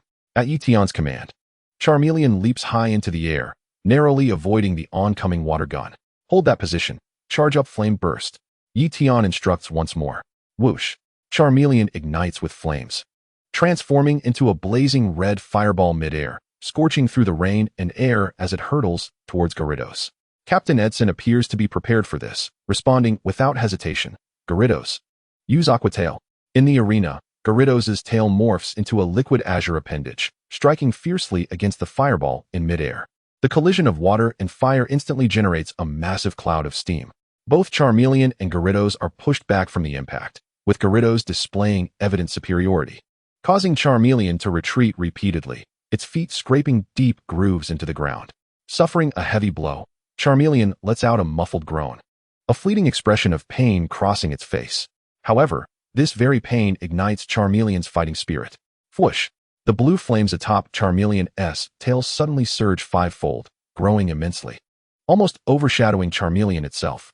It has entered a state of blaze. In this heightened state, Charmeleon's aura surges dramatically, surpassing Gyarados with immense force. What a formidable fiery talent! Ye Tian's Charmeleon possesses astonishing potential. Outside the arena, witnessing Charmeleon's imposing stance, Shuirue can't help but exclaim in astonishment.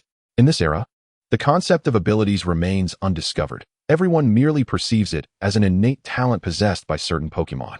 Some Pokémon are gifted, while others are either lacking or possess minimal abilities. The stronger the talent, the higher the perceived potential of that Pokémon in the eyes of the world. Is this the strength that transcends the elite? Beside Shuirue, Ahong clenches his fists tightly, a glimmer of fiery determination flickering in his eyes. He yearns for such power. Regrettably, his own main Pokémon are still merely at the initial elite level, and the path to surpassing the elite is still a long journey ahead. It's ignited. Charmeleon's state has gone berserk, and the situation has shifted once more. The host exclaims excitedly. As they behold Ye Tian's frenzied Charmeleon, Captain Edson stands momentarily stunned. Not only Captain Edson, but even the typically composed and reticent gentleman with golden hair exhibits a rare flicker of shock in his eyes upon gazing at Charmeleon. Charmeleon, unleash Inferno. Ye Tian's voice echoes through the arena. Inferno? Even a fire-type move cannot possibly rival a water-type attack, can it? Captain Edson, bewildered, issues his command. Gyarados, use water gun. Boom. In the arena, Charmeleon raises its head and releases a fiery blaze in the shape of a large letter, colliding forcefully with Gyarados' water gun. However, the formidable power of the fire blast was unmistakably amplified, as if it encountered no resistance whatsoever, instantly shattering the water cannon. At the same time, it landed heavily upon the Gyarados, knocking it down with tremendous force and enveloping the arena in a thick cloud of steam. The Gyarados, being a water-type Pokémon, typically possessed a significant resistance to flames. However, after enduring the fire blast from Charmeleon, it collapsed to the ground. Its form contorted in agony as it let out a series of pained roars that left Captain Edson wide-eyed in disbelief. Charge in and use cut. Ye Tian commanded once more. With a swift motion, Charmeleon transformed into a blazing fireball, hurtling towards Gyarados. It had instinctively executed a power-up fire attack. Harnessing the speed of this move, it rapidly closed the distance to Gyarados. Upon reaching its opponent, the flames surrounding Charmeleon dissipated, revealing its lethal claws, which it unleashed in a frenzied assault upon Gyarados. With each strike, Gyarados cried out in torment, suffering multiple grievous injuries as horrific crimson gashes appeared upon its surface. Approximately 2 seconds later, Gyarados let out a muffled groan and lay still, unable to rise. Chapter 74, The Final 4 Slots. Cut is a purely physical attack, and generally, Charmeleon is more proficient in special attacks. Its physical prowess, relying solely on brute strength, is not typically overwhelming. Yet, at this moment, Ye Tian's Charmeleon demonstrated an astonishing power in using Cut, utterly decimating Gyarados. Its physical attack seemed to transcend that of an ordinary Charmeleon. In truth, Ye Tian had also contemplated the Guts ability for Charmeleon. Upon evolving into Charizard, it would gain access to 2 Mega Evolution forms. With the corresponding Mega Stones and the profound bond between Ye Tian and Charmeleon, it could evolve into either form at will. One would be the Fire-type Charizard X, while the other would be the Fire-flying type Charizard Y.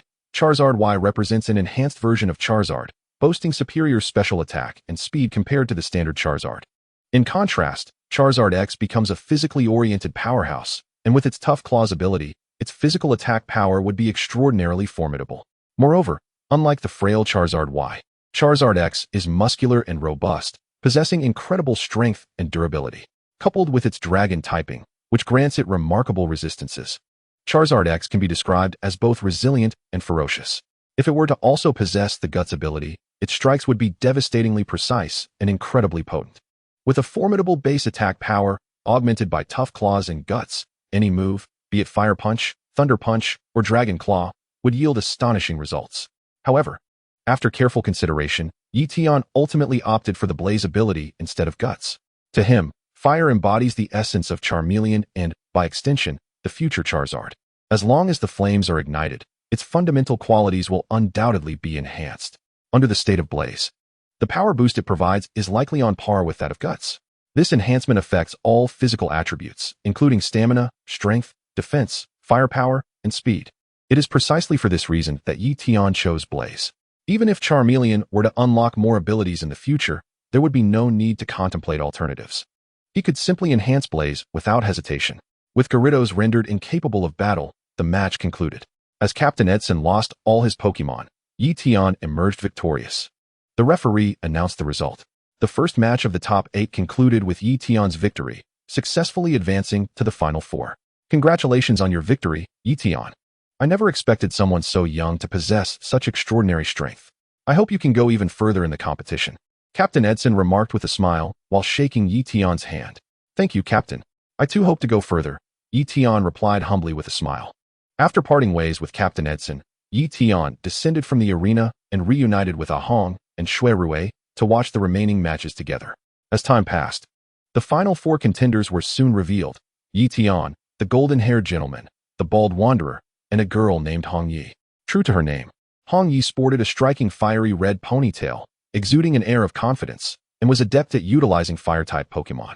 The semifinals were about to commence, with the first match featuring the golden-haired gentleman against Hong Yi, followed by Ye Tian facing the bald wanderer. The first semifinal match swiftly began, as the host invited the golden-haired gentleman and Hong Yi to the stage, where they faced each other. Upon the referee's signal to commence, both competitors sent forth their first Pokémon. The golden-haired gentleman revealed a formidable Gengar, a Pokémon he had utilized numerous times before, boasting immense strength at the pinnacle of elite rank. However, this Gengar did not represent the true extent of the golden-haired gentleman's capabilities. As a silver trainer, his primary Pokémon would possess at least commander-level strength. Although Gengar was powerful, it was still a step away from that level. The golden-haired gentleman dispatched Gengar first, while Hong Yi sent forth her first Pokémon, Arcanine. Arcanine, use Flamethrower, she commanded, taking the initiative. However, Gengar's speed was astonishing, akin to a phantom. Arcanine unleashed multiple Flamethrower attacks, yet none found their mark. Eventually, Gengar vanished from sight, rendering it nearly impossible to track. Possessing the innate ability to become invisible, Gengar's tactics proved exceedingly troublesome.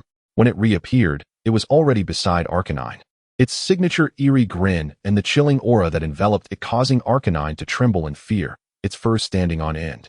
Seizing the opportunity, the golden-haired gentleman commanded a lick attack. Gengar extended its long tongue toward Arcanine, attacking with a flurry of licks. Although the lick attack inflicted no direct damage, it carried a paralyzing effect. Consequently, Arcanine fell into a state of paralysis, unable to move due to both the paralysis and its fear of Jengar. Hong Yi felt a surge of anxiety, yet it proved fruitless. Jengar, use Shadow Ball, commanded the golden-haired gentleman. Jengar swiftly retreated to create distance from Arcanine, then unleashed a Shadow Ball that struck Arcanine with brutal force. In a single blow, it was vanquished. Following Arcanine's defeat, Hong Yi sent forth Charmeleon and Ninetales in succession. But both were swiftly defeated by Jengar. In this match, the golden-haired gentleman emerged victorious with ease, defeating his opponent with a single Jengar that triumphed over 3 Pokémon. That Jengar is incredibly powerful, both in speed and strength, Ahong remarked, visibly impressed by the display of Jengar's prowess. He yearned for a Ghost-type Pokémon of similar strength. Unfortunately, Ghost-type Pokémon are exceedingly rare and tend to inhabit shadows and darkness, making encounters with them exceedingly unlikely, let alone capturing one. Ahong had yet to acquire even a single Ghost-type Pokémon. It's not just its speed and strength. Its ability to become invisible is also quite formidable. Shui Rue interjected, her expression reflecting trepidation. That golden-haired gentleman may not have utilized his full strength, but he certainly wielded his Jengar with exceptional skill. It's evident that he possesses genuine talent. In response to Ahong and Shui Rue's admiration, Ye Tian remained indifferent. Jengar? To him, it was hardly a concern. Invisibility? It held no significance whatsoever. What does invisibility matter? It cannot conceal the aura of the aura. As long as there exists a waveguide, Ye Tian can accurately pinpoint his location. Presently, he is not alone with his Beedrill. Ye Tian and his Charmeleon have also reached a profound level of telepathy. Whatever Ye Tian contemplates, Charmeleon intuitively comprehends. With a single flame punch, victory is assured. Chapter 75, Intelligence of the Golden-Haired Gentleman. Next comes the second match of the semifinals. Ye Tian and the Bald Fighter step onto the arena. The Bald Fighter excels in utilizing fighting and rock-type Pokémon, having previously deployed Machop, Shuckle, and Geodude. In this match, he once again commands these 3 Pokémon. Among them, Machop and Shuckle exhibit relatively weaker prowess, merely at the elite mid-tier level and being fighting types. They are easily countered by Psyduck's psychic abilities. Psyduck effortlessly navigates through both. Following this is Geodude, which possesses a high level, reaching the pinnacle of the elite stage. Yet unfortunately, it is quadruple weak to water-type moves. A single water gun from Psyduck swiftly takes it down. Ye Tian secures an unexpectedly effortless victory, defeating his opponent with just Psyduck, who proved to be remarkably strong. Outside the arena, Shui Rue strokes her chin contemplatively. She observes that each of Ye Tian's Pokémon possesses distinct characteristics, and most alarmingly, nearly all exhibit innate talents that transcend their levels. Upon the conclusion of the semifinals, Ye Tian and the golden-haired gentleman advance to the final showdown, scheduled for 2:30 p.m. After lunch, Ye Tian seizes the opportunity to visit the relaxation area, enlisting a professional technician to massage Charmeleon and Psyduck, easing their muscles and rejuvenating their spirits. Ye Tian suddenly realizes that the once lively and adorable little companions have vanished, and his team has grown significantly. The Dragonite and Pidgeot are undeniably massive. Charmeleon and Nidoking have also developed substantial physiques, while they may not be classified as large Pokémon. They are certainly not small. At present, only Psyduck remains diminutive. As for Beedrill, Ye Tian has kept it in reserve, not yet revealing it. How confident are you about the upcoming finals, Ye Tian? Ahong, also attending to his Pokémon alongside the technician, inquires during a moment of respite. Upon hearing Ahong's question, all 5 of Ye Tian's Pokémon open their eyes, indicating that they have not lost their fighting spirit despite the comfort they are currently enjoying. They too are invested in the impending finals. What confidence do we have? Ultimately, we aim to display our own flair, Ye Tian replies, shaking his head. Then glancing at his 5 companions with a smile, right everyone? Roar, Psyduck, Pidgeot, Arg, Nidoking. All 5 nod in agreement. Although Ye Tian speaks lightly, they understand his deep desire for victory. Thus, should they have the opportunity to take the stage, they will undoubtedly give their all. Just then, Shui Rue enters the room and witnesses the scene, her beautiful eyes glimmering with astonishment and admiration. The rapport between Ye Tian and his Pokémon is profoundly deep. It hardly resembles that of a novice trainer. Such synchronicity with his Pokémon would evoke envy even among seasoned veterans. Ye Tian, I just uncovered some intelligence regarding Derek. Would you like to know? Shui Rue finds a seat in the room, smiling. It is evident that she has just returned from researching information online. Derek, as she refers to him, is the golden-haired gentleman and Ye Tian's opponent in the finals. Oh, please, enlighten me, Ye Tian replies, his eyes brightening. However, I have only stumbled upon a fragment of information, Shuirue chuckles. I discovered details from his youth. He began his journey in the Unova region and chose Tepig as his starter Pokémon. Ye Tian pauses, picking up the thread of the conversation. So, one of his primary Pokémon is likely to be an Embor? The significance of a trainer's first Pokémon is unparalleled. No matter how many Pokémon a trainer acquires, it is challenging to forget that initial companion. Most trainers follow this pattern, and the golden-haired gentleman is likely no exception. Since his starter was Tepig, it must have evolved into Embor long ago. Indeed, Embor is a fire-fighting type Pokémon. Water is super effective against fire, and psychic types counter-fighting. Ye Tian, your Psyduck has a considerable advantage against Embor, Shuirue remarks with a smile. Psyduck's eyes sparkle, casting a sidelong glance at Charmeleon, a smug smile gracing its beak. As if to say, you can sit this one out and watch me shine. Humph. Charmeleon reclines in the massage chair. A hint of embers escaping its nostrils after Psyduck's display, closing its eyes and turning its head away haughtily. Times have changed. Back when it was merely a Charmander, it was not particularly afraid of water. Nonetheless, it was no match for Psyduck. Now, having evolved into Charmeleon, its strength has surged. In its eyes, apart from the formidable Beedrill, it is now Ye Tian's ace Pokémon, needing no comparison with that blue duck. Seeing Charmeleon's disdainful demeanor, Psyduck is momentarily taken aback, a flicker of anger igniting within its eyes. Oh, Charmeleon, when you were just a Charmander, you were no match for me. I was simply letting you be. I could have easily outshined you. Now that you've evolved, you think you're something special? Why haven't I evolved yet? Logically, with my strength, I should have evolved by now. Psyduck's heart races with anxiety as it observes its fellow teammates evolve one by one. Psyduck, huh? Ye Tian nods slightly, acknowledging Psyduck's impressive strength. However, if the golden-haired gentleman's main Pokémon is indeed Embor, then that Embor must be of commanding caliber. In contrast, Psyduck is currently only at the elite mid-tier level. With its powerful abilities, it may be able to wear down the opponent a bit, but victory is undoubtedly out of reach. In truth, Ye Tian had already devised a strategy. Regardless of which Pokémon the golden-haired gentleman employs, he had resolved to utilize Charmeleon, Psyduck, and Dragonite. Charmeleon would serve as the primary offensive force, while Psyduck and Dragonite would focus on attrition. Thank you, Miss Shuirue. Regardless of the outcome, Ye Tian smiles.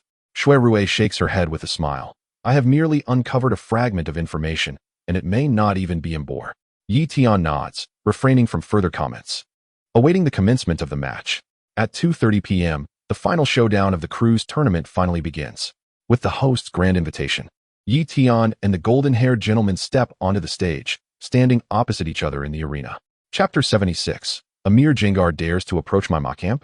As Ye Tian and his opponent enter the arena, the audience erupts into a frenzy of cheers. After much anticipation, the most thrilling and exhilarating final is about to commence. Ye Tian, judging by your youth, your strength is quite astonishing, and you possess a future that many can scarcely imagine. However, as a young man, this is not yet your era, remarks the golden-haired gentleman Derek, elegantly brushing back his golden bangs, smiling at Ye Tian. At around 30 years of age, he has shed the arrogance of youth, exuding a mature composure while remaining confident. Unlike the brashness of youth, his confidence seems to stem from a wealth of experience, an unflappable demeanor in the face of life's trials and tribulations. Before the commencement of the match, the typically taciturn and reticent Derek unexpectedly initiated a conversation with Ye Tian. This scene left many spectators in the audience utterly astonished. It is evident that Mr. Derek holds a significant admiration for Ye Tian. No, Mr. Derek. I believe this world will forever belong to the youth, Ye Tian replied with a modest smile, yet a profound confidence flickered in the depths of his gaze. Ah, indeed. This is the grand finale. Even before the competition has begun, the two contenders are already at odds. All right, the match is about to begin. Both contestants, upon the referee's signal, shall simultaneously release their first Pokémon. The host tirelessly reiterated the fundamental rules, to which Ye Tian and Derek both nodded in acknowledgement. Let the battle commence. In unison, Ye Tian and Derek unleashed their premier Pokeballs. Go, Jengar. Let us go, Snorlax. A Jengar and a Snorlax appeared on the field, both undoubtedly formidable creatures. Jengar stood there with its signature eerie smile, emanating a chilling aura that could be described as haunting.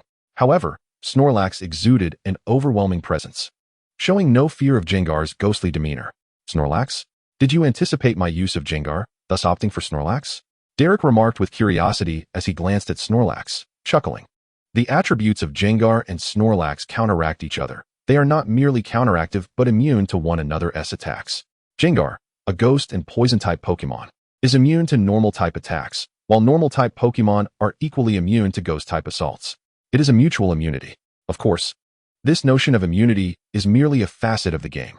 In reality, absolute immunity does not exist. It is merely a matter of resistance. If the disparity in strength is substantial, damage can still be inflicted. Currently, the levels of Snorlax and Gengar are comparable. Gengar may have a slight advantage, but it is not insurmountable. Hence, the outcome should result in mutual immunity. If either side wishes to inflict damage, it will depend on whether they possess moves of differing attributes. Do you think my Gengar is limited to ghost-type moves? Go, Gengar, use Hypnosis. Derek commanded with a grin. In the arena, Gengar wore its characteristic sinister smile, diving into the ground like a specter. When it re-emerged, it was directly before Snorlax. Next, as if performing a magic trick, it produced a rope with a coin dangling from it. Maintaining its iconic grin, Gengar began to sway the rope in front of Snorlax. Hypnosis, a psychic-type move, has the power to send opponents into slumber. Moreover, Derek's Gengar possesses another psychic move, Dream Eater. After Hypnosis, Dream Eater can siphon the opponent's energy while they are asleep, effectively defeating them in their dreams. Undoubtedly, this is a lethal combination, and it is not limited to ghost-type skills. It is effective against Snorlax. However, in the face of Gengar's Hypnosis, Ye Tian remained unfazed, instead wearing a sinister grin. How dare that Gengar come so close? Is it seeking its demise? My Snorlax is a powerhouse. Ye Tian chuckled cunningly, commanding, Snorlax, use Body Slam. Futile. Do you not realize? Derek began, shaking his head in disappointment over Ye Tian's judgment. Yet, before he could finish, he was rendered speechless. Snorlax's powerful strike landed squarely upon Gengar's face, sending it flying backward like a disconnected kite. With a resounding thud, Gengar crashed to the ground, its eyes spiraling, already unconscious. Even more amusingly, despite being knocked out, Gengar's left cheek swelled dramatically, evoking a chuckle from the onlookers. Gengar is known for its exceptional special attack and swift speed, yet it is exceedingly fragile and cannot withstand a blow, especially not from a heavyweight like Snorlax. With a single move, the victor had been determined. How is this possible? Derek stood in shock, his eyes wide with disbelief. Body Slam should have been ignored by Gengar, shouldn't it? Why did it get hit? How can this be? Not only Derek, but nearly all the spectators, the host, and even the referee were left in stunned silence. Ahong and Shui Rue were equally astonished. Ye Tian's maneuver transcended the comprehension of everyone present. It was not ignorance. Rather, in this era, the concept of traits had yet to be elucidated. People merely sensed that certain Pokémon possessed innate talents, yet no one had conducted research or compiled statistics. Undoubtedly, this is a monumental undertaking. Currently, only one individual is engaged in research and statistics, Professor Oak. However, according to Professor Oak's timeline, it would require at least 2 or 3 more years to accomplish this. And even then, it would be limited to Pokémon from the Kanto region. Of course, once Professor Oak introduces this concept, other regional professors and experts will follow suit, conducting research and statistics pertinent to their local Pokémon traits. Gengar has lost its fighting capability, the referee, surprisingly knowledgeable about the attributes, announced in astonishment. A full 30 seconds elapsed before, prompted by others, he finally declared the result of the match. Incredible! Ye Tian Snorlax has knocked out Gengar with a single punch. This is simply unbelievable. Could it be that Ye Tian's Snorlax possesses an extraordinary ability? The host exclaimed excitedly. At that moment, the unconscious Gengar finally regained consciousness. Sitting up abruptly and gingerly cradling its swollen left cheek, looking utterly aggrieved. If you wouldn't mind, could you allow my Gengar to lose with a bit more clarity? Derek gazed at Ye Tian, his eyes filled with a thirst for knowledge. In unison, not only Derek but countless spectators, including Ahong and Shui Rue, turned their gaze towards Ye Tian. Chapter 77, The Emergence of Aura. Ye Tian Snorlax possesses the ability Thick Fat, allowing it to hit Ghost-type Pokémon even with normal or Fighting-type moves. Yet, in this era, the concept of traits has not been distilled. And Ye Tian could only shrug and say, I don't know why. All I can say is, it can easily hit Ghost-type Pokémon. Possessing an innate ability to easily strike Ghost-type Pokémon, Derek nodded slightly, recalling Gengar while sending out his second Pokémon. To his surprise, this time he released a luxury ball. With a flash of white light, a quadrupedal blue sea creature emerged. This blue beast stood about 150 centimeters tall, resembling a tiger or leopard, with its head and limbs covered in a yellow shell. Notably, The shell on its head bore a sharp horn, exuding an impressive aura. Before them stood this colossal creature, the final evolution of the water-type starter from the Unova region, Samurott. Oh my, Derek's second Pokémon is Samurott. How rare! The host exclaimed in astonishment. Samurott, being a Pokémon from the far-off Unova region, is indeed exceedingly rare in Kanto, verging on the status of super rarity. A multitude of spectators stood in awe, many of whom had never before laid eyes on the majestic Great Sword Demon. A wave of astonishment washed over them as they gazed upon this remarkable creature. What an extraordinary Pokémon! It appears immensely powerful. Indeed, merely observing its formidable physique hinted at its astonishing strength, not to mention the sword-like horn atop its head, which promised a tremendous impact. Amidst the astonished glances of the audience, the second match commenced. Derek was the first to issue a command. Great Sword Demon, unleash Water Jet. Unlike other water-type special attacks such as Water Gun or Hydro Pump, Water Jet is a water-type physical move characterized by its incredible speed, often allowing for a preemptive strike akin to a flash of lightning. As soon as Derek's words left his lips, the Great Sword Demon transformed into a powerful stream of water, surging towards the Bag Dragon. The speed was astonishing, leaving the Bag Dragon with little time to react. It was struck directly, letting out a pained cry as it was sent reeling backward. In an instant, the Bag Dragon was severely injured. It is worth noting that Water Jet is a relatively minor move, with average power comparable to that of Quick Attack. However, the Great Sword Demon, with its overwhelming strength, transformed this seemingly modest attack into a display of extraordinary force, showcasing its commanding prowess. Now, use Hydro Pump. Derek commanded again. In the arena, the Bag Dragon struggled to maintain its footing when another Hydro Pump came crashing down. With a muffled groan, the Bag Dragon's vision blurred, and it collapsed onto the ground. The Bag Dragon was rendered unable to continue fighting. As the announcer declared the outcome, the crowd erupted into a frenzy, collectively astonished by the Great Sword Demon's prowess. Pokémon, Great Sword Demon. Type, Water. Level, Initial Commander. Potential, Commander. Description, one of Derek's main Pokémon, well-rounded with considerable strength. Contestant Ye Tian's Bag Dragon has fallen instantly. What a formidable Great Sword Demon. Now, which Pokémon will contestant Ye Tian deploy against it next? The announcer's voice rang out. Many spectators couldn't help but feel a chill of anxiety for Ye Tian. Throughout this cruise tournament, an overwhelming number of water-type Pokémon had appeared. Yet Ye Tian had never sent forth an electric or grass-type Pokémon. Water-type Pokémon possess few weaknesses, primarily to electric and grass types. This indicates that Ye Tian was not unwilling to send out such Pokémon. Rather, he simply did not possess them. Consequently, many observers felt that Ye Tian was at a distinct disadvantage in this cruise tournament. Faced with the Great Sword Demon, there was no choice but to summon Charmeleon. Ye Tian thought to himself, dispatching Charmeleon to the battlefield. Initially, Ye Tian's strategy was to have Psyduck and Bag Dragon wear each other down, ultimately allowing Charmeleon to deliver the decisive blows. However, the Great Sword Demon, being a water type of a higher level, posed a challenge for Psyduck to exhaust. There was no alternative. Plans often falter in the face of reality, and at this moment, Ye Tian could only send Charmeleon into the fray. Charmeleon possessed a terrifying affinity for flames, yet Derek mused that his Great Sword Demon was equally impressive. He promptly commanded, Great Sword Demon, unleash Water Jet. Charmeleon, gather Flame Charge. Ye Tian ordered almost simultaneously. In the arena, the two Pokémon, one wielding water and the other flames, collided violently. A thunderous explosion resonated. The two formidable energies clashed and erupted, generating a massive cloud of dense steam that enveloped the entire arena like a thick fog, rendering visibility nearly non-existent. What an incredible collision. The power is astounding. The announcer's astonished exclamation left the audience spellbound, their eyes glued to the arena without so much as a blink. After a moment, the mist began to dissipate. What? Staring in disbelief at the scene before them, Derek, the announcer, and countless spectators were taken aback. Above the arena, Charmeleon unleashed a towering vortex of flame, while the Great Sword Demon was nowhere to be seen, presumably ensnared within the fiery whirlpool. How is this possible? In such obscurity, how could Charmeleon possibly strike my Great Sword Demon? Could it be that, even in the fog, it retains its sight? Derek pondered, incredulous. Unbeknownst to him, it was not that Charmeleon's eyes functioned in the mist, but rather that Ye Tian possessed the ability of aura. He had no need for sight.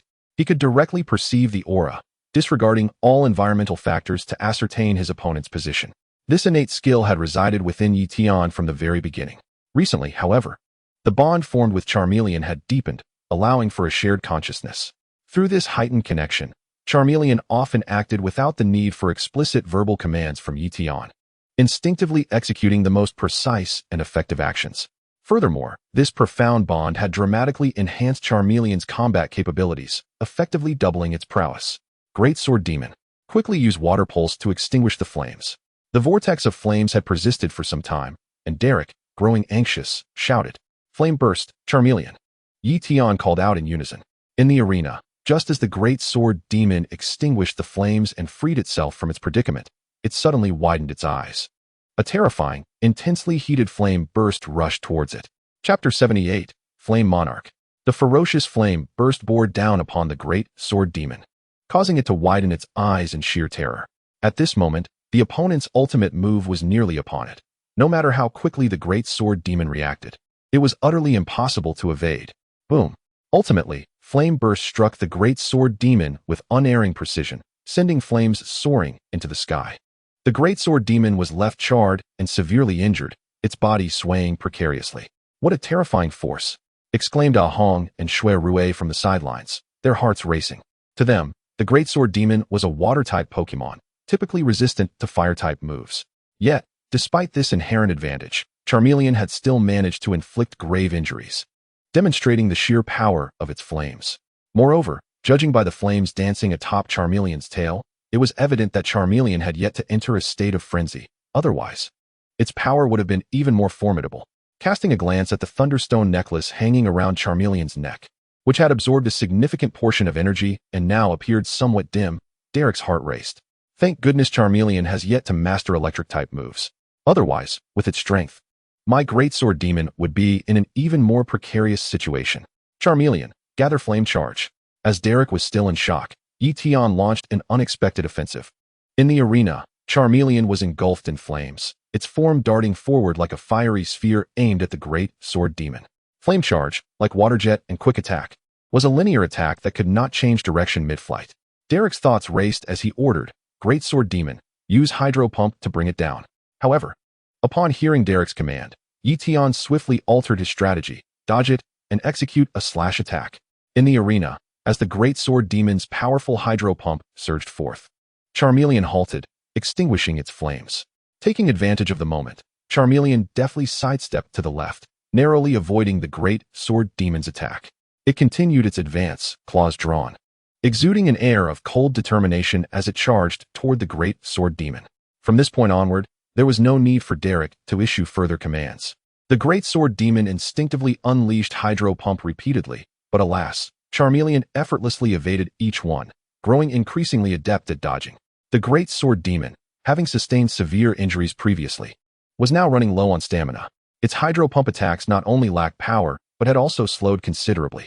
In stark contrast to the Great Sword Demon, the Fire Dinosaur remains in near-peak condition, effortlessly evading the impending threat. With a swish, the Fire Dinosaur, swift as the wind, lunges forward, enveloped in a flicker of flame, and stands before the Great Sword Demon. It unleashes a flurry of claw strikes, inflicting tremendous damage amidst the demon's piercing cries. The Great Sword Demon collapses, incapacitated. As it lies motionless for several seconds, the referee promptly declares the outcome. "Impressive. Ye Tian, I never anticipated you would so effortlessly dismantle my Great Sword Demon. However, your next challenge will not be so simple," Derek remarks with a slight smile, retrieving a luxurious Pokeball from his waist and tossing it gently into the arena. A brilliant flash erupts, heralding the arrival of the Flame Warrior. Towering and robust, the Flame Warrior stands in humanoid form, its body entirely cloaked in darkness, with a flicker of flame coiling around its neck, bearing a striking resemblance to the character Beidri. The Flame Warrior's formidable physique alone signals its overwhelming power. In truth, beyond its fire affinity, the Flame Warrior also possesses a fighting attribute, often adept in numerous combat techniques. Pokémon, Flame Warrior, Type, Firefighting Level, Mid-Tier Commander, Potential. Commander description: Derek's prized Pokémon, renowned for its exceptional combat skills and fiery prowess, boasts formidable strength. Indeed, it is the Flame Warrior. Observing Derek's Pokémon, both Ye Tian and Ah Hong Shui Rue feel a stirring in their hearts. The Flame Warrior. Derek has chosen yet another fire-type Pokémon. Let us prepare for an exhilarating fiery showdown. The host, microphone in hand, exclaims, igniting a fervor among the spectators. However, before the host's words can settle, Ye Tian promptly recalls the fire dinosaur and sends forth Psyduck. Faced with the same water-type adversary, the Great Sword Demon, which possesses higher levels and greater power, Psyduck is bound to struggle. Yet, in confronting the Flame Warrior, it may still have some utility. Perhaps it could merely wear down the Flame Warrior's stamina, which would suffice. Given that this cruise tournament features a substantial prize pool, the competition rules naturally align with those of the official league. Although it is not a full 6-on-6 battle, but rather a 3-on-3 format, both competitors are granted a single opportunity to switch their Pokémon during the match. At this juncture, Ye Tian seizes the moment, planning to exhaust the Flame Warrior with Psyduck first. Caught off guard by Ye Tian's swift decision, the host feels a wave of embarrassment wash over him. He had not anticipated that, moments after declaring a Fire-type showdown, Ye Tian would immediately switch Pokémon. Ahem, a miscalculation on my part. Nevertheless, deploying a Water-type Psyduck against the Fire-type Flame Warrior is indeed a prudent choice, the host awkwardly remarks. As his words linger, suppressed laughter ripples through the audience, causing the host's face to flush slightly. Rain down, Psyduck, Ye Tian commands, startling the crowd. Psyduck. With a low growl, Psyduck summons dark clouds overhead, unleashing a downpour. In this era, traits have yet to be fully refined, and the spectators remain unaware of Psyduck's rain dance ability. Even the captain and Charmeleon are oblivious to the fact that their Wingull possesses rain dance, mistakenly believing it merely has a strong affinity for rain. What incredible rain summoning talent! I never imagined that Psyduck harbored such a hidden ace. At this moment, both the captain and Charmeleon cast an astonished glance at Psyduck, their hearts racing. Unique coloration, formidable psychic prowess, and now, a remarkable rain summoning ability. This Psyduck may indeed be worth its weight in gold. The torrential downpour ensues. Amidst the deluge, the Flame Warrior remains unyielding, exuding an air of authority as it stands resolute, seemingly unaffected. In truth, it is indeed impervious to the rain's influence. Upon reaching a certain level of power, such as that of the Flame Warrior, one's physical prowess becomes less susceptible to the rain's dampening effects. At most, the potency of fire-type techniques may be slightly diminished. Yet, that is inconsequential. It is the Flame Warrior, after all, and in addition to its fire-type moves, it commands an array of fighting techniques. Flame Warrior, use Brick Break. Derek calls out, initiating a signature fighting move. In an instant, the Flame Warrior gathers energy, channeling it into its palm, causing its entire right hand to radiate a dazzling light amidst the rain. With a determined stride, the Flame Warrior charges forward, aiming a devastating strike at Psyduck. Although the Flame Warrior's speed is not remarkable, its elevated level makes it quick in comparison to Psyduck. However, as the Flame Warrior advances, Ye Tian wears a disdainful smile, calmly instructing, glide, Psyduck. With a whoosh, as the Flame Warrior charges in, Psyduck seemingly dons a pair of ice skates, deftly evading the attack and creating significant distance.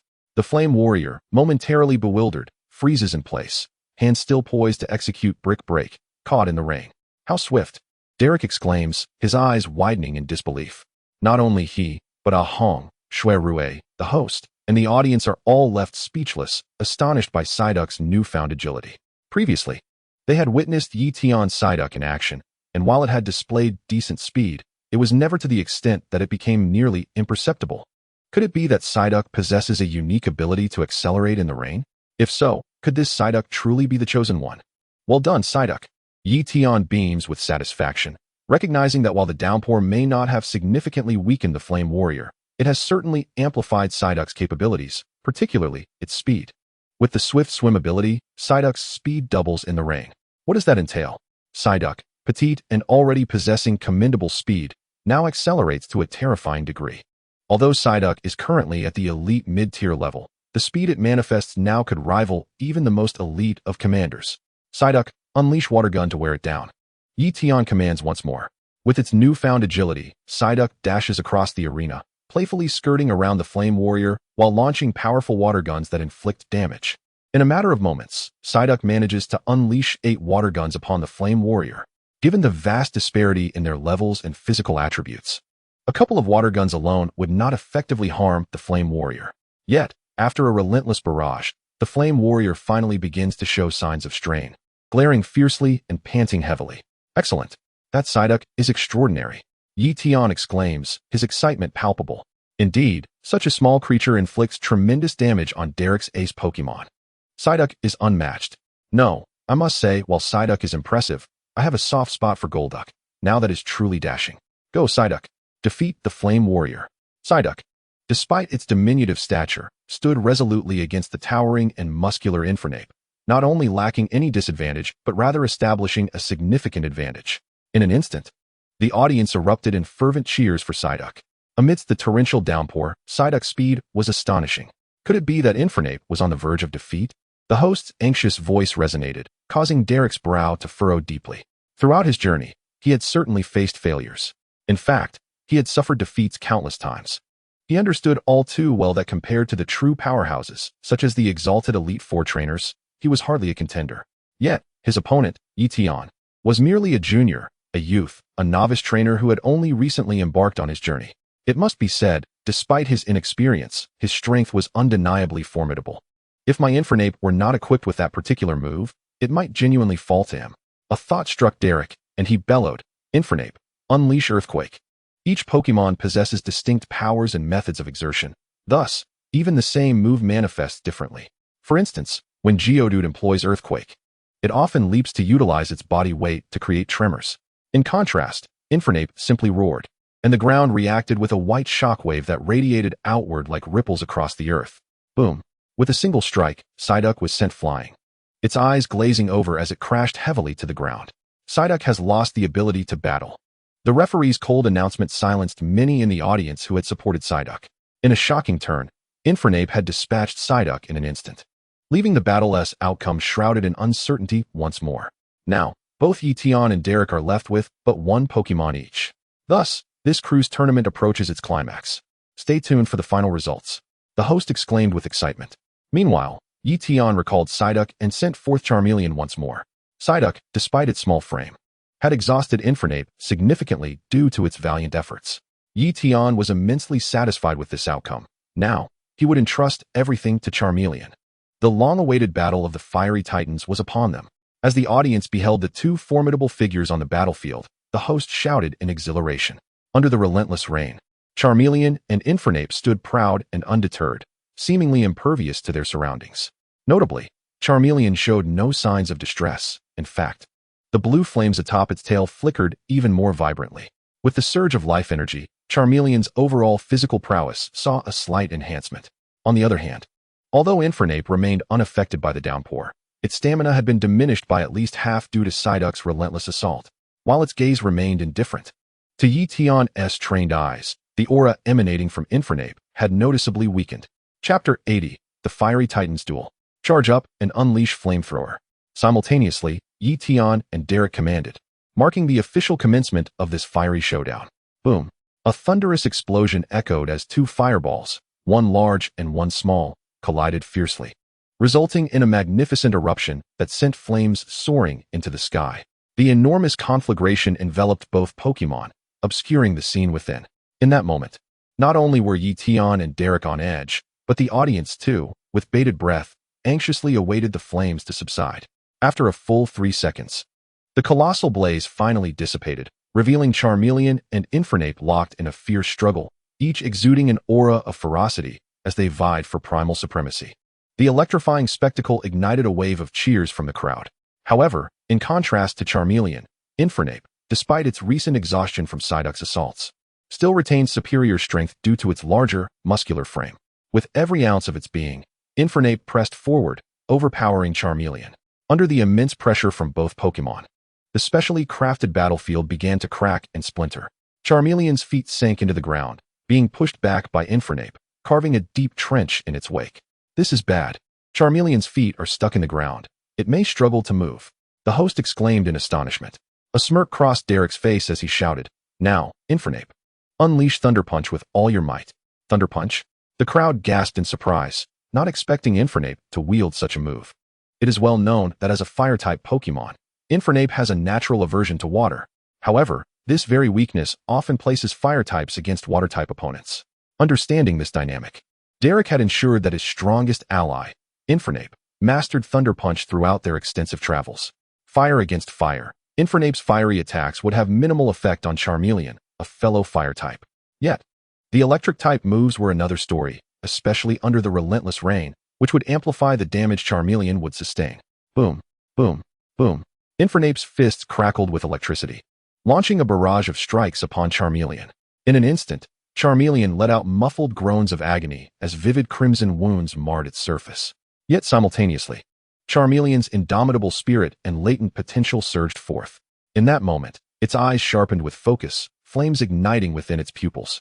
Even more alarmingly, the blue flames on its tail flared dramatically, swelling to 5 times their previous size, surpassing its own form. Charmeleon had entered a state of fervent rage, causing Derek's heart to race. At this moment, he could distinctly sense Charmeleon's rising fervor, matching Infernape's intensity, perhaps even slightly eclipsing it. However, Charmeleon's injuries were more severe than Infernape's, and its stamina was nearing its limits. With this realization, Derek commanded, "Infernape, use Earthquake." In the arena, Infernape retreated a step, unleashing a mighty roar as a white shockwave radiated outward, reminiscent of the Earth's tremors. The power of this earthquake would initially appear mild, but with successive tremors, its intensity would crescendo before gradually waning. Each Pokémon's earthquake varies in potency and range, and Infernape's was most effective within 5 to 10 meters. Thus, it strategically stepped back to create at least a 5-meter gap from Charmeleon. However, in that very moment as Infernape withdrew, Charmeleon simultaneously unleashed Flamethrower, directing it towards the ground. Although Charmeleon's feet were entrenched, it utilized the explosive force of the flames to propel itself upward, freeing itself from confinement while simultaneously evading Infernape's earthquake attack. The distinction between reality and simulation games is stark. It is not the flying-type Pokémon that are immune to ground-type moves, but rather the act of flying itself. Naturally, actions such as jumping and floating also confer similar immunity. Conversely, even a flying-type Pokémon, if grounded and immobile, would be susceptible to the violent tremors of an earthquake. Derek's quick reflexes led him to gaze intently at Ye Tian, his heart filled with astonishment. If it had been him, how could he have devised such a flawless strategy in that fleeting moment? Truly, this exemplifies the quick-wittedness of youth. Well done, Charmeleon. Use Flame Vortex. Charmeleon leapt high into the air, its form suspended momentarily. Upon hearing the command, it pivoted gracefully, its long tail whipping around to unleash a fierce blue flame from the fire at its tip. Whoosh! The blue flame surged toward Infernape, spiraling rapidly to form a terrifying vortex of blue fire. As Derek observed Infernape being ensnared by that dreadful vortex, his expression grew grave. Unlike water-type Pokémon, which can extinguish flame-based attacks with their moves, Infernape, being a fire type itself, could not quench the flames unless it forcibly broke free with its robust physique. Otherwise, it would have to endure the relentless burning of the vortex. Could Infernape indeed shatter the confinement of the flame vortex with its physical prowess? Perhaps in its prime, but it had already expended a significant portion of its stamina. If it failed to break through, it would only suffer further harm. Perhaps it was due to age or Derek's inherent prudence. He chose to play it safe, allowing Infernape to withstand the damage of the flame vortex, striving to conserve the last vestiges of its strength for a final showdown. After a full 5 seconds, the blue flame vortex finally dissipated. With a thud, Infernape, charred and weary, knelt heavily upon the ground, bracing itself with its hands, drenched in sweat and gasping for breath. Meanwhile, Charmeleon was not faring much better. It too had dropped to one knee, panting heavily. Chapter 81. The Champion Through Careful Observation. Ye Tian discerned that Charmeleon's blaze ability was not solely activated when it was at low health. Rather, low health was merely one of several triggers. Determination and fury could also serve as catalysts. Thus, theoretically, if trained properly, Charmeleon could activate blaze even while at full health. However, Ye Tian also noted that the blaze state was a double-edged sword. While it significantly amplified firepower, it also exponentially increased stamina consumption. Previously, Charmeleon had sustained multiple thunder punches from Infernape amidst heavy rain, leaving it gravely injured and depleted. Activating blaze thereafter only hastened its fatigue. Currently, Charmeleon's condition was not much improved compared to Infernape's. Both were nearing their limits, sustained only by sheer willpower. The climax of the finals was upon them. As fellow fire types, Charmeleon and Infernape seemed determined to prove themselves, neither willing to yield easily. The announcer's excited voice echoed through the arena, igniting fervor among the spectators who fervently cheered for both Pokémon. Approaching their limits, the ensuing struggle was no longer a contest of stamina and strength, but a pure test of willpower. Outside the arena, Shui Rue was visibly stunned, murmuring in disbelief. Indeed, Ahong nodded in agreement, filled with immense admiration for Ye Tian. He never imagined that Ye Tian, a newcomer like himself, could reach such heights in this grand competition. He was merely a step away from the ultimate championship. In the arena, after a tense standoff of 10 seconds, both Charmeleon and Infernape finally rose to their feet. Well done, Infernape. As he witnessed Infernape rise again despite its grievous injuries and extreme exhaustion, Derek felt a surge of emotion, as though rekindling the passion of his youth. Back then, alongside his beloved Torchic, he had faced countless challenges, rising again after each defeat, forging ahead with unwavering resolve. Use Earthquake, Derek bellowed. Earthquake was undoubtedly a formidable move. Though Infernape's execution seemed straightforward, the energy expenditure was immense. Derek was gambling, wagering that in such critical circumstances, Charmeleon could leap once more. Yet, he lost that gamble. Charmeleon, jump! At Ye Tian's commanding shout, akin to a revitalizing roar, Charmeleon's nearly shattered pupils refocused, and it soared into the air. Revitalizing roar, while extraordinarily powerful, was not a technique just anyone could master. It required a profound bond between trainer and Pokémon. Don't stop. Showcase the fruits of your relentless training. Use Flame Charge. Ye Tian's rallying cry ignited the flames of determination within Charmeleon's eyes. Charmeleon was unlike any ordinary Pokémon. It was incredibly diligent. Even during its early days as a Charmander, it trained tirelessly, often practicing for at least 2 additional hours at night, regardless of the day's exertions. Sometimes it was Fire Punch, other times Flamethrower, or merely rigorous physical training. If its early diligence was aimed at accumulating evolutionary energy, one would expect it to relent post-evolution. Yet it did not. On the contrary, following its evolution, Charmeleon's physical capabilities surged, and it imposed even stricter standards upon itself, intensifying its training regimen. Initially, Ye Tian was unaware of this. One fortuitous night, he was roused by an urgent need and stumbled upon Charmeleon diligently training in the quiet of the night. So, he feigned ignorance, stubbornly holding back until dawn, nearly bursting from the pressure. Believing Charmeleon's efforts were a mere coincidence, he continued to observe over the following nights, only to discover that Charmeleon maintained this routine almost incessantly. After evolving into Charmeleon, it not only persisted but escalated its training fervor. In that moment, Ye Tian was profoundly impressed, knowing that this creature would undoubtedly become his strongest ace. Whoosh! In midair, Charmeleon was enveloped in blue flames, the temperature astonishing enough to warp the very space around it. To onlookers, its form appeared almost distorted. In reality, it was not the shape of Charmeleon that had changed, but rather the extreme heat of the blue flames affecting the surrounding space, creating a unique visual effect. Flame Charge. Charmeleon transformed into an immense blue fireball, crashing down upon Infernape with a resounding impact. In the wake of the blow, Infernape shrieked in agony. Simultaneously, the specially constructed battle arena erupted in a cacophony of cracks and fractures. A colossal wave of blue flames surged skyward. The audience was rendered speechless, utterly astounded. Such a level of combat, such terrifying power, they had only ever witnessed on television, typically reserved for regional league tournaments featuring at least the top 8 competitors. Ye Tian, he was merely a fledgling trainer, yet he had achieved such a remarkable level of prowess. After what felt like an eternity, the towering flames and billowing smoke finally subsided. The battleground lay in ruins, a scene of utter devastation. Infernape had long since collapsed, while Charmeleon stood amid the debris, gasping heavily, its body marred with wounds. Infernape was unable to continue fighting. The final verdict from the judge caused Derek to tremble slightly, feeling both drained and relieved. The competition has concluded. Congratulations to contestant Ye Tian for winning the championship of this cruise tournament. The announcer's excited voice resonated throughout the venue. Instantly, thunderous applause and cheers erupted. Fire Dinosaur. Ye Tian hurriedly approached to support Fire Dinosaur, preventing it from collapsing from exhaustion. The duo exchanged a knowing smile, immersing themselves in the accolades and enthusiasm surrounding them. Their hearts stirred with emotion. In that moment, a brilliant white light suddenly appeared before Ye Tian and Fire Dinosaur, within which they glimpsed an unimaginable future, years ahead. Grown into a tall and handsome figure, Ye Tian commanded a formidable Charizard, effortlessly defeating Dan D, holding the World Championship trophy on a grand international stage. Basking in the utmost glory. In the crowd, millions of spectators erupted in ecstatic screams. Chapter 82, The Egg of Magikarp. Incredible. Ye Tian is truly remarkable. Outside the arena, Ahong gazed in awe, excitedly applauding Ye Tian. Shui Rue smiled gently, watching the radiant Ye Tian on the stage, joining Ah Hong in offering her applause. She never anticipated that a casual cruise trip would lead to encountering such a remarkably talented newcomer.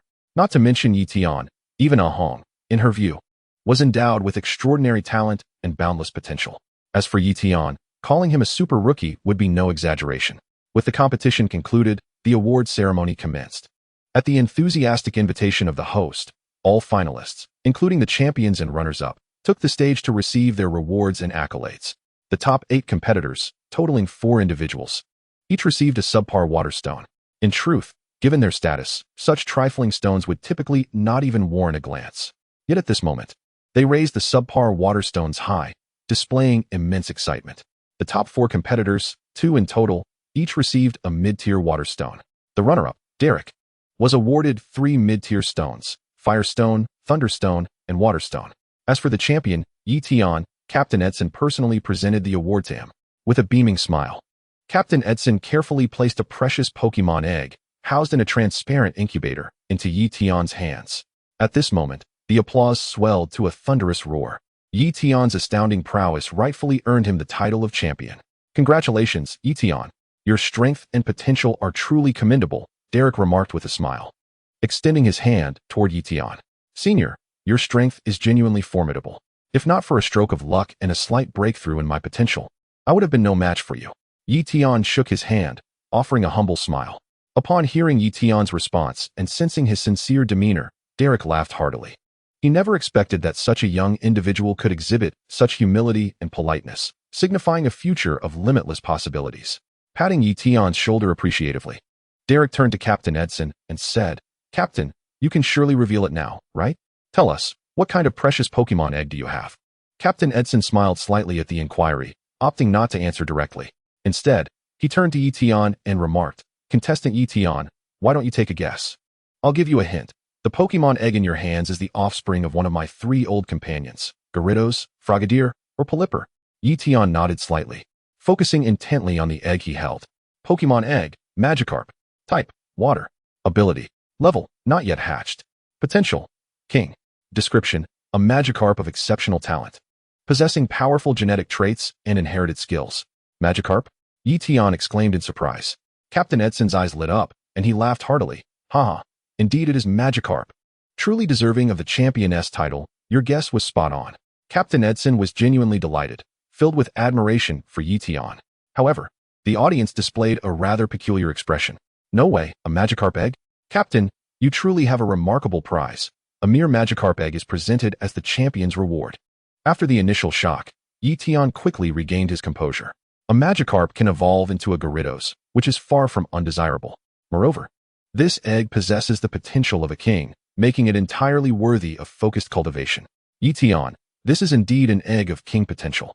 If you are truly dissatisfied, I can offer my second-place prize in exchange, Derek suggested with a friendly smile. Ye Tian tightened his grip on the Pokémon egg. No, that won't be necessary. Laughter erupted throughout the venue, as everyone understood that Derek was merely jesting. After all, an egg with king potential is worth far more than 3 mid-tier stones. Ye Tian, Ah Hong, and Shui Rue made their way to the deck, enjoying the breeze. The Saint Anu sped along, and at this moment, they were already nearing the port of Withered Leaf City. From their vantage point, the harbor of Withered Leaf City was faintly visible. Clutching the Magikarp egg, Ye Tian suddenly recalled an academic report he had read in his childhood regarding Magikarp. He could not quite remember the name of the doctor who authored it. Perhaps it was Dr. Jingwei, or perhaps not. Yet the content remained vividly etched in his memory. The report stated that the author had conducted numerous studies and discovered that Magikarp born from other Magikarp often had mediocre potential, achieving very little in their lives, with only a minuscule chance of evolving into Gyarados. Conversely, Magikarp born from Gyarados typically exhibited outstanding potential, with a significant likelihood of evolving into Gyarados during their lifetimes. Ye Tian found this reasoning compelling. The mightier the Pokémon, the stronger its life, energy, and physical attributes, thus naturally producing stronger offspring. Conversely, the weaker the Pokémon, the lesser its life, energy, and physical qualities, leading to weaker progeny. This exemplifies the natural law of the world. Dragons beget dragons, phoenixes beget phoenixes, and a mouse's offspring will dig holes. Of course, there are exceptions, but such anomalies can be virtually disregarded. As a researcher, Ye Tian naturally placed great value on ratios. Thus, he inferred why dragon-type Pokémon are all endowed with extraordinary talents. It is due to their exceedingly slow growth rate. Take Caterpie, for example. It matures rapidly, reaching adulthood in just a month or two, and can then mate and reproduce. In contrast, dragon-type offspring grow at a sluggish pace, requiring several years to reach adulthood before they can mate and reproduce. Until they mature, they cannot reproduce, nor do they possess any inclination to engage in such activities. For instance, Dratini can grow well over a few years, with most evolving into Dragonair before reaching adulthood. Once matured, they will reproduce using the physical attributes and life energy of Dragonair, ensuring that their offspring are exceptional. Even if a newly matured Dratini remains a Dratini, it is likely to be a particularly powerful one, leading to equally remarkable offspring. Ye Tian, did you know? Some fire-type Pokémon possess the innate ability to hatch eggs quickly. Once we arrive at Withered Leaf City, you can visit the Pokémon Center to post a task. Hiring fire-type Pokémon with this ability to assist you in hatching your eggs swiftly, Shuirue suddenly interjected with a smile. Chapter 83, The Independent Research System. Yeah, Ye Tian nodded slightly.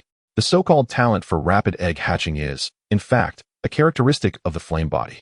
In Kanto, Pokémon such as Ponyta, Rapidash, Psyduck, and their fire counterparts, as well as Moltres, all possess this trait. As for Moltres, it is to be excluded altogether. Regarding Ponyta and Rapidash, Flame Body is a hidden ability, also known as a dream ability, which is exceedingly rare. Only a select few of these Pokémon possess this characteristic.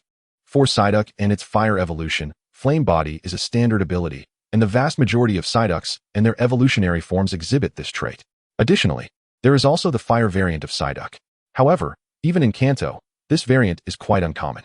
The method of evolution for the fire variant of Psyduck remains shrouded in mystery to this day. Upon arriving in Leaf Town, after bidding farewell to Ahong and Shuirue, Ye Tian ventured alone towards the Pokémon Center. He had two objectives for this visit. The first, naturally, was to post a mission in search of Pokémon possessing the Flame Body trait. The second was to consider a reshuffling of his team. After all, it would be unreasonable to leave both Maghop and Geodude indefinitely under Professor Oak's care. At their current age, they are in their adolescence, a crucial phase for their growth and strength. How could Ye Tian neglect them? This time, Ye Tian planned to send back Charmeleon, Dragonite, and Nidorino, thus freeing 3 slots for Maghop, Geodude, and the soon-to-hatch Magikarp. Charmeleon had just evolved and significantly increased in strength. It now required ample time to consolidate its abilities. Even if Ye Tian kept it by his side, finding suitable opponents for it had become increasingly difficult. Hence, allowing it to train independently at Professor Oak's facility seemed like an excellent option. Nidorino had also recently undergone evolution. Although it only required a moonstone for its next evolution, Ye Tian preferred that it accumulate experience for a while longer. As for Dragonite, being the oldest in Ye Tian's team, it had missed the prime growth period and was progressing rather slowly. Thus, Ye Tian decided to place it under Professor Oak's care as well. Upon reaching the Pokémon Center in Leaf Town, before initiating the transfer, Ye Tian released Charmeleon and spoke earnestly. Charmeleon, to achieve the goal of becoming the world's strongest, I need many more companions. I cannot bring everyone with me, so I must leave some behind with Professor Oak. While the others may not grasp this significance, you should understand me. As one of my most trusted lieutenants, your presence there will surely provide reassurance to everyone. Upon meeting Ye Tian's sincere and gentle gaze, Charmeleon nodded, thumping its chest in affirmation that it would take care of this responsibility. Well then, I hope you have grown stronger by the next time we meet. Ye Tian approached and personally adorned Charmeleon with a high-grade restraining device before recalling it into its Pokeball. After transferring the 3 Pokeballs, Ye Tian promptly contacted Professor Oak, requesting the transfer of Maghop and Geodude. Ye Tian, you only wish to have Maghop and Geodude. So why are you sending 3 Pokemon back? Professor Oak inquired, puzzled. With a slight smile, Ye Tian retrieved the egg of Magikarp from his backpack and cradled it in his arms, simultaneously informing Professor Oak about the cruise competition and various other matters. I see. Even a Magikarp, with its potential to become a champion, is worth nurturing. Professor Oak nodded thoughtfully. By the way, Ye Tian, do you know why the league stipulates that trainers can only carry a maximum of 6 Pokemon? Professor Oak suddenly asked. Ye Tian nodded. He was well aware. It is because humans are not made of iron. They have limited energy. Beyond essential training, trainers must travel, adventure, battle, and capture Pokemon. Even if one were to carry 100 Pokemon, could they attend to each one, rather than having them sit idly? It is better to store them in designated places where they can train independently. The efficacy of self-training may be limited, but over time it yields results far superior to remaining confined within Pokeballs. Indeed, you are quite right, but that applies only to ordinary trainers. Professor Oak gently shook his head, smiling. You are different, Ye Tian. You are not only an exceptional trainer, but also a researcher. Trainers who also serve as researchers can carry research Pokeballs simultaneously. A researcher, me? Ye Tian was taken aback. Although he had been assisting Professor Oak in research since childhood and had long possessed the skills to be a researcher, he had never formally applied for that title. Firstly, Ye Tian did not care for such superficial accolades. Secondly, his research on Pokémon primarily aimed to deepen his understanding of them, paving his path to becoming a trainer. His ultimate dream had always been to be a trainer. Yes, I have already applied on your behalf. You are now a junior researcher. In addition to the 6 trainer Pokeballs, as a junior researcher, you can carry an additional 2 research Pokeballs, Professor Oak said with a smile. Ye Tian was astonished. He had never realized such a provision existed. This revelation indicated that the trainer and researcher systems were entirely independent. The Pokeballs of the trainer system did not conflict with the dedicated research Pokeballs. Haha, don't be so surprised. Besides the research system, there is also a police system that exists independently. If you catch the attention of Jun Sha and the others, you may even carry justice balls. Professor Oak laughed heartily, simultaneously handing Ye Tian 10 brand new research Pokeballs. Although there were 10, Ye Tian, as a junior researcher, could only carry 2.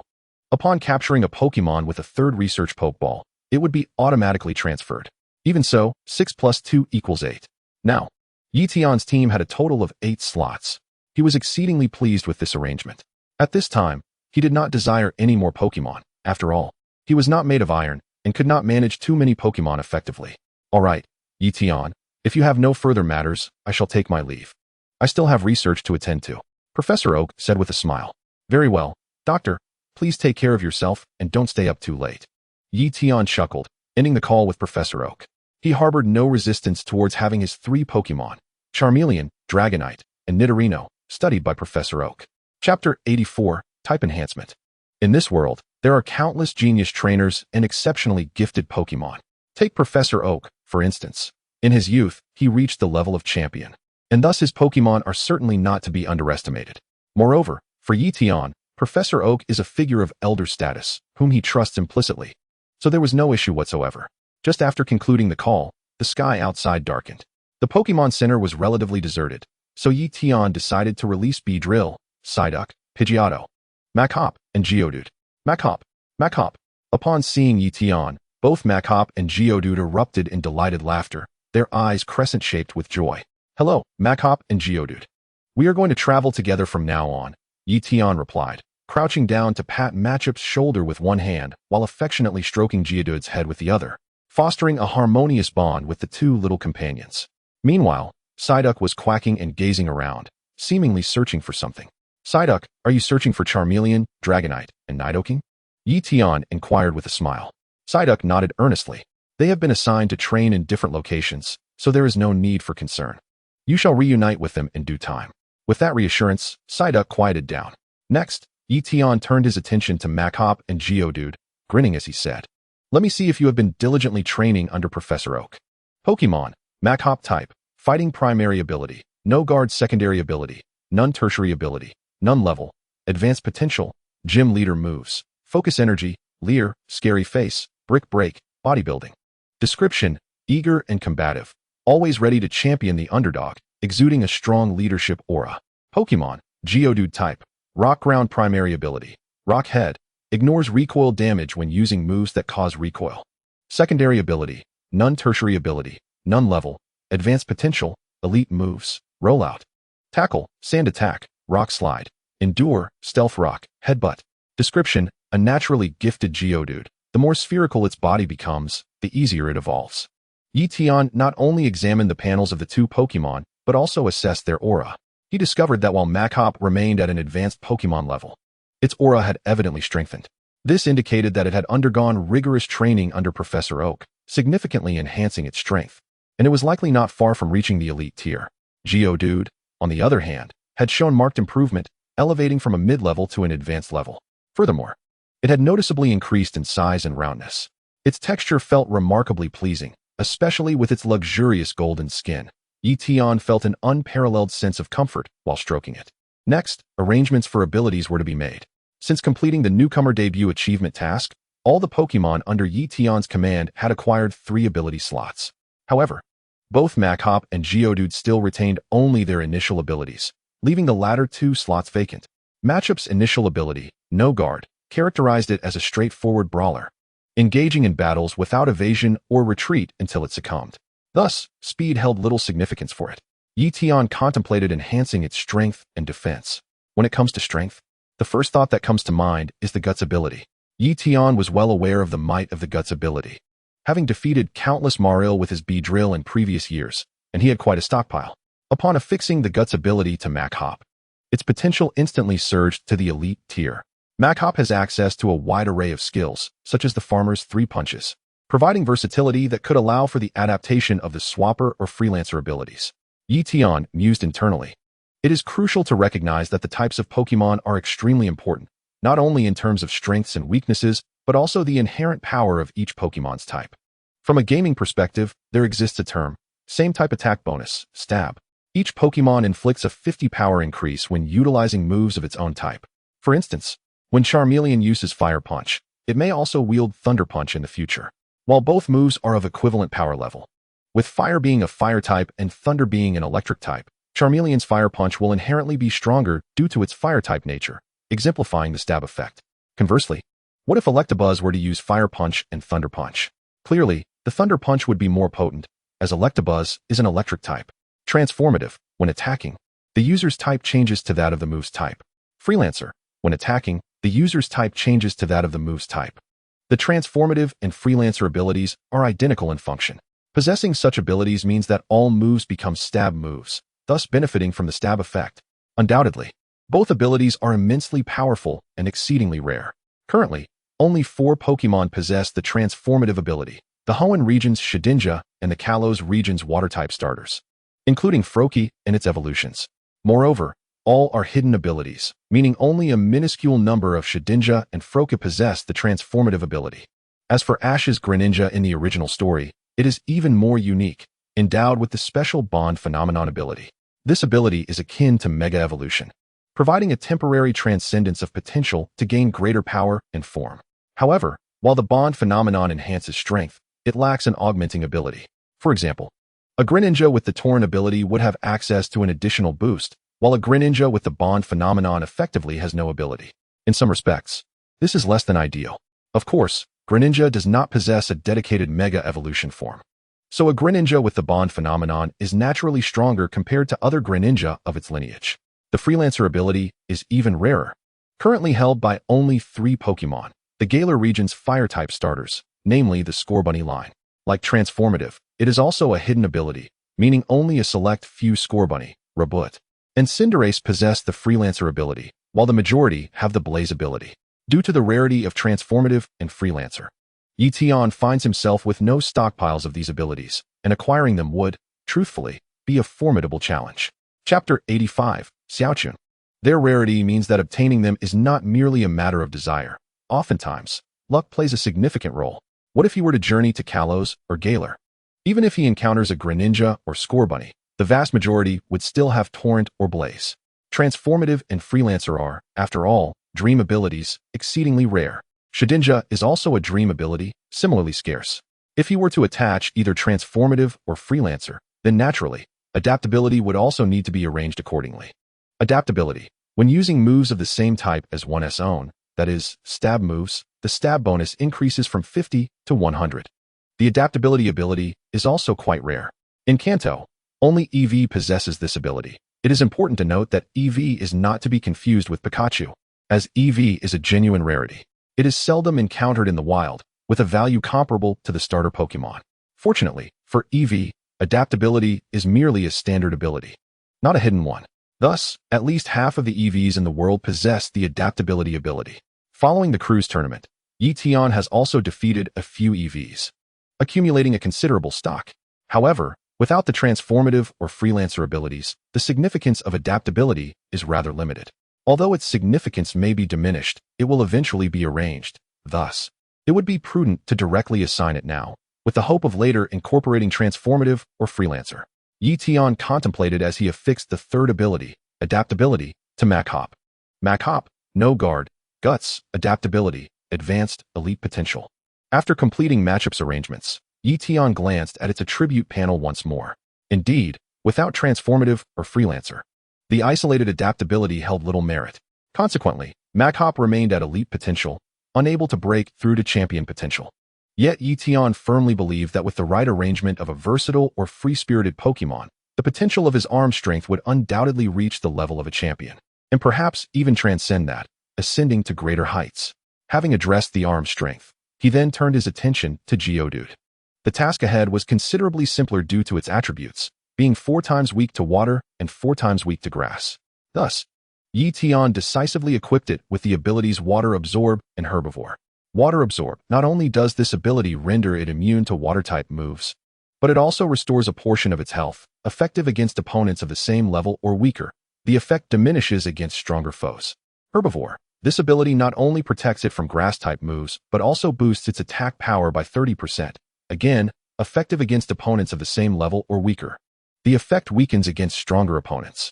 After arranging these abilities for Geodude, its potential soared to the level of a champion. However, it was not merely a matter of potential. In practical combat, Geodude overcame its 2 greatest weaknesses, significantly enhancing its battle capabilities. At mealtime, Ye Tian was disinclined to cook, and the Pokémon Center lacked the necessary facilities. Instead, he took out a substantial amount of Pokémon food and an assortment of flavored energy cubes to prepare dinner for everyone. As for himself, he ventured to the nearby restaurant to purchase a serving of fried noodles, which sufficed as his dinner. The gym in Kuray City, known as the Kuray Gym, was presided over by the notoriously stern Master Majiji. Although he had taken on numerous apprentices, he frequently accepted challenges personally and exhibited no mercy, often leaving trainers' Pokémon severely injured. Consequently, Miss Joy at the Kuray City Pokémon Center was kept exceedingly busy during the day, tending to various wounded Pokémon. By night, her workload lightened considerably, requiring only a watchful eye over the injured. Thus, Ye Tian approached Miss Joy to post a job, a high-paying daily wage for a fire-type Pokémon with the talent for rapid egg hatching. His intent was not to directly issue the task to Miss Joy, but rather to have it posted through her at the Pokémon Center, allowing any passing trainers or travelers the opportunity to take it on. Very well, I will display your posted task on the task board, Miss Joy replied with a smile. Ye Tian expressed his gratitude, feeling reassured as he went to rest. The night passed without incident. The following morning, Ye Tian was approached by a 7- or 8-year-old girl. With her long pink hair and delicate features, she was undeniably adorable, a true little joy. Her name was Xiao Chun, and she claimed to possess the talent for rapid egg hatching with fire-type Pokémon. Is that true, little sister? Can you show me? Ye Tian asked, his surprise evident.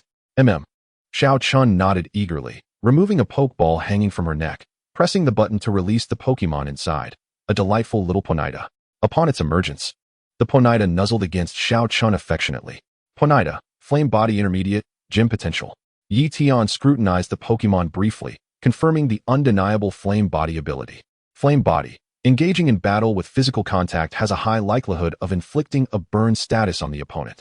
And it also accelerates egg hatching speed. The higher our level compared to the opponents, the easier it is to inflict a burn. Conversely, it becomes more challenging against stronger foes.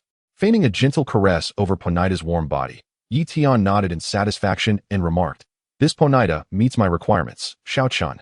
I will hire it for a daily wage of 10,000 Poke Dollars to assist in hatching this egg. The task will last until this egg hatches.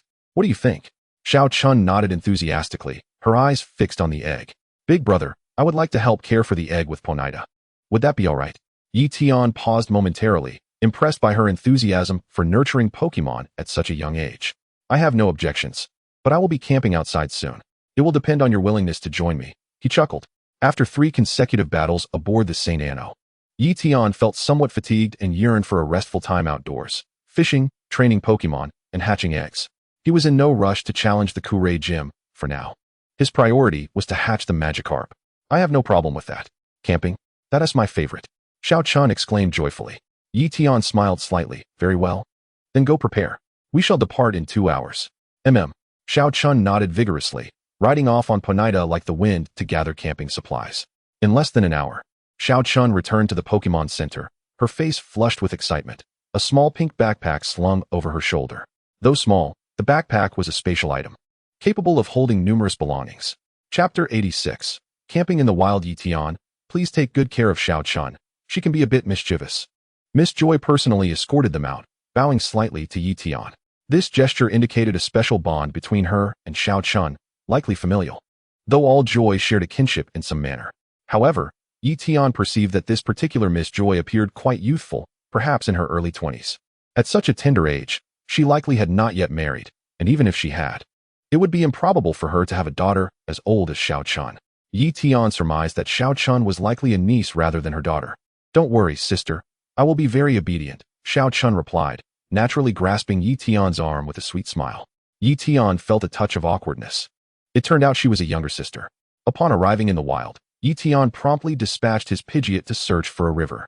Pidgeot, often considered an essential companion for travel, was adept at locating targets, especially rivers. Ye Tian's Pidgeot, however, was somewhat more robust than average. Wow! Xiao Chun gazed up at the sky, even as Pidgeot soared far above, leaving only a fleeting silhouette. She remained captivated, reluctant to look away. Observing her, Ye Tian was reminded of his own childhood, when he, too, marveled at every Pokémon he encountered. Ye Tian, Gidge, is that your Pidgeot? It's so big. Can my Ponyta grow to be that large? Xiao Chun inquired. Her curiosity piqued as Pidgeot's figure vanished from view. Ye Tian shook his head, chuckling. No? That Pidgeot, the evolved form of Pidgey, it's a powerful bird of prey, which accounts for its larger size. Wow, so that Pidgeot. Xiao Chun's eyes sparkled with delight at this newfound knowledge. Can Pidgeot carry a person? Your Pidgeot is much stronger than my Ponyta. It should be able to, right? Ah, children are ever curious, Ye Tian thought, momentarily caught off guard by her question. He was uncertain about the carrying capacity, having never attempted it before. After all, his Pidgeot had only just evolved and had yet to be tested for riding. In the original story, Ash's Pidgey learned to carry a person in an instant upon evolving into Pidgeot. Logically, Ye Tian's Pidgeot, being more robust than Ash's, should also be capable. Yet he ultimately could not provide a definitive answer. In the original work, Ash's Charizard is quite large, and initially, it would not be capable of carrying a person, would it? Each Pokémon possesses unique talents and excels in different areas, much like humans. Therefore, whether a Pidgeot can carry a person remains uncertain. However, given a few days, I shall seek the opportunity to test this. Nevertheless, Pidgeot, being a large raptor, should be able to learn quickly, and on this point, I am quite confident. Big brother Ye Tian, I want to try. May I ride Pidgeot for a flight? Xiao Chun said with excitement, her eyes pleading. Ye Tian was left speechless. He never expected the little girl to be so adorable, yet so mischievous. He initially thought Miss Joy was joking, merely offering courteous advice. But it turned out to be genuine. Soon, Pidgeot found a water source and returned. Eagerly, Xiao Chun mounted Pidgeot's back with Ye Tian's tacit approval. Wow! I finally get to ride Pidgeot, she exclaimed, her face lighting up like a blooming flower. With Xiao Chun on board, Pidgeot showed no signs of straying. Instead of taking off immediately, it called out to Ye Tian, inviting him to join as well. Can I come too? Ye Tian hesitated momentarily. Pidgeot let out a powerful cry, exuding confidence, signaling that it was entirely capable. Only then did Ye Tian climb aboard. At 15 years of age, he stood at a height of 170 centimeters and had a slender build, while Pidgeot towered over him at over 185 centimeters, its physique remarkably robust, bearing Ye Tian's weight with ease. As for Xiao Chun, she was as light as a feather to Pidgeot. On its inaugural flight with passengers, Pidgeot ascended slowly and steadily, refraining from performing any of its usual acrobatic maneuvers. Wow, this feels amazing. The gentle breeze invigorated Xiao Chun, who was brimming with excitement at this novel experience. Although Ye Tian shared in her exhilaration, he chose to remain composed. After landing by a small river, Ye Tian released all his Pokémon, and they set up camp. Arranging the dining table and various utensils, Xiao Chun was immediately taken aback by Ye Tian's Pokémon, exclaiming in awe, wow, that Beedrill is enormous, and Psyduck is so adorable, and its color seems different from the ordinary ones. Machop, so strong, and that Geodude, oh my, a golden Geodude. Big brother Ye Tian, you are incredible. You possess so many rare Pokémon.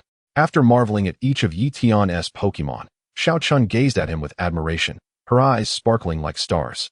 She was already familiar with most of Ye Tian's Pokémon, having seen them numerous times before, as Beedrill, Psyduck, Machop, and Geodude are not particularly rare. However, Ye Tian's Pokémon were all extraordinary. His Beedrill was massive and robust, easily twice the size of an ordinary one. Psyduck, distinguished by its unique blue skin, was a shiny Pokémon, exceedingly rare and seldom seen outside of television. Pidgeot, while already a rare species, was exceptionally strong in Ye Tian's care. Machop appeared somewhat average, lacking significant distinction from others of its kind, yet it had indeed grown stronger since yesterday, its muscular definition more pronounced than ever. Finally, Geodude sported a luxurious golden hue, destined for greatness. Xiao Chun eagerly touched each Pokémon, utterly enchanted by them all. The aloof Beedrill decided to rest high in the branches when Xiao Chun was momentarily distracted, while Psyduck, Pidgeot, Machop, and Geodude remained more sociable, allowing her to pet them. The strong Machop playfully lifted Xiao Chun high into the air, causing her to giggle with delight. Ye Tian, as a guardian of the aura, could sense the essence of all beings, discerning their strengths and weaknesses, as well as their moral inclinations. To him, the aura emitted by Xiao Chun was as pure and warm as the sun, explaining why his Pokémon were so eager to engage with her in joyful play. Chapter 87. The Girl in Jengar. Pokémon are innately attuned to nature, possessing a formidable sense of perception regarding strength and morality. They can subtly perceive such nuances in this world, which can manifest as energy, magnetic fields, or auras. It is worth noting that many Pokémon in this realm choose their trainers, seeking those who resonate with their own frequencies. For instance, Alakazam is notoriously difficult for ordinary trainers to control, often leading to disastrous consequences if mishandled. Conversely, those with a strong presence, like Jessie, can easily command it. James, however, lacks such assertiveness, appearing gentler compared to Jessie's dominant personality. Of course, strength does not equate to malevolence. Many renowned generals from ancient battlefields were known for their formidable personalities yet achieved immortal feats. Among Ye Tian's Pokémon, aside from the cool-tempered Beedrill, the rest radiated a sunny disposition, including the cheerful Nidoking. Thus, Pidgeot, Psyduck, Machop, and Geodude found a kinship with the equally sunny Xiao Chun. Being a joy, Xiao Chun, despite her youthful mischief, inherently exuded warmth and kindness. With the camp established, Ye Tian instructed Pidgeot to gather firewood while Psyduck, Machop, and Geodude collected berries, together preparing a sumptuous lunch. He even crafted a cozy nesting spot for Ponyta using wood and leaves, entrusting Xiao Chun with the egg of Magikarp, which he then handed to Ponyta. Ponyta nodded gently, settling down in the nest to focus on hatching the egg. Thanks to its flame body ability, Ponyta radiated warmth, serving as the perfect incubator for the Pokémon egg. With the essential tasks set, Ye Tian and his companions began their leisurely and delightful camping experience. Ye Tian and Psyduck fished by the river, while Beedrill napped on a tree, and Xiao Chun groomed Pidgeot's feathers. Though Pidgeot was immensely powerful, Xiao Chun, being petite, found grooming it a considerable endeavor. Nonetheless, she was filled with joy, smiling throughout the day. Meanwhile, Machop and Geodude, accustomed to their previous routine, engaged in relentless training. This time, however, Ye Tian had equipped them with ordinary binding devices, increasing the difficulty of their training. As the challenge intensified, the training results naturally improved. Machop adapted swiftly to the ordinary binding device. Following the acquisition of its guts ability, Machop's strength surged, placing it on par with elite Pokémon in terms of power. Thus, the ordinary binding device posed little challenge for it. Feeling increasingly dissatisfied with standard training, Machop lifted Geodude for weight training. Geodude, initially bewildered and ready to protest, soon recalled Machop's past assistance and relaxed, willingly becoming a tool to help Machop complete its training. The strength of my Machop is quite commendable. After completing a set of training, he released his small rock companion and signaled it to launch a full-force attack. Machop willingly acted as a punching bag, assisting his partner in strength training. Simultaneously, while enduring the blows, Machop honed his physique, significantly enhancing both his strength and defense. The two Pokémon supported each other, resulting in a remarkable improvement in their training effectiveness. For several consecutive days, Ye Tian, along with his Beedrill, Psyduck, and Pidgeot, immersed themselves in nature, thoroughly relaxing. Meanwhile, Machop and his small rock companion persisted in their daily training regimen. Notably, Ye Tian had equipped Machop with a high-grade binding device, further amplifying the effectiveness of his training. On the third night, while his companions, including Xiaochun and Ponyta, were fast asleep, Ye Tian sat alone by the riverbank, fishing. Suddenly, a chilling breeze swept through, causing him to shudder. Upon reopening his eyes, he found a beautiful silver-haired girl had unexpectedly appeared across the river. The moonlight shone brightly, and despite the distance, Ye Tian could clearly discern the girl's exquisitely delicate features. "Young man, have you heard my story?" The silver-haired girl began, her voice imbued with an almost hypnotic allure. Ye Tian, sensing the enchantment, swiftly focused his mind to resist the hypnosis. He remained silent, yet the girl continued her monologue. During the war 2,000 years ago, a maiden awaited the return of her beloved hero. She waited and waited, but alas, he never returned, and she was ultimately transformed into a statue, known as the Maiden Rock. A maiden from 2,000 years ago? A statue? Maiden Rock? Ye Tian was momentarily taken aback, feeling an unsettling familiarity with the tale. After a brief moment, he recalled that it was indeed a story from the original narrative about Maiden Rock from 2 millennia past. If she is truly that maiden, could the entity before him be the extraordinarily powerful Jengar? Are you implying that you are that maiden from 2,000 years ago? Ye Tian prodded, attempting to provoke a reaction. Ha ha! A deep, coarse laugh echoed, and the girl suddenly transformed into a Jengar, who spoke in human tongue. "Young man, you have managed to partially resist my hypnosis, but that is not the crux of the matter. What do you think of the story I shared? It's quite tragic." Ye Tian nodded, recalling how he had been moved by the tale during his previous life while watching the animated series. However, at that moment, his thoughts were more focused on the Jengar before him, and he was not the only one. Beedrill, racing towards him like a bolt of lightning, stood beside Ye Tian. Bristling with tension, eyes fixated on Jengar. Ye Tian sensed the unprecedented gravity in Beedrill's demeanor. My Beedrill is at the pinnacle of the elite rank. Previously, even when interacting with champions like Professor Oak, it never exhibited such a state of distress. What sort of being is this Jengar? Ye Tian was momentarily stunned, yet he felt an inexplicable thrill and quickly utilized the system to scrutinize Jengar. Pokémon Jengar. Type: Ghost Poison. Level 3 God. Potential: Level 3 God. Description: Having lived for countless years, Jengar has elevated its potential to the realm of divinity through an extensive lifespan. Is that so? If you are fond of that story, you can visit the nearby village to pay homage to the legendary Maiden Rock, Jengar said with a playful grin. "I will make time to visit, but Jengar, I am more intrigued by you than by Maiden Rock. Is there a possibility for us to travel together?" Ye Tian ventured, extending an invitation to the Jengar. "No, that's not feasible." Jengar shook its head, smiling. "I regret to inform you that I have responsibilities, and I doubt I have time for leisurely travel." Responsibilities? What does that entail? Ye Tian inquired. In his previous life, as a fan who had consumed various Pokemon-related media, Ye Tian had encountered mentions of responsibilities in fan fiction, often shrouded in mystery. Yet, he had never truly comprehended what such responsibilities entailed. Responsibilities are essentially a form of mission, Jengar explained. A mission is to willingly undertake what one is meant to do. Though everyone has a mission, mortals lack the awareness of it. Only upon reaching a certain state of growth can one autonomously fulfill their mission. Ye Tian was taken aback. Jengar's words resonated with him, illuminating the concept of a responsibility as a mission, one that must be willingly embraced. If one were to act begrudgingly, then discussions of responsibility are rendered moot. Reminiscent of the adage that greater power entails greater responsibility, Ye Tian began to grasp the profound implications of this. Yet he was acutely aware that he had not yet reached such a transcendent state. After all, he was currently preoccupied with aspirations of becoming the world's foremost trainer, leaving little room for contemplation of other matters. Perhaps, he mused, when he eventually ascends to the status of world champion, he might discover his own mission. "So, Jengar, what is your mission or responsibility?" Ye Tian asked, eager to learn from this genuine powerhouse who seemed quite amicable. "Me?" Jengar paused, conjuring a human hand, stroking its chin as it spoke. "My responsibility is to disseminate poignant or cautionary tales throughout the world."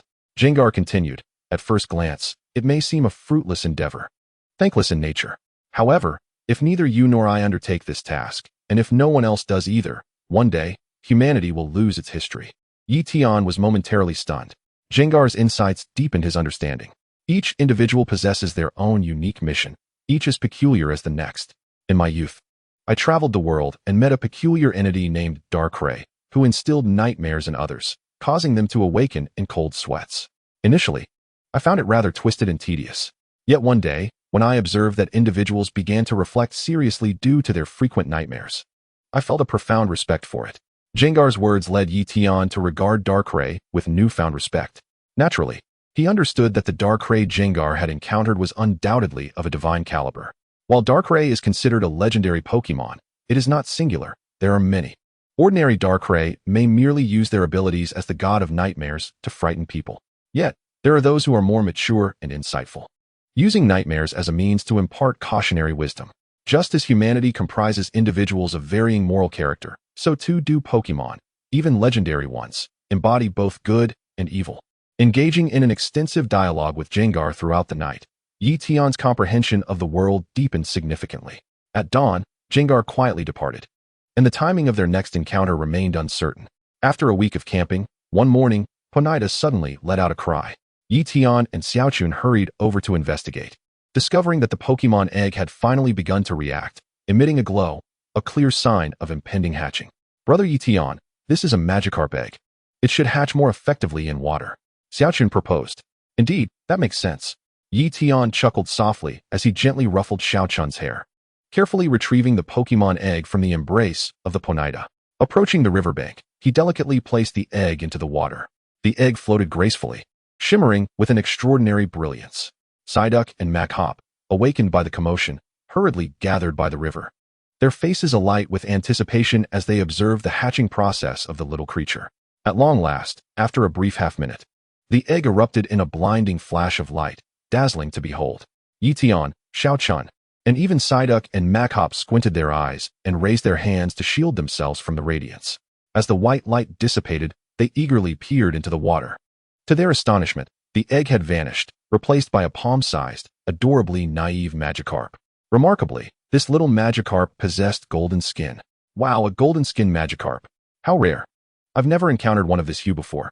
They are usually red, Xiaochun exclaimed, her eyes wide with wonder. Not only was Xiaochun amazed, but even Ye Tian found himself taken aback. He had not anticipated that a mere hatching would yield such a splendid result. Was this luck not a touch too formidable? However, perhaps it was precisely the shimmering characteristic that endowed it with the potential to become a champion. Ye Tian's thoughts stirred. He recalled that Captain Edson's Gyarados was merely of commanding strength, with lordly potential. In Ye Tian's view, the correlation between offspring and inherent potential was minimal, primarily contingent upon strength. Thus, a creature of commanding power producing offspring with champion potential. This could be considered an extraordinary stroke of fortune. In essence, it implied that not only was there a genetic factor at play, but that the little one was innately a powerhouse. A smile crept across Ye Tian's face as he utilized the system to examine the little one's attribute panel. It is noteworthy that even the Pokémon egg could be captured. Prior to hatching, Ye Tian had already employed a capture ball to secure it. Pokémon Magikarp. Type: Water. First ability: Swift Swim. Speed increases when frightened. Second ability: None. Third ability: None. Level: Hatchling stage. Unable to battle. Potential: Champion. Skills: Splash, Tackle, Bounce, Water Gun. Description: a uniquely gifted Magikarp, possessing robust genetic traits and inherited skills.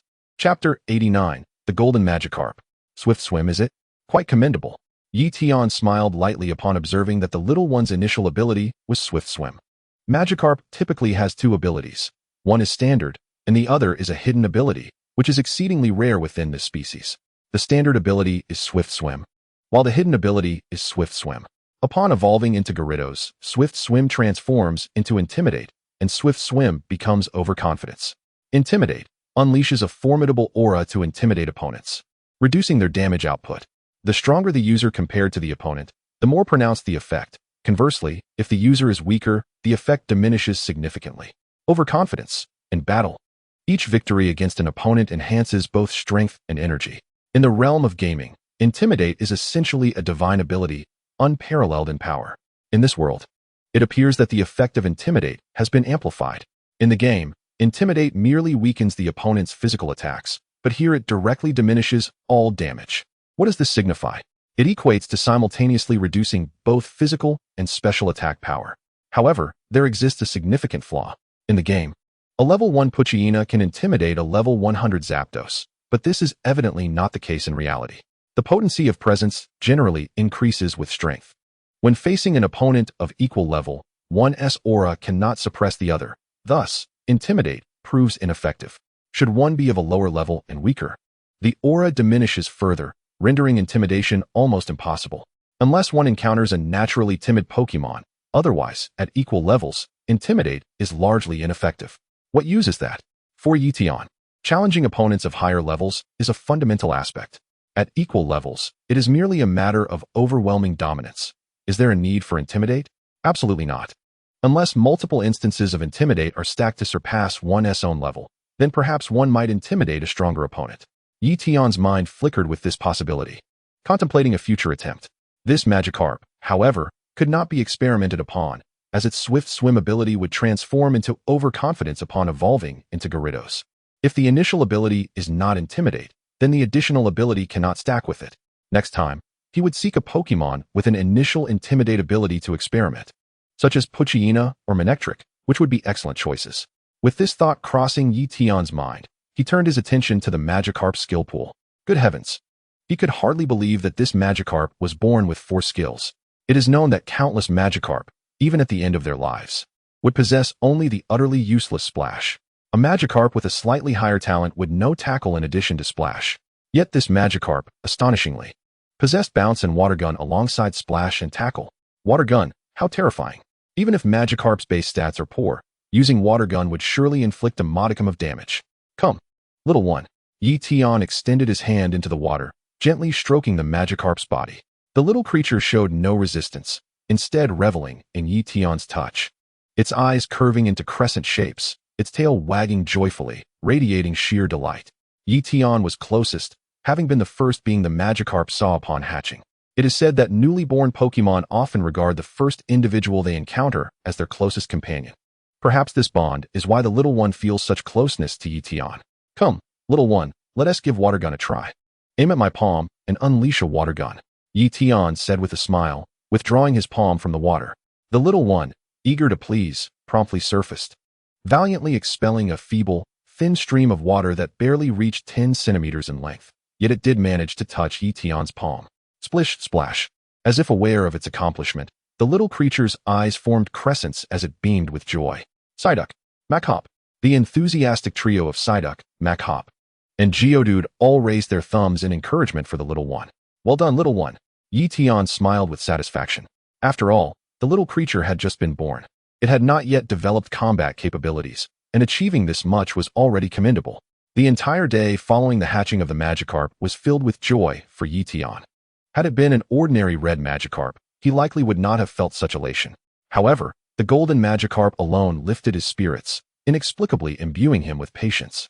It seems I, too, am captivated by beauty. The evolution of the golden Magikarp into a red Gyarados. What an imposing thought. As night fell, Ye Tian lay in his sleeping bag, excitement preventing him from drifting into slumber. It is also worth mentioning that fearing for the safety of the newly born Magikarp alone in the water, he had prepared a large water tank ahead of time, filling it with water for the Magikarp to spend the night in. A week later, the Magikarp grew at an astonishing rate, having surpassed the hatchling stage and reached the level of a novice Pokémon. Simultaneously, its size rapidly increased, evolving from a mere palm's length to an impressive 30 centimeters. Though it may be smaller compared to other Magikarp, it already possesses the strength to battle. Moreover, due to its skills and innate talents, it often triumphs over some lesser Magikarp. Well, it's about time to head back. After all, Magikarp are purely aquatic sprites, and Ye Tian has accompanied it throughout its entire larval stage. If it were a terrestrial creature, Ye Tian wouldn't have been so involved. He could have simply traveled while caring for it. Nevertheless, now that the Magikarp has safely completed its larval phase, Ye Tian feels a sense of relief. Thus, it is time to continue on his journey. The first destination is the Leafless Gym. After a brief tidying up, Ye Tian and Xiao Chun took to the skies on their Fiero, returning to the Pokémon Center in Leafless City, fresh from their camping trip. All of Ye Tian's Pokémon had enjoyed ample rest and relaxation, truly at the peak of their condition. There was no need for Nurse Joy to check or maintain them. Ye Tian was prepared to challenge the Leafless Gym directly. Brother Ye Tian, are you leaving? Xiao Chun asked, her eyes glistening with tears after spending 2 weeks together. Yes, I must go. This is your and little Ponita's payment, Ye Tian replied with a smile, transferring 100,000 Poke Dollars to Xiao Chun. 70,000 of this sum was the base salary for hatching the Pokemon egg with Ponita, while the remaining 30,000 was an additional reward for Xiao Chun, who had frequently helped groom Firo's feathers and care for the Pokemon. Chapter 90. Leafless Gym. Brother Ye Tian, can I travel with you? Xiao Chun looked up, her eyes wide with hope. That won't do. The wild can be far too perilous for a child. Perhaps when you are older. Ye Tian gently patted her head, slowly departing under her forlorn gaze. Upon entering the Leafless Gym, Ye Tian immediately sensed a chilling aura. The gym was expansive, filled with numerous disciples. These apprentices were engaged in one-on-one training, primarily utilizing Magnemite and Electrode. As Ye Tian stepped inside, they all turned their cold stares towards him. Their faces twisted into cruel smiles. Another reckless challenger has arrived. How many is this today? Judging by his age, he seems merely a fledgling. Daring to challenge the infamous leafless gym without even inquiring about our reputation. Hey, gym leader, another challenger is here. Come greet him. The apprentices were a rough crowd, sporting brightly colored hair and various edgy hairstyles. Ye Tian couldn't help but scoff inwardly, wondering if they were part of Team Rocket. He knew that Ma Zhishe, the gym leader, was also a high-ranking official in Team Rocket. It was entirely plausible that he exploited the gym to recruit disciples, secretly training them to become members of Team Rocket. However, just by observing their aura, Ye Tian could tell that even if they weren't affiliated with Team Rocket, they were certainly not virtuous individuals. Their aura reeked of darkness. Before long, amidst the jeers, a towering, muscular middle-aged man emerged from the inner sanctum. With his short golden hair and piercing gaze, he was unmistakably Ma Zhishe, the gym leader of Leafless City. The moment Ye Tian laid eyes on Ma Zhishe, he was taken aback. He sensed an exceptionally powerful aura emanating from him. Despite being merely human and lacking any supernatural abilities, Ma Zhishe's aura rivaled that of elite, even higher-tier Pokémon. This indicated that his physical prowess had reached an incredibly formidable level. Additionally, Ma Zhishe's aura was not only powerful but also dark and frigid. It was evident that he was no ordinary character, befitting his high-ranking position in Team Rocket. "Oh, little brother, are you here to challenge our leafless gym?" Ma Zhishe inquired with a hearty smile, resembling a warm-hearted uncle eager to mentor a junior. However, his disciples and apprentices wore sinister grins, knowing full well the ruthlessness that lay beneath his jovial facade. Wow, the gym leader is at it again, appearing all friendly, yet in battle, he strikes with merciless ferocity, determined to leave the opponent's Pokémon gravely injured. Truly ruthless. The gym leader is simply too fierce. Indeed, it is I, Ye Tian replied calmly, seeing his nonchalant demeanor. The apprentices were momentarily taken aback before their smiles grew even more sinister. Kid, keep pretending. After your Pokémon are all severely injured by the gym leader, you won't even have the strength to cry. Very well, let's proceed. The rules of the Leafless Gym state that it is a 1-on-3 battle. I will only use one Pokémon, while you may deploy up to 3, and I'll even let you know in advance. Come forth, Raichu. Ma Zhishe confidently summoned a robust Raichu, clearly his mainstay Pokémon for gym challenges. Pokémon Raichu type, electric level, elite peak, potential. Lord description, Ma Zhishe's primary Pokémon for gym battles, possessing immense power, though its speed is somewhat lacking due to its bulk. 1 against 3? Truly audacious, Ye Tian mused, furrowing his brow. Before the challenge, he had considered letting Machop and Geodude take the field for some practice. As a shiny Pokémon, Geodude was worth over 10 million, and given Ma Zhishe's dubious background, Ye Tian deemed it wise to keep Geodude from drawing attention. However, he still wanted to test Machop in battle. Unfortunately, it seemed there was no longer an opportunity or necessity for that, with only a Raichu on the opposing side. And such a high level at that, deploying Machop would be akin to subjecting it to abuse, which was unnecessary. Soon, Ye Tian and Ma Zhishe both positioned themselves on the battle stage. Psyduck was also a shiny Pokémon and thus not suitable for this match. Ye Tian couldn't help but chuckle bitterly. Having too many shinies was indeed a source of frustration. Under normal circumstances, he wouldn't mind showcasing Psyduck and Geodude. However, on someone else's turf, it would be rather impolite to flaunt his Pokémon. With that thought, Ye Tian sent out Fearow. As Fearow emerged, it let out a powerful cry, exuding an impressive aura. Is that a Fearow? Ma Zhishe's eyes widened in shock. Given Ye Tian's apparent youth, it was astonishing that he had managed to train a Fearow. This trainer's talent was certainly noteworthy. Ma Zhishe's disciples were equally taken aback, their eyes widening in disbelief and sweat trickling down their faces. They had initially assumed Ye Tian was merely a novice, easily managed by them without the gym leader's intervention. Now, realizing he possessed a Fearow, they were thankful they hadn't acted rashly. How could they possibly contend with a Fearow using only Magnemite or Electrode? Haha, young man. The fact that you possess a Fearow truly astonishes me. Ma Zhishe suddenly altered his address, transitioning from referring to Ye Tian as little friend to young man, signifying a modicum of respect. However, he swiftly shifted his tone, chuckling. What a pity that you lack even the most fundamental understanding of attribute advantages. Are you not aware that as a flying-type Pokémon, Beedrill is most vulnerable to electric types? Upon finishing his statement, his Raichu crossed its arms and nodded in a manner befitting a seasoned expert. Hee, my Beedrill is no ordinary specimen. A mere jolt of electricity is unlikely to inflict harm upon it, Ye Tian remarked with a smile. Chapter 91, The Orange Badge. Oh, I am quite eager to witness this, Majishur declared, his eyes gleaming with intensity. Raichu, unleash Thunderbolt. Fly Beedrill. Execute Wing Attack. Ye Tian commanded simultaneously. In the arena, a bolt of lightning surged forth, and Beedrill instantly spread its wings, soaring into the air, deftly evading the electric strike while hurtling towards Raichu. Angered by the miss, Raichu retaliated with a furious barrage of thunderbolts directed at Beedrill. Yet, Beedrill danced gracefully in the air, skillfully dodging every onslaught of the electric attacks. In a moment of astonishment for Raichu, Beedrill made a sharp turn, enveloped in a formidable white shockwave, and collided fiercely with Raichu. How could this be? That Beedrill's level should be inferior to my Raichu. Majishur frowned, astonished by Beedrill's strength as he observed Raichu's pained expression. Beedrill was not merely at a lower level than Raichu.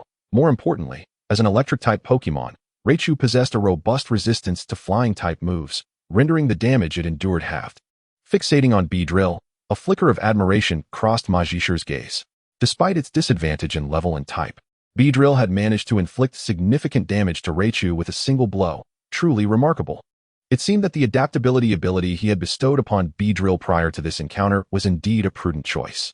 Ye Tian couldn't help but smirk, thoroughly satisfied with Beedrill's performance. Currently, Beedrill's 3 abilities included Keen Eye, Static, and Adaptability.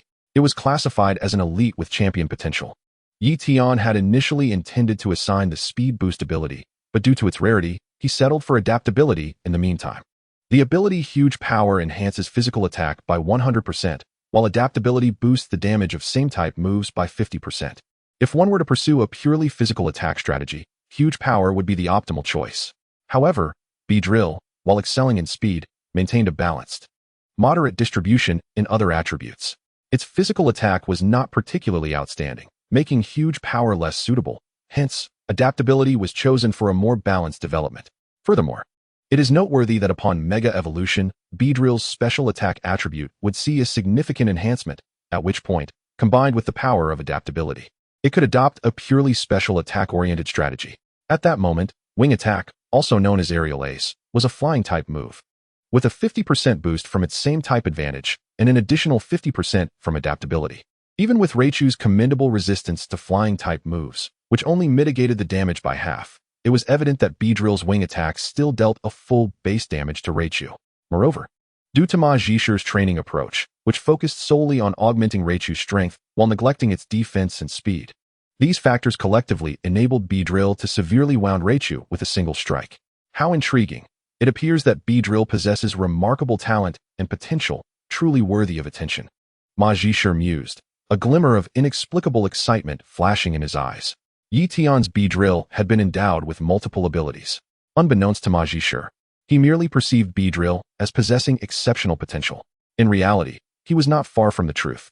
Ye Tian utilized the system to enhance the abilities of his Pokémon, augmenting their potential and granting them advantages that transcended their inherent levels, be it in strength, defense, resistance, toxicity, or speed.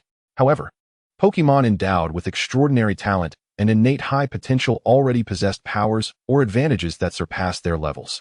Take Ye Tian's Psyduck, for instance, which was born a champion, inherently possessing strength that exceeded its level alongside formidable psychic abilities. Even without the system, with diligent training, Ye Tian could achieve remarkable feats. The enhancement of abilities was essentially a means to elevate potential.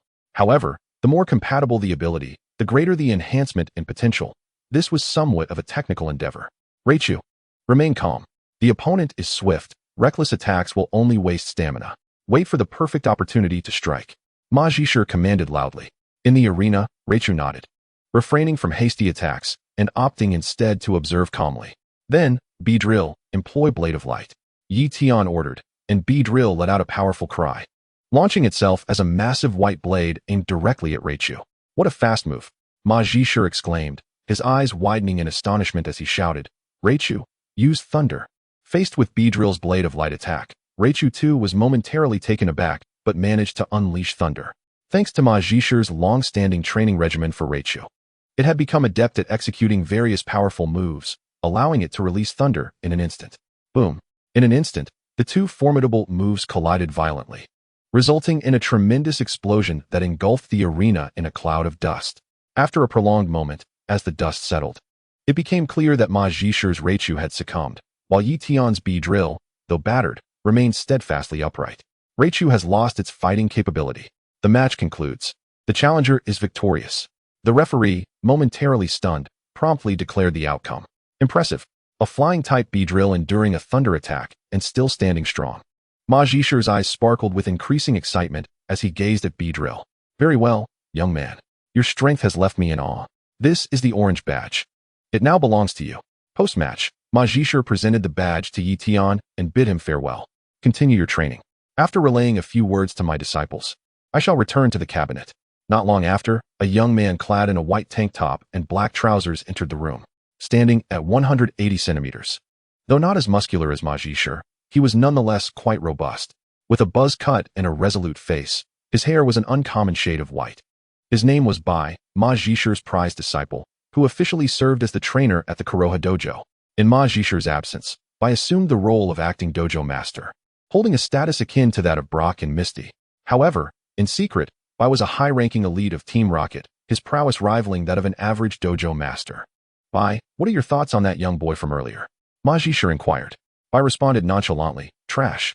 However, that Beedrill was unexpectedly impressive, possessing commendable strength and speed, with potential exceeding 5 million in value. Chapter 92, Ma Zhishi's Memories. Generally speaking, a Pokémon capable of reaching its final form boasts exceptional talent and potential. Any such creature could fetch a price of several million. From Ma Zhishi and Bai's perspective, Ye Tian's Beedrill displayed superlative strength and speed beyond its level, indicating even greater potential and staggering value. Generally speaking, the ultimate form of a Pokémon possesses a mature disposition, often accompanied by a hint of arrogance. It is exceedingly challenging for anyone other than their trainer to command them. In the case of wild Pokémon, their untamed nature renders them even more difficult to manage. Consequently, such Pokémon are rarely sold if one attempts to market them. However, for Team Rocket, this presents no obstacle whatsoever. Their expertise lies in the acquisition of others' Pokémon, followed by the application of torment to enforce compliance. Having existed for many years, Team Rocket has a solid foundation, with a highly refined system of domestication that incurs minimal costs. Once successfully tamed, turning a profit from their sale is almost guaranteed. Are you interested? Ma Zhishi inquired with a smile. Well, perhaps I might underestimate it. If it possesses the potential of a champion, it would fetch not 5 million, but at least 10 million. Bai nodded, his eyes sparkling with excitement. If you're interested, then act on it. Remember to keep your hands clean. Our identities must not be easily revealed, Ma Zhishi chuckled. In Team Rocket, ordinary members are not permitted to conceal their identities. They all don uniforms and act with brazen arrogance to assert the might of Team Rocket. Conversely, those who have attained a certain status, especially those with dual identities, must shroud their true selves. For instance, at the Leaf Gym, the true identities of Ma Zhishi and Bai remain unknown to the other disciples and apprentices.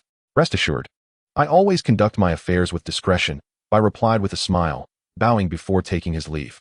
After Bai departed, Ma Zhishi reclined on a lounge chair, slowly lighting a cigar, his thoughts drifting into the distance. He had been entrenched in this shadowy existence for an exceedingly long time. Once upon a time, he too was a person of integrity. He had even served as the principal of the Pokémon Academy and was regarded as a paragon within the league. That was until the day he vied for the title of Elite Four against Shiba. He suffered a devastating defeat, and his most prized Pokémon, the Electrode, perished tragically in that fierce battle. Since then, Ma Zhishi's prowess plummeted, reducing him from a high-ranking elite to a mere ordinary one. It is essential to understand that once one reaches the rank of champion, the pace of advancement slows dramatically. Each step becomes akin to scaling a mountain. Talent, potential, perseverance, and time are all indispensable. Moreover, Ma Zhishi had lost his most vital and trusted ace Pokémon, a blow that was nothing short of monumental. In a moment of despair, he descended into a life of degradation. When one spirals downwards, they tend to spend recklessly. Although Ma Zhishi, as an elite trainer, had once amassed considerable savings, 3 years of hedonistic living had drained him of his resources. Until one day, a certain man approached Ma Zhishi, who greatly admired his abilities and bestowed upon him numerous advantages. Utilizing his connections, He arranged for Ma Zhishe to ascend to the position of gym leader at the Leaf Gym. Thus, Ma Zhishe became part of Team Rocket, ranking as one of its 3 commanders, second only to that man. It's not just about money. There are various exceptional resources here. Ma Zhishe puffed on his cigar, a smile crossing his face.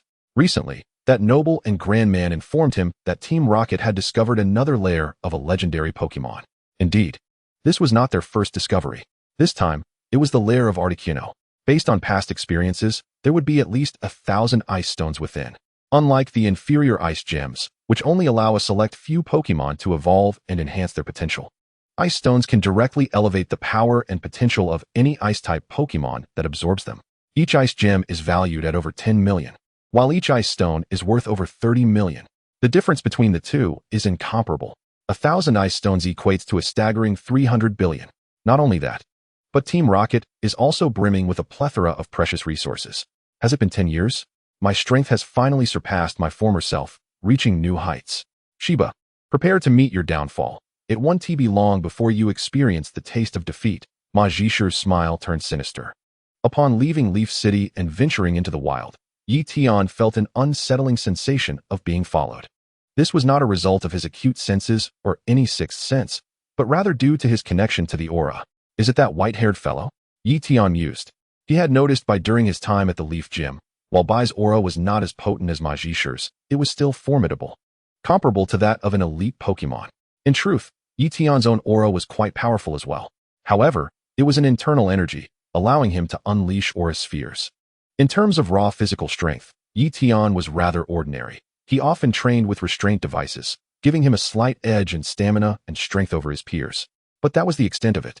Such physical enhancement is not achieved overnight. It requires extensive time to accumulate. Moreover, to be frank, Ye Tian's training intensity was far from sufficient. He couldn't help but feel a twinge of envy towards strong individuals like Ma Zhishe and Bai, whose pure physical prowess rivaled that of elite Pokémon. They could effortlessly traverse rooftops and scale mountains. Truly, they seemed superhuman. Come out. I've already detected your presence. Tired of the stale silence, Ye Tian proactively turned to break the stalemate. Ah, your alertness is commendable, a rare find indeed, but alas, still a bit too green. Bai emerged, followed closely by an imposing electrode. The aura of that electrode was formidable and chilling, its level reaching that of a mid-tier gym Pokémon. What is the meaning of this? Ye Tian's gaze hardened as he recognized that the electrode was not present for mere conversation. Are they here to kill and rob? But what could possibly motivate them? Ye Tian found himself puzzled as to their intentions. After all, he had merely revealed a Beedrill. If he were to showcase his Psyduck, Geodude, and Magikarp, what chaos might ensue? Foolish child, Bai chuckled as he approached Ye Tian. I present you with 2 choices. Join Team Rocket and surrender your Beedrill. Or face death. Is a single Beedrill enough? I possess even rarer Pokémon. Ye Tian laughed, his gaze intense. Quickly show me. Bai halted, his excitement palpable. He had noticed the disdain and mockery in Ye Tian's eyes, but he dismissed it, filtering it out. To him, Ye Tian was merely an insignificant insect, incapable of stirring any real trouble. Bai, even on a global scale, considered himself an elite, imbued with confidence and certainty. Ye Tian chose not to elaborate further. Instead, he retrieved 3 Ultra Balls, pressing the buttons to release 3 Pokémon in succession. A blue Psyduck, a golden Geodude. Bai's eyes widened in disbelief. He could hardly fathom that a mere rookie trainer like Ye Tian possessed such an array of rare Pokémon. 2 shining Pokémon, combined with a high-potential Beedrill, amounted to over 30 million in total value. Licking his dry lips, Bai's smile gradually twisted into something sinister. The third one is a golden Beedrill. No, wait. Beedrill is naturally golden. I assumed the third one was also shiny. But wait, why is that Beedrill so large? However, amidst his contemplation, the Beedrill brandished its twin stingers high, reminiscent of a golden lightning bolt racing forth. Seeking death, Bai sneered coldly, commanding, Electabuzz, Thunderbolt. The Electabuzz grinned maliciously, positioning itself at a cunning angle, aligning with Beedrill and Ye Tian in a straight line, and instantaneously unleashed a bolt of lightning aimed directly at Beedrill. The Electabuzz's intentions were clear and insidious. It posed a choice to Beedrill: either withstand the assault or face the fatal consequence of its trainer's demise. The decision lay squarely in Beedrill's court. Beedrill's eyes, resembling rubies, were devoid of any emotional fluctuation, cold and calculating. Years prior, A profound bond had blossomed between Ye Tian and Beedrill, and now, several years later, their connection had intensified to an almost symbiotic understanding, akin to sharing visions. This formidable state granted Ye Tian a perspective akin to Beedrill's, endowing it with an expansive field of view. Without hesitation, Beedrill braced itself and absorbed the thunderbolt head-on. With a crackle, the lightning enveloped Beedrill, yet it merely left behind some coarse scars, causing no significant harm. Beedrill remained unscathed, its condition unaffected. "This is impossible." Bai's expression froze. His preconceived notions labeled Beedrill as a fragile creature. Time and again, even against opponents of higher levels, Beedrill struggled to endure assaults. Typically, Beedrill compensated for its defensive frailties with its swiftness. Unless there was a vast disparity in levels. Could it be that this Beedrill had attained the threshold of an elite, or even a champion? Bai felt an uneasy tightening in his chest, a gnawing sense of foreboding. But how could that be? The boy was merely 15 or 16, just embarking on his journey. How could he possibly command a Pokémon of such caliber? Bai was in a quandary. Just then, Beedrill darted forward like a flash, piercing through Electabuzz' body with one of its stingers. Blood spraying forth and splattering Bai's face. At that moment, Bai's eyes widened in shock, his mind numb, as if his entire brain had short-circuited, leaving him utterly dumbfounded. Beedrill, showing no mercy, dispatched Electabuzz with ruthless efficiency, then turned its stinger on Bai, sending him to his demise. It required no command from Ye Tian, for their telepathic bond meant it was constantly aware of Ye Tian's innermost thoughts. Recalling Psyduck and Geodude, Ye Tian approached Bai's lifeless form, his gaze complex. Letting out a quiet sigh, if circumstances permitted, he would have preferred to avoid taking a life. "I am a hero, and having been steeped in such ideals for years, how could my son be any less?" Ye Tian harbored a sense of righteousness. Yet, the current reality dictated that if he did not eliminate Bai would undoubtedly seek to end his life, to subdue him with Beedrill's might and deliver him to the League. Such an approach would not only fail to undermine Team Rocket's foundation, but it would also place Ye Tian himself directly in their crosshairs. Were Ye Tian to possess the strength of an elite, or even a champion, he would have no qualms. What of being at odds with the entirety of Team Rocket? As a waveguide warrior, if he dared not confront malevolent forces head-on, then what purpose did his waveguide serve? The essence of a waveguide warrior is justice incarnate. Ye Tian often pondered that should he ever lose that sense of justice, his waveguide would gradually weaken, perhaps even vanish entirely. Nevertheless, while he possessed courage, he was not foolish. He greatly valued his own life.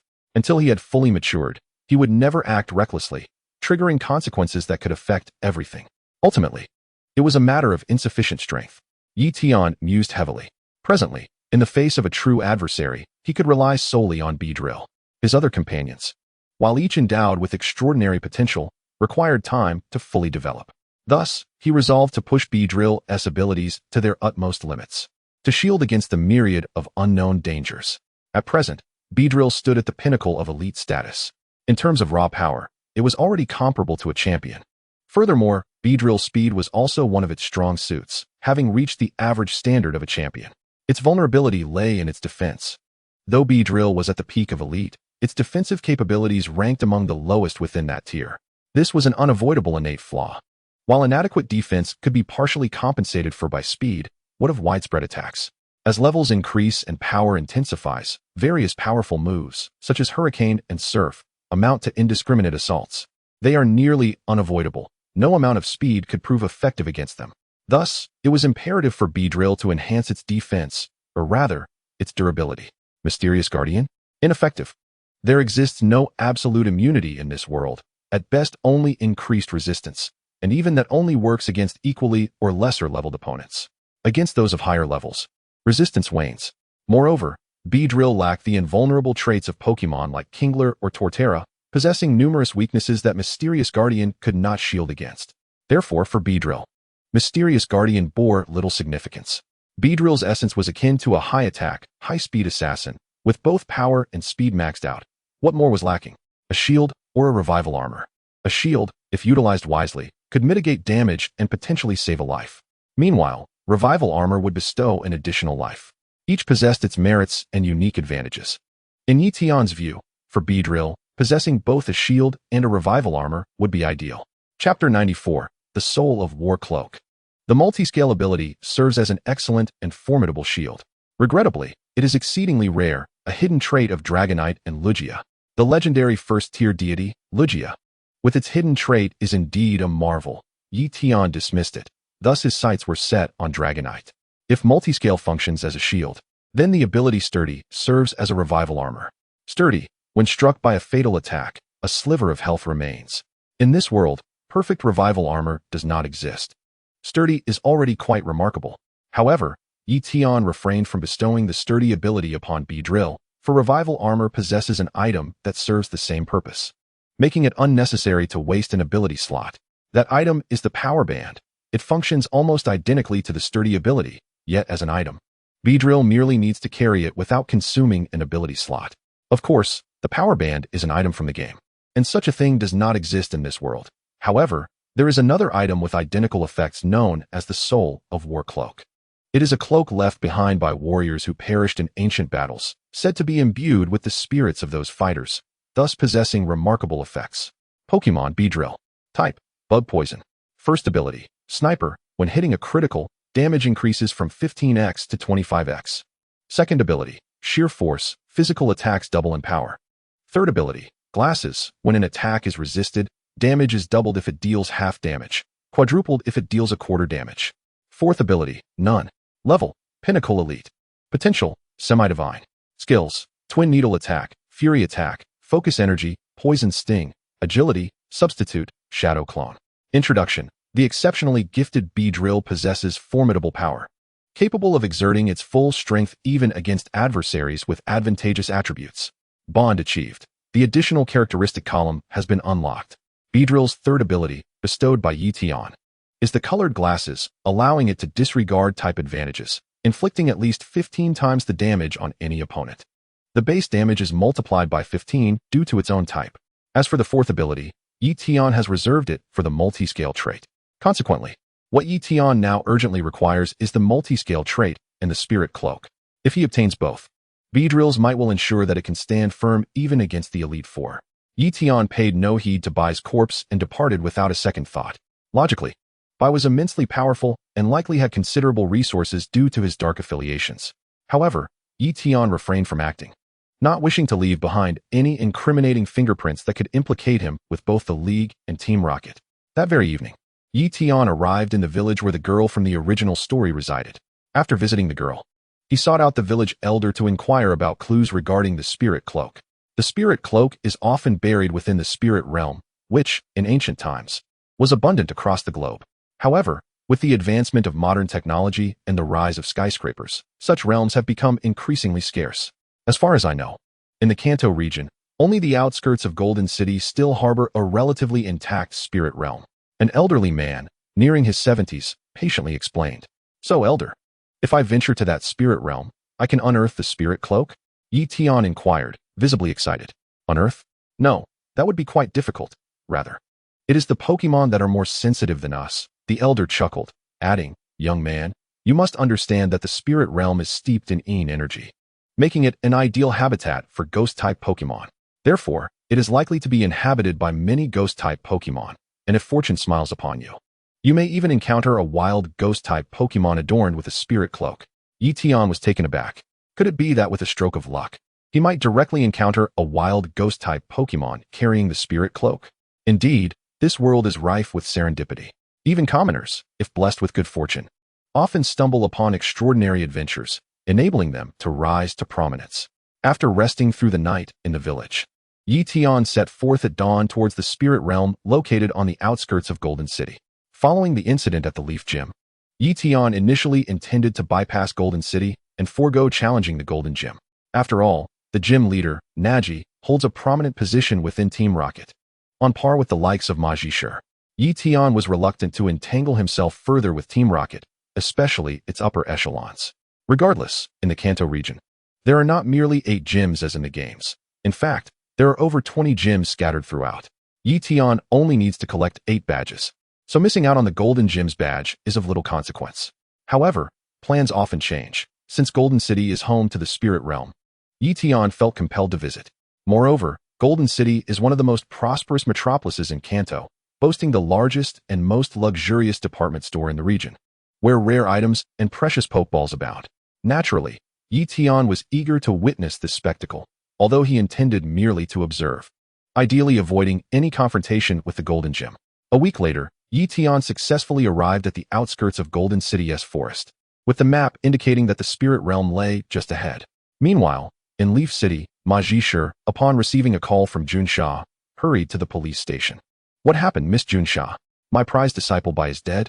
Ma Zhishe exclaimed, utterly bewildered, unable to fathom the news. "Just a short while ago, Bai had been in good health. Indeed, we discovered his body alongside that of an electrode in the wild outskirts," Miss Junsha replied, expressing her condolences. Unaware of Bai's true identity. "Was the electrode also dead? Was it foul play?" Ma Zhishe inquired. Junsha shook her head, saying, "No evidence of foul play has been found. Mr. Bai still possesses various valuable belongings, all well preserved." Ma Zhishe nodded thoughtfully. Just moments ago, he had absurdly suspected that Ye Tian was responsible for Bai's demise. Indeed, how could that be? Although that boy possesses considerable talent, he remains vastly inferior to Bai. I was being overly paranoid. Holding Bai's autopsy report, Junsha glanced at Ma Zhishe and remarked, "According to expert analysis, the deaths of Mr. Bai and the electrode were likely the work of a Beedrill." Chapter 95, The Spirit Realm, Encountering Xiao Ming Again. A Beedrill? Was it a wild Beedrill, or one acting under human direction? Ma Zhishe furrowed his brow. Being a direct disciple, despite his cold demeanor, Ma Zhishe had always held Bai in high regard, nurturing him as a trusted confidant. The sudden loss was indeed regrettable. Junsha nodded, stating, "Though there are no signs of human involvement at the scene, we cannot rule out the possibility of someone having directed the Beedrill to kill." She added, "Ma Zhishe, please return home for now. We will notify you immediately should we receive further information." Ma Zhishe nodded, taking his leave. He understood that uncovering the truth behind such matters would undoubtedly be challenging. The so-called killing for profit entails murder, yet Bai's death merely left behind his belongings, all well preserved. It was almost certain that this was the reckless behavior of a wild Beedrill. In the forest, Ye Tian made his way towards the spirit realm. Along the way, he remained oblivious to a peculiar Pokémon resembling a sword, stealthily trailing behind him. Moreover, this sword-like creature was draped in a tattered, blood-red cloak. Though tattered, the cloak possessed a unique beauty and an extraordinary texture, unmistakably indicating that it was no ordinary item. The spirit realm was desolate, barren of vegetation, resembling a wasteland. However, it was encircled by dense forests, preventing sunlight from fully penetrating, rendering the area dim and suffused with a chilling aura. Numerous adventurers frequented this area. Though most traveled in groups, which was understandable, safety in numbers, as few could endure the eerie and terrifying atmosphere alone. Most individuals wielded shovels, attempting to unearth the spirit cloak directly. While challenging, it was not entirely without chance. Ye Tian, however, did not dig but instead sought the presence of ghost-type Pokémon. Yet after wandering about, he found not a single Pokémon in sight. "Hey, Ye Tian!" Suddenly, a familiar voice called out. Ye Tian turned to see Xiao Ming, who was also armed with a shovel, seemingly engaged in excavation. Upon noticing Ye Tian's arrival, Xiao Ming paused his efforts and greeted him warmly. "Xiao Ming, it's been a while. I never expected to run into you in a place like this," Ye Tian remarked with a smile as he approached. It must be said that Ye Tian indeed held a deep admiration for Xiao Ming. Hard-working, diligent, endowed with the talent of a trainer, and also an excellent breeder. Xiao Ming's combination of attributes truly made him exceptional. "So, are you also in pursuit of the spirit cloak?" Ye Tian inquired. Xiao Ming nodded, grinning, "Of course.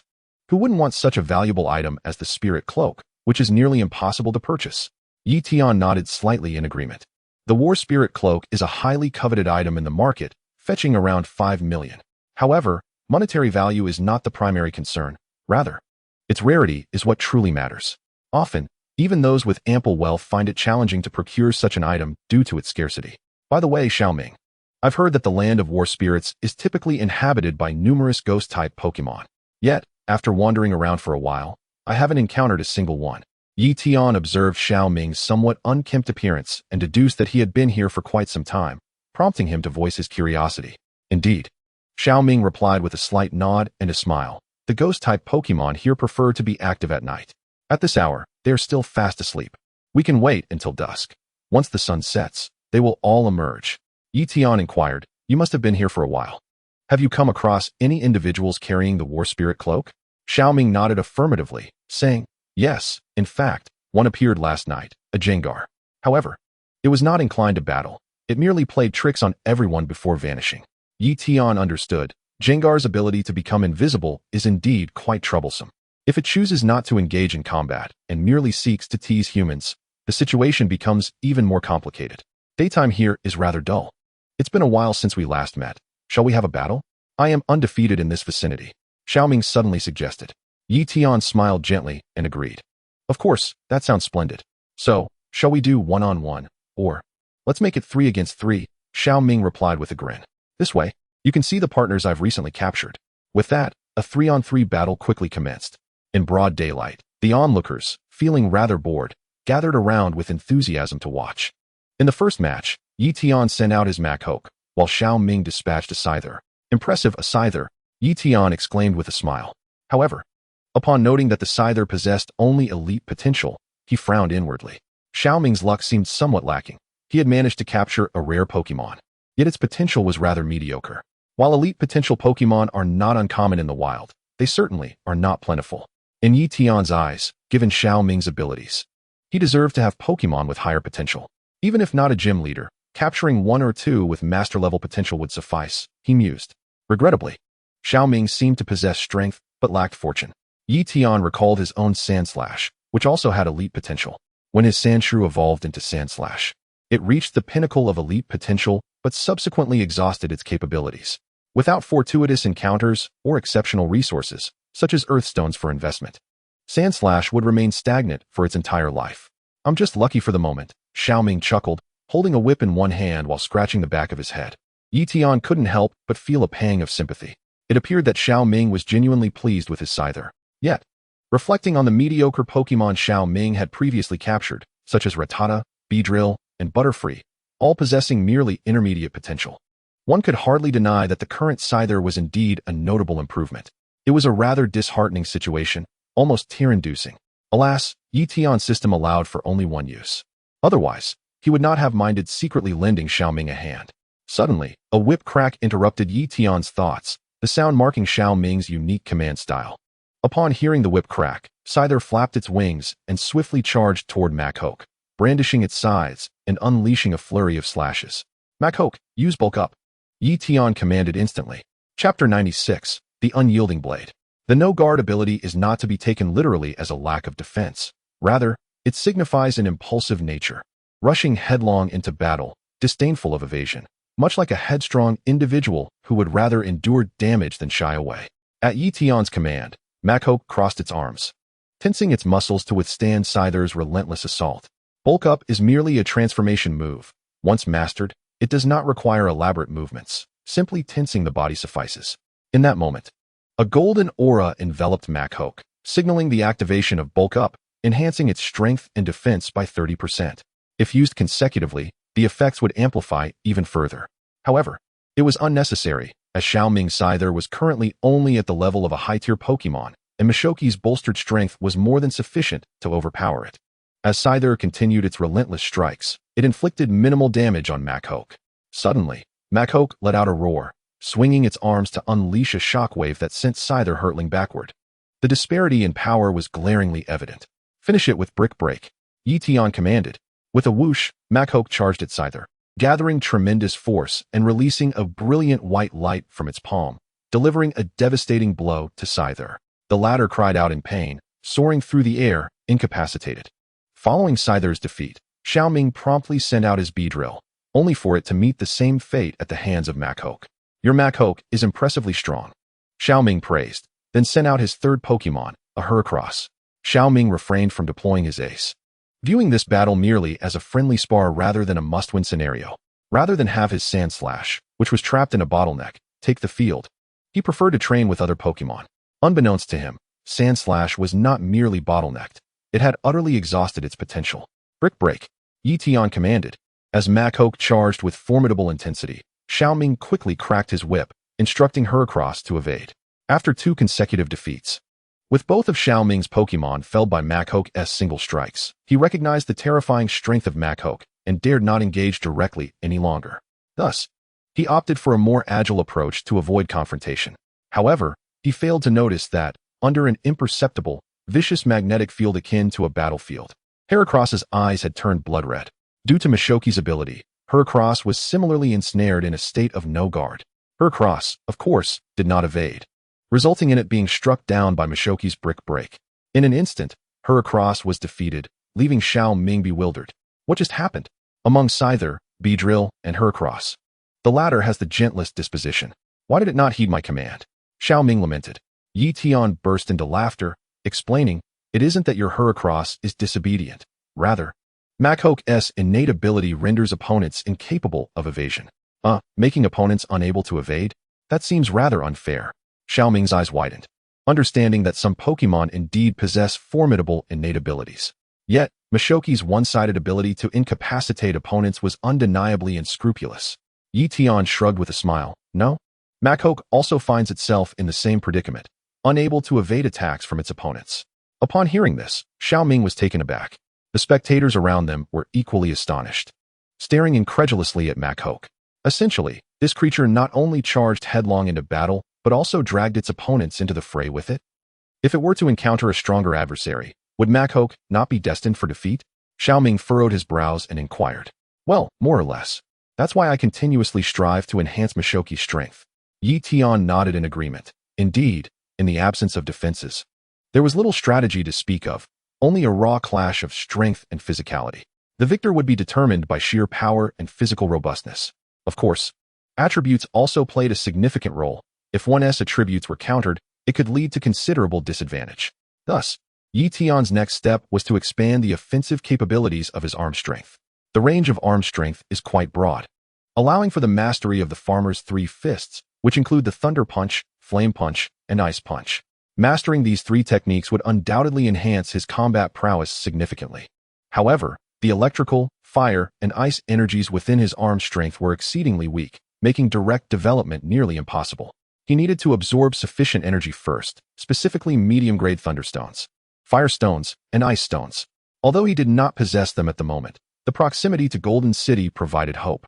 Once he located the Battle Spirit Cloak, he intended to venture to the Golden City's department store for a substantial procurement. As the competition concluded, the gathered spectators remained intrigued, reluctant to depart. Suddenly, a peculiar Pokémon soared into view, taking Xiao Ming's place and positioning itself opposite Ye Tian and his arm strength. This creature resembled a sword, measuring approximately 80 centimeters in length, sheathed in a brown scabbard adorned with a blue eye at its center. A blue ribbon hung from the end of the hilt, its ends splitting like human fingers. This was a Duskull, a Pokémon said to have originated from ancient warriors who wielded long swords, awakening its soul throughout the ages. It was primarily found in the Kalos region and was extremely rare, even more so in the Kanto region. Legends spoke of Duskull as a unique Pokémon possessing a soul, one that would actively seek its master. Research indicated that those chosen by them often bore the qualities of a king. The Duskull before them was draped in a tattered, blood-red cloak. What manner of Pokémon is this? It bears the Battle Spirit Cloak? The onlookers were taken aback, almost certain that Duskull was not native to Kanto. Some scholarly individuals among the crowd quickly identified the Duskull's nature. Upon hearing this, the audience, including Xiao Ming, turned their gazes towards Ye Tian, for it was evident that the Duskull sought to challenge him. This signified that it had set its sights on Ye Tian. Be cautious, Ye Tian.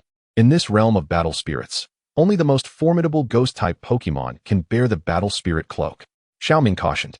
Just as he finished speaking, the sound of metal ringing echoed as the Duskull unsheathed its sword. The scabbard was brown, while the blade shimmered silver, appearing exceedingly sharp. The blue ribbon at the hilt moved like an arm, gripping the discarded scabbard. Pokémon Duskull. Type: Steel Ghost. Level: Elite High Tier. Potential: Champion. Description: a natural-born king within Duskull, endowed with formidable power and defense. It wanders the world in search of a trainer of royal caliber. Champion potential? A glance at the Duskull's attributes sent a thrill through Ye Tian, yet another natural-born champion. In a flash, the Duskull lunged forward without preamble, its speed increasing rapidly. This was the ability known as Lightweight. Ye Tian's mind raced. Lightweight is a specialized transformation skill of Steel-type Pokémon, enhancing their speed by lightening their bodies. Clearly, the Duskull had mastered this ability, executing it mid-attack, akin to a combination technique. Defend yourself with bodybuilding. Ye Tian commanded loudly. With a resounding crash, the Duskull struck fiercely against the arm strength, causing it significant injury, prompting a muffled groan. Undeterred, the arm strength retaliated with a slate split. but its hand passed through the Duskull's form, unable to make contact. As a Ghost-type Pokémon, the Duskull was impervious to the Fighting-type move, rendering the attack ineffective against its essence. Stunned, the arm's strength widened its eyes in disbelief. It had never encountered such a formidable adversary, unable to land a blow. Calm yourself, arm strength. Use your senses to locate its core and pinpoint its essence. Ye Tian urged. At present, the arm's strength had yet to master the farmer's 3 fists, possessing only the slate split technique. However, as a fighting-type move, it could not genuinely strike the essence of a Ghost-type Pokémon. The reason a Pokémon like Kangaskhan could land a hit was due to its ability, Guts. Apart from that, there were alternative methods to allow normal and fighting-type moves to hit Ghost-type Pokémon. To strike the essence, one must first locate and lock onto it. There were 2 techniques capable of this: insight and scent detection. Scent detection was typically exclusive to canine Pokémon, which the arm strength could not master. But it could learn the insight skill. Ye Tian's suggestion for the arm strength to use its senses to locate the opponent's core was a guiding principle, directing it towards the understanding of insight. Even if it did not succeed immediately, it mattered not to Ye Tian. There was ample time ahead. The priority was to open this pathway, allowing the arm strength to possess this concept and awareness. Before long, Ye Tian observed as the arm strength emitted a wave of energy towards the Duskull. Yes, for Ye Tian, this energy was akin to Qi for the arm strength. The power utilized by normal and fighting-type Pokémon was the essence of Qi. Chapter 97, Evolution and Capturing. With a swift motion, the Duskull unleashed a horizontal slash, sending forth a wave of white energy that struck the arm's strength, causing it to collapse before it could locate the Duskull's essence. Ye Tian withdrew the arm strength. Although it had been defeated, Ye Tian felt immense satisfaction. Though it had not mastered insight, it had sown the seeds of awareness regarding utilizing Qi for perception. With further training, mastering insight would merely be a matter of time. As a trainer, Ye Tian's role was primarily one of guidance, which was more than sufficient. There was no need for enforced training. In Ye Tian's view, the arm strength was exceptionally gifted and far more diligent than himself. It fell. Such a powerful arm strength. And it went down so easily, exclaimed the surrounding adventurers, marveling at the Duskull's strength. In truth, the arm strength's level was far inferior to the Duskull's.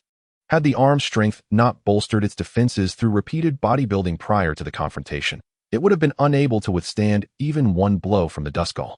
This also served to highlight the potency of bodybuilding.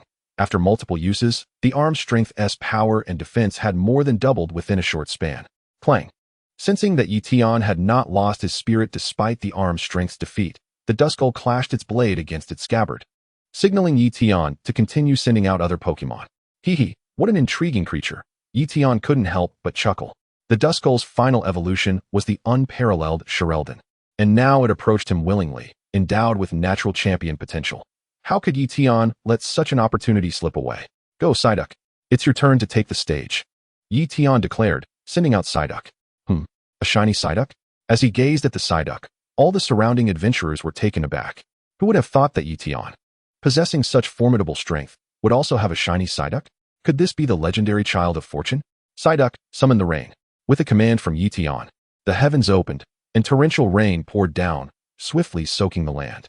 In a swift motion, the Doublade launched its attack, revealing the sacred sword, unleashing a massive wave of white sword energy that swept across the battlefield. The sacred sword was a powerful fighting-type move, wielded not only by Doublade but also by its evolutions and certain legendary Pokémon, boasting extraordinary might. Ye Tian did not command a dodge. He had noted the Doublade's crimson eyes and, under the Shura magnetic field, the frenzied aura of Psyduck. Indeed, it was not merely strength that his opponent possessed. Doublade also bore the Unaware ability. This was no coincidence, as this Pokémon was known for its sole trait of Unaware, much like the Sloth King was known for its lazy trait. Psyduck, unleash your full power and reflect it back. Ye Tian shouted. Suddenly, Psyduck raised its hands to its head, its eyes glowing crimson as it unleashed a powerful force. With a swift motion, the immense white sword energy charged towards it. However, as the sword energy approached Psyduck, it halted as if an invisible barrier stood before it, rendering the attack unable to breach. In reality, there was no barrier.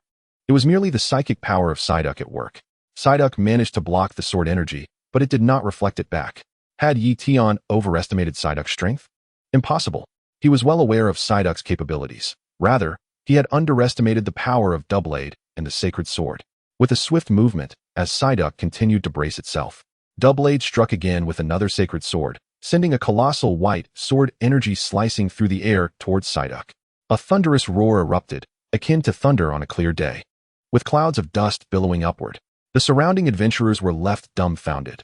This Doublade, equipped with a soul cloak in the land of souls, had appeared formidable. Yet none had anticipated such overwhelming strength. The might of that white sword energy was visibly astounding. At that moment, unlike the others, Ye Tian was struck by surprise. He sensed that within the swirling dust, Psyduck's aura had not waned. In fact, it had intensified. What was happening? A glimmer of excitement crossed Ye Tian's face as he pondered a possibility. After a while, as the dust settled, the previous Psyduck had vanished, replaced by a tall, striking Golduck.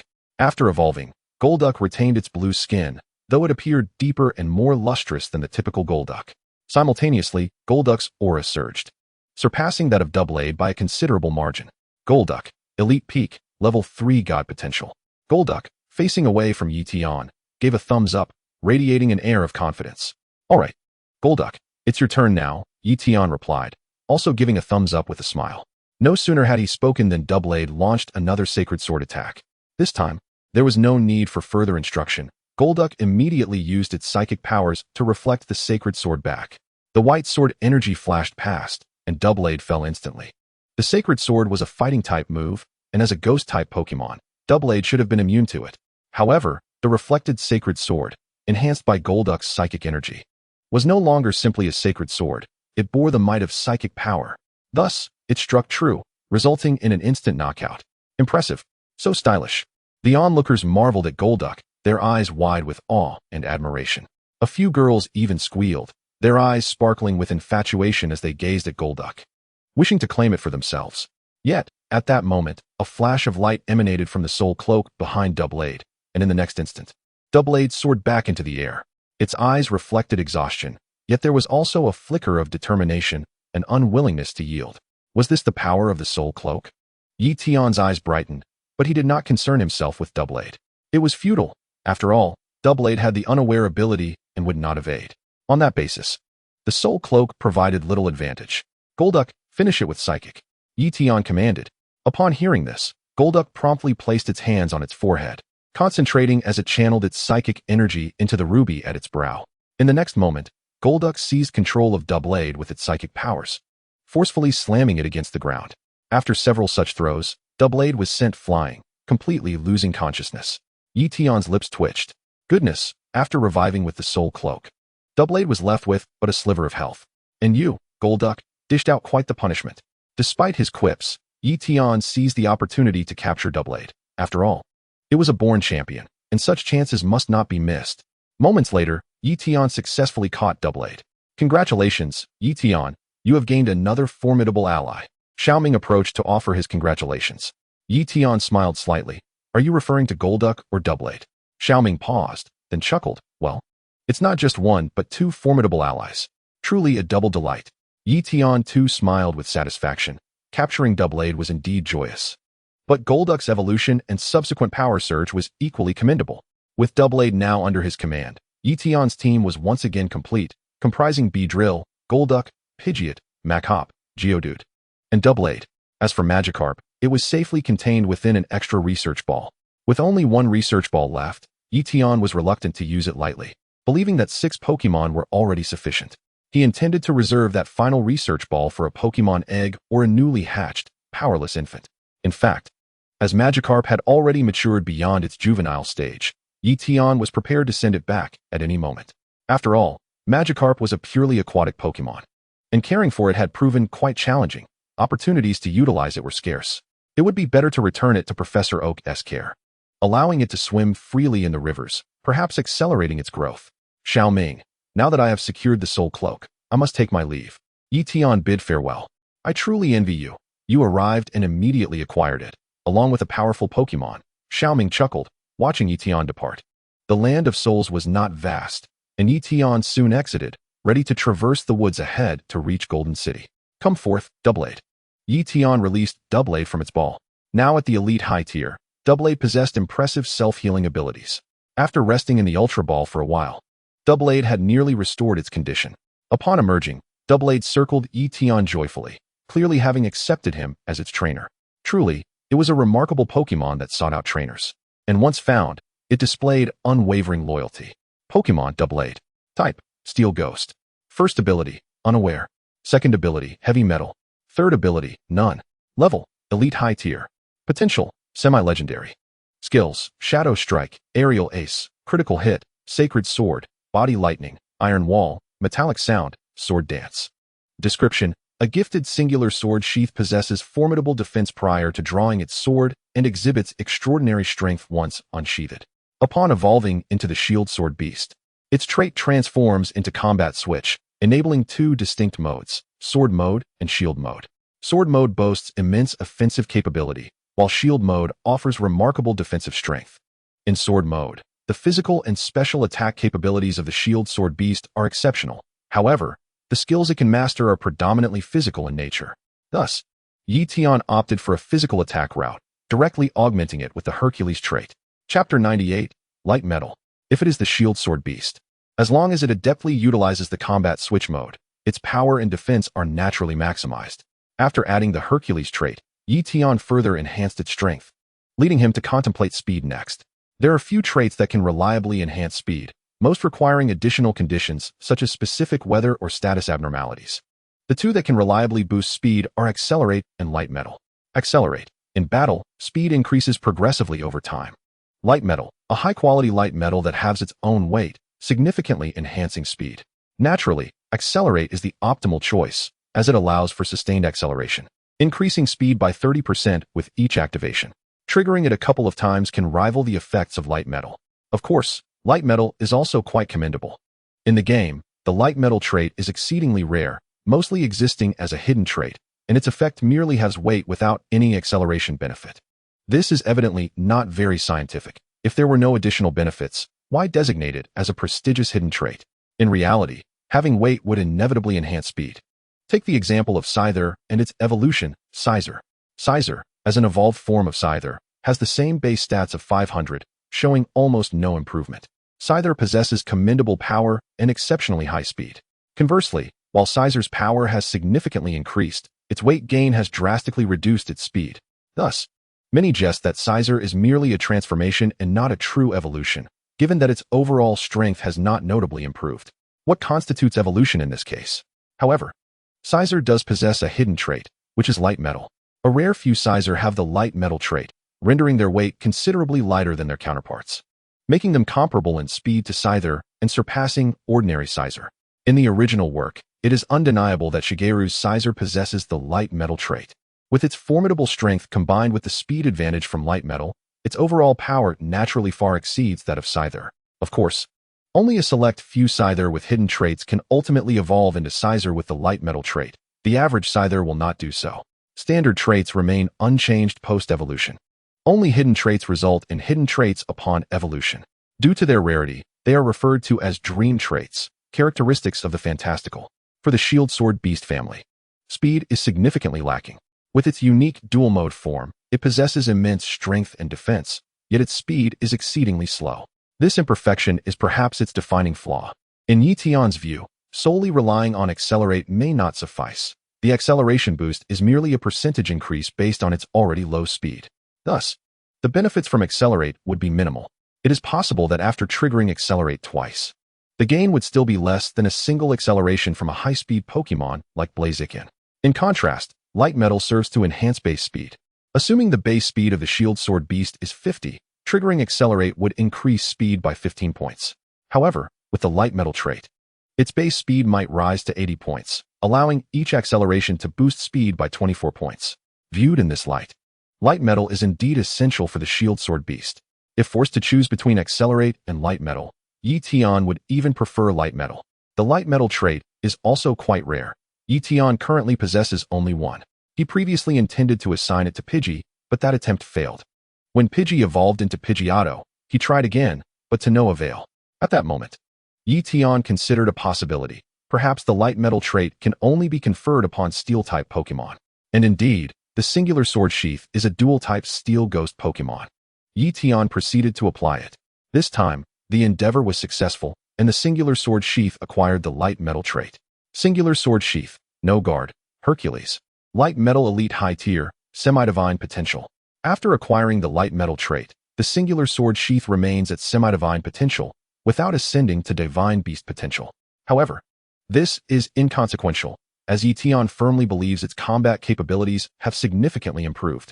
Once the traits were arranged, Ye Tian scrutinized the Singular Sword Sheath skills. This Singular Sword Sheath is indeed gifted, possessing a remarkably comprehensive skill set, even mastering the Flying-type Aerial Ace.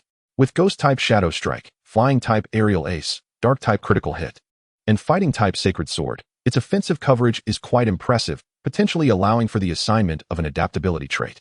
Nonetheless, given that the Singular Sword Sheath follows a purely physical attack route, the enhancement from Yoga Power surpasses that of adaptability. Both Yoga Power and Hercules double physical attacks.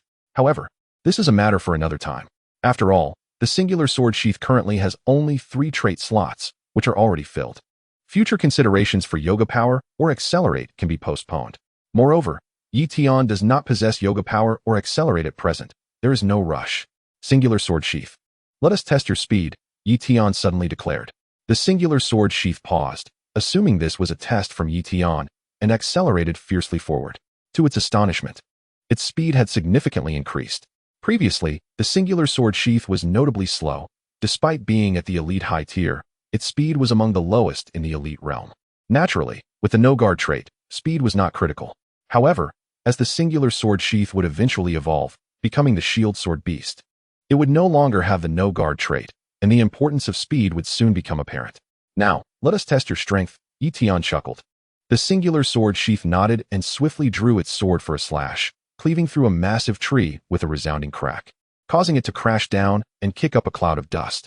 Witnessing this scene, the Singular Sword Sheath's lone eye widened in disbelief, unable to fathom that its strength had doubled in such a short span of time. Indeed, a doubling of strength. What terrifying power! Excitedly, the Singular Sword Sheath unleashed a flurry of slashes, this time without employing Sacred Sword, merely expressing its exhilaration. With a clang, the Singular Sword Sheath swiftly returned to its sheath, racing around Ye Tian in circles, its solitary eye now crescent-shaped, reflecting its joy. It discerned that its newfound strength and speed were likely gifts from its master, Ye Tian. Although it seems quite bizarre, it holds an unwavering belief. Simply because the chosen trainer of the unique sword sheath must be extraordinary. Unique Sword Sheath. I would like to discuss with you the possibility of acquiring the Battle Spirit Cloak that adorns you. Ye Tian smiled faintly, revealing his ultimate intention. Upon hearing this, the unique sword sheath was momentarily taken aback, its brows furrowing in a display of difficulty.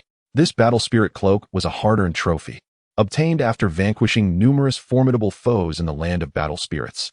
How could it be so easily bestowed upon another? However, upon reflecting that Ye Tian was its personally selected trainer, it felt a sense of relief and ultimately nodded in agreement. Splendid. Thank you. You have been of immense assistance.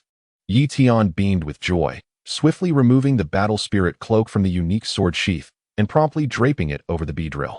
The unique sword sheath, merely a sword, felt a peculiar sense of incongruity while bearing the Battle Spirit Cloak. Yet, once adorned upon the Beedrill, it imbued the creature with an entirely fresh aura. This Beedrill, being significantly larger and sturdier than the average of its kind, exuded a gallant presence once cloaked in the Battle Spirit Cloak, despite the cloak bearing several rips. With a notable piece missing from the lower left corner, it did not detract from its aesthetic. Instead, it enhanced a spirit of boldness and determination.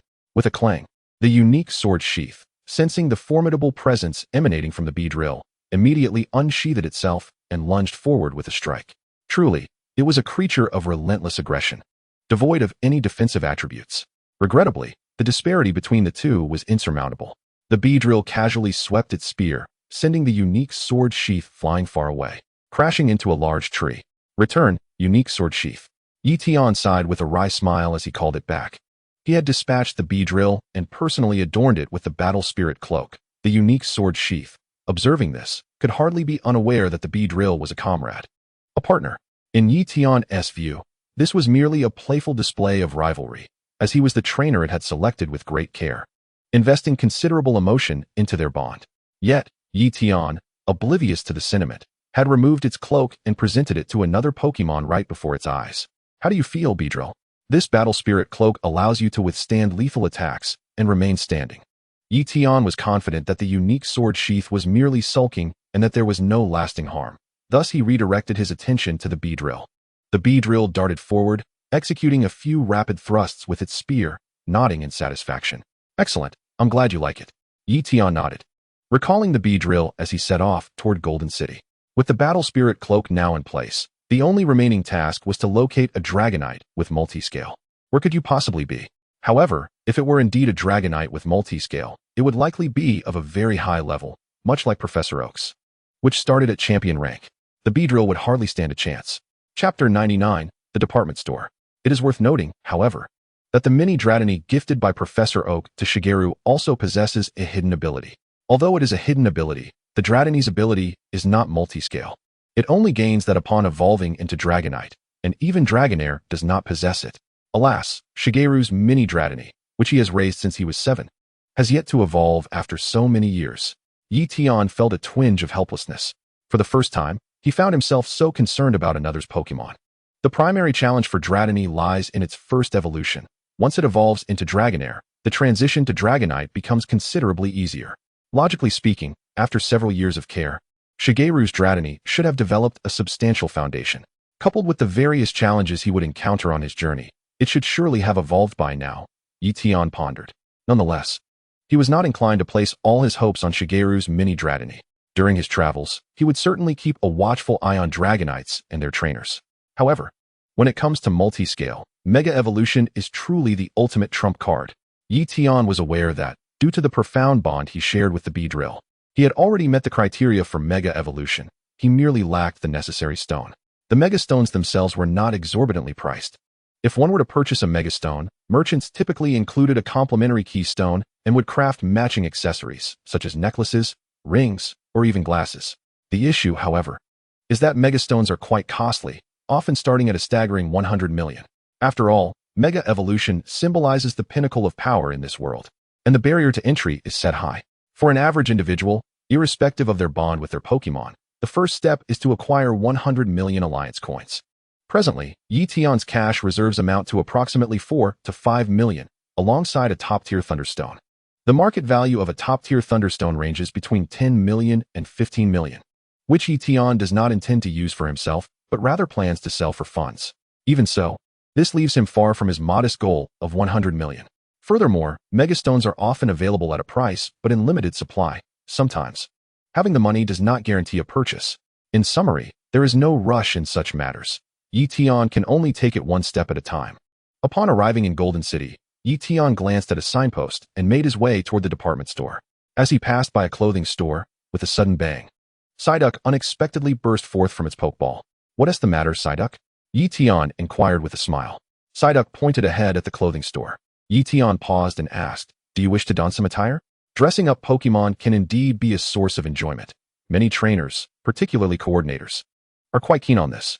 Ye Tian, however, found little interest in such frivolities, believing that true strength is paramount.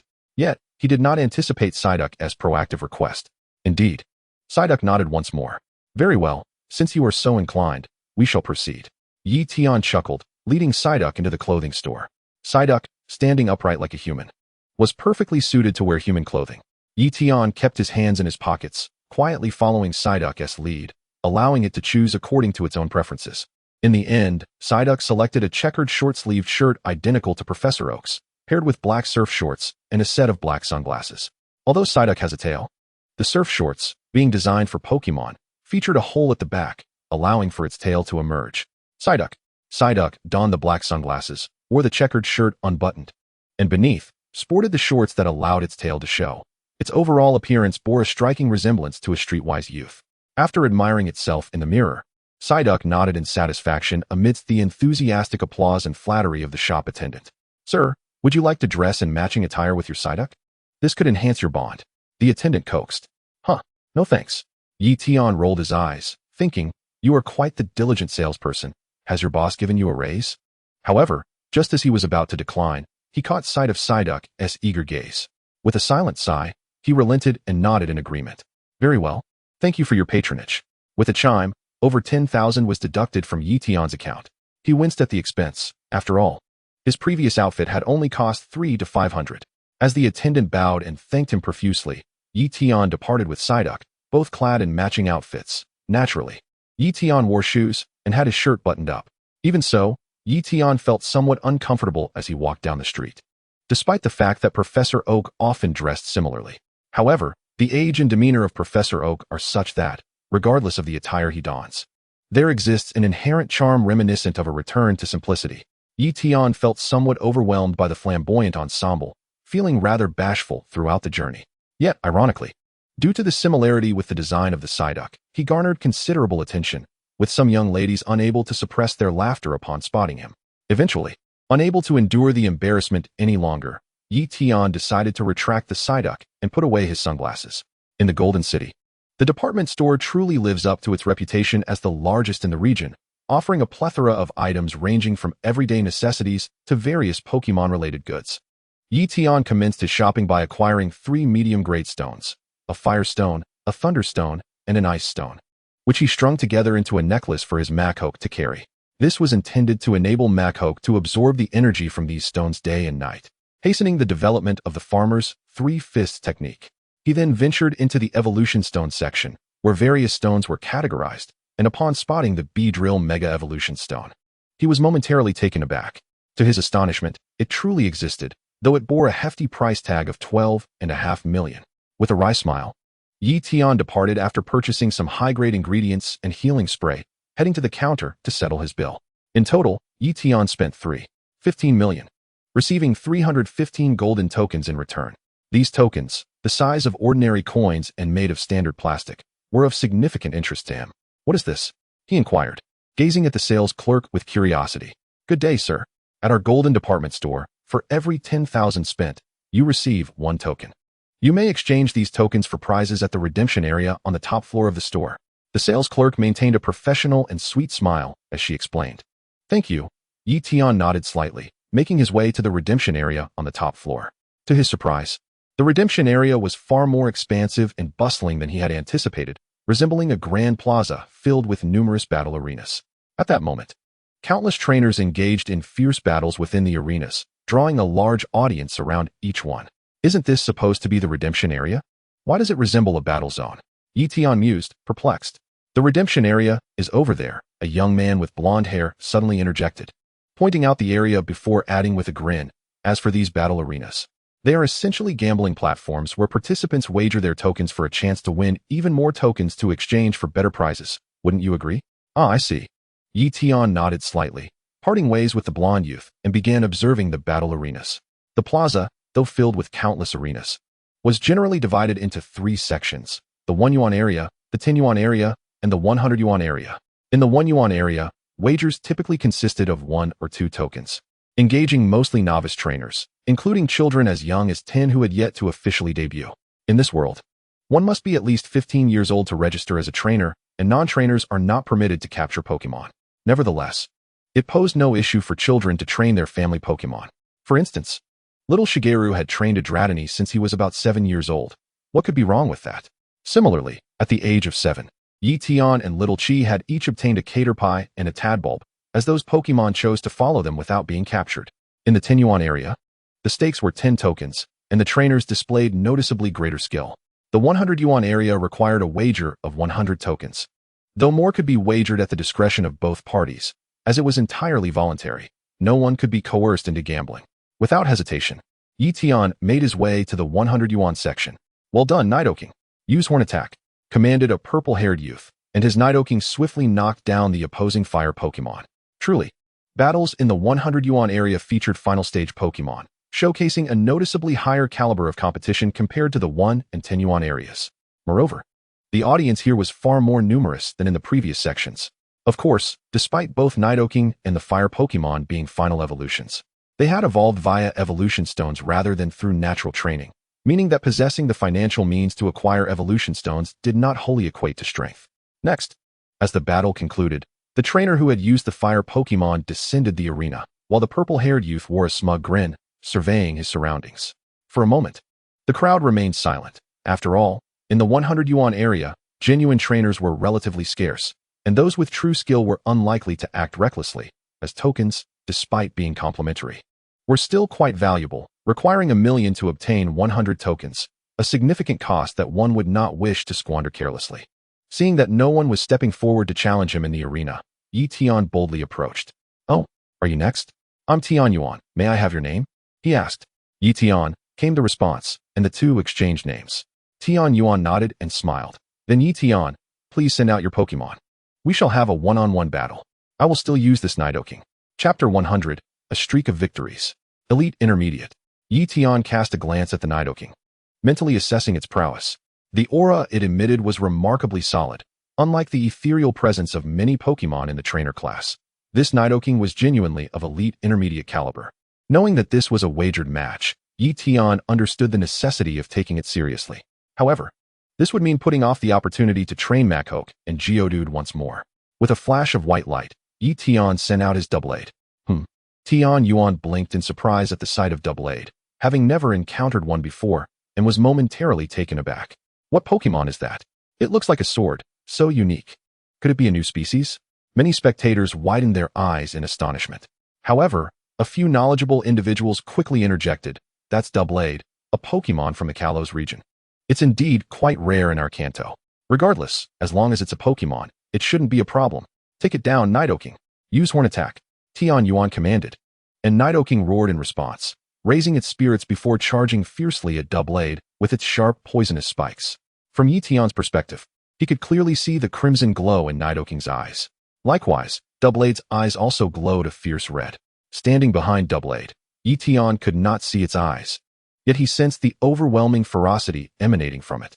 This was undoubtedly due to Doublade's no-guard ability, which inadvertently created a chaotic magnetic field, causing both Pokémon to become reckless and headstrong, unwilling to evade their opponent's attacks. Merely refusing to evade did not imply an inability to withstand attacks. With a smile, Ye Tian called out, Doublade, use Iron Defense. Steel energy surged forth, and in an instant, Doublade's surface shimmered black as ink, radiating a metallic sheen. With the use of Iron Defense, Doublade's defenses were significantly bolstered for a brief period. It is worth noting that Doublade, much like Aegislash, possesses two forms, one as the sword and the other as the sheath. The sword boasts formidable offensive capabilities, but lacks defense, while the sheath possesses immense defensive strength, but is devoid of offense. However, Doublade's shortcoming lies in its inability to switch between these two combat modes swiftly. It is not yet mature enough for such transitions. In simpler terms, once Doublade is drawn, it becomes exceedingly difficult to return to its sheath, especially during a battle. Thus, the solitary sword sheath should not be drawn lightly. Otherwise, it would equate to diminishing one's own defensive capabilities to the utmost degree. Coupled with its characteristic of being unprotected, it would almost certainly succumb to the opponent's skills. What a perilous situation that would be. Thus, one must refrain from hastily drawing it. Not only should it be kept sheathed, but employing a robust defense like the Iron Wall, as Ye Tian did, is undoubtedly the wisest choice. The solitary sword sheath possesses formidable defensive strength under the protection of its sheath, and with a roughly 60% enhancement from the Iron Wall, its defense reaches an astonishing level in a short span of time. Clang! A heavy collision resonated as Nidoking forcefully struck the solitary sword sheath. However, the sheath, dark as ink, stood resolute as if it were forged from steel, not budging an inch. Conversely, Nidoking let out a muffled grunt, staggering back 2 steps. What an impressive defense! To withstand Nidoking's impact without flinching is truly remarkable. Tian Yuan's eyes widened in disbelief. Use the holy sword. Ye Tian commanded. Clang! The solitary sword sheath drew its long sword, unleashing a massive wave of sword energy that struck Nidoking with great force, causing it to collapse, eyes glazed over, completely unconscious. In one stroke, it was a decisive victory. Gazing at the pitiful form of Nidoking sprawled on the ground, Tian Yuan was engulfed in shock. This sword-type spirit was terrifyingly powerful, possessing not only extraordinary defense, but also formidable offensive capabilities. With a sigh of resignation, Tian Yuan left the arena after parting with 100 tokens. Incredible! What has become of the youth of today? Each one seems more formidable than the last. The surrounding audience murmured in awe. Tian Yuan was quite young, appearing to be around 16 or 17, having only recently debuted a year or 2 prior. Ye Tian, even more so, was merely a newcomer who had just started this year. To think he wielded such immense strength. The Iron Wall. Is that solitary sword sheath a steel-type spirit? How intriguing. It's my turn to take the stage now. A loud voice echoed as a young man with a spiky red hairstyle swiftly entered the arena, sending forth a Charmeleon. Ye Tian was taken aback. It dawned on him that he had become the reigning champion. As the champion, he could not change spirits and was obliged to face challengers with his current spirit. Of course, the champion could also voluntarily forfeit their title. Yet, Ye Tian had only just begun, having barely warmed up. How could he possibly step down? Resolutely, he pressed on. Charmeleon? Upon seeing the opposing Charmeleon, Ye Tian thought of his own. However, in terms of both stature and presence, his Charmeleon was undoubtedly superior. Towering over the opponents by at least a head, a slight smile crept across Ye Tian's face, a sense of pride swelling within him. The opponent's Charmeleon, like Nidoking before it, was also an elite mid-tier Pokémon. Charmeleon, unleash Flamethrower, commanded the red-haired youth, taking the initiative. The arena was engulfed in searing flames. Yet Ye Tian narrowed his eyes, a question flashing through his mind. Would Yanfan be able to evade the attack under the influence of the unprotected characteristic? Yanfan, at its core, is an offensive maneuver that employs speed or agility to toy with the opponent. Since it is a form of trickery, dodging the opponent's attack seems almost inevitable, much like the last battle on the SS and where the quick Froakie evaded a water gun while Pidgey flew around the attack, ultimately striking the opponent unexpectedly. The essence of trickery lies in misleading the opponent with feints before launching a sudden assault. Since the solitary sword sheath has mastered Yanfan, it should comprehend this essence, but whether it can execute it effectively under the unprotected characteristic remains uncertain. In any case, it is worth attempting. The worst outcome would be that the solitary sword sheath gets hit by the flamethrower, and even without Yanfan, it would inevitably be struck due to the unprotected characteristic. Ye Tian's heart raced, and he shouted, "Solitary sword sheath, use Yanfan." At his command, the solitary sword sheath sprang into action, utilizing its light metallic agility to swiftly dodge to the left. The opposing Charmeleon, being of a higher level, could sustain its flames and, upon witnessing the solitary sword sheath evade, continued its fiery assault. However, the solitary sword sheath executed a sharp turn midair, tracing beautiful patterns as it not only evaded the barrage of flamethrowers, but also left the Charmeleon somewhat disoriented. With a sudden, sharp pivot, the solitary sword sheath's blade, infused with a whirlwind, struck Charmeleon with great force. The Charmeleon let out a pained cry as it was sent flying, collapsing to the ground in a state of unconsciousness. Success! Ye Tian smiled in delight. It was evident that an evasive maneuver aimed at offense, like Yanfan, could indeed circumvent the unprotected characteristic. Naturally, Ye Tian also needed to remain vigilant against the opponent's potential Yanfan. After all, in the ruthless arena of unprotection, the opponent's Yanfan could similarly deceive him. Wow, how impressive! That solitary sword sheath has consecutively defeated high-quality opponents with ease. The audience erupted in exclamations as they witnessed the solitary sword sheath's effortless victories. To them, both Nidoking and Charmeleon were formidable spirits, yet they fell swiftly to the solitary sword sheath's prowess, underscoring its formidable strength. Indeed, the power, defense, and speed exhibited by the solitary sword sheath were nothing short of extraordinary, truly impeccable. Clearly, they remained unaware that the sword sheath possessed virtually no defense. After a day of relentless battles, Ye Tian and the solitary sword sheath achieved 19 consecutive victories, elevating their token count from an initial 315 to 2215. Correspondingly, the solitary sword sheath was now weary and fatigued. After 19 battles, all won in swift succession, it had sustained minimal injury. However, the holy sword was a significant move, and even though the solitary sword sheath was of a high level, the repeated use of such a powerful technique took its toll. At this juncture, the solitary sword sheath was nearly exhausted. Ye Tian decided to recall the solitary sword sheath, concluding the day's battles and relinquishing his title as champion. Upon arriving at the exchange area, Ye Tian discovered that most of the prizes consisted of Pokémon eggs and various items.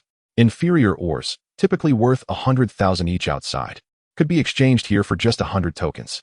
Mid-grade ores, normally priced at 1 million outside, could be acquired for a mere 1,000 tokens. Similarly, eggs from the Kanto starters, as well as those of Eevee and Ditto, were available for 1,000 tokens each. 1,000 tokens equated to 10 million spent in the department store, allowing for the exchange of items valued at 1 million, effectively akin to a 10% discount.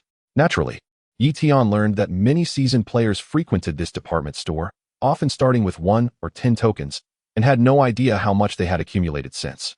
Each time they visited, they bypassed the main floor, heading straight to the top floor. Pokemon Egg, Charmander. Type, Fire. Ability, Level Unhatched. Potential, Gym. Pokemon Egg EV. Type, Normal. Ability, Level Unhatched. Potential, Gym. Pokemon Egg, Ditto. Type, Normal. Ability, Level Unhatched. Potential, Gym. Ye Tian glanced over the selection of Pokemon eggs available for 1,000 tokens, all exhibiting gym potential. It appeared that this department store was indeed reputable, demonstrating a commendable level of integrity. Hello, may I inquire if you are selling your tokens? Ye Tian was scanning through various prizes when a voice suddenly rang in his ears. Chapter 101. Dual Sword Sheath. Little Mo appears. Ye Tian turned his head and beheld a chubby boy of about 12 or 13, adorned in luxury brands. How much are you offering? Ye Tian inquired with curiosity. 1,500 each. The boy responded with certainty. Ye Tian was taken aback. 1,500 each? According to the redemption ratio, a token was worth around 1,000. This boy was audaciously purchasing at such a high price. What wealth he must possess. How many do you wish to acquire? Ye Tian asked again. All of them. Whatever you have, I want it. The boy puffed out his chest, exuding an air of affluence. Judging by his designer attire, worth several million, Ye Tian surmised that he must be the scion of a wealthy family. I don't quite understand. Why are you collecting these tokens? If you truly have the means, wouldn't it be better to purchase directly from the mall? After all, the prizes here, including the Pokemon eggs, are all available for sale in the mall. Ye Tian queried, puzzled. The boy nodded slightly and replied, true, most of them are available. But look closely, the top prize is not sold in the mall. Ye Tian's eyes widened as he turned to glance at the prize list. The top prize, a Mini Drake's Pokemon egg, required 100,000 tokens for redemption. 100,000 tokens necessitated spending 10 billion in the mall to obtain, while a decent Mini Drake egg, one with champion potential, was worth around 100 million in the market. Yet, it remained a rarity. Indeed, there were no Mini Drake eggs available for sale in the mall. Ye Tian could not help but chuckle at this revelation. The mall owner was rather unscrupulous to place the Mini Drake egg in the prize section. At 1,500 tokens each, redeeming the egg would amount to a staggering 1.5 billion. Clearly, this chubby boy was wealthy and possessed an unyielding desire for the Mini Drake egg. How many tokens do you have now if you need 100,000 to exchange for the Mini Drake egg? Ye Tian could not resist asking.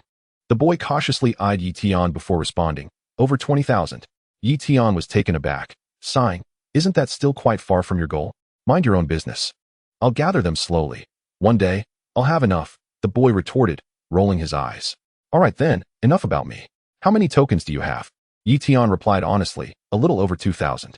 The boy nodded, declaring, perfect. I'll take them all. No, Ye Tian shook his head. If I sell them all to you, I won't be able to battle here anymore. I haven't had my fill yet. I'll sell you 1,000 today, and when I leave, I'll sell you the rest. Great. The boy nodded excitedly, pleased that Ye Tian was willing to continue aiding him. Soon, the transaction was completed. With Ye Tian parting with 1,000 tokens, and his assets increasing by 150,000. Wow, this money is easy to earn, he mused, though he lamented the distance to his goal of 100 million. That evening, Ye Tian found a hotel near the department store to rest for the night. The next morning, he returned to the department store, behaving like the seasoned veterans around him, spending not a penny as he made his way straight to the top floor. For 3 consecutive days, Ye Tian frequented the top floor, engaging in battles using his single sword sheath, achieving victory in almost all encounters, with only 2 losses, both due to his Pokemon's fatigue. After 3 days of rigorous training, the single sword sheath evolved into the double sword sheath. Pokemon, Double Sword Sheath. Type, Steel Ghost. Ability, Unyielding Heavyweight, Light Metal. Level, Commander Initial Stage. Potential, Near Deity. Skills, Shadow Strike, Aerial Ace, Malicious Strike, Sacred Sword, Swords Dance, Iron Defense, Body Lightweight, Metal Sound. Description, a Near King Pokemon, boasting formidable defense before drawing its sword and powerful attack thereafter. Upon absorbing the powers of darkness, it undergoes transformation into a kingly Pokemon. After evolution, the double sword sheath underwent minimal change, transforming from 1 sword into 2. The 2 swords crossed over each other, with a small shield appearing behind them to secure the swords together. However, it could only secure the sheath. Once drawn, the swords could unleash their full potential. Each sword was adorned with a satin ribbon at the hilt. The single sword sheath had a blue ribbon, while the double sword sheath's ribbon turned purple. These ribbons proved to be the arms of the respective sheaths. The single sword sheath had but 1 ribbon, signifying a single arm, whereas the double sword sheath possessed 2 ribbons, symbolizing 2 arms. Upon drawing its swords, the double sword sheath's arms, represented by the two ribbons, would carry the sheath, allowing for an immediate return to the sheath when necessary. After its evolution, the double sword sheath achieved the commander initial stage, becoming Ye Tian's strongest Pokémon, second only to the Beedrill. Moreover, it required merely one dark stone to evolve again into the true kingly Pokémon, the Shield Sword monster. Ye Tian had already prepared a medium-grade dark stone, yet he was not in a hurry to evolve. For now, he decided to train it further. On the fourth day, Ye Tian returned to the top floor of the department store, where the double sword sheath could dominate effortlessly. Following its evolution, the double sword sheath's physical attributes and strength had significantly improved, as well as its stamina. Even the sacred sword could be used consecutively without much concern. By the fifth day, Ye Tian found himself without any challengers, for he had become well known in the area. Everyone was aware of the unparalleled strength of his double sword sheath and dared not confront him. On the fifth day at noon, after lunch, Ye Tian returned to the top floor, intending to leave. However, before departing, he needed to settle his tokens. Just as he was about to seek out the chubby boy for a transaction, he unexpectedly encountered a familiar face. "Take it down, my darling. Use tackle." Ye Tian was drawn in by a flamboyant voice and turned to see a Rapidash overcoming its opponent, thus securing victory. "Shigeru?" Ye Tian was taken aback. With a handsome visage, a tall frame, and a flamboyant tone, the trainer of the Rapidash could only be Shigeru. "Ha, you're too weak to challenge me. You still have 1,000,000 years to go." After winning, Shigeru laughed heartily and berated his opponent, showcasing the brashness of a spoiled rich kid. Shigeru, you're truly amazing." Behind Shigeru, a group of beautiful cheerleaders began to perform, causing the defeated trainer to collapse to the ground, tears streaming down his face as he questioned his life choices.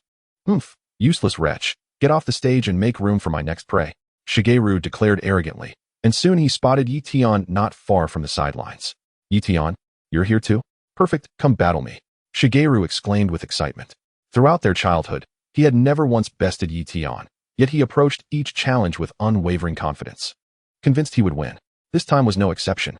The excitement on his face indicated he was determined to thoroughly trounce Ye Tian.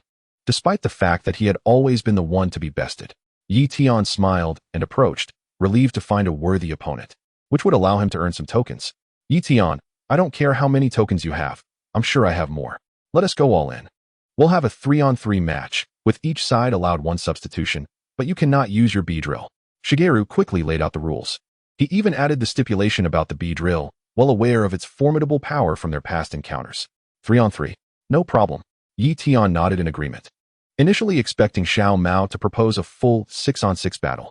If that were the case, it would have posed quite a dilemma, considering that his Onyx and Magikarp were yet to develop any significant combat prowess. If 6-on-6 battles forbade the use of Beedrill, Ye Tian would have to consider substituting his Pokémon. However, since it was a 3-on-3 match, there were no issues at all. Whether it was Psyduck, Doublade, or Fearow, each possessed formidable strength. "Come on, Ye Tian. That guy has over 10,000 tokens. Let's win them back," shouted the excited chubby boy from the sidelines. Upon hearing this, Ye Tian's lips twitched slightly, casting a pained glance at Xiao Mao. Over 10,000 tokens implied that Xiao Mao had spent over 100 million in one go. "Damn it, I've known you were wealthy, but this is quite extravagant." Ye Tian felt a mix of envy and resentment, yet Xiao Mao appeared utterly nonchalant. "All right, Ye Tian. The match has begun. My first darling is Arcanine, so hurry and send out your Pokémon." What an arrogant fellow. Revealing a Pokémon in this high-stakes competition was tantamount to gifting Ye Tian a counter position. Arcanine, Elite Peak, near champion potential. Glancing at Arcanine's attributes, Ye Tian's heart skipped a beat. Goodness, Xiao Mao truly had something remarkable. Elite Peak, near champion potential. Moreover, its aura was exceptionally refined. Unmistakably a genuine elite peak, without any dilution. Xiao Mao was indeed no ordinary pampered scion. He possessed both wealth and strength. However, since he had unwittingly handed me a counter position, I shall not hold back. Ye Tian chuckled inwardly and sent out Psyduck. Psyduck made a stylish entrance, its shiny skin and fashionable attire instantly captivating the attention of the crowd. "Wow, a shiny Psyduck." The audience gasped in astonishment, and even Xiao Mao's pupils constricted, glancing at Ye Tian with a flicker of envy in his eyes. Though he was affluent, one could not simply purchase shiny Pokémon. Chapter 102. Ye Tian vs. Xiao Mao. Rain began to fall. Ye Tian snapped his fingers, issuing the first command. Dark clouds gathered above the arena, and rain poured down instantaneously. The chilling raindrops cascaded onto Psyduck and Arcanine. Arcanine was largely unperturbed. Given its level, the rain had little effect, merely diminishing the power of its fire-type moves. Its innate physical prowess remained intact. Conversely, the rain significantly augmented Psyduck, enhancing its vitality and physical attributes. Notably, its speed doubled under the rain due to its ability. Swift Swim. Xiao Mao, evidently unaware of this, arrogantly commanded, "Charge forward, Arcanine. Use Takedown." With a powerful howl, Arcanine surged forward in the rain, aiming to collide with Psyduck. Its speed was impressive, enhanced further by its elite peak status, placing it at the forefront of elite-level speeds. Yet, Psyduck was swifter still. As Arcanine approached, Psyduck deftly evaded, leaving Arcanine far behind. The disparity in speed was monumental. If Arcanine represented the pinnacle of speed within the elite realm, Psyduck had undoubtedly transcended that, reaching a higher echelon. In fact, under rainy conditions, Psyduck's velocity would rival even that of Pokémon at the commander level. How incredibly fast! Xiao Mao exclaimed in surprise. Does Psyduck really possess such speed? Use Hydro Pump. Ye Tian commanded simultaneously, and Psyduck swiftly turned toward Arcanine, unleashing a powerful Hydro Pump that struck Arcanine with tremendous force. Arcanine yelped, sent flying backwards. Water was super effective against fire. With this single blow, Psyduck severely injured Arcanine, leaving it trembling and barely able to maintain its stance. Use Psychic. At that moment, Ye Tian and Psyduck reached a profound level of connection. The moment he issued the command, Psyduck lifted Arcanine high into the air with Psychic before slamming it back down, sending a large spray of water into the air. Arcanine, having sustained consecutive heavy blows, collapsed to the ground, its eyes glossing over in a state of unconsciousness. Not bad, Ye Tian. I didn't expect you to cultivate such a powerful Pokémon so quickly, Xiao Mao remarked as he recalled his defeated Arcanine. His tone remained casual, even somewhat flippant. But his expression had grown serious. Although both his Arcanine and Ye Tian Psyduck were at the elite peak level, Psyduck had achieved this through natural evolution, while Arcanine merely required a Fire Stone to evolve. This implied that Xiao Mao had leveraged his financial resources to cultivate a Pokémon of equal standing with Ye Tian, yet it had been nearly obliterated. Despite their levels being the same, their battle capabilities were starkly different. In contrast to sheer power, it was Psyduck's speed that truly posed a challenge. Xiao Mao's gaze sharpened, and he promptly threw out his second Pokeball. Out came a Nidoking. Indeed, most of the Pokémon Xiao Mao had chosen were those that evolved through evolution stones. After all, they matured rapidly and boasted great strength, making them a remarkably favorable option for second-generation trainers. Yet, unlike typical second-generation trainers, Xiao Mao, despite his frivolity, was undeniably formidable. He had not neglected the fundamental training. Pokémon Nidoking. Type, Poison Ground. Level, Elite Peak. Potential, Near Champion. Another Elite Peak Pokémon, this showcased Xiao Mao's prowess as one of the few strong individuals among his peers. Psyduck, use Hydro Pump. Ye Tian led the charge. Dig. In the arena, Psyduck unleashed its Hydro Pump at high speed, but Xiao Mao appeared to have anticipated this, decisively ordering Nidoking Dig. With a resounding bang, Nidoking swiftly burrowed into the ground, evading Psyduck's Hydro Pump attack. With the target gone, Psyduck stood momentarily stunned, anxiously scanning its surroundings. Psyduck, stay calm, Ye Tian shouted. Although Nidoking had vanished underground, Ye Tian could still pinpoint its location through its aura. Just moments ago, Ye Tian sensed a profound telepathic bond with Psyduck. Thus, if Psyduck could maintain its composure, it should be able to hear Ye Tian's thoughts. Psyduck, hearing Ye Tian's call, Psyduck closed its eyes, fully relaxing, and began to attentively listen to Ye Tian's heart. Suddenly, a loud crack echoed as the ground beneath Psyduck fractured, and Nidoking's massive form erupted from below. Yet, Psyduck seemed to have anticipated this, skillfully dodging Nidoking's assault by swiftly moving backward. Well done, Psyduck, Ye Tian exclaimed gleefully. At that moment, a profound bond was forged. With their minds united, Ye Tian and Psyduck exhibited remarkable synergy. Chase after it, use Thunder Punch. However, Xiao Mao's offensive was far from over. Nidoking roared and lunged forward, delivering a powerful Thunder Punch that struck Psyduck with force. Truly, Xiao Mao was no ordinary opponent. His financial backing was evident in the strength of his attacks. Yet, little Shuo never imagined that his Thunder Punch, initially intended to restrain the Psyduck, would inflict not a single iota of damage. Psyduck merely recoiled slightly, sustaining only a trivial amount of physical harm, while the electric damage from Thunder Punch was entirely nullified. No way. Gazing at the scene before him, little Shuo widened his eyes in disbelief. In his expectations, Psyduck should have sustained severe injuries from a thunder punch, if not being knocked out outright. Use Hydro Pump, Psyduck. Seizing the opportunity while little Shua was still in shock, Ye Tian decisively commanded. In the arena, Psyduck unleashed a powerful Hydro Pump that sent Nidoking flying, delivering a swift defeat. With Nidoking possessing both poison and ground types, and given that water is super effective against ground, Hydro Pump proved to be exceptionally effective. In no time, little Shua faced 2 consecutive defeats. Young Master Shua, come on. Young Master Shua, you're amazing, young Master Shua. Seeing little Shua in a precarious position, the beautiful cheerleading squad behind him erupted into fervent encouragement. Observers outside the arena gasped in astonishment. Wow, what a spectacle, how could he lose? But I must say, Ye Tian is truly formidable, effortlessly defeating 2 of that wealthy young Master's Pokémon. Moreover, Ye Tian hasn't even unleashed his superior sword's dance yet. Having spent so many days here, Ye Tian had garnered the recognition of the crowd, winning more battles than he lost. Now, with his overwhelming display of strength, a few spectators began to cheer for him, matching the enthusiasm of little Shua's cheerleaders. Who will little Shua's final Pokémon be? A Dratini or a Squirtle? Ye Tian pondered. At this juncture, Squirtle should have already evolved into Wartortle, right? If we consider the original story, little Shua's last Pokémon would undoubtedly be Wartortle. However, in this world, little Shua had nurtured a Dratini since childhood. For him, Dratini would surely surpass Squirtle or Wartortle as his ultimate trump card. Moreover, this world lacks green. Perhaps little Shua's existence has overshadowed green's aura. Go, Dragonair. Under Ye Tian's eager gaze, little Shua finally sent forth his last Pokémon, Dragonair. It seems that the once small Dratini has finally evolved. Pokémon Dragonair. Type, Dragon. Level, Initial Commander. Potential, Champion. Description, a gifted Dragonair with a remarkably powerful genetic lineage, possessing a variety of inherited skills. Wow, it's Dragonair. The audience gasped in unison at the sight of little Shua's Dragonair. Truly, what a wealthy individual to possess such a rare Pokémon. Outside the arena, a chubby boy gazed at little Shua's Dragonair with wide, sparkling eyes. This was his dream. Has the former Dratini finally evolved? By the way, little Shua, how is your Squirtle doing? Ye Tian couldn't help but inquire. Little Shua replied nonchalantly, it has evolved. Now it's Wartortle. However, it has yet to reach the level of Dragonair, Nidoking, or Arcanine.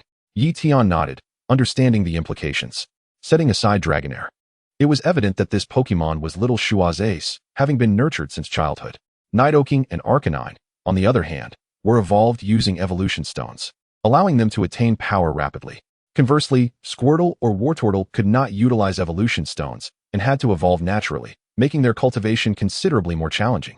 Hence their combat prowess being inferior to Nidoking and Arcanine was understandable. However, Wartortle possessed higher potential and could evolve once more. Once it transformed into Blastoise, it would undoubtedly become little Shua's most formidable Pokémon aside from Dragonair. Ye Tian, allow me to demonstrate the might of Dratini's evolution. Dragonair, use Twister. With a commanding shout, little Shua directed Dragonair, which responded with a roar, summoning 2 massive tornadoes that converged upon Psyduck from either side. Such speed and the range of attack is astounding. That little one has finally grown stronger, Ye Tian marveled inwardly. Given the vast range of the attack, there was almost no room to evade except by burrowing underground, which Psyduck could not do. Thus, it could only brace itself against Dragonair's Twister. Chapter 103, A Month of Grueling Training. Dragonair's Twister was a grand spectacle, dazzling and impressive. However, its power was not as overwhelming as anticipated. Psyduck endured the assault from the 2 tornadoes and emerged with only minor injuries. Even its shirt remaining unscathed, Psyduck remained spirited, seemingly unaffected by the onslaught. Haha, did you not expect that? The Twister was merely a distraction. Prepare for my Dragon Tail, little Shua bellowed. As the tornadoes continued to ravage Psyduck, Dragonair seized the moment to dart in front of Psyduck. As the whirlwinds dissipated, Dragonair swung its long tail with a menacing whoosh, striking fiercely. Oh, did you think I was unaware? Ye Tian chuckled inwardly. Despite the enormous tornadoes obscuring vision, Ye Tian possessed the power of aura. Even without sight, he remained attuned to Dragonair's every movement. Simultaneously, due to their bond, Psyduck was also aware of Dragonair's position and intentions. Use telekinesis to block it, Ye Tian commanded loudly. Psyduck. Psyduck promptly raised its hands, conjuring a purple barrier with telekinesis to intercept Dragonair's Dragon Tail. However, When the tail struck the barrier, the immense force caused an explosion, sending both Pokémon hurtling backward. Psyduck is a water-type Pokémon. Electric-type moves cannot possibly lack effect. Little Shua's eyes narrowed. Although Nidoking's Thunder Punch had failed to inflict damage on Psyduck earlier, Little Shua was undeterred, immediately shouting, Dragonair, Thunderbolt, evade, and then use Hydro Pump. Ye Tian called out almost simultaneously. In the torrential rain, Thunderbolt surged like a lightning serpent. Yet Psyduck was swifter, deftly evading while unleashing a Hydro Pump toward Dragonair. Humph, in terms of speed, we shall not be outdone, Little Shua declared confidently. And Dragonair echoed this confidence, dodging Psyduck's Hydro Pump with agility. Thunderbolt, Hydro Pump. In an instant, both Pokémon unleashed frenzied attacks amidst the downpour. With each successive strike, the frequency of hits increased. Soon, both Pokémon were severely wounded. Although Psyduck possessed the ability to store electricity, Dragonair's superior level and power rendered it only partially resistant, resulting in significant damage from repeated thunderbolts. Conversely, as a Dragon-type Pokémon, Dragonair boasted formidable resistance, particularly against water-type moves. Thus, even though Psyduck's Hydro Pump was immensely powerful, it was ultimately thwarted by Dragonair. For a moment, both sides found themselves evenly matched, each sustaining grievous injuries. At this juncture, both Pokémon ceased their assaults, gasping for breath. Truly impressive, Ye Tian. Even without Beedrill, your strength remains formidable. Soaked by the rain, Little Shua's face radiated determination. Having once been thoroughly bested by Ye Tian and Chi Hong due to Dratini's slow development, he now reveled in the fact that his Dratini had finally evolved. Thus, he must gradually bridge the gap. Come back, Psyduck. Just as Shigeru was preparing to launch another attack, Ye Tian recalled Psyduck and sent out Doublade instead.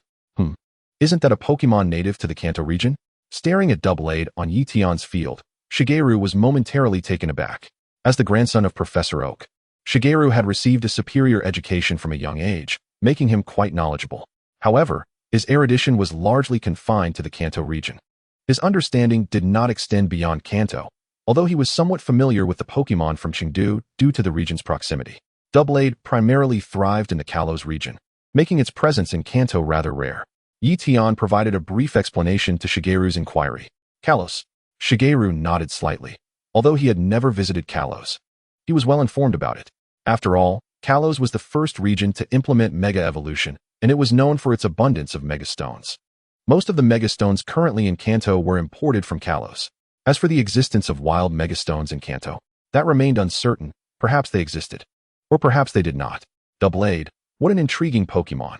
It appears to be Steel-type, though I wonder if it possesses any other attributes. Shigeru pondered briefly before smiling. Dismissing his curiosity, for the presence of Steel typing was sufficient. Haxorus, use Flamethrower. A scorching flame erupted from Haxorus's maw, roaring forth, and Ye Tian's eyes gleamed with excitement. This lad, Shigeru, has deduced the Steel typing merely from Doublade's appearance? He certainly has some skill. Nonetheless, it was of no consequence. Haxorus was already quite fatigued. Its combat power diminished, and due to the heavy rain, the intensity of its flamethrower had decreased further, rendering it nearly powerless. Ye Tian had little interest in using Iron Defense, opting instead for Sacred Sword. It is worth mentioning that in this world, attacks are categorized into physical and special. Yet defense is not differentiated into physical and special. Defense simply refers to defense, encompassing both types. Therefore, the boost provided by Iron Defense enhances overall defense, which naturally includes special defense. Swish! A massive wave of sword energy surged forth, slicing through the flames in the downpour, and then striking Haxorus with great force. Once more injured, Haxorus let out a mournful cry before slowly collapsing. Observing Haxorus fall, Shigeru was momentarily stunned, the light in his eyes dimming slightly. Oh! Young Master Shigeru has actually lost. The beautiful cheerleaders behind him began to weep. Come back, Doublade. Ye Tian recalled Doublade just as the rain ceased. He approached Shigeru, who instantly regained his flamboyant smile. In this world, perhaps due to the relentless beatings from Ye Tian and Akihiko in his youth, Shigeru was far more resilient than his counterpart in the original narrative. The two shook hands. Ye Tian, I never anticipated losing again. I thought this time would be different. Especially since your Beedrill did not participate, Shigeru said with a hint of bitterness. In his childhood, Shigeru often endured the torment of Ye Tian and Akihiko. Yet he did not take it to heart. Everyone knew that Dratini evolved slowly, and there was nothing that could be done about it. However, now that Ye Tian did not use Beedrill, they were on equal footing. Moreover, he could still use Dratini, which gave him a significant advantage in terms of rules. Yet, he still lost, and quite thoroughly. TSK, Psyduck, and Doublade have only been traveling for just over 3 months. And you managed to train 2 formidable Pokémon in such a short time. Shigeru gritted his teeth, filled with envy and jealousy. It's merely luck. Both of them were already quite strong when I captured them, Ye Tian replied with a smile. Ye Tian was not lying when he first captured Psyduck. It was already an elite-level Pokémon with significant potential, seemingly on the verge of evolution. Doublade was even more impressive, having been an elite-level Pokémon right from the start. No, luck is a form of strength.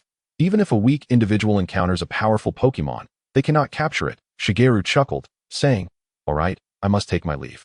Next time we meet, I will surely defeat you. I await your challenge at any time," Ye Tian smiled, watching Shigeru lead away his beautiful cheerleaders. Shigeru often surrounded himself with flashy cheerleaders, which undoubtedly hindered his own development and progress. Yet at this moment, Shigeru believed himself to be unique and exceptionally gifted, thus reluctant to exert himself too much. Perhaps only after experiencing true setbacks would he awaken to reality. Shigeru departed, leaving behind over 10,000 tokens. Ye Tian was also ready to leave, gathering all the tokens, totaling more than 15,000, and selling them to the chubby boy. In an instant, Ye Tian's account swelled to 23 million, and he became quite affluent. Good luck, chubby boy. I hope you acquire a Dratini egg soon and realize your dreams. Before parting, Ye Tian gave the chubby boy a playful pinch, smiling. My name is not Chubby. I am Lei Yun, and 3 years from now, I will be your strongest rival. The chubby boy declared earnestly. Ye Tian laughed heartily, giving Lei Yun a hearty pat on the shoulder before encouraging him slightly and waving goodbye.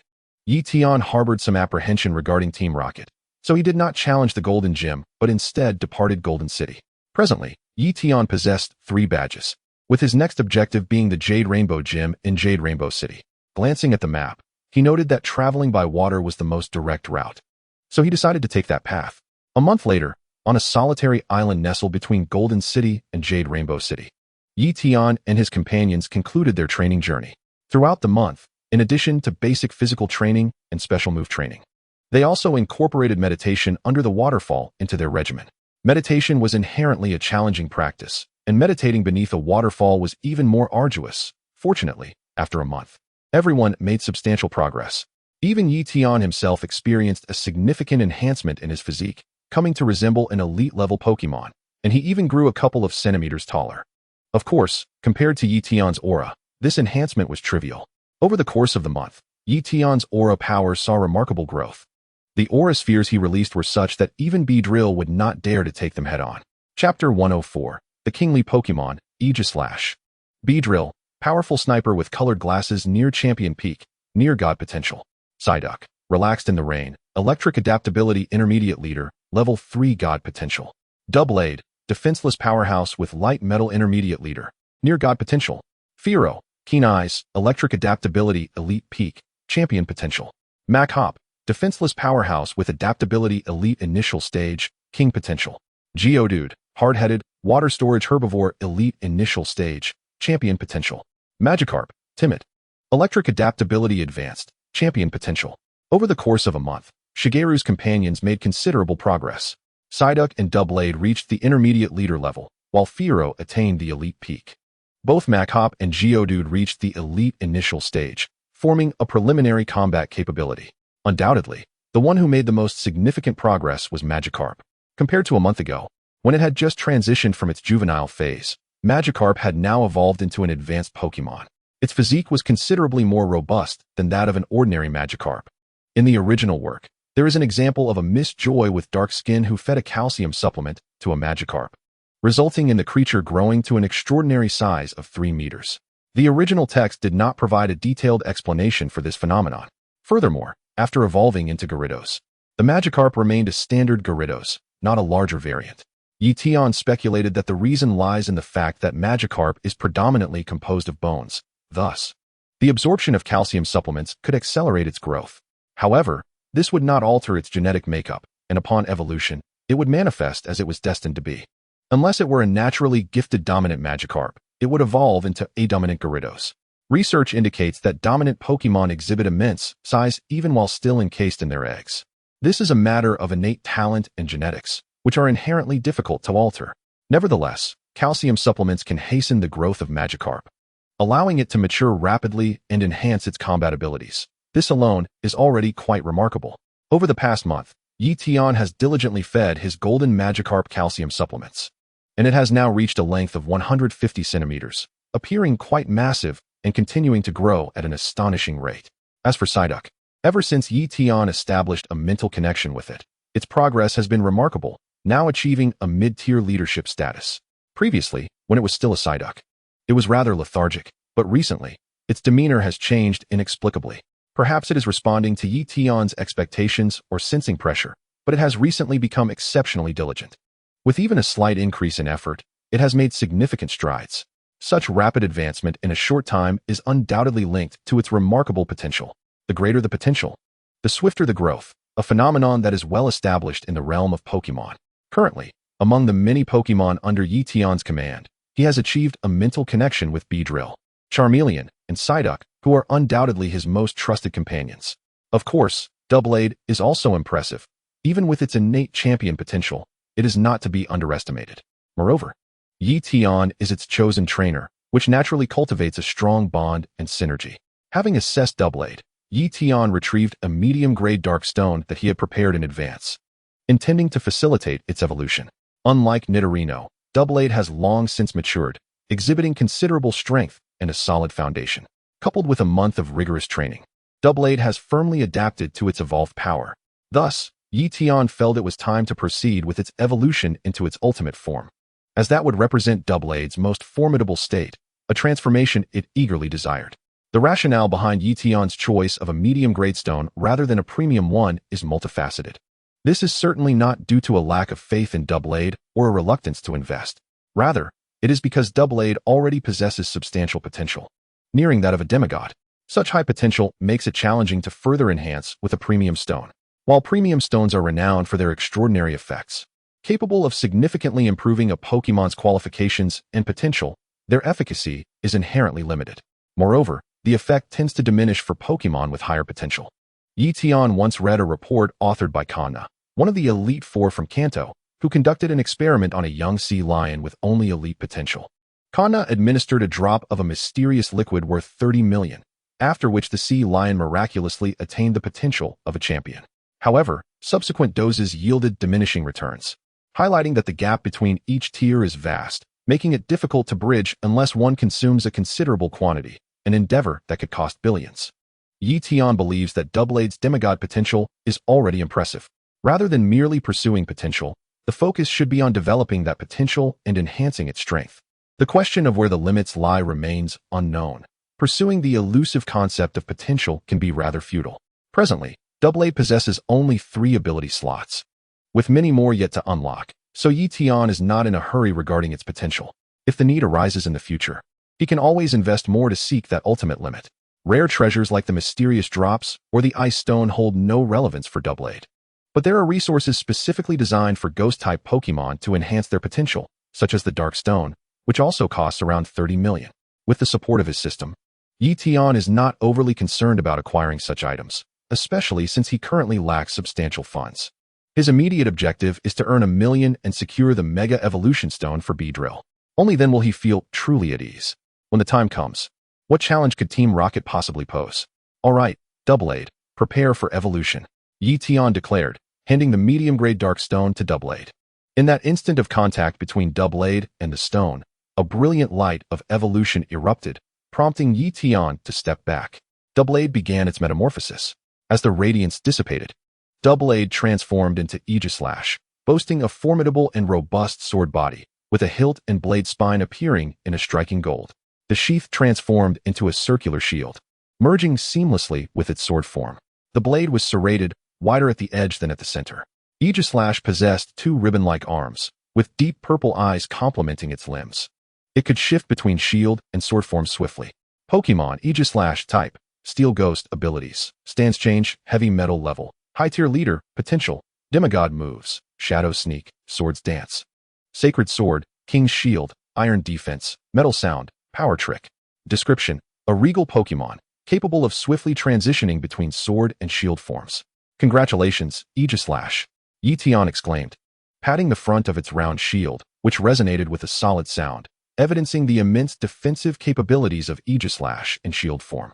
Generally, Aegislash remains in shield form, transitioning to sword form only when it initiates an attack. Upon using King's Shield, Aegislash reverts to its shield form, regaining its formidable defense. The King's Shield is an exclusive skill of Aegislash, immensely powerful. When employed, it not only allows Aegislash to revert to shield form with robust defense, but any opponent that contacts the shield will experience a recoil, significantly diminishing their attack power. However, contact is generally associated with close-range attacks, as long-range moves like Thunderbolt or Flamethrower can be defended against, but will not trigger the recoil effect.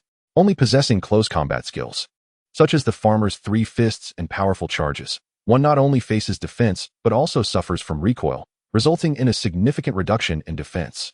In traditional online games, this is akin to being in a state of armor breaking. The Sword and Shield Pokémon wields formidable offensive capabilities. Facing an enemy in a state of armor breaking is a dire situation. A single strike from its holy sword could lead to instant annihilation.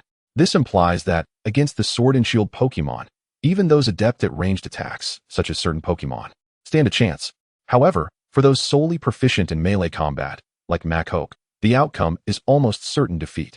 Upon evolving, the Sword and Shield Pokémon appeared exceedingly jubilant. Its eyes crescent-shaped as it grasped Ye Tian's hands, pulling him into a dance. Haha, I can't dance. Ye Tian chuckled, while Psyduck, Pidgeotto, Machoke, and Geodude all rushed over, gathering to dance together in a final revelry upon the coastal dusk. Not far away, an exceptionally large golden Magikarp occasionally leaped from the sea, soaring high into the sky. Meanwhile, Beedrill remained as aloof as ever, napping in a corner, its demeanor cold and unapproachable. Chapter 105. Yuhong Gym. Upon arriving in Yuhong City, Ye Tian headed directly to the Yuhong Gym. After a month of rigorous training, he had tanned significantly, shedding some of his scholarly air in exchange for a more valiant aura. This valor mirrored Ye Tian's current state of mind. Through a month of arduous effort, he had developed considerable muscle, his strength had increased, and his posture had become more upright, exuding a palpable sense of confidence from within. His gaze was imbued with a natural intimidation. Those of nefarious intent or those with guilty consciences would likely hesitate to meet his eyes. Oh, and there was also the aura. As a wielder of aura, Ye Tian's aura power had always surpassed his physical strength, and now, with his enhanced physique, his aura had grown even more formidable. Moreover, the practice of meditation was beneficial for developing his aura. Possessing strength naturally fostered a sense of self-assurance and conviction. Yet, Ye Tian was acutely aware of how far he still had to go. He needed to continue striving, as he was still a long way from achieving his modest goal of earning 100 million. Wow, what a handsome young man. Super handsome indeed. I wonder if he has a girlfriend? As Ye Tian stepped into the gym, he instantly captivated the attention of numerous female disciples. This was the Yuhong Gym, presided over by a beautiful woman named Ligia. Besides managing the gym, Ligia also ran a flower shop and a perfume store in Yuhong City, garnering admiration from a multitude of young women who flocked to her for training. Hello, are you here to challenge the gym? A beautiful girl with red hair approached, hesitantly avoiding Ye Tian's gaze, her shyness evident. Yes, is the gym leader here? Ye Tian nodded and inquired. The leader is currently unavailable, but rest assured, we will notify her at once. The red-haired girl was quite eager, clearly anxious that Ye Tian might leave. Following her signal, another disciple promptly called to inform the gym leader. Handsome, our gym leader said she would be here shortly. In the meantime, would you like to tour our Yuhong Gym? That sounds good. Ye Tian agreed, nodding as he began to explore the gym, guided by a throng of young women.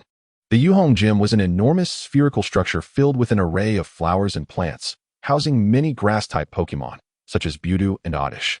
Let me tell you, our Yuhong Gym specializes in grass-type Pokémon, and the gym leader excels at using them.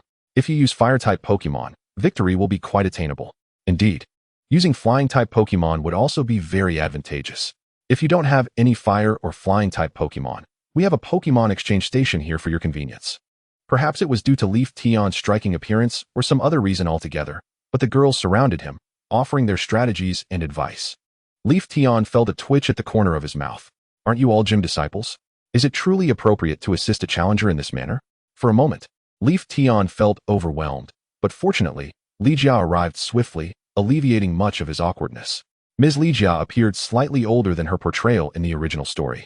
With refined features and a tall, elegant stature, exuding the charm of a professional woman in a bustling metropolis. Greetings, Challenger. I am Ye Tian, the leader of the Yuhong Gym. Just back from the flower shop, she bore a fragrant scent that even attracted a wild butterfree, which she gently petted before handing it over to her disciples for management. Although she hadn't used a pokeball, it was clear that Ye Tian had successfully captured the butterfree. The effortless ability to tame wild Pokémon, even a gentle butterfree, showcased a charisma that was certainly noteworthy. As the gym leader, her prowess was undoubtedly far superior to that depicted in the original narrative. I'm Ye Tian, from Pallet Town. He introduced himself. Ye Tian nodded, a smile gracing her lips. If you're ready for a battle, please follow me.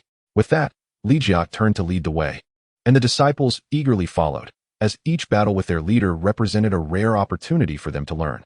In no time, under Ye Tian's guidance, Ye Tian arrived at the gym's battle arena, a standard grass-type field. The lush greenery was infused with refreshing grass-type energy, making one feel invigorated simply by standing upon it. The arena evidently possessed hidden effects. The concentrated grass-type energy boosted the power of any grass-type moves by 30. Ye Tian. The rules of the Yuhong Gym stipulate a 3-on-3 battle. The gym leader cannot switch Pokémon, but the challenger may freely change theirs. Are you prepared? Ye Tian clarified the rules, and upon Ye Tian's nod of understanding, she sent out her first Pokémon. It was a Gloom. Gloom, the evolved form of Beedrill, appeared as a small, pocket-like creature. Looking rather dazed. Compared to Beedrill, its roots had completely vanished, and it moved by bouncing. Due to its small stature, it possessed a swifter speed than Victreebel, though its attack speed could not compare. Pokémon, Gloom type, Grass Poison level, Mid-Elite, Potential, Elite description, a well-trained Gloom, beware of its Leaf Tornado. Gazing at Gloom's attribute panel, Ye Tian felt a weight settle in his heart. An elite mid-level Gloom could certainly be overwhelmed by Psyduck, the Sword and Shield Pokémon, or Pidgeotto. However, such an approach would not serve the purpose of honing his skills. With this thought, Ye Tian decisively sent out Machop. Among his team, Machop and Geodude were of lower levels and lacked practical experience, thus requiring more opportunities for growth. As Machop entered the fray, an invisible aura field spread across the entire grass arena, affecting both Machop and Gloom, their eyes turning crimson as their energy surged. Machop, Ye Tian, I must say, this is not the most optimal choice, Ye Tian remarked, shaking her head, a flicker of disappointment crossing her gaze. Observing Ye Tian's youthful countenance, it was evident he was but a novice trainer, seemingly lacking a solid theoretical foundation. There were many types that could counter grass, yet fighting type was not among them. With this in mind, Ye Tian intended to conduct the match without holding back, ensuring that Ye Tian grasped the fundamental concept of type advantages. On the other side, Ye Tian paid no heed to Ye Tian's assessment. As the referee outside the ring declared the match to commence, he promptly commanded, "Charge forth, Armored Might," and unleash the Flame Punch. Could it truly be the Flame Punch? I misjudged him. Witnessing the fiery aura emanating from Armored Might's fist, his eyes ablaze with a crimson hue and brimming with murderous intent, Ye Tian chuckled, realizing she had underestimated Ye Tian. "Use Binding Grass," she exclaimed. In an instant, a flash of brilliance ignited in the eyes of the Binding Flower, employing grass-type energy to conjure a vine that ensnared Armored Might's feet, causing him to stumble. He fell to the ground, fortunately sustaining only minor injuries. The potency of Binding Grass typically correlates with the opponent's weight. The greater the mass, the more formidable the impact. For instance, targeting Geodude with Binding Grass yields exceptional results. The damage is undeniably explosive. Alas, reality diverges from the realm of games. Geodude primarily employs rolling attacks, and in such a state, a mere Binding Grass would be insufficient to trip him. He would be crushed outright. Binding Grass, you say? Ye Tian was taken aback. Did Ye Tian possess knowledge of Armored Might's inherent lack of defense? Or was it merely serendipity? After enduring a blow, Armored Might rose once more. Observing this, Ye Tian shouted, "Binding Flower, unleash Leaf Blade." With a swift motion, the Binding Flower launched 2 razor-sharp leaves toward Armored Might. "Use Bodybuilding," Ye Tian commanded urgently.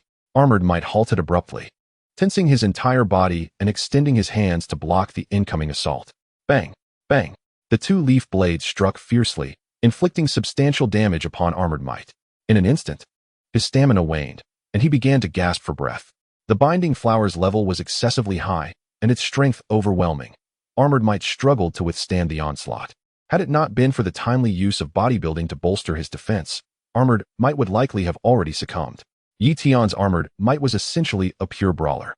Once the dual blade sheath evolved into the shield sword monster, it shed its defensive shortcomings, transforming into a combat switcher, relinquishing its brute attributes.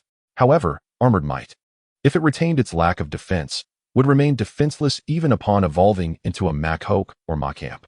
A single reckless trait could define a lifetime. Therefore, beyond sheer strength, Ye Tian had contemplated defense as well. Yet, the number of traits capable of consistently enhancing defense was scant, with only one truly standing out: resilience. Defense increases by 30% when under attack. Possessing the resilience trait, the more one is struck, the stronger their defense becomes.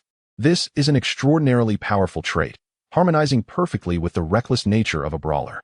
However, the resilience trait is exceedingly rare, currently. Only 2 Pokémon possess it, Mudbray and Mudsdale. Fortunately, for them, resilience is merely a common trait.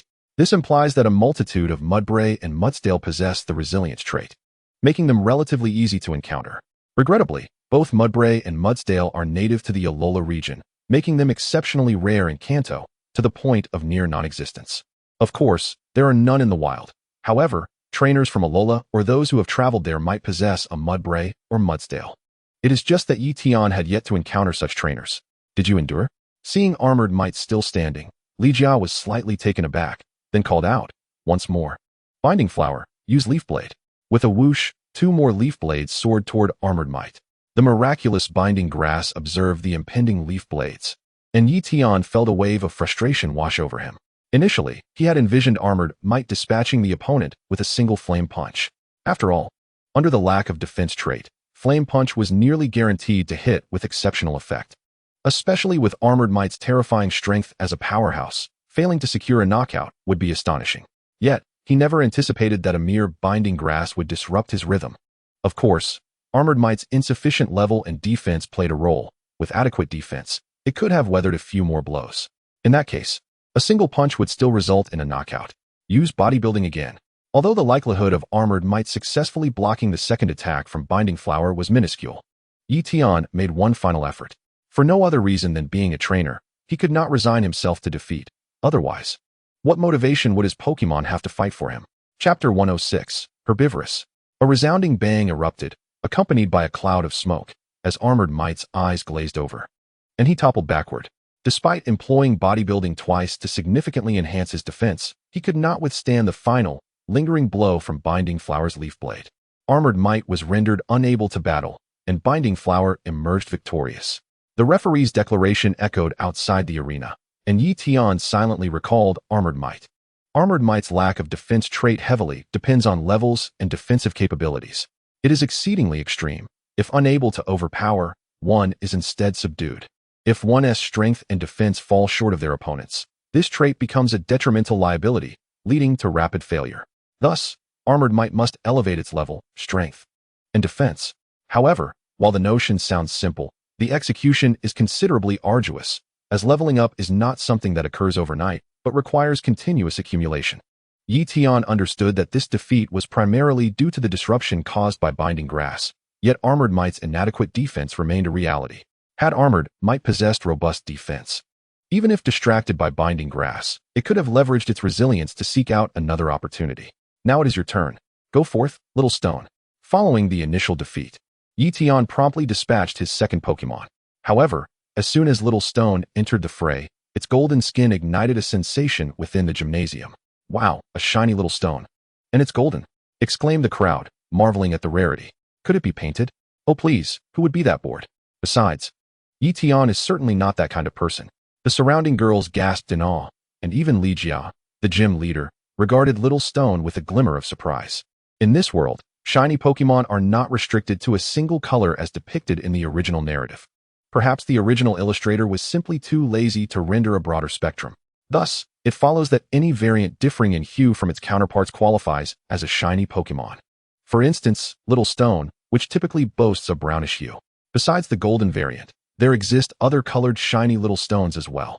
While it is difficult to ascertain whether the golden little stone is the rarest among them, it undoubtedly ranks as the most beloved and sought after. After all, who does not adore a luxurious gold? If Ye Tian were willing to sell it, he might find himself besieged by affluent collectors eager to acquire it at a premium. Nonetheless, regardless of his financial status, Ye Tian would never consider parting with his Pokémon for monetary gain. The golden little stone is indeed a remarkable rarity, but without strength to back it up, it risks becoming nothing more than a decorative piece. Binding Flower, Leaf Blade. Li Jia commanded, waving her hand. Use round defense. As the leaf blades approached, Ye Tian issued his command. Little Stone's rolling speed was swift, yet its base speed was lacking. Additionally, rolling typically follows a linear trajectory, incapable of turning, which relegates it solely to offense rather than defense. For Little Stone, employing round defense was the optimal strategy. Upon hearing Ye Tian's command, Little Stone immediately curled into a ball, expelling excess air and impurities from its body, thus becoming more spherical. Simultaneously, this maneuver enhanced both its mass and defense. Yes, it also augmented its mass. For Geodude, evolving into a more rounded form serves as a temporary enhancement of defense while permanently increasing its mass. It is not sufficient for Geodude to merely grow. It must also become more spherical and robust to evolve into Graveler, thus frequently employing the technique of rounding. Even during training, greatly benefits Geodude's evolution.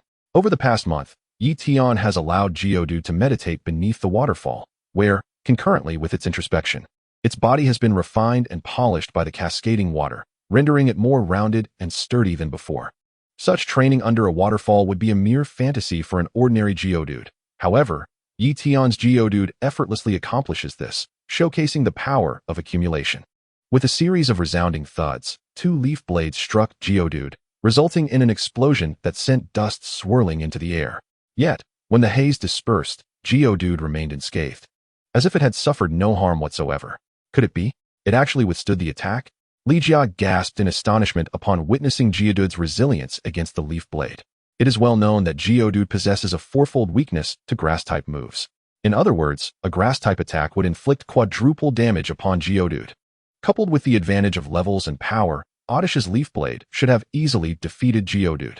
Little did she know, Ye Tian's Geodude possesses the ability to tolerate grass moves. The energy from the grass-type attack was absorbed by Geodude's body. Although Geodude could not consume the entirety of the leaf blade's energy due to its lower level, it managed to absorb at least half, granting it significant resistance to grass-type moves. In Li Jia's mind, Oddish's leaf blade inflicted quadruple damage on Geodude, whereas, in reality, it caused at most half that amount, an astonishing disparity of 8-fold. It is no wonder that Li Jia was so flabbergasted. Humph. You didn't expect my Geodude to be unlike any ordinary Geodude, Ye Tian mused to himself, secretly amused by Li Jia's shocked expression. He then commanded, Geodude, round off again, and follow up with rollout. In an instant, Geodude completed its rounding, its body gleaming with a brilliant white light, appearing as if it had been coated in a layer of wax. This Geodude had mastered the technique of rounding long before Ye Tian took it under his wing. And despite not always keeping it at his side, it diligently practiced day and night. As a result, its proficiency with the technique had grown immensely, allowing it to execute rounding in an instant. With a thud, Geodude rolled rapidly, carving a fierce path across the lush grassland as it charged toward Oddish.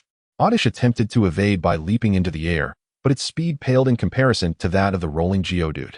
In a swift motion, Geodude leaped and collided with Oddish, sending it crashing to the ground.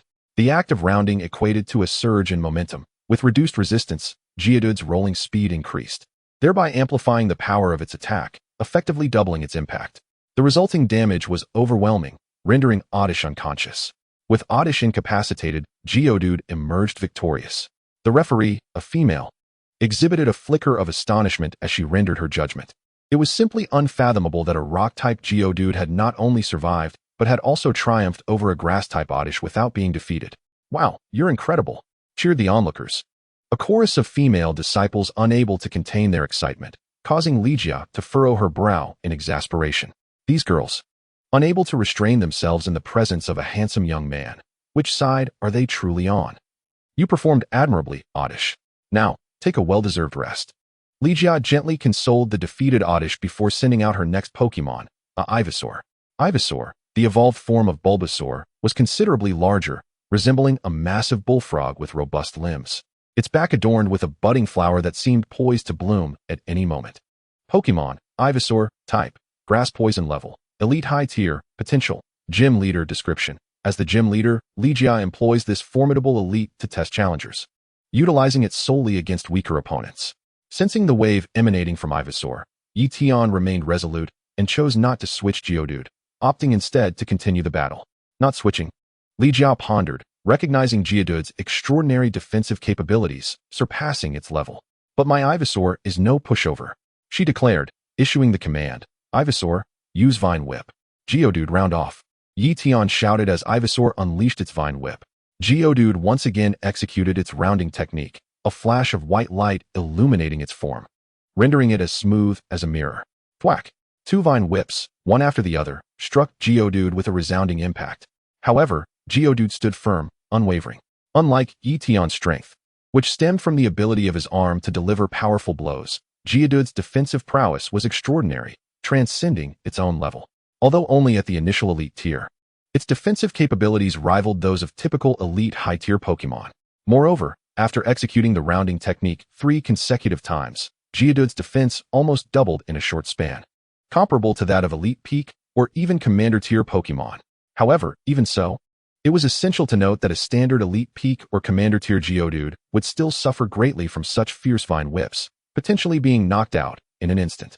After all, grass types are super effective against rock and ground types. Yet, Ye Tian's Geodude, with its herbivorous trait, was utterly unperturbed by grass-type moves, possessing formidable resistance instead. Could it be? Even Ivysaur's Vine Whip? Li Jiao thought incredulously, beads of sweat forming on her smooth forehead. Li Jiao realized that she was being pushed to her limits by a mere newcomer, a situation she never anticipated. Ivysaur, Solar Beam. Li Jiao gritted her teeth and commanded. Knowing that Geodude would continuously round off and bolster its defense, she understood that delaying further would be detrimental to her. Thus, she resolved to unleash the strongest grass-type move. Solar Beam could be instantaneously executed during bright sunny weather. Yet, although the Yuhong Gym's arena was outdoors, the current weather was merely sunny, not blazing. Therefore, Ivysaur required some time to gather energy before unleashing the Solar Beam. Ivysaur began to channel energy, absorbing sunlight, and as time passed, the bud upon its back emitted a brilliant white glow. Knock it away. Use Tackle. Ye Tian shouted emphatically. With a heavy thud, Geodude landed on the ground, utilizing the momentum from its roll to deliver a powerful tackle that struck Ivysaur squarely on the chin. The sheer force sent Ivysaur hurtling backward, wounded but still resolute, gritting its teeth and refusing to fall. Meanwhile, the sunlight flame of Bulbasaur had finally gathered its energy, and the entire bud radiated a dazzling white light akin to that of the sun. Now was the moment. Sunlight flame, unleash. At Li Jiao's command, a colossal white beam erupted from Bulbasaur's back like a laser cannon, racing forward with incredible speed and engulfing the diminutive Geodude in an instant. As the brilliance faded, Geodude appeared charred and blackened, yet it stood steadfast, showing remarkable endurance. However, Ye Tian was aware that its aura had weakened significantly and it could collapse at any moment. Just as he intended to recall it, a sudden flash of evolutionary light burst forth from Geodude's form. Evolved? Li Jiao narrowed her eyes, an ominous premonition stirring within her, which she promptly suppressed. Indeed, Geodude was nearly spent. Even with evolution, it would merely awaken a fraction of its latent vitality, restoring only a small portion of its strength. Full recovery was out of the question. With this in mind, what was there to fear? Soon, the light of evolution dissipated, transforming Geodude into a golden Graveler.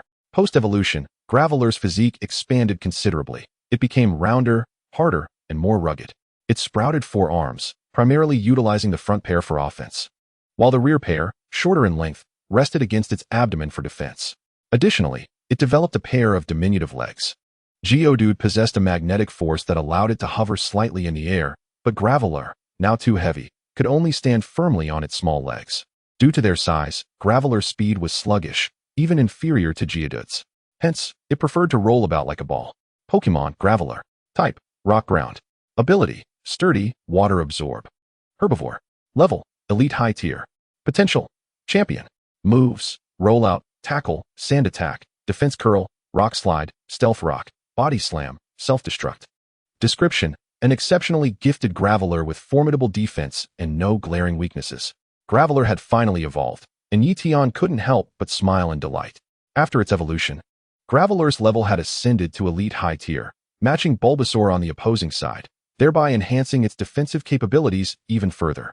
Moreover, Ye Tian sensed that Graveler's aura had become more robust post-evolution, ensuring it would not succumb to fatigue anytime soon. Bulbasaur Leaf Blade. Li Jia commanded swiftly, and the battle resumed. Swish, swish, swish. Bulbasaur's leaf blade was markedly different from that of Oddish. While Oddish utilized 2 larger blades, Bulbasaur unleashed a multitude of smaller blades. Despite their size, the sheer volume granted them considerable power. Use rollout to block it, Ye Tian proclaimed confidently. Whoosh. Following Geodude, Graveler transformed once more into a ball, significantly augmenting its defensive capabilities, having surpassed the elite threshold. Countless leaf blades descended upon it, yet none inflicted even the slightest damage. Graveler merely scratched itself playfully, appearing to enjoy the moment. Undoubtedly, its herbivorous nature had fully activated. Fortunes shift like the tides. Graveler had now reached elite high tier, standing on equal ground with Bulbasaur. This allowed it to become entirely immune to Bulbasaur's grass-type moves. Not only immune, but it could also absorb the grass energy, slightly replenishing its stamina. Curse that arrogant creature. Li Jia was unaware of the herbivorous aspect. She presumed Graveler was merely flaunting its robust defense after withstanding Bulbasaur's assault, teasing in a mocking manner. Bulbasaur, unleash sunlight flame once again, Li Jia shouted. Trained meticulously, Bulbasaur resumed charging its energy. Do not allow it to gather energy. Ye Tian commanded, charge in and use tackle. Graveler rolled with great speed, utilizing its momentum before crashing into Bulbasaur with tremendous force. This time, the impact was so powerful that it sent Bulbasaur flying, leaving it dazed and incapacitated. The partially charged sunlight flame dissipated alongside it. Bulbasaur was rendered unable to battle, and Graveler emerged victorious. As the referee announced the outcome, Li Jia's expression grew serious. For some reason, she couldn't shake the feeling that Graveler's stamina seemed even more robust than before. Was it growing stronger with each encounter? What a confounded talent. Taking a deep breath, Li Jia steadied her emotions. It had been a long time since she encountered such a formidable newcomer, and she found herself unwittingly excited. Chuckling softly, she shook her head and summoned her third Pokémon. With a flash of white light, a beautiful Bellossom appeared. Bellossom is the evolved form of Gloom. Oddish evolves into Gloom, which can then evolve into either Vileplume with a Leaf Stone or into Bellossom using a Sunstone. Pokémon, Bellossom. Type, Grass. Level, Leader Initial Tier. Potential, Gym. Description, as the Gym Leader, Li Jia utilizes Bellossom as one of her primary elite Pokémon for testing challengers. Its strength is formidable, and she does not employ it against challengers deemed too weak. In contrast to the imposing Vileplume, Bellossom is quite petite, even smaller than the original Oddish, standing at roughly 40 centimeters. Bellossom stands humanoid, resembling a charming young girl, adorned with 2 vibrant red flowers atop its head and a skirt-like arrangement of green and yellow leaves, giving it the appearance of a hula dancer. At first glance, Bellossom might not command much respect, making it hard to believe it is a final evolution Pokémon. However, Bellossom is indeed a genuine final form Pokémon with considerable power. As an experienced gym leader, Li Jia has trained various levels of Pokémon to challenge trainers of all ranks, from gym-level Pokémon to those of ordinary standards. She possesses a diverse roster. Typically, against novice trainers, Li Jia would deploy 2 ordinary-level Pokémon, reserving 1 elite for backup. Yet, facing Ye Tian, she had continuously sent forth powerful Pokémon, culminating in the deployment of the leader-level Bellossom. In the past, such a scenario would never occur against novice trainers. To Li Jia, Ye Tian exhibited extraordinary strength, excellence, and potential. Thus, she was unperturbed by the prospect of defeating him. Generally, gym leaders do not intentionally seek to vanquish challengers, as their purpose is merely to provide obstacles for trainers to overcome, fostering their growth. If necessary, gym leaders and their trainers might even let up, creating opportunities for particularly weak trainers to build their confidence. However, Li Jia perceived that Ye Tian's capabilities far exceeded those of a novice trainer. She did not mind defeating him to ignite his potential and drive, compelling him to grow stronger. Unbeknownst to her, neither she nor Ye Tian had fought at full strength. The gym leader had summoned Bellossom. It is indeed a rare sight. In the past, the curator would only dispatch a Pokémon of the caliber of Bellossom when facing those seasoned silver trainers. Indeed, young Ye Tian is merely a novice trainer, yet must confront such challenges. How arduous it must be. This, however, merely serves to validate that my brother Ye Tian possesses formidable strength. Upon witnessing Li Jia summon Bellossom, the female disciples began to whisper among themselves. Should Li Jia overhear their murmurs, she might very well erupt in fury. Solar Beam, Bellossom. Li Jia initiated the encounter with a grand move. In the arena, Bellossom danced gracefully, swiftly gathering sunlight through the 2 small red flowers atop its head. Truly, As the final evolutionary form of a Pokémon, its charging speed was astonishing. Ye Tian's gaze grew resolute. The quicker the solar beam charges, the faster it can be unleashed. This is a certainty. In light of this, Ye Tian dared not recklessly command his Geodude to attack, lest it be annihilated by the opponent's solar beam mid-attack. Geodude, use Defense Curl. Continue to bolster your defenses, and then employ Counter. Ye Tian called out loudly. Counter involves enduring the opponent's assaults and subsequently returning the accumulated damage to the foe, doubled. Chapter 108, the fourth badge. Ye Tian understood that if Geodude successfully withstood the blows, the double damage would surely deal a severe blow to the opponent. In truth, the skill counter is best suited for Pokémon like Snorlax or Gardevoir, as their substantial health allows them to endure and unleash a devastating retaliation. The more damage sustained, the greater the counterattack's potency. Thus, counter demands a significant health pool. However, Geodude, while possessing robust defense, does not boast a particularly high health threshold. Enduring one or two attacks may not yield sufficient damage due to Geodude's formidable defense. Yet, if it endures too many, it may falter. Now, as Bellossom unleashed its solar beam, although it was but a singular move, it was equivalent to several smaller techniques. Geodude might not withstand such a formidable onslaught. Nevertheless, with no alternatives at hand, Ye Tian could only proceed with his plan. Boom! The solar beam reached its peak, and Bellossom bowed its head, merging the sunlight accumulated in its two red flowers into a massive orb, far exceeding its own size. Then, like a colossal laser cannon, it struck Geodude with tremendous force, resulting in a massive explosion that sent debris soaring into the air. After a considerable time, as the dust settled, Geodude remained defiantly upright, albeit battered and bruised, gritting its teeth and emanating a crimson glow, a sign of power accumulation. However, before Geodude could fully gather its strength, it emitted a low grunt and collapsed heavily, creating a vast crater in the beautiful grassy ground beneath it. With Geodude incapacitated, Bellossom emerged victorious. The judge's voice rang out from the sidelines. "So, Ye Tian, will you continue this match?" Li Jia inquired with an elegant smile. Of course, Ye Tian nodded. Li Jia was taken aback. She had assumed that given Bellossom's prowess, Ye Tian would concede. Could it be that he possessed a Pokémon even stronger than Geodude? As this thought crossed her mind, Li Jia cast a deep glance at Ye Tian, recalling his earlier introduction. From Tokiwa Town? Oh, is he a prodigy nurtured by Professor Okito? Then his starter Pokémon must be one of the Kanto trio, Charmander, Bulbasaur, or Squirtle. Ye Tian had managed to train his Geodude to such remarkable standards, so it stood to reason that his starter Pokémon would be even more formidable. Could it be Charmander? Or perhaps its evolved form, Charmeleon? Li Jia's anticipation grew. If Ye Tian were to summon Charmander or Charmeleon next, the match would become exceedingly unpredictable. Charmander or Charmeleon would naturally have a type advantage over Bellossom, delivering a devastating performance against it, while Bellossom's effectiveness against them would be significantly diminished.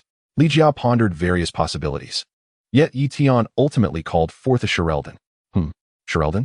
Li Jia was momentarily stunned, exclaiming, "Isn't that a Pokémon from the Kalos region? Ye Tian, have you been to Kalos?" Li Jia, being an experienced curator, was far from an ordinary trainer. A mere glance sufficed for her to identify Charelden's identity. "I have not been there. I caught it in Kanto," Ye Tian replied with a smile. "Caught it in Kanto? You must be incredibly fortunate," Li Jia exclaimed with admiration. It is said that Charelden seeks out trainers for itself and will escape if it does not find one to its satisfaction, making it a Pokémon with a distinct personality. Furthermore, rumors suggest that trainers chosen by Charelden are often of royal caliber. Wow, Ye Tian brother is so impressive, possessing royal potential. Lord Ye Tian. From the sidelines, several female disciples became animated upon hearing Li Jia's words, gazing at Ye Tian with unmistakable admiration. Ye Tian chuckled softly, not overly concerned, even with royal potential. If one ultimately fails to become a king, it is merely an empty claim. Impressive, at such a young age, he remains remarkably composed. Being praised for possessing royal potential, yet still so unflappable, perhaps this young man truly does have the qualities of a king, Li Jia thought, regarding Ye Tian with newfound respect. While it may be mere legend that Charelden selects trainers of royal disposition, Li Jia initially dismissed it as mere folklore. However, witnessing Ye Tian's composed demeanor, she began to believe. "Charelden then? Let me test your might." Li Jia commanded, "Bellossom, use Leaf Storm." Bellossom gracefully twirled, rapidly conjuring a multitude of magical leaves that sliced through the air towards Charelden like flying daggers. Magical Leaf differs from Leaf Blade. The former is a special attack, while the latter is physical. As Bellossom excels in special attack, Magical Leaf's potency surpasses that of Leaf Blade. Moreover, Magical Leaf possesses a tracking effect akin to Aura Sphere, ensuring a high probability of hitting the target. Use Iron Defense. Ye Tian calmly instructed, and Charmeleon immediately activated Iron Defense, its body glimmering with a metallic sheen. Thud, thud, thud. A barrage of magical leaves struck Charmeleon, yet it remained unfazed, appearing as if it had sustained no damage whatsoever. Such formidable defense, truly the shield of a king. Li Jia marveled inwardly. Attack, Charmeleon. Ye Tian commanded with fervor. With a metallic clang, Charmeleon unsheathed its sword and charged toward Bellossom. What incredible speed! Li Jia gasped in surprise. She was aware that Charmeleon possesses two forms, Sword Mode and Shield Mode. Sword Mode boasts immense offensive capabilities, while Shield Mode excels in defense. It is indeed reminiscent of a king, with both offensive and defensive prowess, and no apparent weaknesses. However, shield and speed is typically lacking, despite being a ghost-type Pokémon. Its steel composition and massive size render it somewhat unwieldy. Yet, curiously, Ye Tian's Charmeleon exhibited surprising swiftness. Li Jia could hardly have imagined, even in her dreams, that Ye Tian's shield sword monster possessed the characteristics of lightweight metal. Despite its colossal size, it surprisingly did not appear cumbersome and was remarkably swift. Beautiful Flower. Quickly use Shadow Clone. Although astonished, Li Jia did not forget to issue her command. In an instant, Beautiful Flower divided into five, and five identical figures suddenly appeared on the battlefield, rendering it impossible to discern which was the genuine one and which was a mere illusion. Ye Tian, endowed with the power of aura, could see through the deception clearly. However, he had yet to reach a telepathic bond with the shield sword monster. Thus its thoughts remained uncommunicated. Of course, he could articulate his commands, albeit somewhat slowly. Yet, at that moment, a better method presented itself.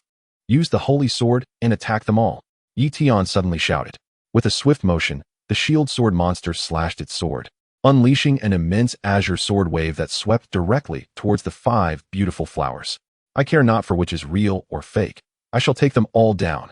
This, of course, also highlighted the inadequacy of Beautiful Flower's level. Had it been Ye Tian's Beedrill, he could have summoned up to 50 clones in one go, overwhelming any singular attack with sheer numbers. What tremendous sword energy! Li Jia's eyes widened in astonishment as she exclaimed, "Quick, use Substitute." With a resounding boom, the sword energy of the holy sword struck the ground, triggering a colossal explosion that sent dust soaring into the air. As the dust settled, one could see Beautiful Flower sprawled on the ground, covered in grime and gasping for breath. At the crucial moment, Beautiful Flower had managed to create a substitute to shield itself, mitigating a significant portion of the holy sword's damage. It sustained only minimal harm, yet even so, it was gravely injured. Naturally, the substitute move itself was highly taxing on stamina. Such formidable power. The might of that holy sword far exceeds the limits of a mere commander.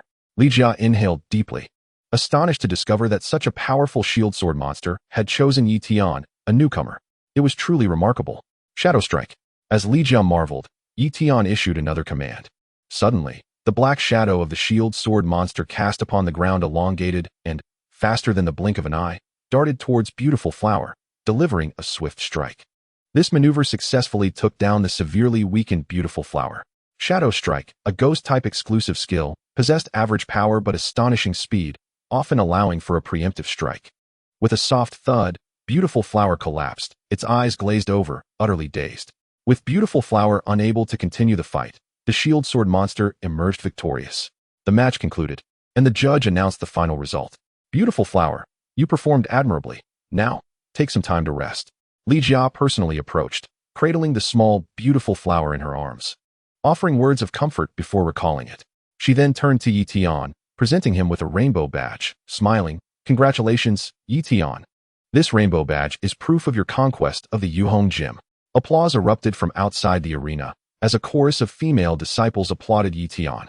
As a newcomer, he had triumphed over Li Jia's Beautiful Flower, which was meant to challenge silver trainers, a display of strength that was truly awe-inspiring. "Thank you, Miss Li Jia." Ye Tian replied with a gentle smile, accepting the rainbow badge, which brought his total to 4 badges. Chapter 109, 3D Dragon. Ye Tian. The newcomers from Xian Town this year are all quite impressive. I imagine Professor Oak is beaming with pride at your accomplishments. Li Jia jested with a smile. Miss Ligia, have you already battled with them? Ye Tian felt a moment of surprise, realizing he had fallen behind. Indeed, he had only recently spent a month training on Lonely Island. Yes, each of them is extraordinary, especially the boy named Qihong. He is truly remarkable. Ligia seemed lost in thought, her face awash with astonishment. Qihong, you say?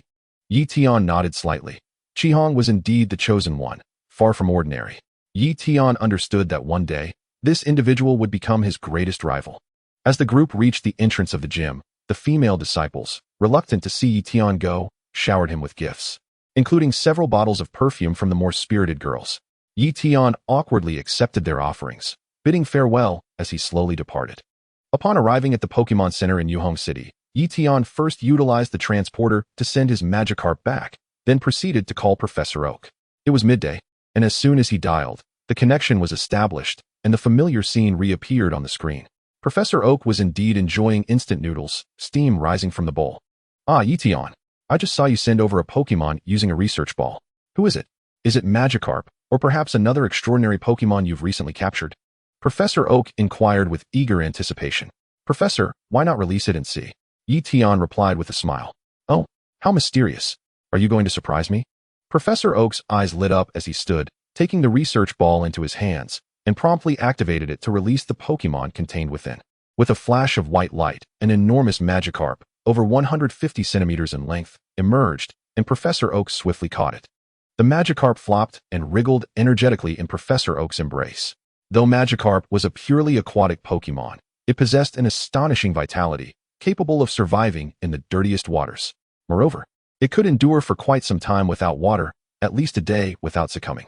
Of course, Magikarp's only notable strength was its resilience. Typically, Magikarp had extremely low combat capabilities, often lacking any fighting power whatsoever. A golden Magikarp? And it's this large? Professor Oak exclaimed in shock, murmuring, could this be a super Magikarp that integrates the shiny gene with the dominance gene?